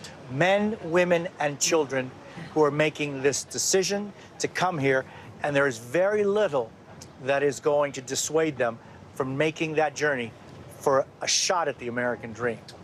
You can just hear the pain in her voice, Jose. True. It's heartbreaking to hear. And you know, we think about the numbers of people, but they're people with individual stories, every one of them. Jose, thank you so much, my friend, for being there. Thank you very much. We're going to turn now to major developments in the disappearance of Natalee Holloway, a case that has captured America's attention for nearly 20 years. Natalee vanished back in 2005, and her case has never been solved. The prime suspect in her case, Jorn van der Sloot, is now set to be extradited to the U.S. from Peru, where he's been living, where he's already in prison for the murder of another woman. NBC News correspondent Kristen Dahlgren joins us now. So first, Kristen, can you just remind us of the details of this case? Obviously, this was some time ago. And also, why is he being brought to the U.S. now? Right, 18 years, and Natalie Holloway would be 36 right now. So it has been a long time. A lot of things have happened. So stay with me as I take you through it.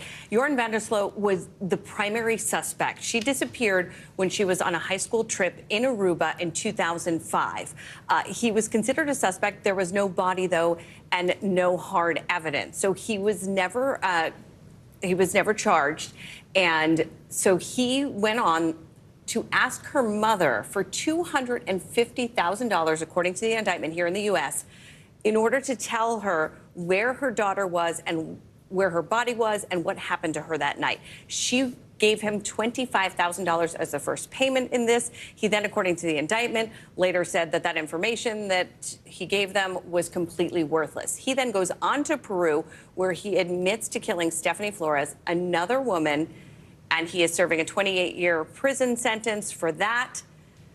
They were going to wait to extradite him to the United States until after that, but the new president of Peru said he can go to the United States now and face charges. His attorney tells the Associated Press that he will fight the extradition. Interesting. Peruvian politics gets tied up in this, too. They've had a lot of unsettled times lately down there. Have we heard from Natalie's family? Have we heard reaction to the news that he'll be extradited? Right. They're not doing interviews today, but her mom did release a statement, and she's been so outspoken through all of this. She points out that it has been 18 years since Natalie disappeared. She says it's been a long, painful journey, but persistence of many is going to pay off. Together, finally, we are going to get justice for Natalie. Time, I mean, it took some time, but they got there, or they're getting there. Kristen Dahlgren, thank you so much. Even with a potential debt limit disaster looming over Capitol Hill, lawmakers today are buzzing about former President Donald Trump's televised town hall on Wednesday night. During the live event, the 2024 GOP frontrunner made a lot of unfounded claims about the attack on the U.S. Capitol, his sexual assault conviction in New York City in civil court, and the results of the 2020 election. Can you say if you want Ukraine or Russia to win this war?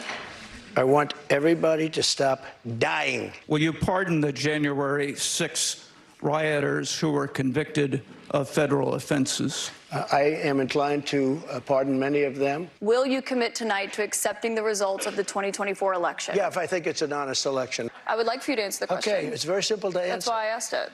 It's very simple to, you're a nasty person, I'll tell you. NBC News senior congressional correspondent Garrett Hake is on Capitol Hill for us. Garrett, this town hall maybe was a preview of what Donald Trump's 2024 campaign will look like. It sounded a little bit like his past campaigns. What are you hearing from lawmakers right now? Yeah, Kate, a lot of what folks heard last night is the kind of thing that Donald Trump has been saying to smaller, more right-wing crowds for some time now. It's the kind of thing he's been posting about on his social media platform and talking about at his rallies, but it was really kind of forced in front of a more general interest audience last night for the first time in several years. And really, just like the American public at large, there are very few lawmakers who don't have a strong opinion about Donald Trump one way or the other. All Democrats basically hate him. Most Republicans up here are broadly supportive, but in the middle are some Republicans who've been kind of on the fence about Trump. That town hall last night pushed some of them off the fence and not in the direction that Donald Trump would want. In fact, the comments about Ukraine specifically convinced Indiana Senator Todd Young to say enough is enough. Here's what he told us earlier. There's a worry that your party's leading presidential candidate. Of course it does. That's why I don't intend to support him for the Republican nomination. Who do you hope to support? I haven't decided yet. It won't be him. And what's the reason for you not supporting him? Where do I begin? So, Kay, we did hear some of that from, some of these more moderate Republicans, frustrated, ready to support someone other than Trump, but not ready to decide who that is. It is, of course, still very early in the campaign season. Yes. 500 some odd days to go, but who's counting? Right, who's counting, Garrett? You are. If the polls hold, though, who knows, right? But right now, it looks like 2024 could be a rematch of Trump once again versus Biden. What is the Biden campaign strategy after seeing that town hall last night? What have they said? Yeah, look, that's still the most likely outcome, according to the polls. It's certainly the one that both Trump and Biden are preparing for. The Biden campaign's not unhappy with what the American people saw of that campaign last night. You know, Joe Biden often says, don't compare me to the almighty, compare me to the alternative. And the alternative was on full display last night, so much so that the Biden campaign, when the town hall was over, sent a very short tweet that basically said, do you really want this for 4 more years? If you don't, send us a donation for our campaign. They like the contrast that Donald Trump creates for people who might be more independent-minded voters, or perhaps even sort of tried and true Democrats who aren't thrilled about Joe Biden, but they see Donald Trump as the alternative, and then they're back on the bandwagon. Kate? It's going to be an interesting one. Garrett Haake, thank you. Coming up, the brazen abduction of a family pet in New Jersey and the ransom now being demanded for the dog's return. Plus, the growing calls for accountability after an unarmed black man was shot and killed by police in Kansas City. You're watching NBC News Daily.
It was the end of the story, but it was also just the beginning.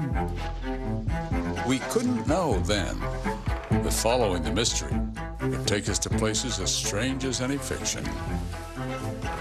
The mind whirled among dreadful possibilities. What happened here? The True Crime Original. Dateline, Fridays and Sundays. West Virginia men's basketball coach Bob Huggins is suspended for 3 games and will have a $1 million salary reduction after he used a homophobic slur twice in an interview earlier this week, according to a statement from the university's director of athletics. During the interview, Huggins referenced a basketball game years ago between his team and Xavier University, where he alleges Xavier fans threw phallic objects on the floor. The radio host made jokes deemed offensive to the trans community, and Huggins responded with this. No, what it was all those Catholic actually. Huggins has since apologized for his comments in 2 separate statements, one he released personally and another through West Virginia University. In addition to the $1 million salary reduction and 3-game suspension, he will also undergo sensitivity training. A night of healing in Allen, Texas, the community gathering to remember those killed in the mass shooting at an outlet mall there this past weekend. Multiple vigils were held last night, the largest at the site of the shooting itself. Lili Zhang from our Dallas station has the story. As the sun sets in Allen, a soft melody of Amazing Grace fills the air. It's been heavy over the past 5 days. And my heart just breaks for these families and the 2 little girls that are gone and their mom that survived and the family and that poor little boy. And I mean, it's like, how do you go on from that? You know, and you just, as a mom, your heart breaks for those people. Laura Barclay's flowers add to the memorial at Allen Premium Outlets. It has quickly grown since Saturday when a gunman killed 8 people, injuring at least 7 more. One of the surviving victims is Irvin Walker. His daughter says he was shot at least twice and may undergo a second surgery this week. One thing I want to challenge everyone to do today is to call a loved one that you haven't talked to in a long time. Express to them how much you love them, because you never know when it'll be the last time you'll be able to talk to them. Hundreds attended the vigil Wednesday night as they tried to heal. This is Allen. This is our city, and we are Allen strong. Don't forget that. There is also a search for answers, turning Wednesday to faith, praying for an end to violence. So that not one more person has to go home and wonder why. In New Jersey, investigators are trying to get to the bottom of a dog napping. A pet owner says his French bulldog was kidnapped and is now being held for ransom. Frenchies are the most popular dog in the country and a top target for thieves. The dog owner says it all went down after he was lured to a park for a doggy play date. Here's Adam Harding from our NBC station in New York. It hurts that he was taken from me so soon. Xavier Burgos says he thought he was setting up a puppy play date for his 5-month-old Frenchie Enzo at this Woodbridge park. It turned into a nightmare. I believe it was a setup from the jump. Burgos says he was supposed to meet a friend of a friend who claimed he also had Frenchies. But when the pair went to a nearby apartment complex with a third man Burgos didn't know, everything took a turn. And by the time I get back outside my car door, they had already taken my dog, threw him in the car, and sped off. I was outside the car when they started driving off, so I had to get back in my car, turn my car on, and then follow. And you knew right then and there they had your dog? Yeah, 100%. And what were you saying to them at that time? Well, I tried to text them, but none of my messages were going through. So that's when it immediately, they're stealing my dog, 100%. Even worse, he says he got a text message from the suspect demanding thousands of dollars, a puppy ransom. I was mortified, honestly, but mostly because it was so close to home. Danielle Fiore takes her dog to the same park. I just would never expect that to happen, so I totally understand him being, trustworthy and, taking his eyes off his puppy for 1 second and then, I don't know. It's just really heartbreaking, and I feel for him. French bulldogs are very sought after. Police are now investigating this as a theft, while Burgos is pleading for his dog's safe return. It's been rough on my entire family. I've been barely able to sleep. First couple nights, it was hard to eat. It's like you're losing a family member. The Frenchie has been microchipped, so the dog's owner is hoping anyone who comes across a young Frenchie keep a close eye on that microchip. I'm Adam Harding, News 4, New York. Oh, that's so sad. It's such a precious little dog, too. No, I have a dog, so I'm very sensitive about dogs. Yes. I hope they find him. Yes. He comes back, and the chip is a good thing. So at least maybe if somebody sees the dog, see something, say something. There we go. Well, we have more NBC News Daily coming up right after this. Thanks for being with us.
everybody. Good morning. Welcome to Today. Every day, We are adding to the star power in our studio. the biggest names, only on Today.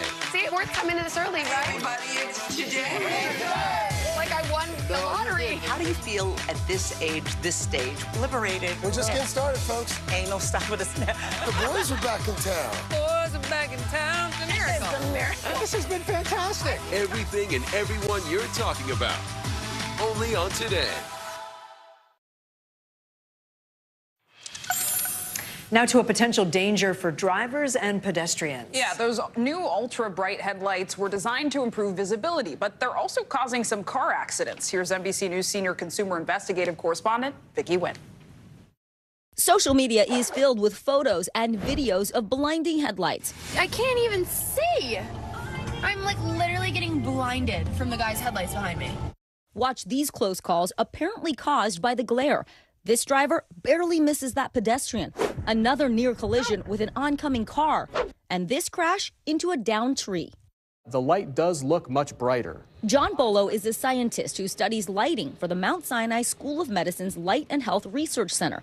He says older headlights use halogen bulbs, which have a softer orange color, but newer ones are bluish white. You're creating a lot of glare for those other drivers. And a potentially dangerous situation. That's right. Bola showed us the difference firsthand with an older halogen headlamp and a newer LED, both emitting the same amount of light. I'm going to look at the warm light just to kind of get a sense. Okay, yeah, it's bright. Let me see what the LED light does. Oh, this one for sure. Much, much brighter. It hurts my eyes, and actually, I'm still seeing the spots from it. Why is it that they appear brighter? Well, our eyes are more sensitive to blue light. He says the issue is magnified when a headlight is out of alignment, a common problem. An NBC News analysis found only 10 states require annual inspections that check to see that headlights are aligned correctly, pointing straight out and down. Bola shifts an LED headlight out of alignment by just a few degrees to show me what can happen on the road. Wow, so the LEDs are already quite bright, but when they're tilted up, you can't see anything else. This would be very dangerous if I were driving. He says another contributing factor, large trucks and SUVs, which made up 75% of all vehicle sales last year. Those taller vehicles mean headlights are higher and more likely to shine directly into the eyes of a driver in a smaller, lower vehicle. I couldn't see for 5 to 10 seconds. Aaron Madrid totaled his Chevy Sonic in November when he says an oncoming pickup truck blinded him. By the time I was able to see, I had swerved into incoming traffic, and then I ended up in a tree. Fortunately, he wasn't hurt. It just felt like lights out. But Ashanti Collins wasn't so lucky. She says in May 2021, the lights from an oncoming vehicle led to her crash. Was it just totally blinding? Yes, I couldn't see anything. That was the only thing I seen before I woke up on the side of the road in my car. She had to be airlifted to a hospital to treat a broken arm and dislocated wrist. When you looked at the pictures of your car, did you think it was a miracle that you survived that crash? Yes, definitely. Looking at the car, it was just insane. Experts and automakers agree the primary solution to this glaring problem is something called adaptive headlight technology. Right now, it's only available on test vehicles here in the U.S., but I'm going to show you how it works. I'm here in Virginia at the Audi U.S. headquarters to show you what the future of driving at night might look like. Audi's head of product management, Philip Brabeck. What did these lights do? Well, instead of thinking of a static light like a low beam and a high beam, think of it as a projector. There's 1.3 million micro mirrors in each headlight that create this image. And it's not blinding other people. And it's not blinding other people. I get behind the wheel to see for myself.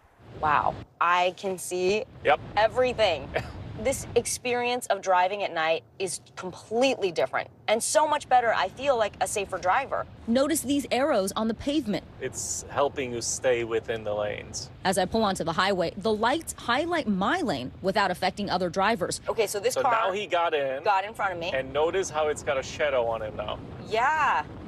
Oh, interesting. But the real light show takes place on this dark, windy road. It almost feels like magic because of the amount of light that is being cast all over. I'm not used to seeing that as a driver. I switch cars so I can see what it's like to drive toward the test car with adaptive headlights. His high beams are on. Yes. But they're not a problem for me. Yep. whereas this car behind him with the LEDs is quite bright. Yes, It's remarkable to see the difference. Do you think this technology is life-saving? absolutely. Vicki Nguyen, NBC News. It was known for covering a range of issues from pop culture to politics. Now it's no more. Coming up, a look back at how MTV News became a household name for Gen Xers. You're watching NBC News Daily. We're also streaming free 24/7 on NBC News Now. Stay tuned.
Still to come on the Channel 2 News. Well, the waters are certainly receding now. Still too close to call. Lester Holt reporting from the Ground Zero, as it's being referred to. It is, in fact, the taste of freedom. The Haitian people know a little something about resiliency. What's the biggest risk right now? Some of the troops who have been proud. I want to welcome you to the first presidential debate. In fact, we've been told we can't go any farther. You with some resilient folks. Let me get a hint.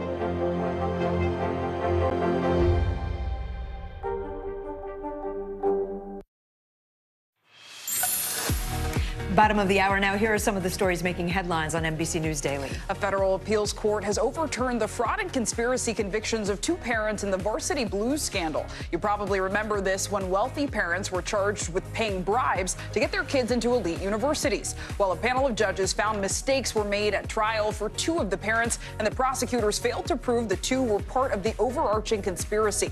The judges did uphold a tax fraud charge for one of the parents. The World Health Organization says the Mpox outbreak is no longer a global health emergency. In July 2022, the WHO declared Mpox, which was previously called monkeypox, an emergency of international concern. More than 20,000 cases were reported in the U.S. from January of 2022 to April of 2023. Though the emergency is over, experts warn the possibility of a resurgence does linger. And there's some promising news for parents whose children suffer from peanut allergies. According to a new clinical trial, a wearable patch could prevent severe allergic reactions in toddlers. The study found children who wore an experimental patch for a year were able to tolerate the equivalent of 1 to 4 peanuts. There's no timeline yet on when the manufacturer plans to. California's Attorney General is launching a civil rights investigation into a troubled police department. The Antioch Police Department has been under scrutiny for weeks now. We've been reporting on it about allegations of racist text messages and other misconduct. NBC News correspondent Marissa Parr has been following this. Marissa, the Attorney General said they've been watching the department for some time in Antioch, and it goes beyond these alleged text messages. How so?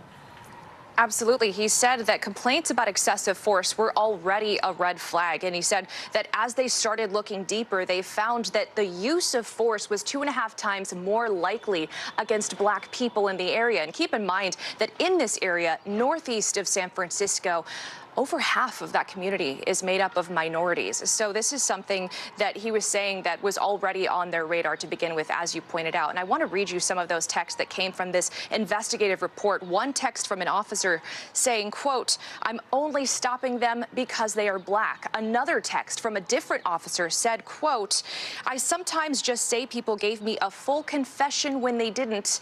It just gets filed easier." Now, in a press conference yesterday, the Attorney General said reading through these texts was both painful and disgusting. They aren't just comments unrelated to official duties. They are directly related to official duties, including the use of force. So it's very disturbing, very concerning. Now, this isn't just a few officers involved. According to that report, roughly 20% of the police department was involved in sending those texts, and over half of the department was on the receiving end of them. And this could have serious implications, Kate, when it comes to all of the cases involved and connected to all of the officers involved and connected to this. Yeah, it could have a ripple effect. Marissa, has the Antioch Police Department commented on the investigation?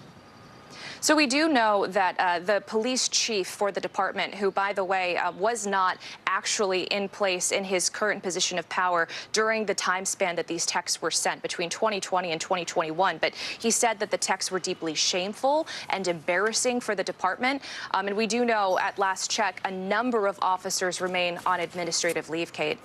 All right, Marissa Parra for us. Marissa, thank you.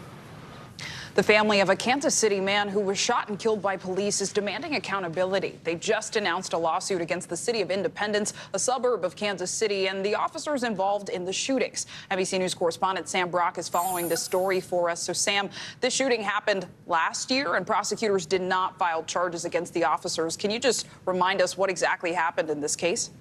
Absolutely, Zinkley. Good to be with you. This is about a year old now. It's hung over Jackson County, Missouri since March of 2022.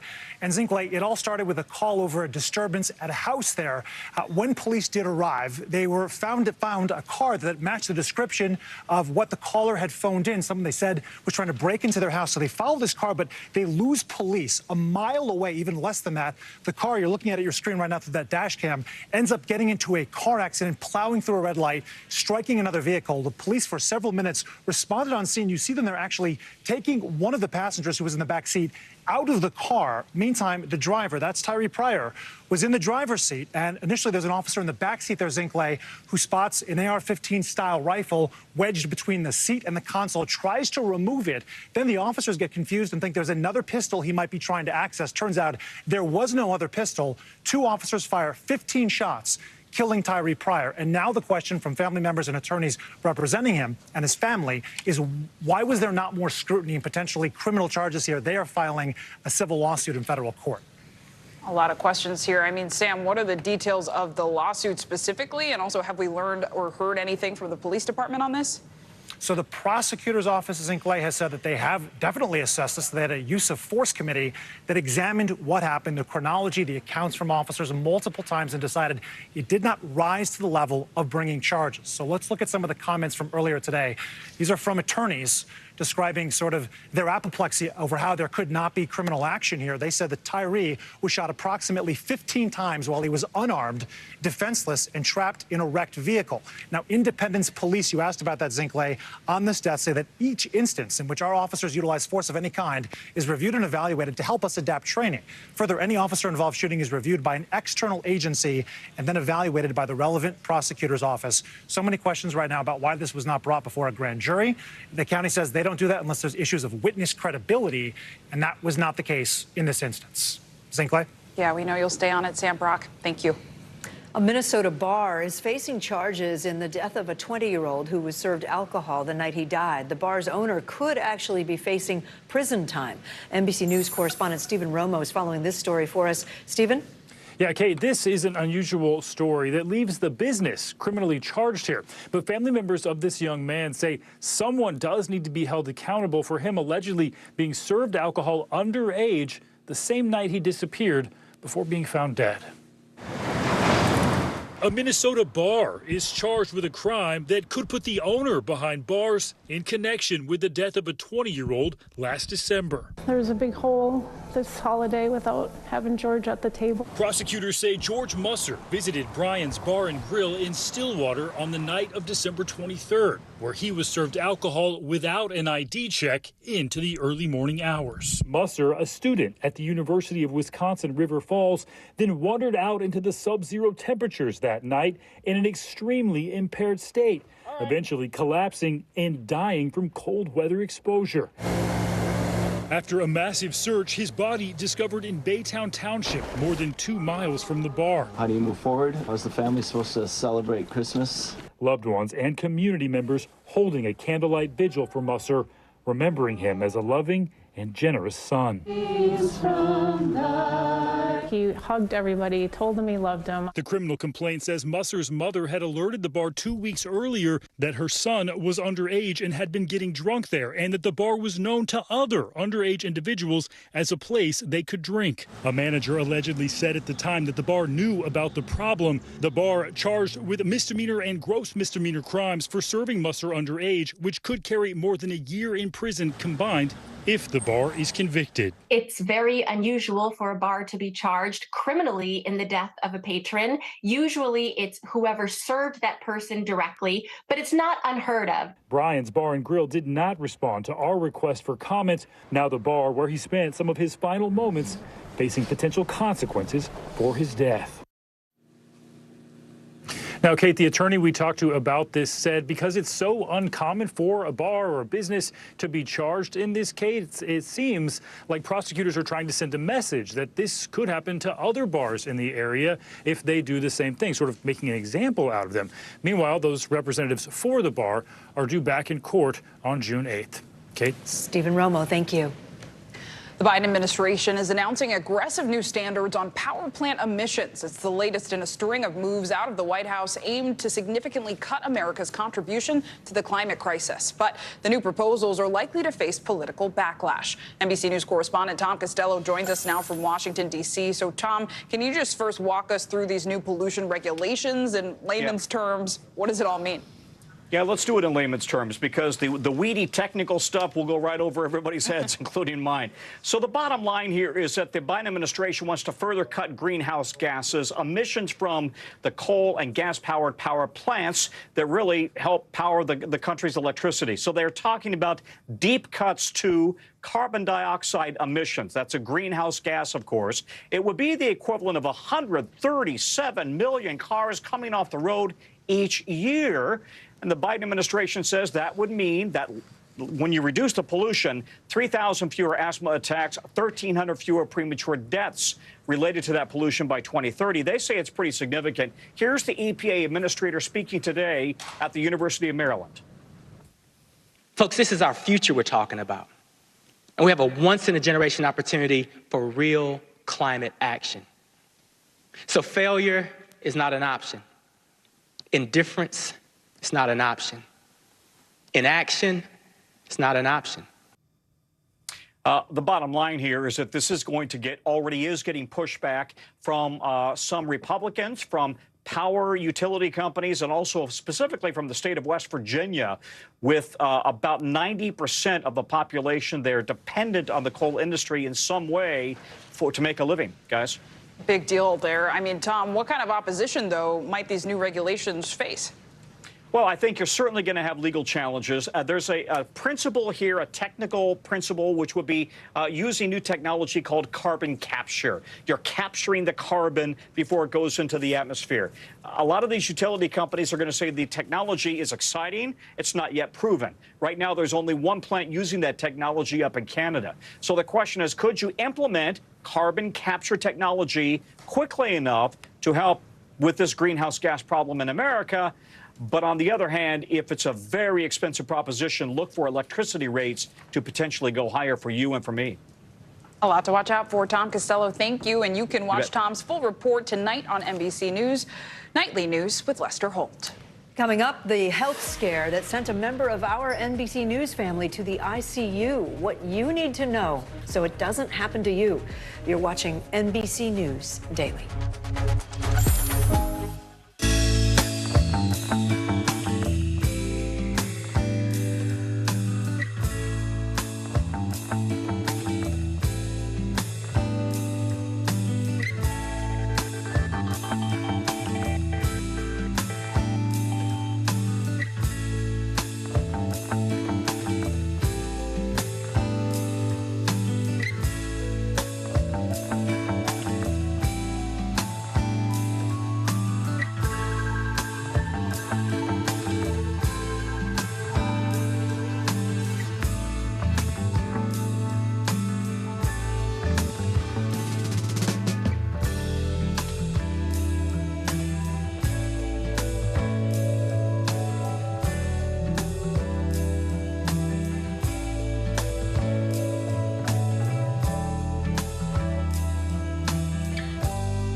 is so familiar.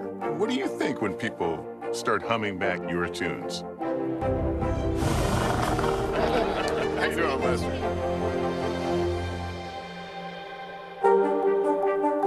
This is what it looks and feels. With the latest, a bigger piece to the puzzle. Here's some of the stories we're watching tonight. How much water ultimately will be forced inland? Whenever NBC News, streaming free now. Watch NBC Nightly News with Lester Holt or listen wherever you get your podcasts.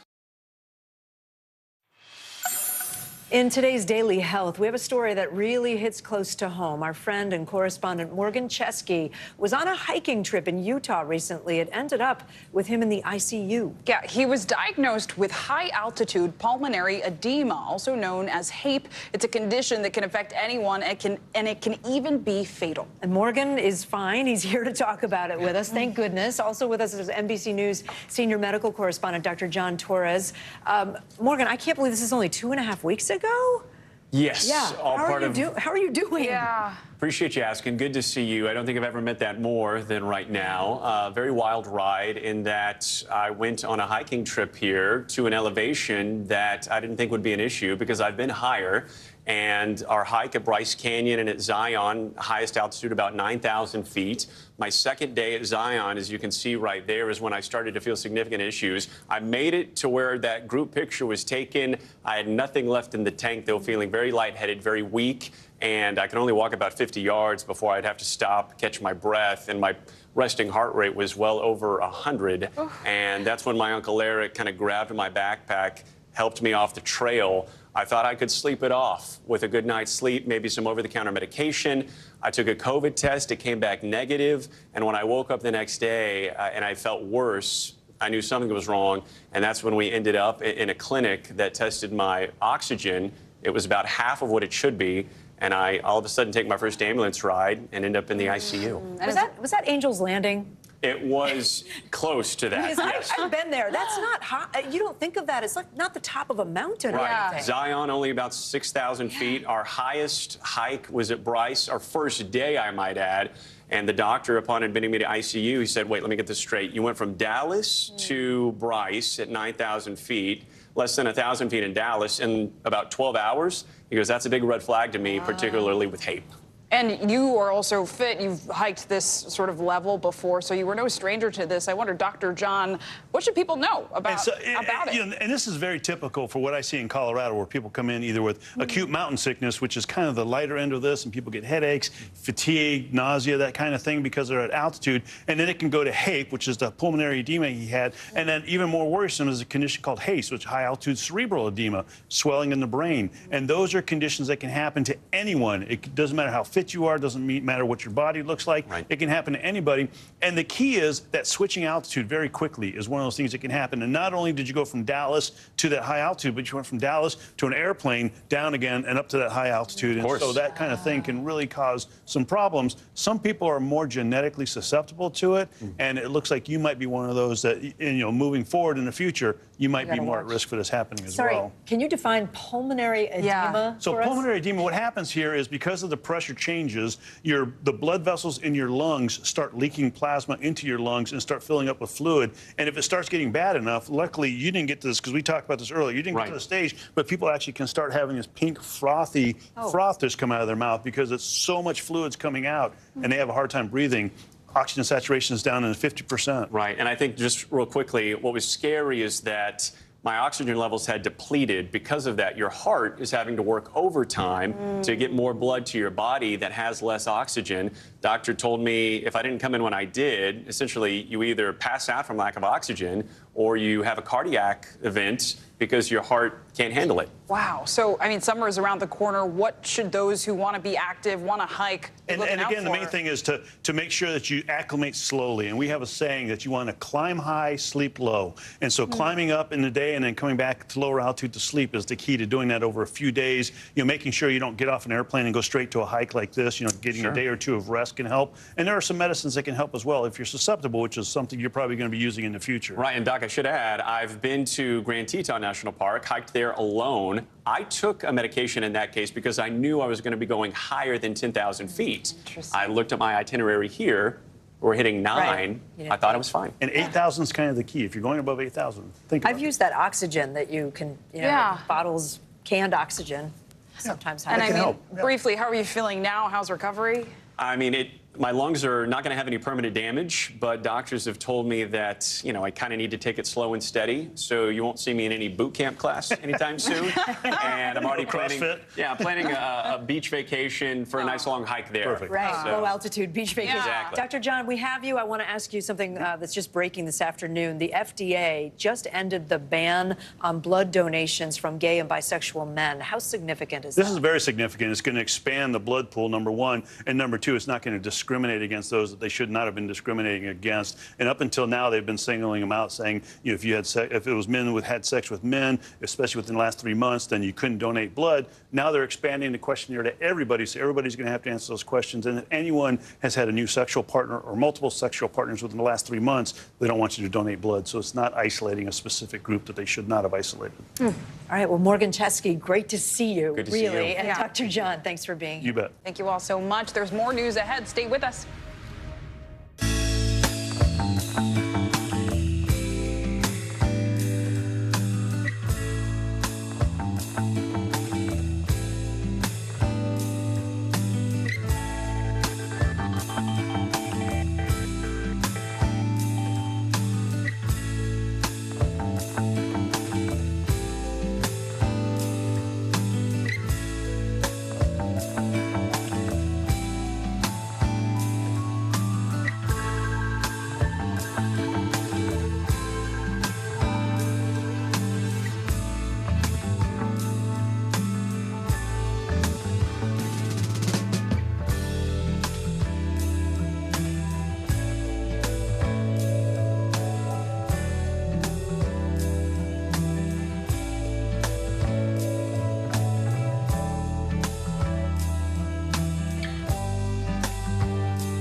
What is going to happen now? Going back and forth because they... Oh, yeah, this is it, right? NBC News, streaming free now.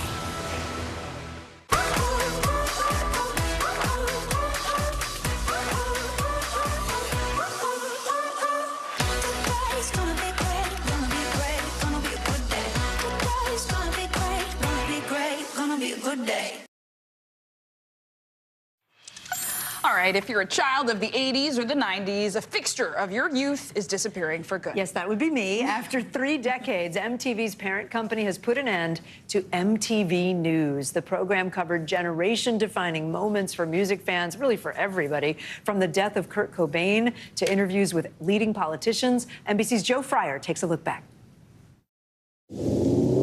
After 36 years, MTV News is signing off for good.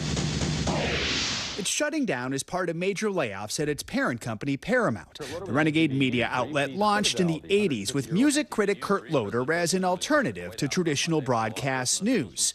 And quickly, it became a news source for Gen X and millennial audiences, covering events that defined their generation. Kurt Cobain, the leader of one of rock's most gifted and promising bands, Nirvana, is dead. That includes when they broke into programming in 1994 for Nirvana lead singer Kurt Cobain, a man who meant so much to the MTV audience. They got our attention in between watching a Michael Jackson video or a new SWV or TLC video. When Kurt Loder broke in and said we have breaking news, we stopped and we listened. Through the decades, MTV News was also known for its cutting-edge interviews with everyone from rappers. I'm just trying to show who I am. To pop stars. I'm really excited about this record. Rock stars. There seem to be a lot of black artists making very good videos that I'm surprised aren't used on MTV. Even U.S. presidents. But I did do research. Creating a platform for young voters to talk to presidential candidates with their town halls and sparking this historic moment in pop culture with then President Bill Clinton. Mr. President, the world's dying to know, is it boxers or briefs?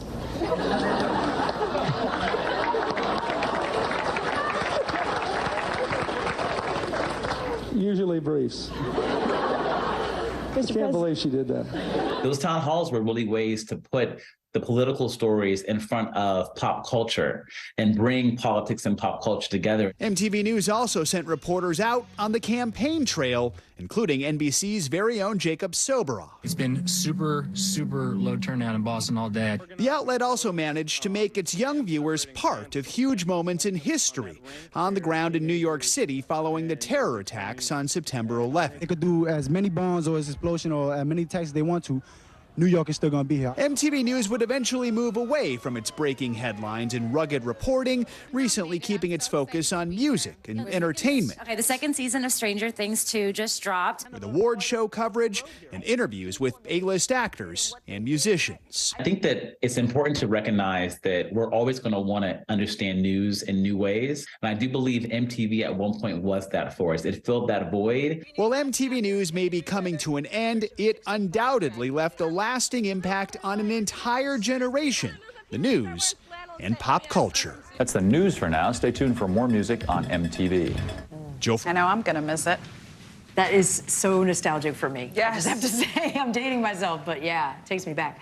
Let's take a look at some other stories that are trending right now. There are a lot, and of course, we got to start with Beyonce. Her long-awaited Renaissance tour is finally underway. The superstar kicked off her highly anticipated tour in Stockholm, Sweden. Wednesday, outfits on fire. Around 3 hours, Kate. I don't know how she does it. Clips from last night show plenty of costume changes and elaborate set pieces, too. Beyonce kicks off the North American leg of the tour later this summer, and she even rode the horse that's on the cover of the album. What? Okay. Oh, you are so going to that. Like, somebody help Zinkley out. Please. She really, I beg. should cover it? You could cover it. As a news The boss story. is listening, please. Big news for fans of the Disney hit movie Freaky Friday. I love this one. Variety reports that a sequel to the body swap comedy is in the works. Lindsay Lohan, Jamie Lee Curtis, epic, reportedly in talks to reprise their roles as the mother-daughter duo. We love to see that one. And Meta Walker, the daughter of the late Fast and Furious star Paul Walker, will make a cameo appearance in the upcoming Fast X film. The 24-year-old posted a snapshot of her cameo on Instagram. She added that the first Fast and Furious film was released when she was just a year old. Paul Walker starred in the franchise until his death in 2013. There's a new neighbor over on Sesame Street. The iconic PBS program, they introduced their first Filipino-American Muppet on Sunday. The new character, named TJ, was featured in a segment about showing confidence. Sesame Street says the hope is that TJ can help break some stereotypes, help the Filipino community feel represented. Sesame Street has done that for a long time. Yeah, inclusion is so important. I'm Kate Snow. I'm Zinkley Samoa. You're watching NBC News Daily.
for tuning in. I'm Gotti Schwartz. Here are the stories we're following tonight. Storms keep coming here in California. The U.S. government just declassified this video. A lot more stories trending like crazy on social media. A controversy pitting lawmakers against young voters. What's the state of crypto today? What is going on when we're looking at trends there? Another mind-bending story on artificial intelligence. This is what my voice sounds like when I clone it. That wasn't me.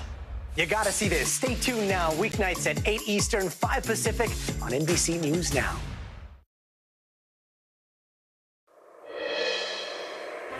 If it's Thursday, bracing at the border. Pandemic-era restrictions are set to expire just hours from now as chaos, confusion, and tens of thousands of asylum seekers overwhelm the southern border in a major test of the Biden administration and the entire U.S. government. Plus, the local toll on communities at the border and beyond as officials from New York to Chicago, Florida, and Texas sound the alarm, struggling to secure enough shelters and support for a record-setting surge. And Trump town hall fallout. A Republican senator says he won't back Mr. Trump for the presidential nomination after the former president repeats election lies, teases January 6th pardons, and refuses to take sides in Russia's unprovoked war on Ukraine.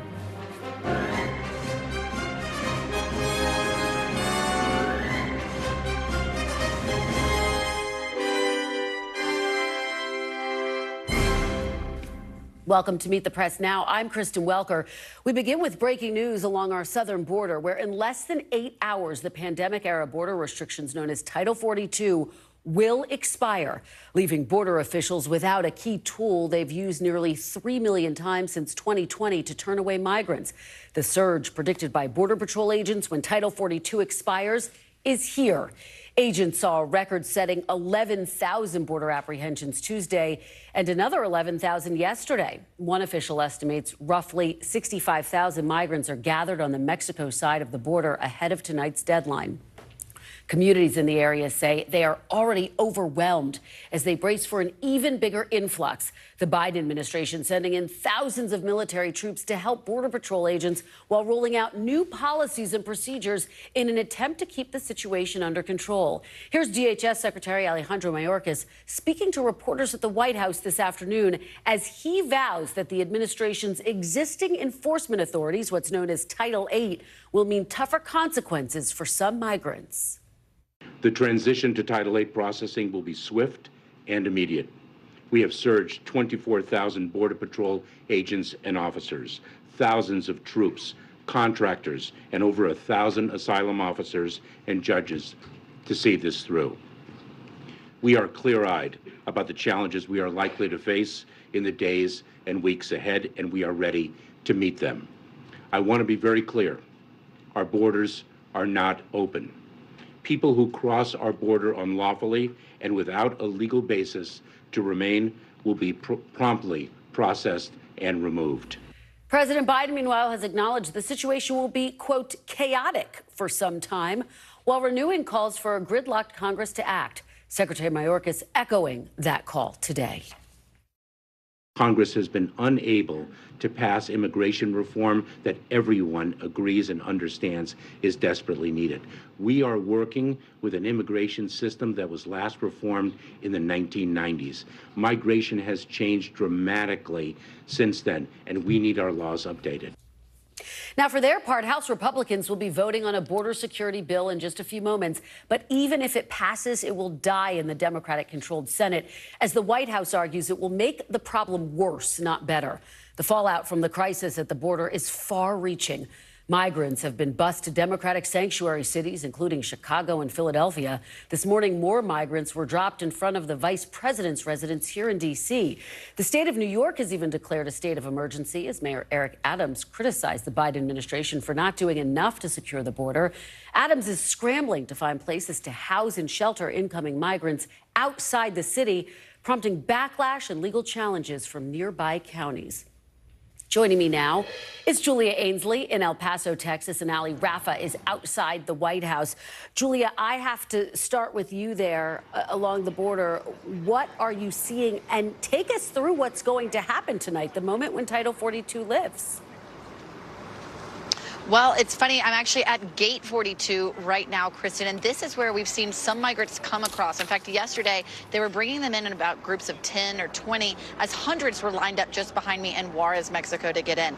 Now we understand they're making their way down here. They've come from gate 40 along the wall here where they're going to be bringing people in perhaps momentarily. Tonight, that's right, at midnight Eastern time, so that'll be 10 o'clock here, they will lift Title 42, which means that they can no longer send anyone back without first letting them make a claim for asylum. But they are raising the bar on those asylum eligibility. That means that if you've crossed through a country like Mexico on your way to the border, you could be deemed ineligible if you did not first claim asylum elsewhere. So that could mean that more people will be sent back, but right now, it's not clear exactly how many will or whether or not they'll reach capacity and have to start releasing migrants. As we've reported, there has been a memo sent to Border Patrol instructing them that they can release migrants without court dates, merely telling them to report to ICE and without any way of actually tracking them, as they've done in the past when they put them on ankle monitors or have them check in on GPS locator apps. That could be gone if they get to the point where they just have too many migrants and they have to start releasing people. So all of that in play now, and especially all eyes are on cities like El Paso, where they've declared a state of emergency because local shelters here are overwhelmed and migrants often end up sleeping on the street, Kristen. And we know that there has been a backlash to all of what you're laying out in those new policies that the Biden administration is aiming to put in place. Let me ask you about what CBP is saying, because as you reported earlier this week, Julia, 11,000 migrants were apprehended on Tuesday. That was a new single-day record. Do they feel like they're prepared for this moment? Well, I should say the Wednesday numbers were the exact same, right around 11,000. I spoke to DHS officials, some of whom were very candid with me without sharing their names, as you know often happens. And they say, look, we're at the breaking point before we even get to the starting line. But, of course, you hear from people like Secretary Mayorkas saying they're prepared, they're going to process people in an orderly fashion. But the more I talk to agents, even just being down on the ground here, they're worried about processing times, because even though not many migrants are still subjected to Title 42 now. In fact, just 17% of those 11,000 were sent back into Mexico under Title 42.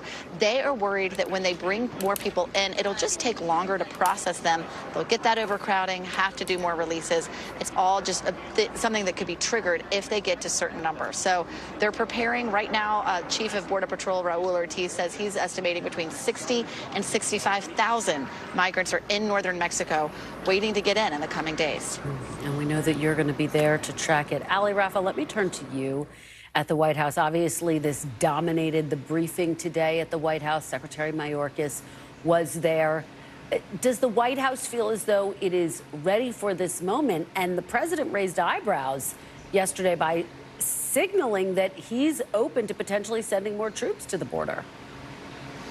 Yeah, Kristen, this definitely dominated the theme of that hearing, with dozens of questions being fielded to Secretary Mayorkas. I can tell you he didn't specifically say whether or not more troops would be sent to the border. Remember, yesterday we heard President Biden react to what we've heard from Texas Governor Greg Abbott, suggest that more troops should be sent there. But he did allude to just the simple need for more federal resources to be sent down there. You heard him in the intro there in that soundbite say at one point, quote, he cannot overstate the strain on our personnel. And he essentially said in this briefing that this humanitarian crisis that we're seeing play out along the border is much more than what we can see and feel at the moment, that it's going to extend well beyond tonight and these next few days. He talked about the work that the administration is doing to help this crisis alleviate over the next few weeks, because they do expect it to get worse before it gets better. Mayorkas talking about coordination with officials from Mexico, Central, South America to create more migrant processing facilities. He talked about work needed to be done to dispel this continued misinformation by human smugglers to these migrants that the border is open. He talked about ways to possibly improve that CBP One app that many migrants are using to be able to cross into the border. And he also lastly talked about the need demanded for more parole officers and more asylum judges to handle what he said was already a backlog of roughly 2 million cases. So the White House is well aware that this is going to extend far beyond when this Title 42 lifts at 11:59 tonight, Kristen. And, you know, it's so interesting, Allie, because President Biden obviously campaigned on a promise to enact, he would argue, more humane immigration policies than his predecessor, former President Trump. And now here they are with Title 42 about to be enacted. And he's just recently announced what Julia was talking about, really making it tougher to seek asylum here in the United States. And some advocacy groups say that he's basically taking a page from his predecessor's playbook. How is the White House squaring that, Allie? Yeah, there's been criticism in some cases from both sides of the aisle to these new restrictions. Many advocates also adding to what you said about being more restrictive. They've also said that it's simply unrealistic. We've heard about these app issues by these migrants from these 4 countries, Cuba, Haiti, Nicaragua, and Venezuela, who are using this app to apply for asylum before getting to the border. We've heard about issues with that app for months now. That's an issue that's only compounded by the fact that we know that some migrants simply don't have phones to be able to download this app to use it. And Mayorkas responded to that. Our own Peter Alexander asked that question during the briefing, and he said that simply that there is work needed to be done to improve this, and specifically on what you just mentioned, what Julia was talking about, that small fraction of migrants that would be let go because to prevent overcrowding. He said, Mayorkas in this briefing said it would not be for the majority of migrants. They may be eligible and subject to curfews, and if they don't honor that commitment to ICE, they will be subject to apprehension efforts. Kristen. All right. Allie Raffa and Julia Ainsley beforehand, thank you both so much for your reporting of this developing situation at the border. As we mentioned, the impact of the border crisis isn't only being felt in border communities. NBC News national correspondent Gabe Gutierrez is in Rockland County, New York. The battle over immigration has spilled over here to Rockland County, New York. This is Orangetown, New York, some 25 miles north of Manhattan. And last Friday, local officials learned that New York City Mayor Eric Adams was planning to bus potentially hundreds of migrants to hotels in this county and another suburban county right by New York City. Local leaders were furious and have since gotten a temporary restraining order to prevent that. They've even posted some vehicles from the sheriff's department outside of this hotel to prevent migrants from being bussed in. Meanwhile, Mayor Eric Adams says that New York City is stretched thin. They have no more resources there to be able to handle this migrant influx and expect up to 1,000 migrants a day. This is something that major cities across the country are feeling, from Chicago to Philadelphia to even Denver, where many migrants are now sleeping in a parking garage. Others are sleeping in a police station in Chicago. And this all comes even ahead of the lifting of Title 42 later tonight. But here in Rockland County, New York, local officials say that they plan to keep fighting Mayor Eric Adams' plan. No word on whether he might back off on that plan, but it goes to show you the intense nature of this immigration debate as it spills into suburban counties. Back to you. Yeah, it absolutely does. Gabe Gutierrez, thank you so much for that reporting. Well, as the Biden administration looks to Congress for a fix to the immigration system, some lawmakers along the border have urged the extension of the pandemic-era policy to give their communities more time to prepare. Joining me now is Texas Democratic Congressman Vicente Gonzalez, whose district encompasses Brownsville, along with several other border communities. Congressman Gonzalez, thank you so much for being here. Thank you for having us. So we are just hours away from Title 42 being lifted. Can you give us a sense of what is happening on the ground in your district right now? Yes. Well, in my area that I represent, from Brownsville to McAllen, we have staging centers.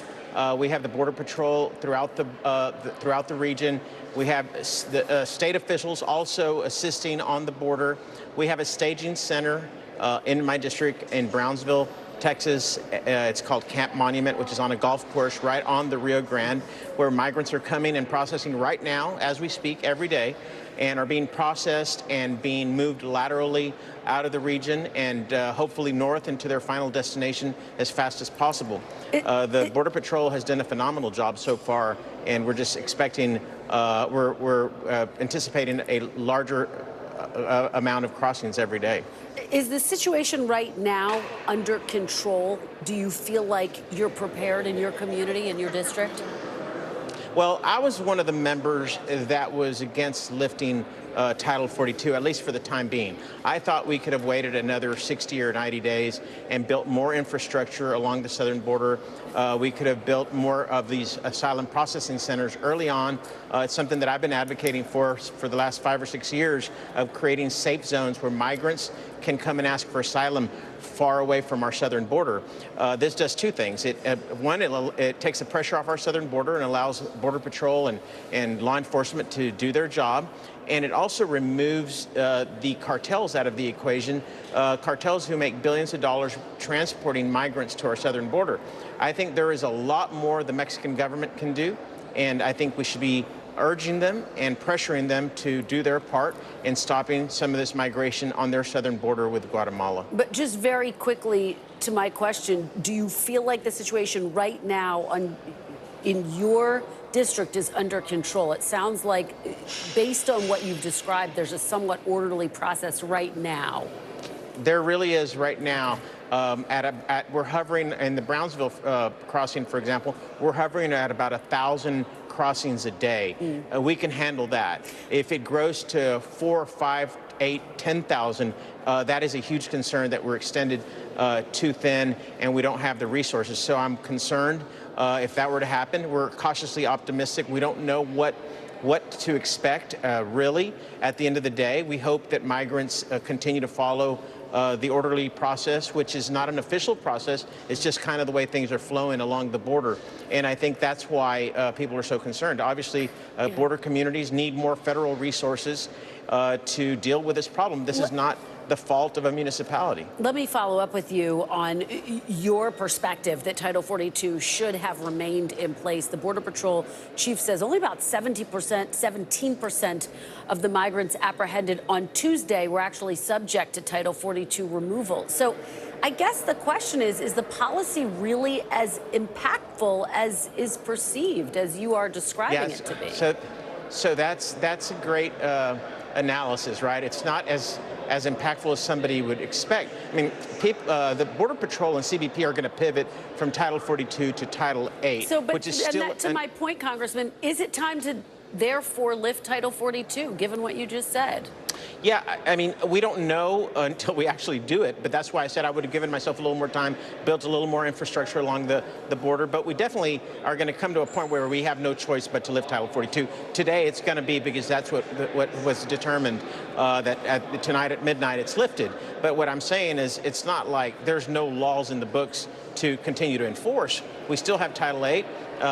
Border Patrol and CBP will still be enforcing immigration laws on our southern border. And Title 8 includes immediate removal from our country in a process that if you come back twice, you can be prosecuted for it.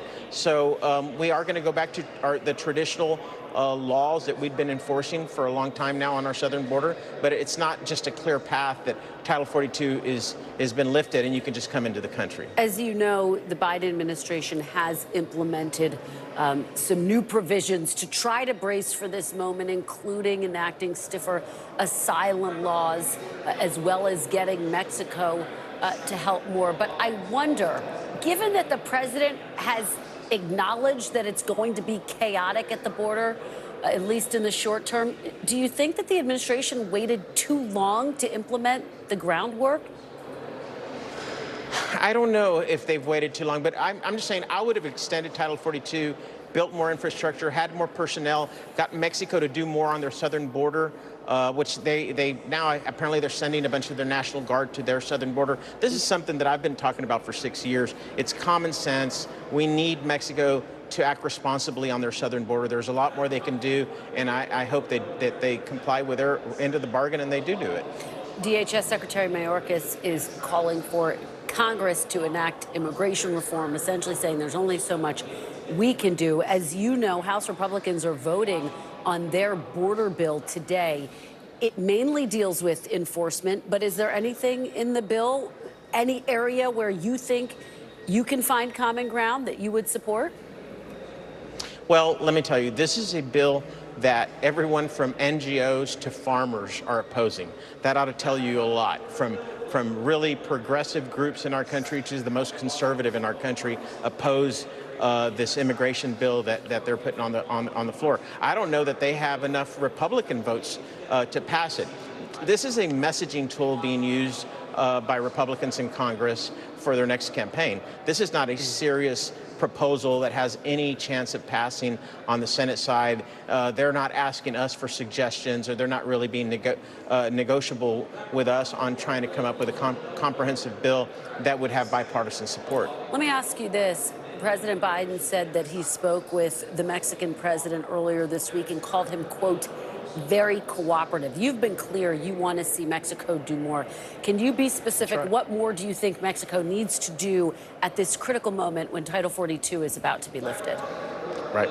And, well, they need to do this now and always. They need to protect and guard their southern border and stop caravans and mass migrants from just crossing and coming to our southern borders. They need to stop cartels from charging people for transporting them to our southern border. There's a lot more. We can open processing centers in southern Mexico or on the border with Guatemala where asylums can claim asylum at that juncture. And if we're going to allow them in, they can fly to their final destination from that point. All right. Congressman Vicente Gonzalez, thank you so much for joining us on a very big day. We do hope to stay in touch with you about this issue. Appreciate it. Thank you. Coming up, overcrowded and under pressure, border cities in a state of emergency ahead of a potentially massive influx of migrants. The mayor of El Paso joins me next on how his community is preparing and what resources he still needs. Plus, falsehoods and new political blowback. The key moments from former President Trump's town hall as one Senate Republican says he's seen enough and won't be backing Trump for the party's nomination. That's all ahead. You're watching Meet the Press now.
Watch NBC Nightly News with Lester Holt or listen wherever you get your podcasts. I'm Gotti Schwartz, and here are the stories we're watching tonight. Storms keep coming here in California. Some of the big headlines trending like crazy on social media. This is what my voice sounds like when I clone it. That wasn't me. You gotta see this. Stay tuned now, weeknights on NBC News Now. We're back now from Las Vegas, Seattle, from Guatemala City, from Wilmington. I was in space in Texas, from Normandy, from Surfside, Florida. Thank you for watching, everyone.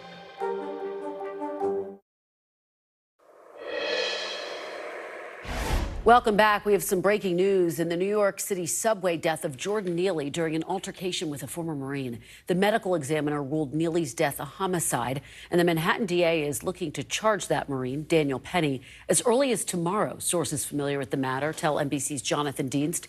Penny was seen on video placing Neely in a chokehold.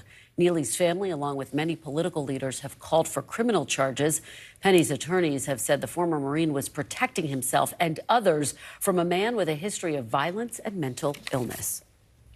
Turning back to the border now, ahead of Title 42's expiration tonight, the city of El Paso is preparing for an influx of migrants. The mayor has declared a state of emergency. The city has also opened 2 vacant middle schools as migrant shelters ahead of tonight's deadline. Joining me now is the mayor of El Paso, Oscar Leeser. Mayor, thank you so much for joining me on what is a really critical day for you there in El Paso. We appreciate it. Thank you. So how are you preparing for tonight for the lifting of Title 42, and are you prepared? You know, one of the things we've been doing, we declared a state of emergency back on May 1st, but we've also been preparing for quite a while to make sure that we have the proper resources. You know, the Secretary of Mayorkas and FEMA has really helped us with the resources we needed, but we all understand today that the immigration process is broken and it needs to be fixed. But we've been working on this, and we've been working on this for weeks to be prepared. We've opened up the schools, we got the convention center prepared to open, and we've been working together with our partners, which is Customs, Border Patrol, ICE, every department possible, the city, the county, Office of Emergency Management, NGOs. So we're really prepared. You know, I told people that we couldn't do anything different right now, that we would do at midnight tonight. But one of the things that I can tell you, we're prepared for today because we were prepared for the unknown, but we're not sure what to expect days to come. And as we've been reporting, on Tuesday and on Wednesday, we saw record numbers of migrants who were apprehended at the border. What are you seeing? You were in Juarez yesterday. What kind of numbers are you seeing? Are you seeing records there as well? No, I was over there 2 weeks ago, and the numbers that we saw 2 weeks ago were between 15 and 17,000. You know, they actually had reported originally 35,000, and that's why I felt it was important to go over there and kind of talk to the mayor of Juarez, talk to some of the representatives over there to find out and get a number so we could be prepared. And the number was about 15 to 17,000. Yesterday, when we went over there and drove the border and went to all the areas, they tell me the number is between 5, the maximum of 10,000. So that means that a lot of them have already come across and have gone through, hopefully, the legal immigration process. I want to ask you big picture about the Biden administration. As we've been reporting throughout the hour, the president has acknowledged he thinks it's going to be chaotic, at least for the near term. What do you make of that? And do you think that the administration is doing enough? Have they done enough to prepare for this moment?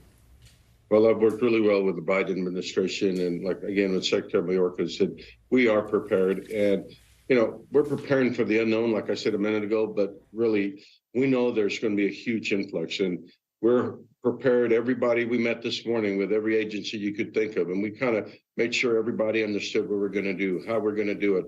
And I did talk to some federal officials, and they said that El Paso is probably the city they've seen that really has worked together as a unit, because we want to speak with one voice and make sure that we help the asylum seekers, but understand that our main responsibility still is the safety of the city of El Paso. What do you make of the administration's announcement that Border Patrol officials can release migrants with no scheduled court date, no real way of tracking them? Does that raise concerns for you that it could compound the so-called chaos that President Biden warned of? Well, the process that I see is that they go through the immigration process. Here in El Paso, we don't administer or do immigration law. but we're here to assist them. Now, I can tell you that we will help and assist people that have gone through the process and the proper process. And then after that, actually it's up to the federal government. And I really hope that, they agree to disagree and come up with some solution, because right now there is no end game, as y'all were talking about earlier. There is no end game and there is no light at the end of the tunnel. And we really need to, hopefully, to agree to disagree and come up with legislation that really will help us move forward, because our community, or any community up the southern border, has the ability to sustain this for long term. Based on what you see here in Washington, do you have any anticipation that there will be a resolution in Congress? As you know, the Republican-controlled House is voting on a bill today. Basically, it's focused on border enforcement. It's not going to pass in the Senate. The president has already vowed to veto it. What is your level of expectation that this will happen? Well, my expectation is that something will happen. I know it's been decades since something has happened, so you can't in the blame next 2 years, Mayor, even though we're heading into an election cycle. And that is, and I agree with you. That creates a huge challenge. That's why I said let's agree to disagree and come up with a resolution that's really best for the community, the country, and of course the citizens of El Paso and the asylum seekers. Because at the end of the day, I get that's election process and I understand what's going on, but we're elected to make sure we represent the people of our country. Mayor, before I let you go, this is a crisis that is not going away. I have been to El Paso. I have seen the strain on your community. Do you have a long-term plan, or are you relying on Congress to fix this? We do. We'll continue. We have one shelter prepared to open. One of the schools has been vacant for a while. We have a second one that's vacant for a while. And then we have the convention center of necessity. But we also have to be able to decompress the system. And it's important to know when you talk about what's happening, they're not coming to El Paso. They're coming to the United States. And once they get their A number and they become gone through the immigration process, they're free to go, as you and I would be, and travel amongst the United States and go to the destination of their choice. But it's really important as the city of El Paso or any southern border city that we have to decompress the system. We can't have hundreds of thousands of people here without assisting them. All right, Mayor Oscar Leeser, thank you so much for your time, for your perspective, and good luck over these next several days and weeks with this transition. We really appreciate it. Thank you. I appreciate you. Have a wonderful day. You too. Up next, Mayorkas' migration mess. We'll dive deeper into the challenges facing the current Homeland Security chief with someone who sat in the hot seat himself. Former Homeland Security Secretary Jay Johnson joins me next. You're watching Meet the Press Now.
What is going to happen now? Going back and forth because Oh, yeah, this is it.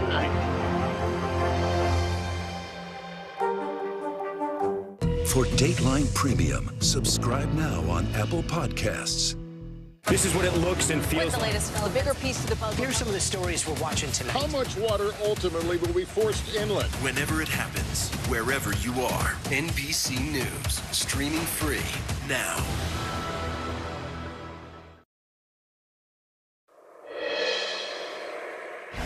With Title 42 set to expire at midnight, all eyes are on Homeland Security Secretary Alejandro Mayorkas as he tries to navigate a broken immigration system, a broken political situation, and backlash from his own Border Patrol agents.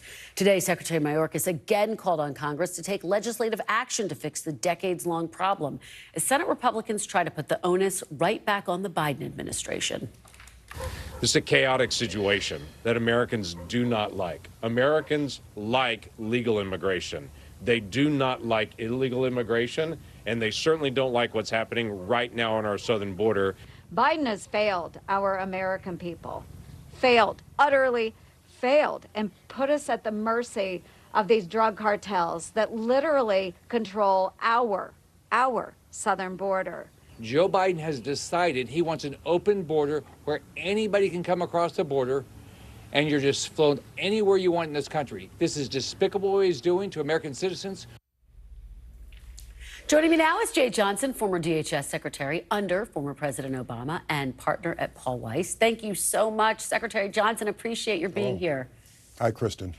So let's just start with what you are anticipating over these next several hours. The president predicted that the situation will be chaotic. What did you make of that assessment? Is that what you're expecting too? I would go with that word.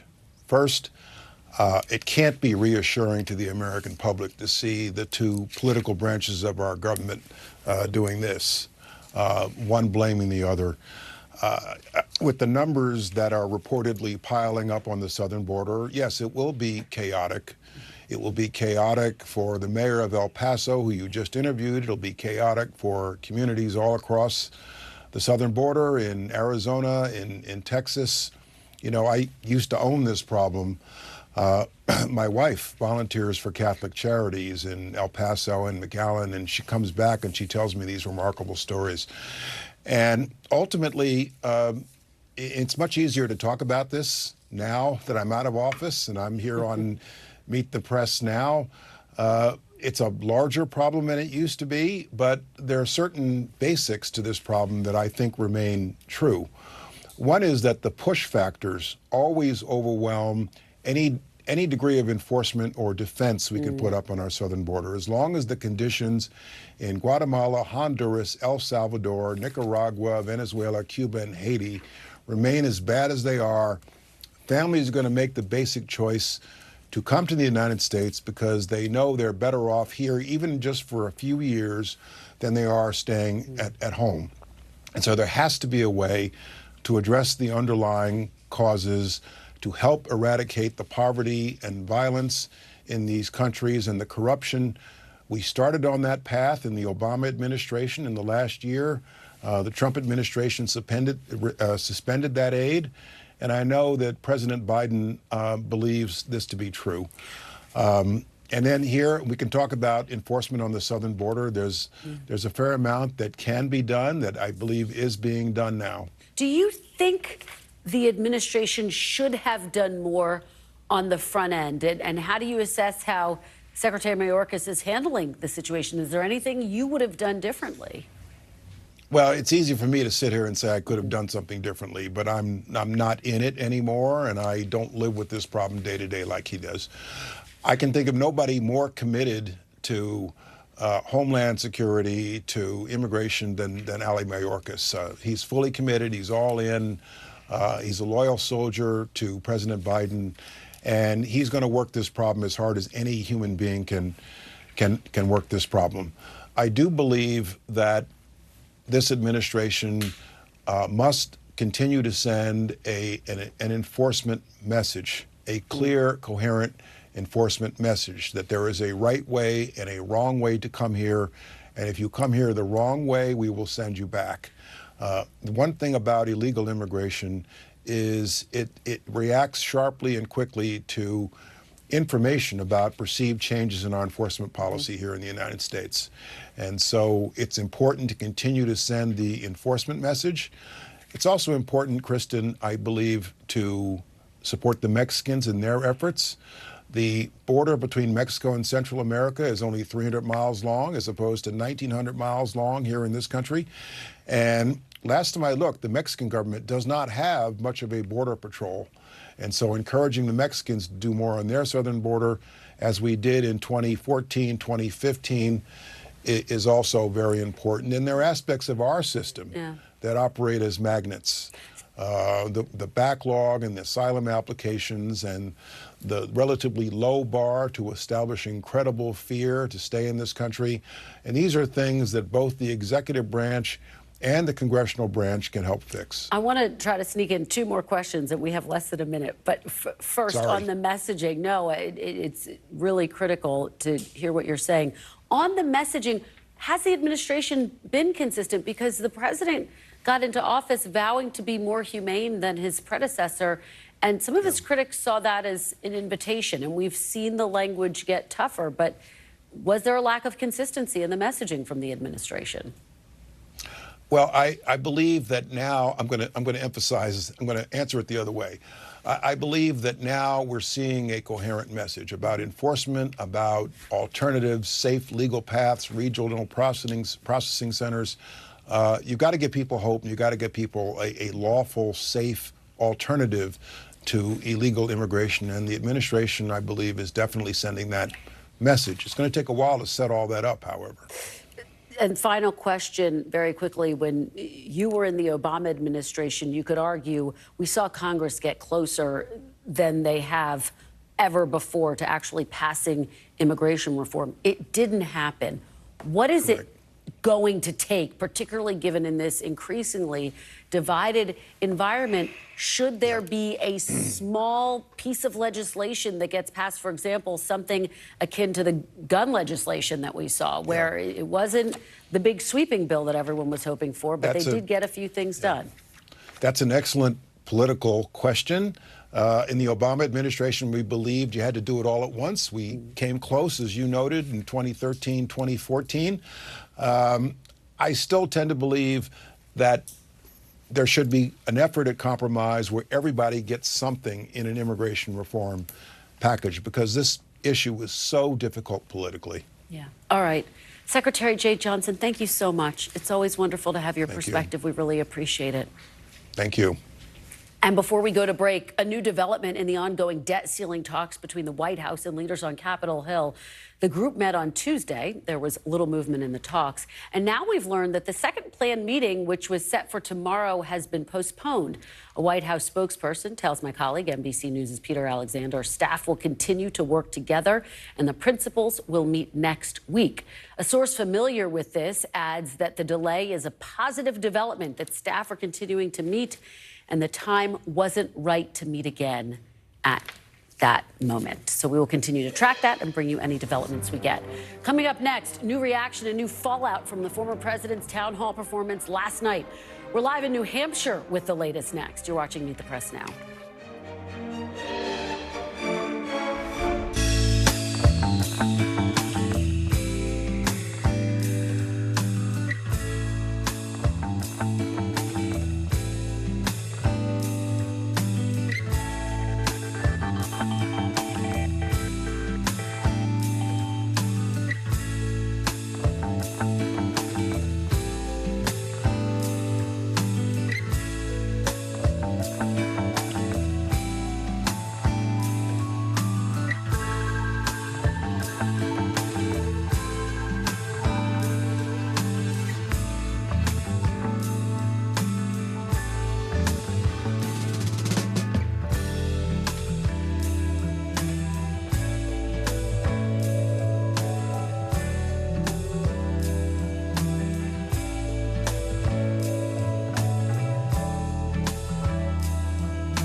Welcome back. Donald Trump, the Republican frontrunner for the party's 2024 presidential nomination, made headlines last night at CNN's town hall, not just with his combative tenure and repeated false claims, but with where he stands as a presidential candidate.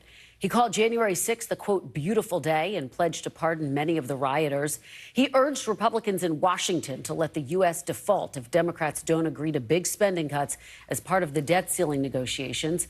He called the Supreme Court's decision to overturn Roe v. Wade a, quote, great victory. And he waffled on what he wants to see the federal government do on the issue. He defended his infamous Access Hollywood comments while also mocking E. Jean Carroll, the plaintiff who successfully sued him for sexually abusing and defaming her. He also refused to accept the results of the 2020 election over and over again, and he would not commit to accepting the results of the 2024 election. Additionally, he wouldn't take sides in the war between Ukraine and Russia, refusing to call Putin a war criminal. Here's some of that exchange. Do you want Ukraine to win this war? I don't think in terms of winning and losing. I think in terms of getting it settled so we stop killing all these people and breaking down. Can you say if you want Ukraine or Russia to win this war? I want everybody to stop dying. They're dying, Russians and Ukrainians. I want them to stop dying. And I'll have that done. I'll have that done in 24 hours. I'll have it done. You need the power of the presidency to do it. But you won't say that you want Ukraine to win. You know what I'll say? I'll say this. I want Europe to put up more money. Well, as you heard there, the audience, composed of likely New Hampshire Republican primary voters, ate it all up, and so did the Biden campaign. One Biden advisor told my NBC colleague Mike Memley the town hall featured, quote, weeks worth of damning content in 1 hour. And Indiana Republican Senator Todd Young told reporters on the Hill today that following last night's event, he would not support Donald Trump for the Republican nomination. NBC's Vaughn Hilliard is covering the Republican primary for us in Manchester, New Hampshire. And of course, he's been tracking all of this. So, Vaughn, give me your big takeaways, and what's the word from inside the Trump campaign today? How do they feel? Right. Let's start with the Trump campaign, if we may, here. The multiple advisors that we spoke with were elated, in their words, by what transpired yesterday. And that's because they felt like Donald Trump was able to go for the time period of 70 minutes and go before millions of Americans, the types of viewers that he has had less direct access to, if you may, over the course of the last 28 months since leaving Washington, D.C. This was his first major appearance on a non-right-wing news outlet since October of 2020. And for those 70 minutes, it was an untethered Donald Trump, and one that the American electorate was able to watch in real time. So, you know, Vaughn, I know you've also been talking to Republican voters there in New Hampshire, including some young voters. And I'm curious for what they said to you, what primary voters said to you about how they saw last night. Did he win anyone over who was unaffiliated? That's what they call undecided voters there in New Hampshire? You know, I was talking to one Republican who was in the room who told me that for all the laughs you did here and there were individuals like him that were inside seated there that were uncomfortable by what was taking place. And I was talking to one other gentleman just a bit ago here, and he was telling me that he is still not ruling out Donald Trump as his primary pick and would likely vote for him in the November 2024 election. But after last night, he is looking at the likes of Tim Scott. As he said, there are other Republican alternatives this time around. And so often we heard from Republican voters in 2016 and 2020 was well, it's Donald Trump or a Democrat, and we don't want to go with a Democrat. Well, this time it's different because there are other Republican alternatives. And the question here moving forward is, do events like this lead some of these voters to try to look in a different direction? Yeah, I think you're absolutely right. And of course, the big question, how does it play with primary voters versus general election voters if he makes it that far? Vaughn Hilliard, thank you so much for being there and for your great reporting as always. We really appreciate it. Great to see you. Well, we have much more on Trump's political future, 2024, and the state of the Republican Party after a quick break. The panel's next. You're watching Meet the Press Now.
Who do you supporting hope to support?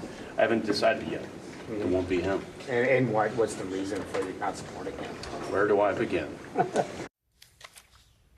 Welcome back. Well, that was Indiana Republican Senator Todd Young telling reporters on Capitol Hill today that the former president's performance at last night's town hall was just a bridge too far for him.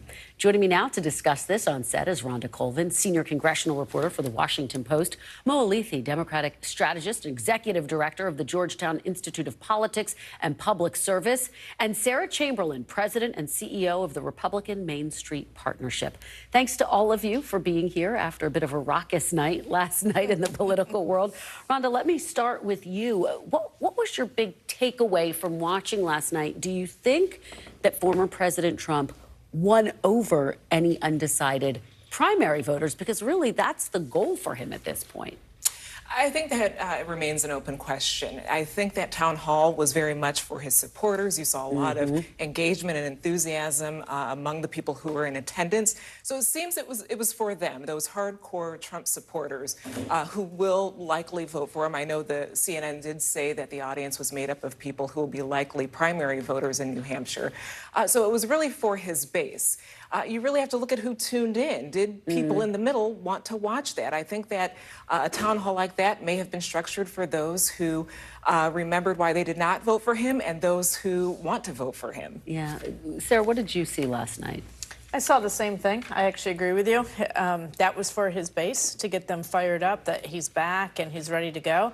And I think the middle-of-the-road people, like Todd Young, maybe some of them were a bit disturbed, but he hasn't started to try to get them yet. He's really focusing on his base at this point. And Mo, we saw the president come out pretty forcefully and say, this is a reminder that if you want more of this, if not, give to my campaign, was basically the tweet from President Biden. And they are basically spiking the football. Do they have a right to? I mean, does this help in a general election, do you think? Yes, I think it does help in a general election. I think most Democrats are not naive enough to think that a Donald Trump nomination automatically delivers the White House back to Joe Biden. This is going to be a competitive race. But for Donald Trump, if you're an undecided primary voter, after watching Donald Trump going back to 2015, that means you need to see something new. And he did not show them anything new last night. What if you're sort of one of those independent voters or undecided voters who are a little squeamish, but had forgotten the chaos of the Trump years? Boy, did he remind you last night. And that's what the Biden campaign is celebrating. Yeah. And, you know, one of the things that struck me last night, of course, women voters are going to be critical. They always are. And there were a couple of moments that stood out to me where my ears perked up and I wondered how it would play with suburban women voters. For example, when we heard the crowd cheering when he went after E. Jean Carroll. And the moderator, by the way, Caitlin Collins, who spent the night fact-checking him. A senior Trump official told Jonathan Allen, when the left's melting, we know it was a good day. Mo, what do you make of that? I actually think last night could be a win for both the Trump campaign and the Biden campaign. Right, I agree with you. Yeah, Trump did what he needed to do to get the base fired up, but he turned off a lot of the independence that Biden needs. So we study, we call Women to Women. We study suburban women voters because that's where most of the Republican Main Street conservative members live. And they're like, oh, you know, do we have another option besides Trump? And they're hoping that we do. If they don't, they're really torn between a 78, 79-year-old man and an 82-year-old man. So I'm not sure which way they're going to go yet, to be honest. I mean, the Trump throws them a lot of rhetoric, but at the same time, they're really concerned that is Joe Biden really mentally capable of another 4 years? We also have the former president's sound on the issue of abortion. Caitlin Collins asked him about this. Would he support a federal ban? Let me play part of that. Would you sign a federal abortion ban into law? What I'll do is negotiate so that people are happy. You would sign a federal abortion ban into law. I said this. I want to do what's right. And we're looking, and we want to do what's right for everybody. But what's right? But now, for the first time, the people that are pro-life have negotiating capability, because you didn't have it before. Some of your allies on Capitol Hill say that they want to introduce legislation when it comes to banning abortion. If they send it to your desk, would you sign it? Some people are at 6 weeks. Some people are at 3 weeks, Where's 2 President weeks. Trump? President Trump is going to make a determination what he thinks is great for the country and what's fair for the country. Rhonda, how does that play with Republican voters? That's a core issue. A very core issue. In fact, it was one of the deciding factors for a lot of voters I spoke to when I was talking to people on the campaign trail during the midterms. People are still talking about the issue of abortion. You see from that clip that Trump in real time is trying to figure out what to say. Even though some of his statements, we already know what he may say, that's one that you know he's still trying to figure out how it might play.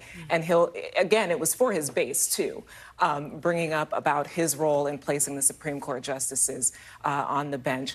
I think most Republicans who are going to be running for president in 24 have to encounter these questions about abortion, but they're still trying to figure out which way they're going to go. Sarah, you and I have spent a lot of time talking about the issue of abortion and how Republicans are talking about it. He was trying to walk a line last night, which you could argue, politically speaking, may actually help him. It may, but I actually don't see him ever getting the opportunity to sign any type of federal law. I know most of the Main Street members want this to be a states issue. I mean, that's what the Supreme Court said. Give it back to the states. That's where most of our members are. Mo, the question that keeps coming up in Democratic circles when I talk to sources is, have voters been realigned around this issue? And his discomfort with answering that question directly was almost a signal, and we know from the reporting, that he's also a little uncomfortable about what it all means politically and what we saw play out in the midterms. Yeah, what we saw play out in the midterms, what we saw play out in Kansas, right, when that constitutional amendment... Wisconsin, right? We're seeing it time and time again. I think there is a bit of a realignment happening. I'm not sure quite how seismic it is, but it really kept Democrats in the game last time. One of the things you keep hearing people say they like about Donald Trump is he speaks his mind. He tells you what he thinks. That's not what we just saw in that clip, and it just goes to show how much trouble I don't know if I agree with you on that, because he used to be pro-choice. So I don't know if he knows what his mind is on this issue. He's been all over the place on this. Well, on another issue, he wouldn't speak his mind, which is when he was asked if he would call Vladimir Putin a war criminal. This is a moment where, if you are a conservative, you know, you want to rally around, or most conservatives rally around, a strong national defense and Ukraine in this moment. Could that hurt him, particularly on the debate stage, and give an opening to some of his rivals? That's exactly where my mind went when I heard him say those comments about Ukraine and not decrying, you know, Russia's invasion of Ukraine. And I was thinking back to last year when most Republicans and Democrats, it was really the only bipartisanship we saw much of last year on the Hill was around Ukraine and supporting them. There were a lot of Republican voters who still care about supporting Ukraine. I think the comment he made there is something he will have to be explaining, you know, as the primary season goes forward. Sarah, do we finally start to see some of his opponents go after him on that issue? Yes, I believe you do. And I do think even the hard conservative base does support what we're doing in Ukraine. Yeah. Mo, your take, final word? He just can't quit Vladimir Putin, right? Like he has had this thing about Putin going back to his days as a first-time candidate, and he just can't quit him. And it's going to get him, I think it's going to continue to be a problem for him in the primary. All right. Thank you so much for a great conversation to end the show. Really appreciate it. Great to see all of you, Rhonda, Mo, and Sarah. And thank you for being with us this hour. I'm back tomorrow with more Meet the Press Now. NBC News Now coverage continues with Aaron Gilchrist in for Hallie Jackson right now.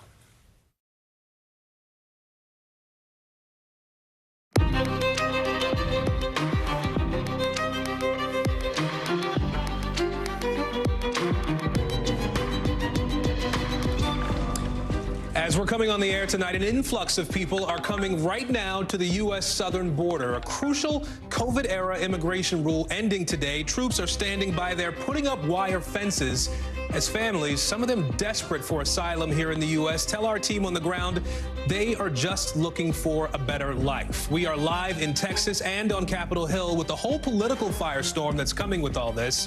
Also tonight, a new climate push from the Biden administration with strict first-of-their-kind rules to cut down on harmful gases from power plants.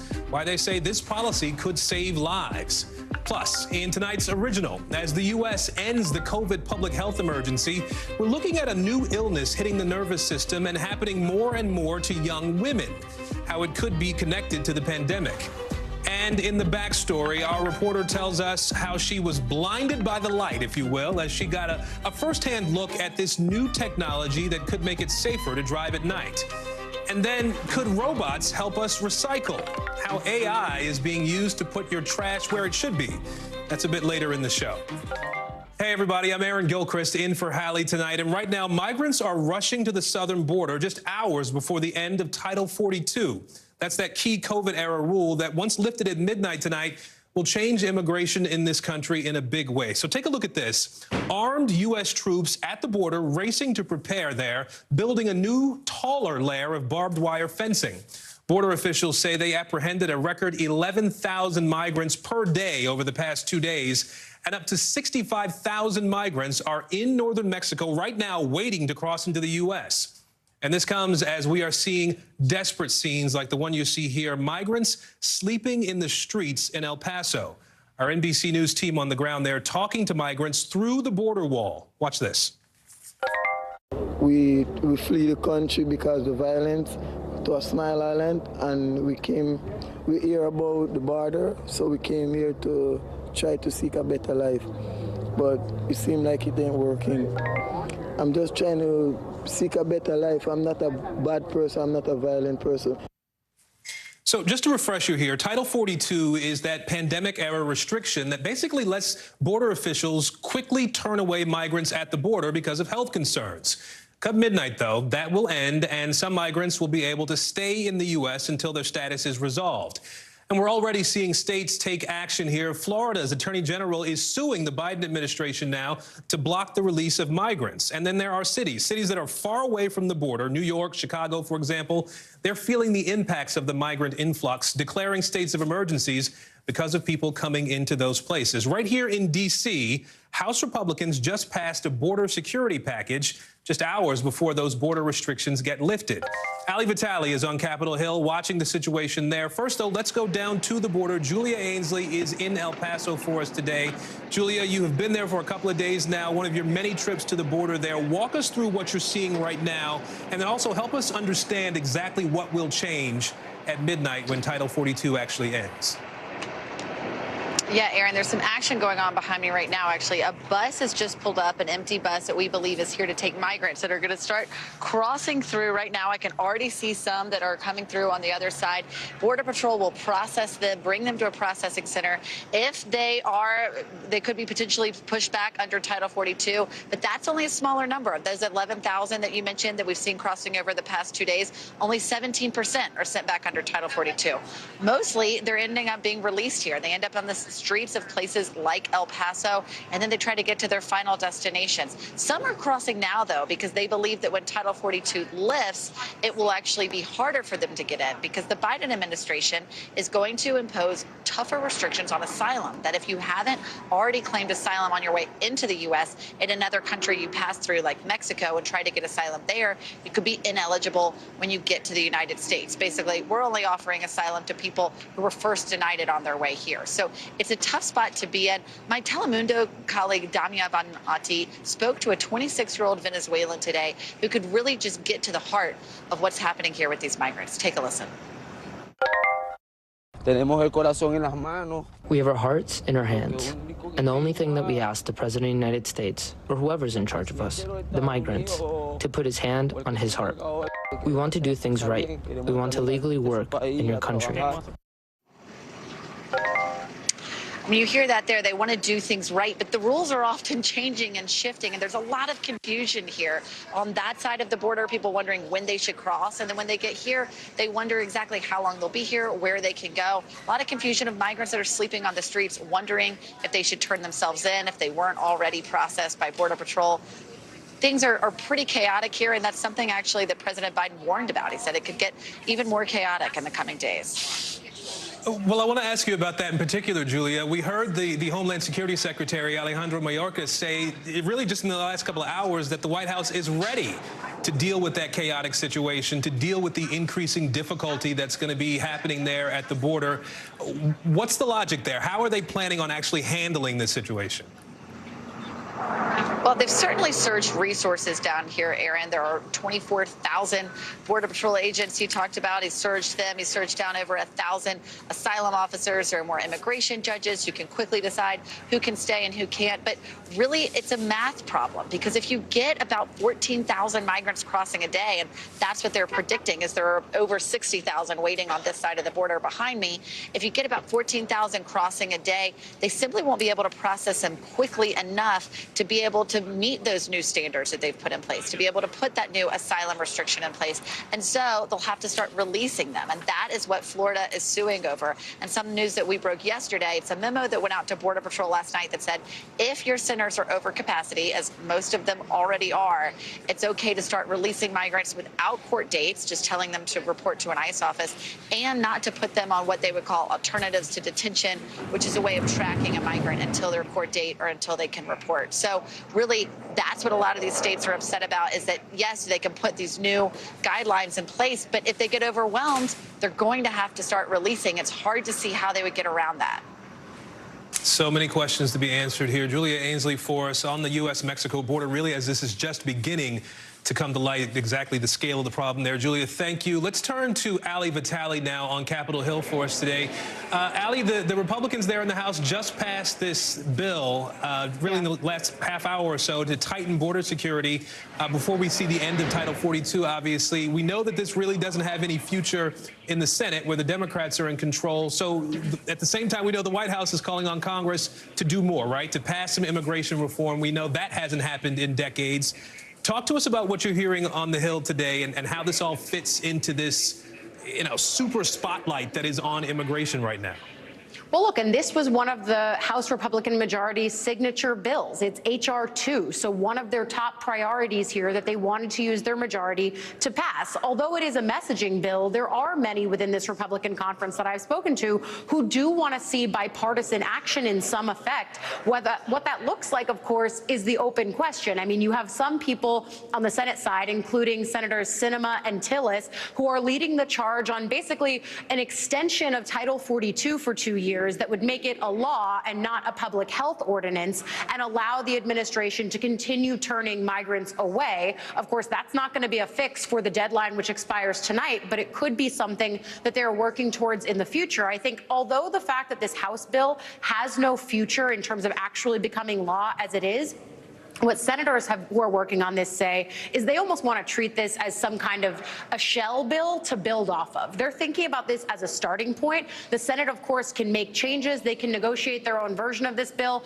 and it can come back to the House and face similar numerical problems, just because it was already difficult to get the requisite number of lawmakers on board on the House on this. But at the same time, there is probably going to be some ping-ponging back and forth, but there's no real optimism here that there's going to be true comprehensive immigration reform. Well, let me ask you, too, while we have you, Ali. We have these state-level actions that are being taken now, too. We just heard about this lawsuit from Florida today. What are they trying to do exactly, and how could other states possibly follow Florida's lead on this? Well, it's exactly what Julia was just explaining, which is that you're already starting to see these immigration agencies tell detention centers that if they have populations that are at capacity, that they can start releasing some migrants ahead of the expiration of Title 42 tonight. What we're seeing from the Florida Attorney General is an attempt to stop that, even though the process has already started. It continues to tie this up in court. We'll be watching, of course, very closely, given the way that the clock is literally ticking down on this minute by minute as we head closer to tonight and the deadline that Julia was talking about. But other states could similarly piggyback on this in the same way, citing detention centers there. We'll be watching again as more of this ends up in court and could potentially confuse an already pretty confusing process. All right, Ali Vitale for us on Capitol Hill today. Ali, thank you. I want to turn to some breaking news. A couple of stories we have coming in right now. Former President Donald Trump has signaled his intent to appeal after a jury found him liable for sexually abusing and defaming E. Jean Carroll. Now, you remember he was just ordered to pay $5 million in damages. That was earlier this week. We're going to keep you posted on this breaking news as it develops and we get more information here. Another breaking story we have for you right now. Two sources telling NBC News that a key meeting that was set for tomorrow at the White House between President Biden and congressional leaders is now being postponed.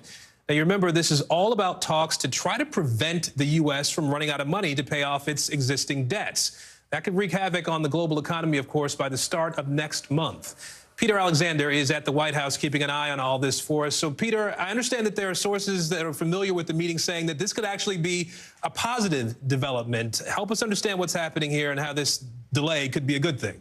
Yeah, Aaron, obviously this is a critical time, just 3 weeks away from what the Treasury Department says is the possibility of a catastrophic default. That's when the U.S. basically would need to raise its credit card limit or face what would effectively be, in the eyes of many economists, a recession, the loss of 1.5 million jobs, and the stock market tanking in just a matter of days. So this new information coming to us from, among others, the House Speaker himself, is that the meeting has now, by all parties, been agreed that it will not take place until at some point early next week. Speaker McCarthy was asked specifically if this meant that there was a failure to reach any progress, if this was a setback of sorts. His simple answer to that question was no. He says that all parties agreed to it, and they thought that the best effort at productivity right now would be for the staffs of the White House, the House Speaker on the Republican side, Hakeem Jeffries, the Democratic leader, as well as Chuck Schumer and Mitch McConnell, to get together for another day. They met for another 2 hours today. They're scheduled to meet again tomorrow here. No details on when the meeting will take place next week. The bottom line, though, here, obviously, is that there's a real urgency on this issue, as we've been indicating. Just yesterday, we saw some details about inflation, that it was starting to cool a little bit for the 10th straight month, but it's still up high on things like rents and on gas. And this would really throw a wrench into the economy and would have a catastrophic impact. It's why there's a real urgency to get something resolved soon, Aaron. All right, our chief White House correspondent, Peter Alexander, for us today. Peter, thank you. Appreciate it. Also, in just the last hour, President Biden praising his team's efforts to protect the environment. That's after announcing new, strict, first-of-their-kind starts to regulate the dangerous gases that are put into the air by power plants. This announcement kicks off a public commitment to engage with labor and industry and environmentalists and other experts to make sure we make a major step forward in the climate crisis, protecting public health. So under this proposal from the EPA, pretty much every coal and gas plant in this country will have to reduce or capture, is the term they use, something like 90% of the carbon dioxide emissions by 2038. The EPA says that's the equivalent of getting half of the gas-powered cars off the roads. Now, if plants don't do that, they may be forced to shut down. It's part of the president's broader environmental regulation plan, including the push toward electric vehicles, cutting down on methane leaks from oil and gas wells as well, and slashing a dangerous chemical in refrigerators. Tom Costello is joining us now. He's been keeping an eye on this story. So, Tom, really, one of the big reasons for making these sorts of changes is health, right? Health, yeah. Dealing with people's health concerns. That's right. So we're not just talking about the fact that, you know, with the climate change, which is a huge initiative here, a keystone event for the Biden administration, but also trying to prevent premature deaths. Here's what the administration is saying the impact would be. Specifically, 300,000, they believe, fewer asthma attacks, and also 1,300 annual premature pollution-related deaths, all by 2030 is what they're suggesting there. However, as you would expect, this is not a slam dunk. There is opposition, both on Capitol Hill and across the country. So looking at the bigger picture here, how much of a game changer would it be to cut these types of coal and gas-powered emissions? How much of a game changer would it be for the environment? You know, I got to say, I'm not sure, because these numbers are really optimistic from the EPA. Yeah. If you talk to the real analysts out there, they're kind of skeptical about whether this is actually going to go through. However, as you look at where all of these stats would play out, we're talking about the following. 3,400 coal and gas-fired power plants in the U.S. would be affected. And this is important. Right now, plants make up 25% of the country's greenhouse gas. Coal, only 20% of electricity right now in the United States come from coal-fired plants, and they are cutting that down dramatically every year. You mentioned the opposition here, right? And we know that some of the biggest opposition here has been from someone in the president's own party. We're talking about West Virginia Senator Joe Manchin in particular. He doesn't like this idea. He doesn't like the plan here, right? He doesn't like it. He has said that because he is opposed to this, he will veto any EPA nominee that the administration puts out. Listen, he's also from a state, West Virginia, in which 90% of the economy is dependent on coal. 13,000 jobs. And by the way, he comes from a family that's made a lot of money on coal. Nonetheless, I talked to the Attorney General from West Virginia just a short time ago who said he will be filing suit along with other states. Here's what he said.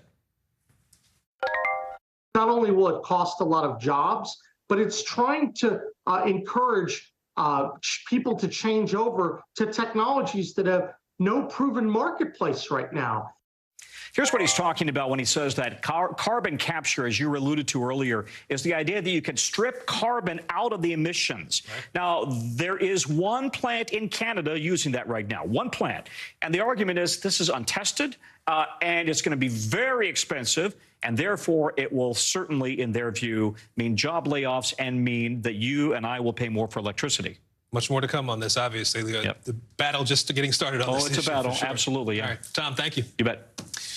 We have more breaking news to tell you about here in the U.S. The Manhattan DA is set to criminally charge former Marine Daniel Penny for manslaughter. That's as early as tomorrow. This is in the death of Jordan Neely, a homeless man who Penny put in a fatal chokehold on the subway in New York City last week. The DA in Manhattan just putting out a statement confirming that Penny is expected to be arrested and to be arraigned tomorrow on a charge of manslaughter in the second degree. A reminder for you here, a portion of this encounter was caught on video. We're going to play a little bit of it for you now, but a warning again, it may be hard to watch. Penny, you can see him there. He's accused of putting Neely in a chokehold for nearly 15 minutes. Witnesses say Neely got on the train there and was shouting at passengers before this encounter. The FDA announcing new guidelines today that will pave the way for more gay and bisexual men to become blood donors. The agency now recommending that all blood donors get the same set of risk-based screening questions, regardless of their sexual orientation, regardless of their gender.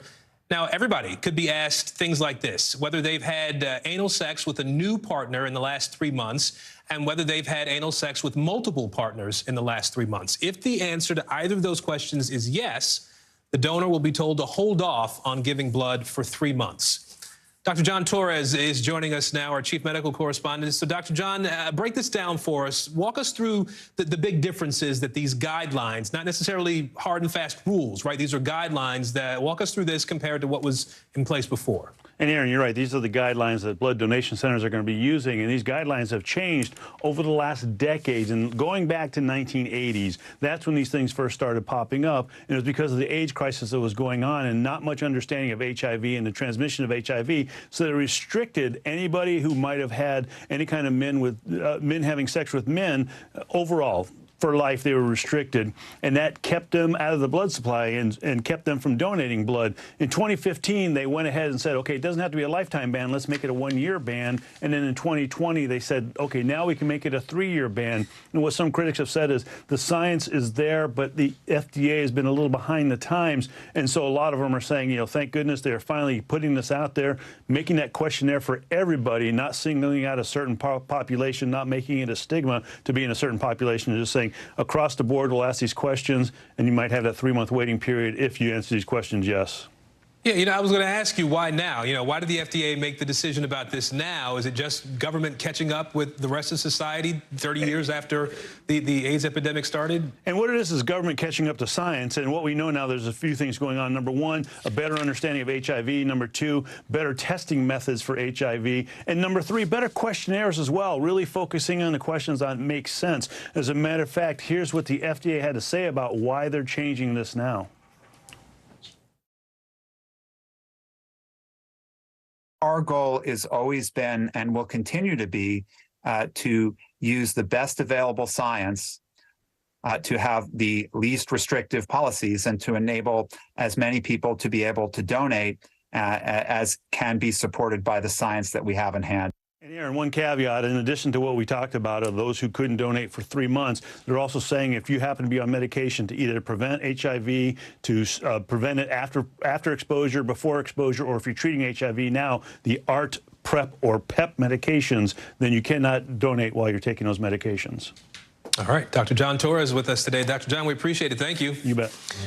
We have even more breaking news, believe it or not, tonight. This time it's in the tech world. Twitter's embattled CEO Elon Musk says he is stepping down from that role. He tweeted that he's hired a new person to oversee the business. He hasn't named her at this point, not publicly, but says that she will start in 6 weeks. He says that he's going to switch to a product and tech-focused role at Twitter. Now, you remember Musk has been talking about stepping down as CEO for months, really, posting a poll back in December. He asked people if they thought he should step down. 57% of the people who responded said, yeah, go ahead and do that. Shares of his electric vehicle company, Tesla, shot up more than 2% in the aftermarket trading on the news that he's going to be pulling back from Twitter. Well, shares of Pacific Western Bank, the latest bank facing a potential crisis now, falling again today. Shares closed down almost 23% over the past month. Shares are down 53%.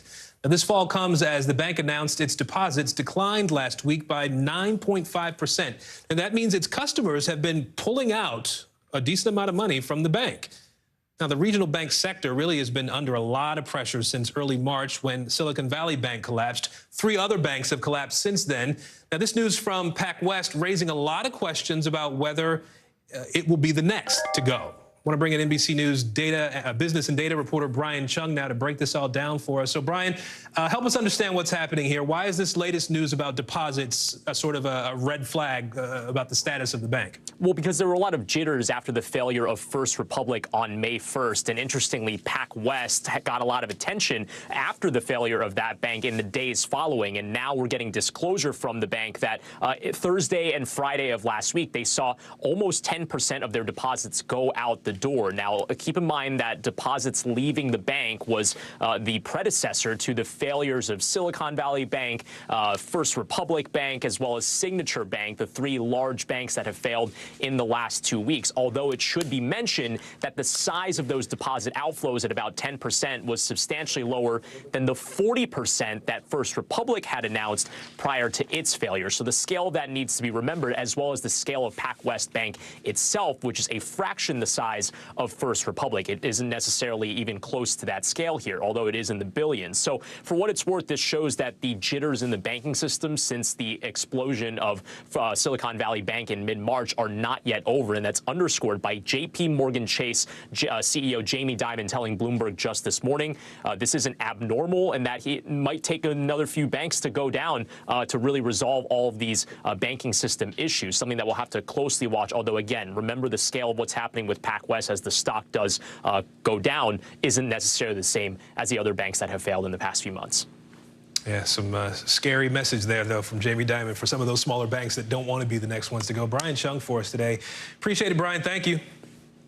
Peloton shares dropping almost 9% today. That's after the company announced it's recalling more than 2 million of those stationary bikes over safety concerns. Now, this recall is for the original Peloton model bikes. They were sold from January of 2018 through May of 2023. Now, the seats here apparently can break off of the bike while you're using it, which obviously could cause somebody to fall and get hurt.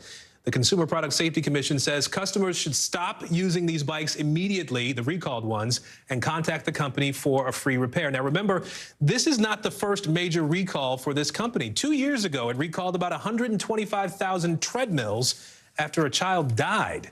Now, this latest recall comes as the company struggles to make a comeback after the pandemic craze that we saw, people going out and buying these things. The stock is down about 95% since its peak in December of 2020. Let's bring in NBC's Blaine Alexander now. She's keeping an eye on this and has a Peloton bike, it looks like, right in front of her there. Blaine, we know these bikes became really popular, right? The company took off with these bikes during the pandemic. There was criticism about it not being able to keep up with demand, and now we have this idea of 2 million bikes being recalled. How does the company plan to manage this at this point? Well, Aaron, you talked about those bikes, more than 2.1 million of them recalled. Here's one in front of you. It actually happens to be my bike. So I thought I'd show you first for all the people who are wondering, hey, Is my bike one of them? Here's what the company says you should look for. Look for this red Peloton logo and the white lettering. That lets you know, that's one of the signs that lets you know that this is one of the recalled bikes. Now, the issue is the part that's right here. The company says that basically this seat part can snap off and land some riders just on the floor, just in the middle of their ride. Let me talk to you about what stats they're saying. They say that they've received a report of 35 times where this part has broken, where the seat has just fallen off. 13 of those resulted in injuries. So we're talking about lacerations, we're talking about bruises, even one person who actually fractured their wrist. Aaron, I actually spoke with one of those 13 people. He tells me that he was doing a cool down ride. So not one where you're up and down and hopping out of the seat, but you're kind of pretty static and steady. He says that suddenly 1 second he was riding, the next second he was on the floor. It was pretty shocking. So certainly this is something that a lot of people are saying they're concerned about. The CPSC is saying take this recall very seriously. Now, Peloton is saying that if you go online, they'll send you a free replacement part. It's something that they'll send immediately. You can replace it at your home yourself without having to call, somebody to come in and do it. But again, something that the CPSC is saying, take it very seriously. They don't want to get hurt with this. You know, you have to assume that Peloton is taking very seriously, too, the money that's been involved with a lot of the changes that have been happening at that company. The stock, we know, has been tanking, Blaine, since that big pandemic boom we mentioned when Peloton was just the thing to buy. So many of my friends have them collecting dust in their basements now. But talk to us a little bit about what the plan is to stay above water for Peloton. And I think what you just said, Aaron, about the fact that a lot of people are moving away from this bike, going back to the gym, that's what Peloton is kind of trying to do, too. They're moving away from the hardware itself and really trying to get to subscriptions. You know, the bike, the tread, those are just a fraction of the things that the Peloton subscription offers in its totality. They've got strength workouts, they've got meditations. They're really trying to lean into that, get the subscription numbers up, and hope that that can be something that's enough to boost the company itself. You know, it's interesting, though, when I spoke with one of the 13 people, the gentleman who told me that he fell off of his bike, I asked him, was that enough to kind of dissuade him from riding the bike altogether? He said no, he still likes it, he still likes the product, but he just doesn't use it primarily as his primary source of fitness. He goes to the gym and does that as well. So it seems that that's certainly habitually what some more Peloton customers are doing, and that's what the company is gearing itself toward in the future. That they're an option now. Blaine Alexander for us today. Blaine, we appreciate the reporting on this. Thank you. Coming up, a new twist in the Natalie Holloway case. The man suspected in her disappearance now being extradited to the United States. We're going to tell you how the Holloway family is reacting to that. Plus, the CDC says cases of drug-resistant ringworm have been found here in the U.S. We'll tell you the city where they were detected. That's later in our 5 Things. Stick around.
We begin Top Story with that breaking news. This is just in, a lot of stories to get to. What do people need most right now? Did the state and or law enforcement drop the ball anywhere? Are we headed for a recession or a recovery? Migrant families now stranded in Mexico. What's the World Cup experience been like? The civilian effort is not just about fighting, it's also about helping. Every night, it's your news playlist. Top Story with Tom Llamas. Streaming weeknights at 7 on NBC News Now. Ukraine says its counteroffensive is now delayed. We'll explain that for you in our 5 things. First, though, the prime suspect in the Natalie Holloway case now set to be extradited to the United States nearly 20 years after her disappearance. Joran van der Sloot is currently serving a 28-year prison sentence in Peru for the murder of a different woman. That was in 2010.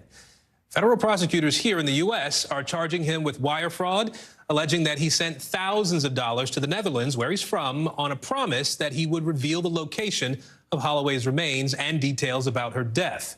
Now, you might remember Natalie Holloway was the Alabama teen who went missing. She was on a high school graduation trip in Aruba. That was in 2005. The case got a lot of attention, and also there are still a lot of questions swirling around her disappearance. She was last seen with van der Sloot in Aruba, and he was arrested, but ultimately never charged in her disappearance. A judge later declared her dead. That was in 2012. Her remains, though, have never been found.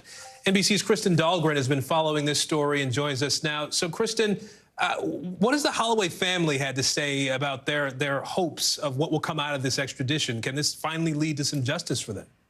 Well, that's certainly the hope, Aaron. You know, I have the indictment right here, and you can see filed on June 30th of 2010. So, you know, this has been a long time coming, waiting for this extradition on these charges that he tried to extort money from the family, $250,000 he was asking for in exchange for information about what happened to Natalie, where her body was buried. Beth Holloway did put out a statement. She's not doing any interviews right now, but she pointed out just how long it's been since Natalie disappeared. She said, for 18 years, I had Natalie as a part of my life. This has been a long and painful journey, but the persistence of many is going to pay off.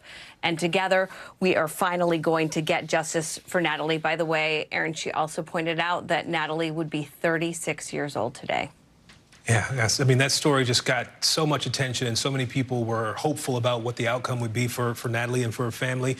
Kristen, can you tell us a little bit more about the investigation here and what your understanding of why it's been so hard for police to actually prove that van der Sloot did this?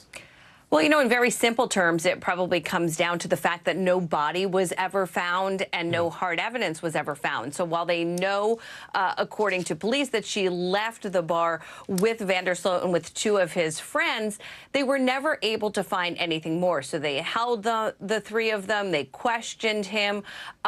And so without a body for the family, it's really come down to trying to get him to do some jail time on these charges of extorting and wire fraud. Of course, he's also doing a 28-year sentence in Peru for admitting to killing a 28-year-old woman in that country. And so they haven't been able to extradite him yet because in Peru, the president has to agree to it. They were hoping he would serve his time there and then perhaps be extradited. Now the new president of Peru has said we can send him to the U.S. for a little while for him to face these charges there. His attorney, by the way, hasn't returned our request for comment, but did tell the Associated Press that he does plan to fight the extradition. Aaron? All right, so there's more to come on this as well. Kristen Dahlgren with us today. Kristen, we appreciate it. Thank you.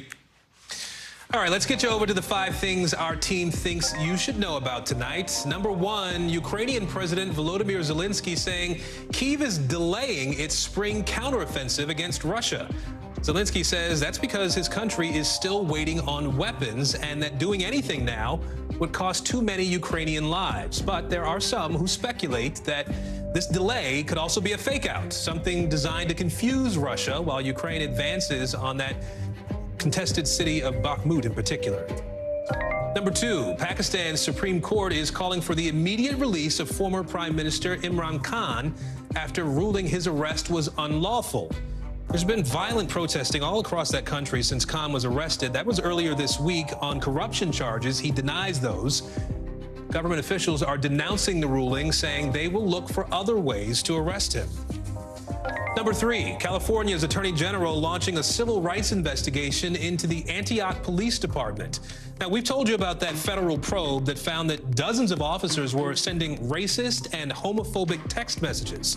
8 officers have since been placed on administrative leave. The Antioch police chief says that he has pledged his full cooperation with the state investigation.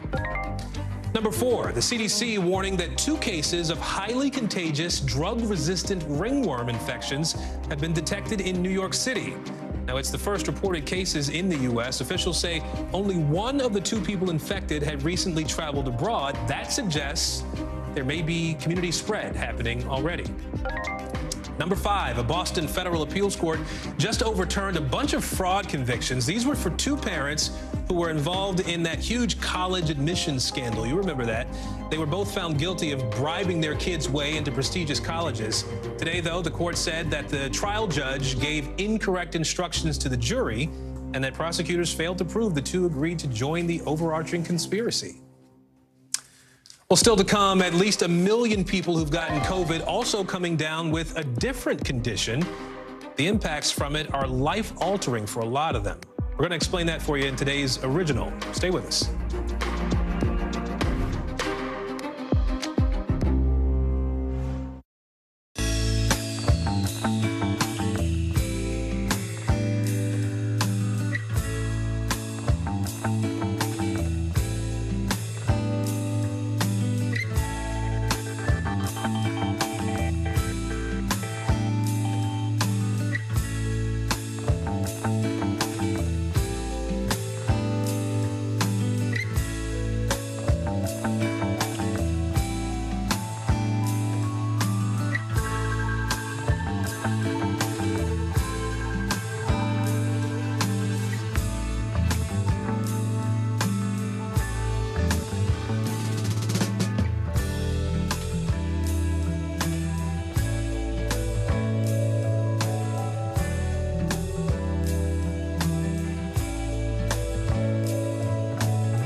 Hey, I'm Hallie. It's good to be with you tonight. The debt ceiling. Here's why this matters. Please, please don't have your eyeballs glaze over. Here's why this matters. Talk to us about what we're supposed to call this. Is it a bailout? Is it a backstop? There's a difference because it matters whose money is being used to prop up these banks. We think we're getting close to this news conference. I will be honest with people. This is like an awkward moment where we think we're like right there. You're going to have to like tap dance with us maybe a little bit. I do have my tap dancing shoes on, not to worry. The World Health Organization says Mpox is not a global emergency anymore. In one U.S. city, cases are on the rise, though. We're going to have more on that for you in the local. First, though, today marks the end of a 3-year-long public health emergency here in the U.S. in response to the COVID pandemic. The Biden administration deciding to let that emergency declaration expire now that deaths and hospitalizations in the U.S. have gone down pretty dramatically because of the things we know: vaccines, antiviral treatments, and more widespread exposure to the virus. But there are millions of people still dealing with the consequences of getting COVID, which brings us to the original, with in-depth reporting on a topic we've been watching for you. Experts say there's been a rise in a condition called POTS among young people, particularly in women after the pandemic. In the U.S., at least 1 million Americans have developed POTS as a result of COVID. Dr. Akshay Sayal has more. For Jillian, symptoms started in June of last year. I would stand up and immediately feel dizzy and lightheaded. When you finally look at a calendar and start putting things together, you realize, wow, all of this started after she got COVID in June. What Jillian and between 1 to 3 million Americans have is a life-changing condition called POTS, or postural orthostatic tachycardia syndrome. Basically, it's a condition that can cause some scary symptoms, including dizziness, fainting, brain fog, heart palpitations, and fatigue, amongst others. And most cases are actually diagnosed in younger women in their 20s and 30s. What is it like for these patients? What are they telling you? How is it affecting their lives? It affects their life in a very significant way. So if you think about it, if you're tired all day long, if you cannot stand up for a long time or walk around for a long time, unfortunately they stop working or they have to probably go part-time from full-time. Their life is significantly affected by diseases. Dr. Tae Chung directs the POTS Center at Johns Hopkins University and is a world-renowned expert in the field. Many of the patients who come to him struggle for years to get an explanation for their symptoms. Just having a diagnosis is incredibly powerful. Until they get diagnosed with POTS, their symptoms are often dismissed by many healthcare providers, and they're very frustrated. For Jillian, POTS symptoms made performing in marching band that much harder as she couldn't stand for a long time without feeling dizzy or lightheaded.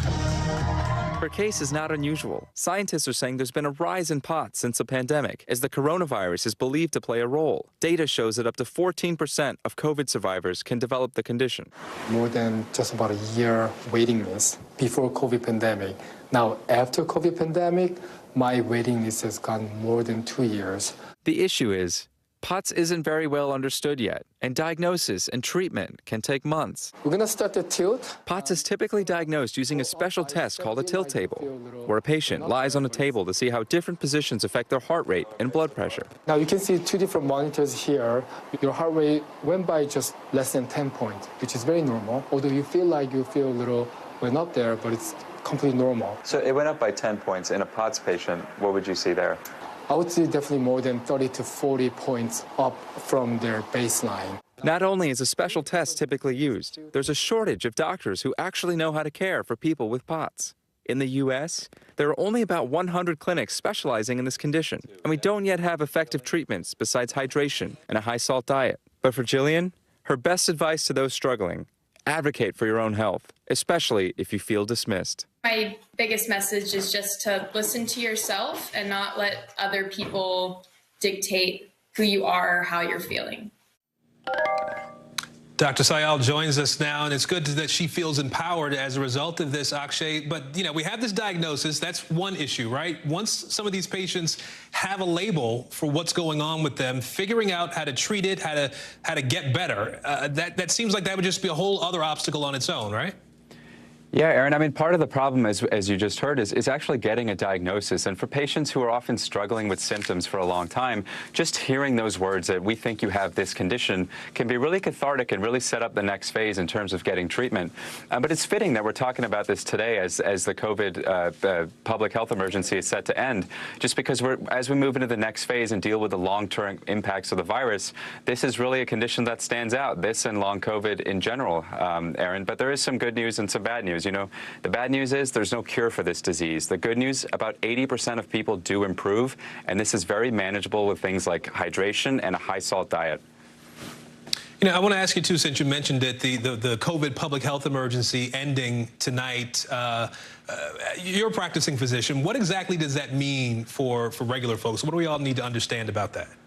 Well, it's significant. I mean, we're talking about a 3-year public health emergency that we've seen waves and waves and waves of the virus come and go. But, Aaron, I think the big takeaway here is that, you know, the virus is still with us. The effects of the virus are still with us. I believe we're seeing about 1,000 deaths a week still from COVID. So it's not a time to completely let our guard up, but at the same time, it is significant with the progress we've made. And as we start to get into the next phase, we start to wonder about the long-term effects, and we'll see that coming up. All right, Dr. Akshay Sayal, we appreciate it. Thank you. Thank you. Coming up, researchers say they have found a new use for AI, how it could soon help you take out the trash. Plus, police officers in Oklahoma responding to cries for help they thought were from a woman. What they actually found, that's coming up later in the local.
This is what it looks and feels the storm like. zone. The bigger piece to the puzzle. Here's some of the stories we're watching tonight.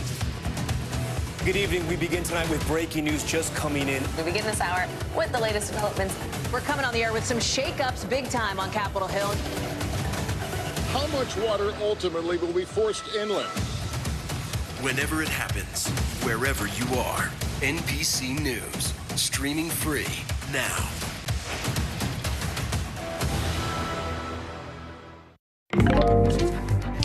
Looks like artificial intelligence has a new role sorting our recycling. Consumers throw away 292 million tons of waste every year, and only about 23% of that trash actually gets recycled, sold, and reused. And that's because while a lot of us probably try to sort our plastic, aluminum, and cardboard stuff, we really don't do a good job with it.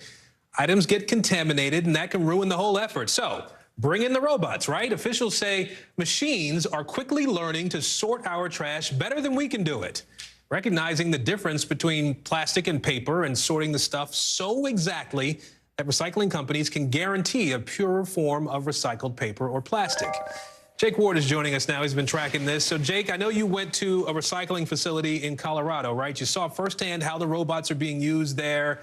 Walk us through this. What'd you see? Well, it's really amazing, Aaron, to see just how well-suited AI is for this. I mean, AI, as you know, right, is a pattern recognition technology. What it's good at is looking at a big, messy pile of data and picking out patterns from it. Well, it turns out it can literally look at a big, messy pile of garbage and pick out materials extremely exactly. Right now, it's able to identify, I mean, not just dozens, but hundreds of different categories of materials. The challenge is grabbing it. I actually spoke with the CEO of a company called AMP Robotics about just how hard it is when you have all these different smashed up pieces to get a robot to grab each one properly. That's something that humans are still better at than robots. But robots see it so well that the capacity is already there for there to be robots on the line, as there was in this facility, and there are in facilities across the country and around the world that are literally using robots to do the recycling, and it turns out to have a transformative effect on the whole process, Aaron. You know, there are a lot of people who are frustrated, right, by the sorting process, and a lot of people who maybe even doubt that the stuff they put out for recycling is actually being recycled. How does this technology sort of change the way that we think about recycling, according to the folks you talk to? Well, this is really the thing that really blew my mind about this is, you know, we've seen the sort of the cratering of the recycling industry in the United States in many ways because the way that you make money as a recycler is offering the purest possible form of the material you are selling out the back, right? So if you get, like you say, a contaminated form of it, then it's not as valuable. What's amazing about this stuff is that this technology can see not just this is plastic, this is paper, this is aluminum, but can see, hey, this is actually made by this particular company, and here is the exact chemical composition of it, and that allows some pretty amazing analysis. Here's how the CEO of AMP Robotics described the possibility to me. Have a listen. If I know exactly what this thing is, I can infer its chemical properties. I know what pigments and colors were used. I know what additives it has. And if you can be precise about the chemistry of what you're sorting out, then you actually increase the value of that material. The estimate right now, Aaron, is that about $100 billion with a B dollars worth of commodities are lost every year because we can't see them precisely enough. AI could change that and make recycling an incredibly profitable business. Yeah, and we don't have to do it ourselves, so that could be a benefit for everybody. We see a good use for AI here. Jake Ward with us today. Jake, we appreciate it. Thank you. You can see more of Jake's reporting tonight on NBC Nightly News with Lester Holt. NBC News covers hundreds of stories each day, and because you couldn't possibly read, watch, or listen to all of them, our bureau teams have done it for you. This is what they tell us is going down in their regions now in a segment we call The Local. From our Midwest Bureau, a new cluster of Mpox cases in Chicago has the attention of health officials. At least 8 cases of that disease, formerly known as monkeypox, were confirmed in a single clinic. The CDC says more than half of the positive tests came from people who are vaccinated for Mpox. Now, this comes as the World Health Organization just announced today that the disease is no longer a global health emergency. Out of our Northeast Bureau, a New Jersey man says his 5-month-old Frenchie was dog-napped and is now being held for ransom. That was Enzo you saw there a second ago, I think. The owner claims that he was supposed to meet a friend of a friend for a doggy play date. Well, they ended up at an apartment complex with a guy the dog owner didn't know. He tells our New York City station that he took his eye off the puppy for just a minute, and the pair grabbed Enzo and drove away. The owner says he received a text asking for $8,000 in exchange for the dog back. He has not paid that ransom, and police are investigating. And from our Southern Bureau, police in Oklahoma thought they were answering someone's cries for help. Instead, take a look. They found this. Does it go?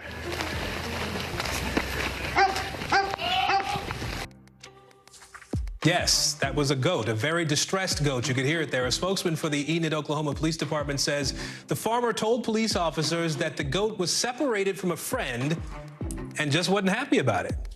Needed to tell somebody. I get it, makes sense. Still to come, safety experts say a lot of cars in the U.S. don't have this new type of tech that could help prevent crashes. What our reporter found, that's next in tonight's Backstory.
For Dateline Premium, subscribe now on Apple Podcasts.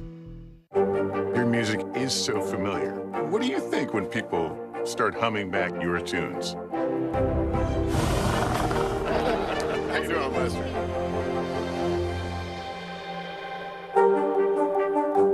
We begin tonight with breaking news just coming in. Whenever it happens, wherever you are, NBC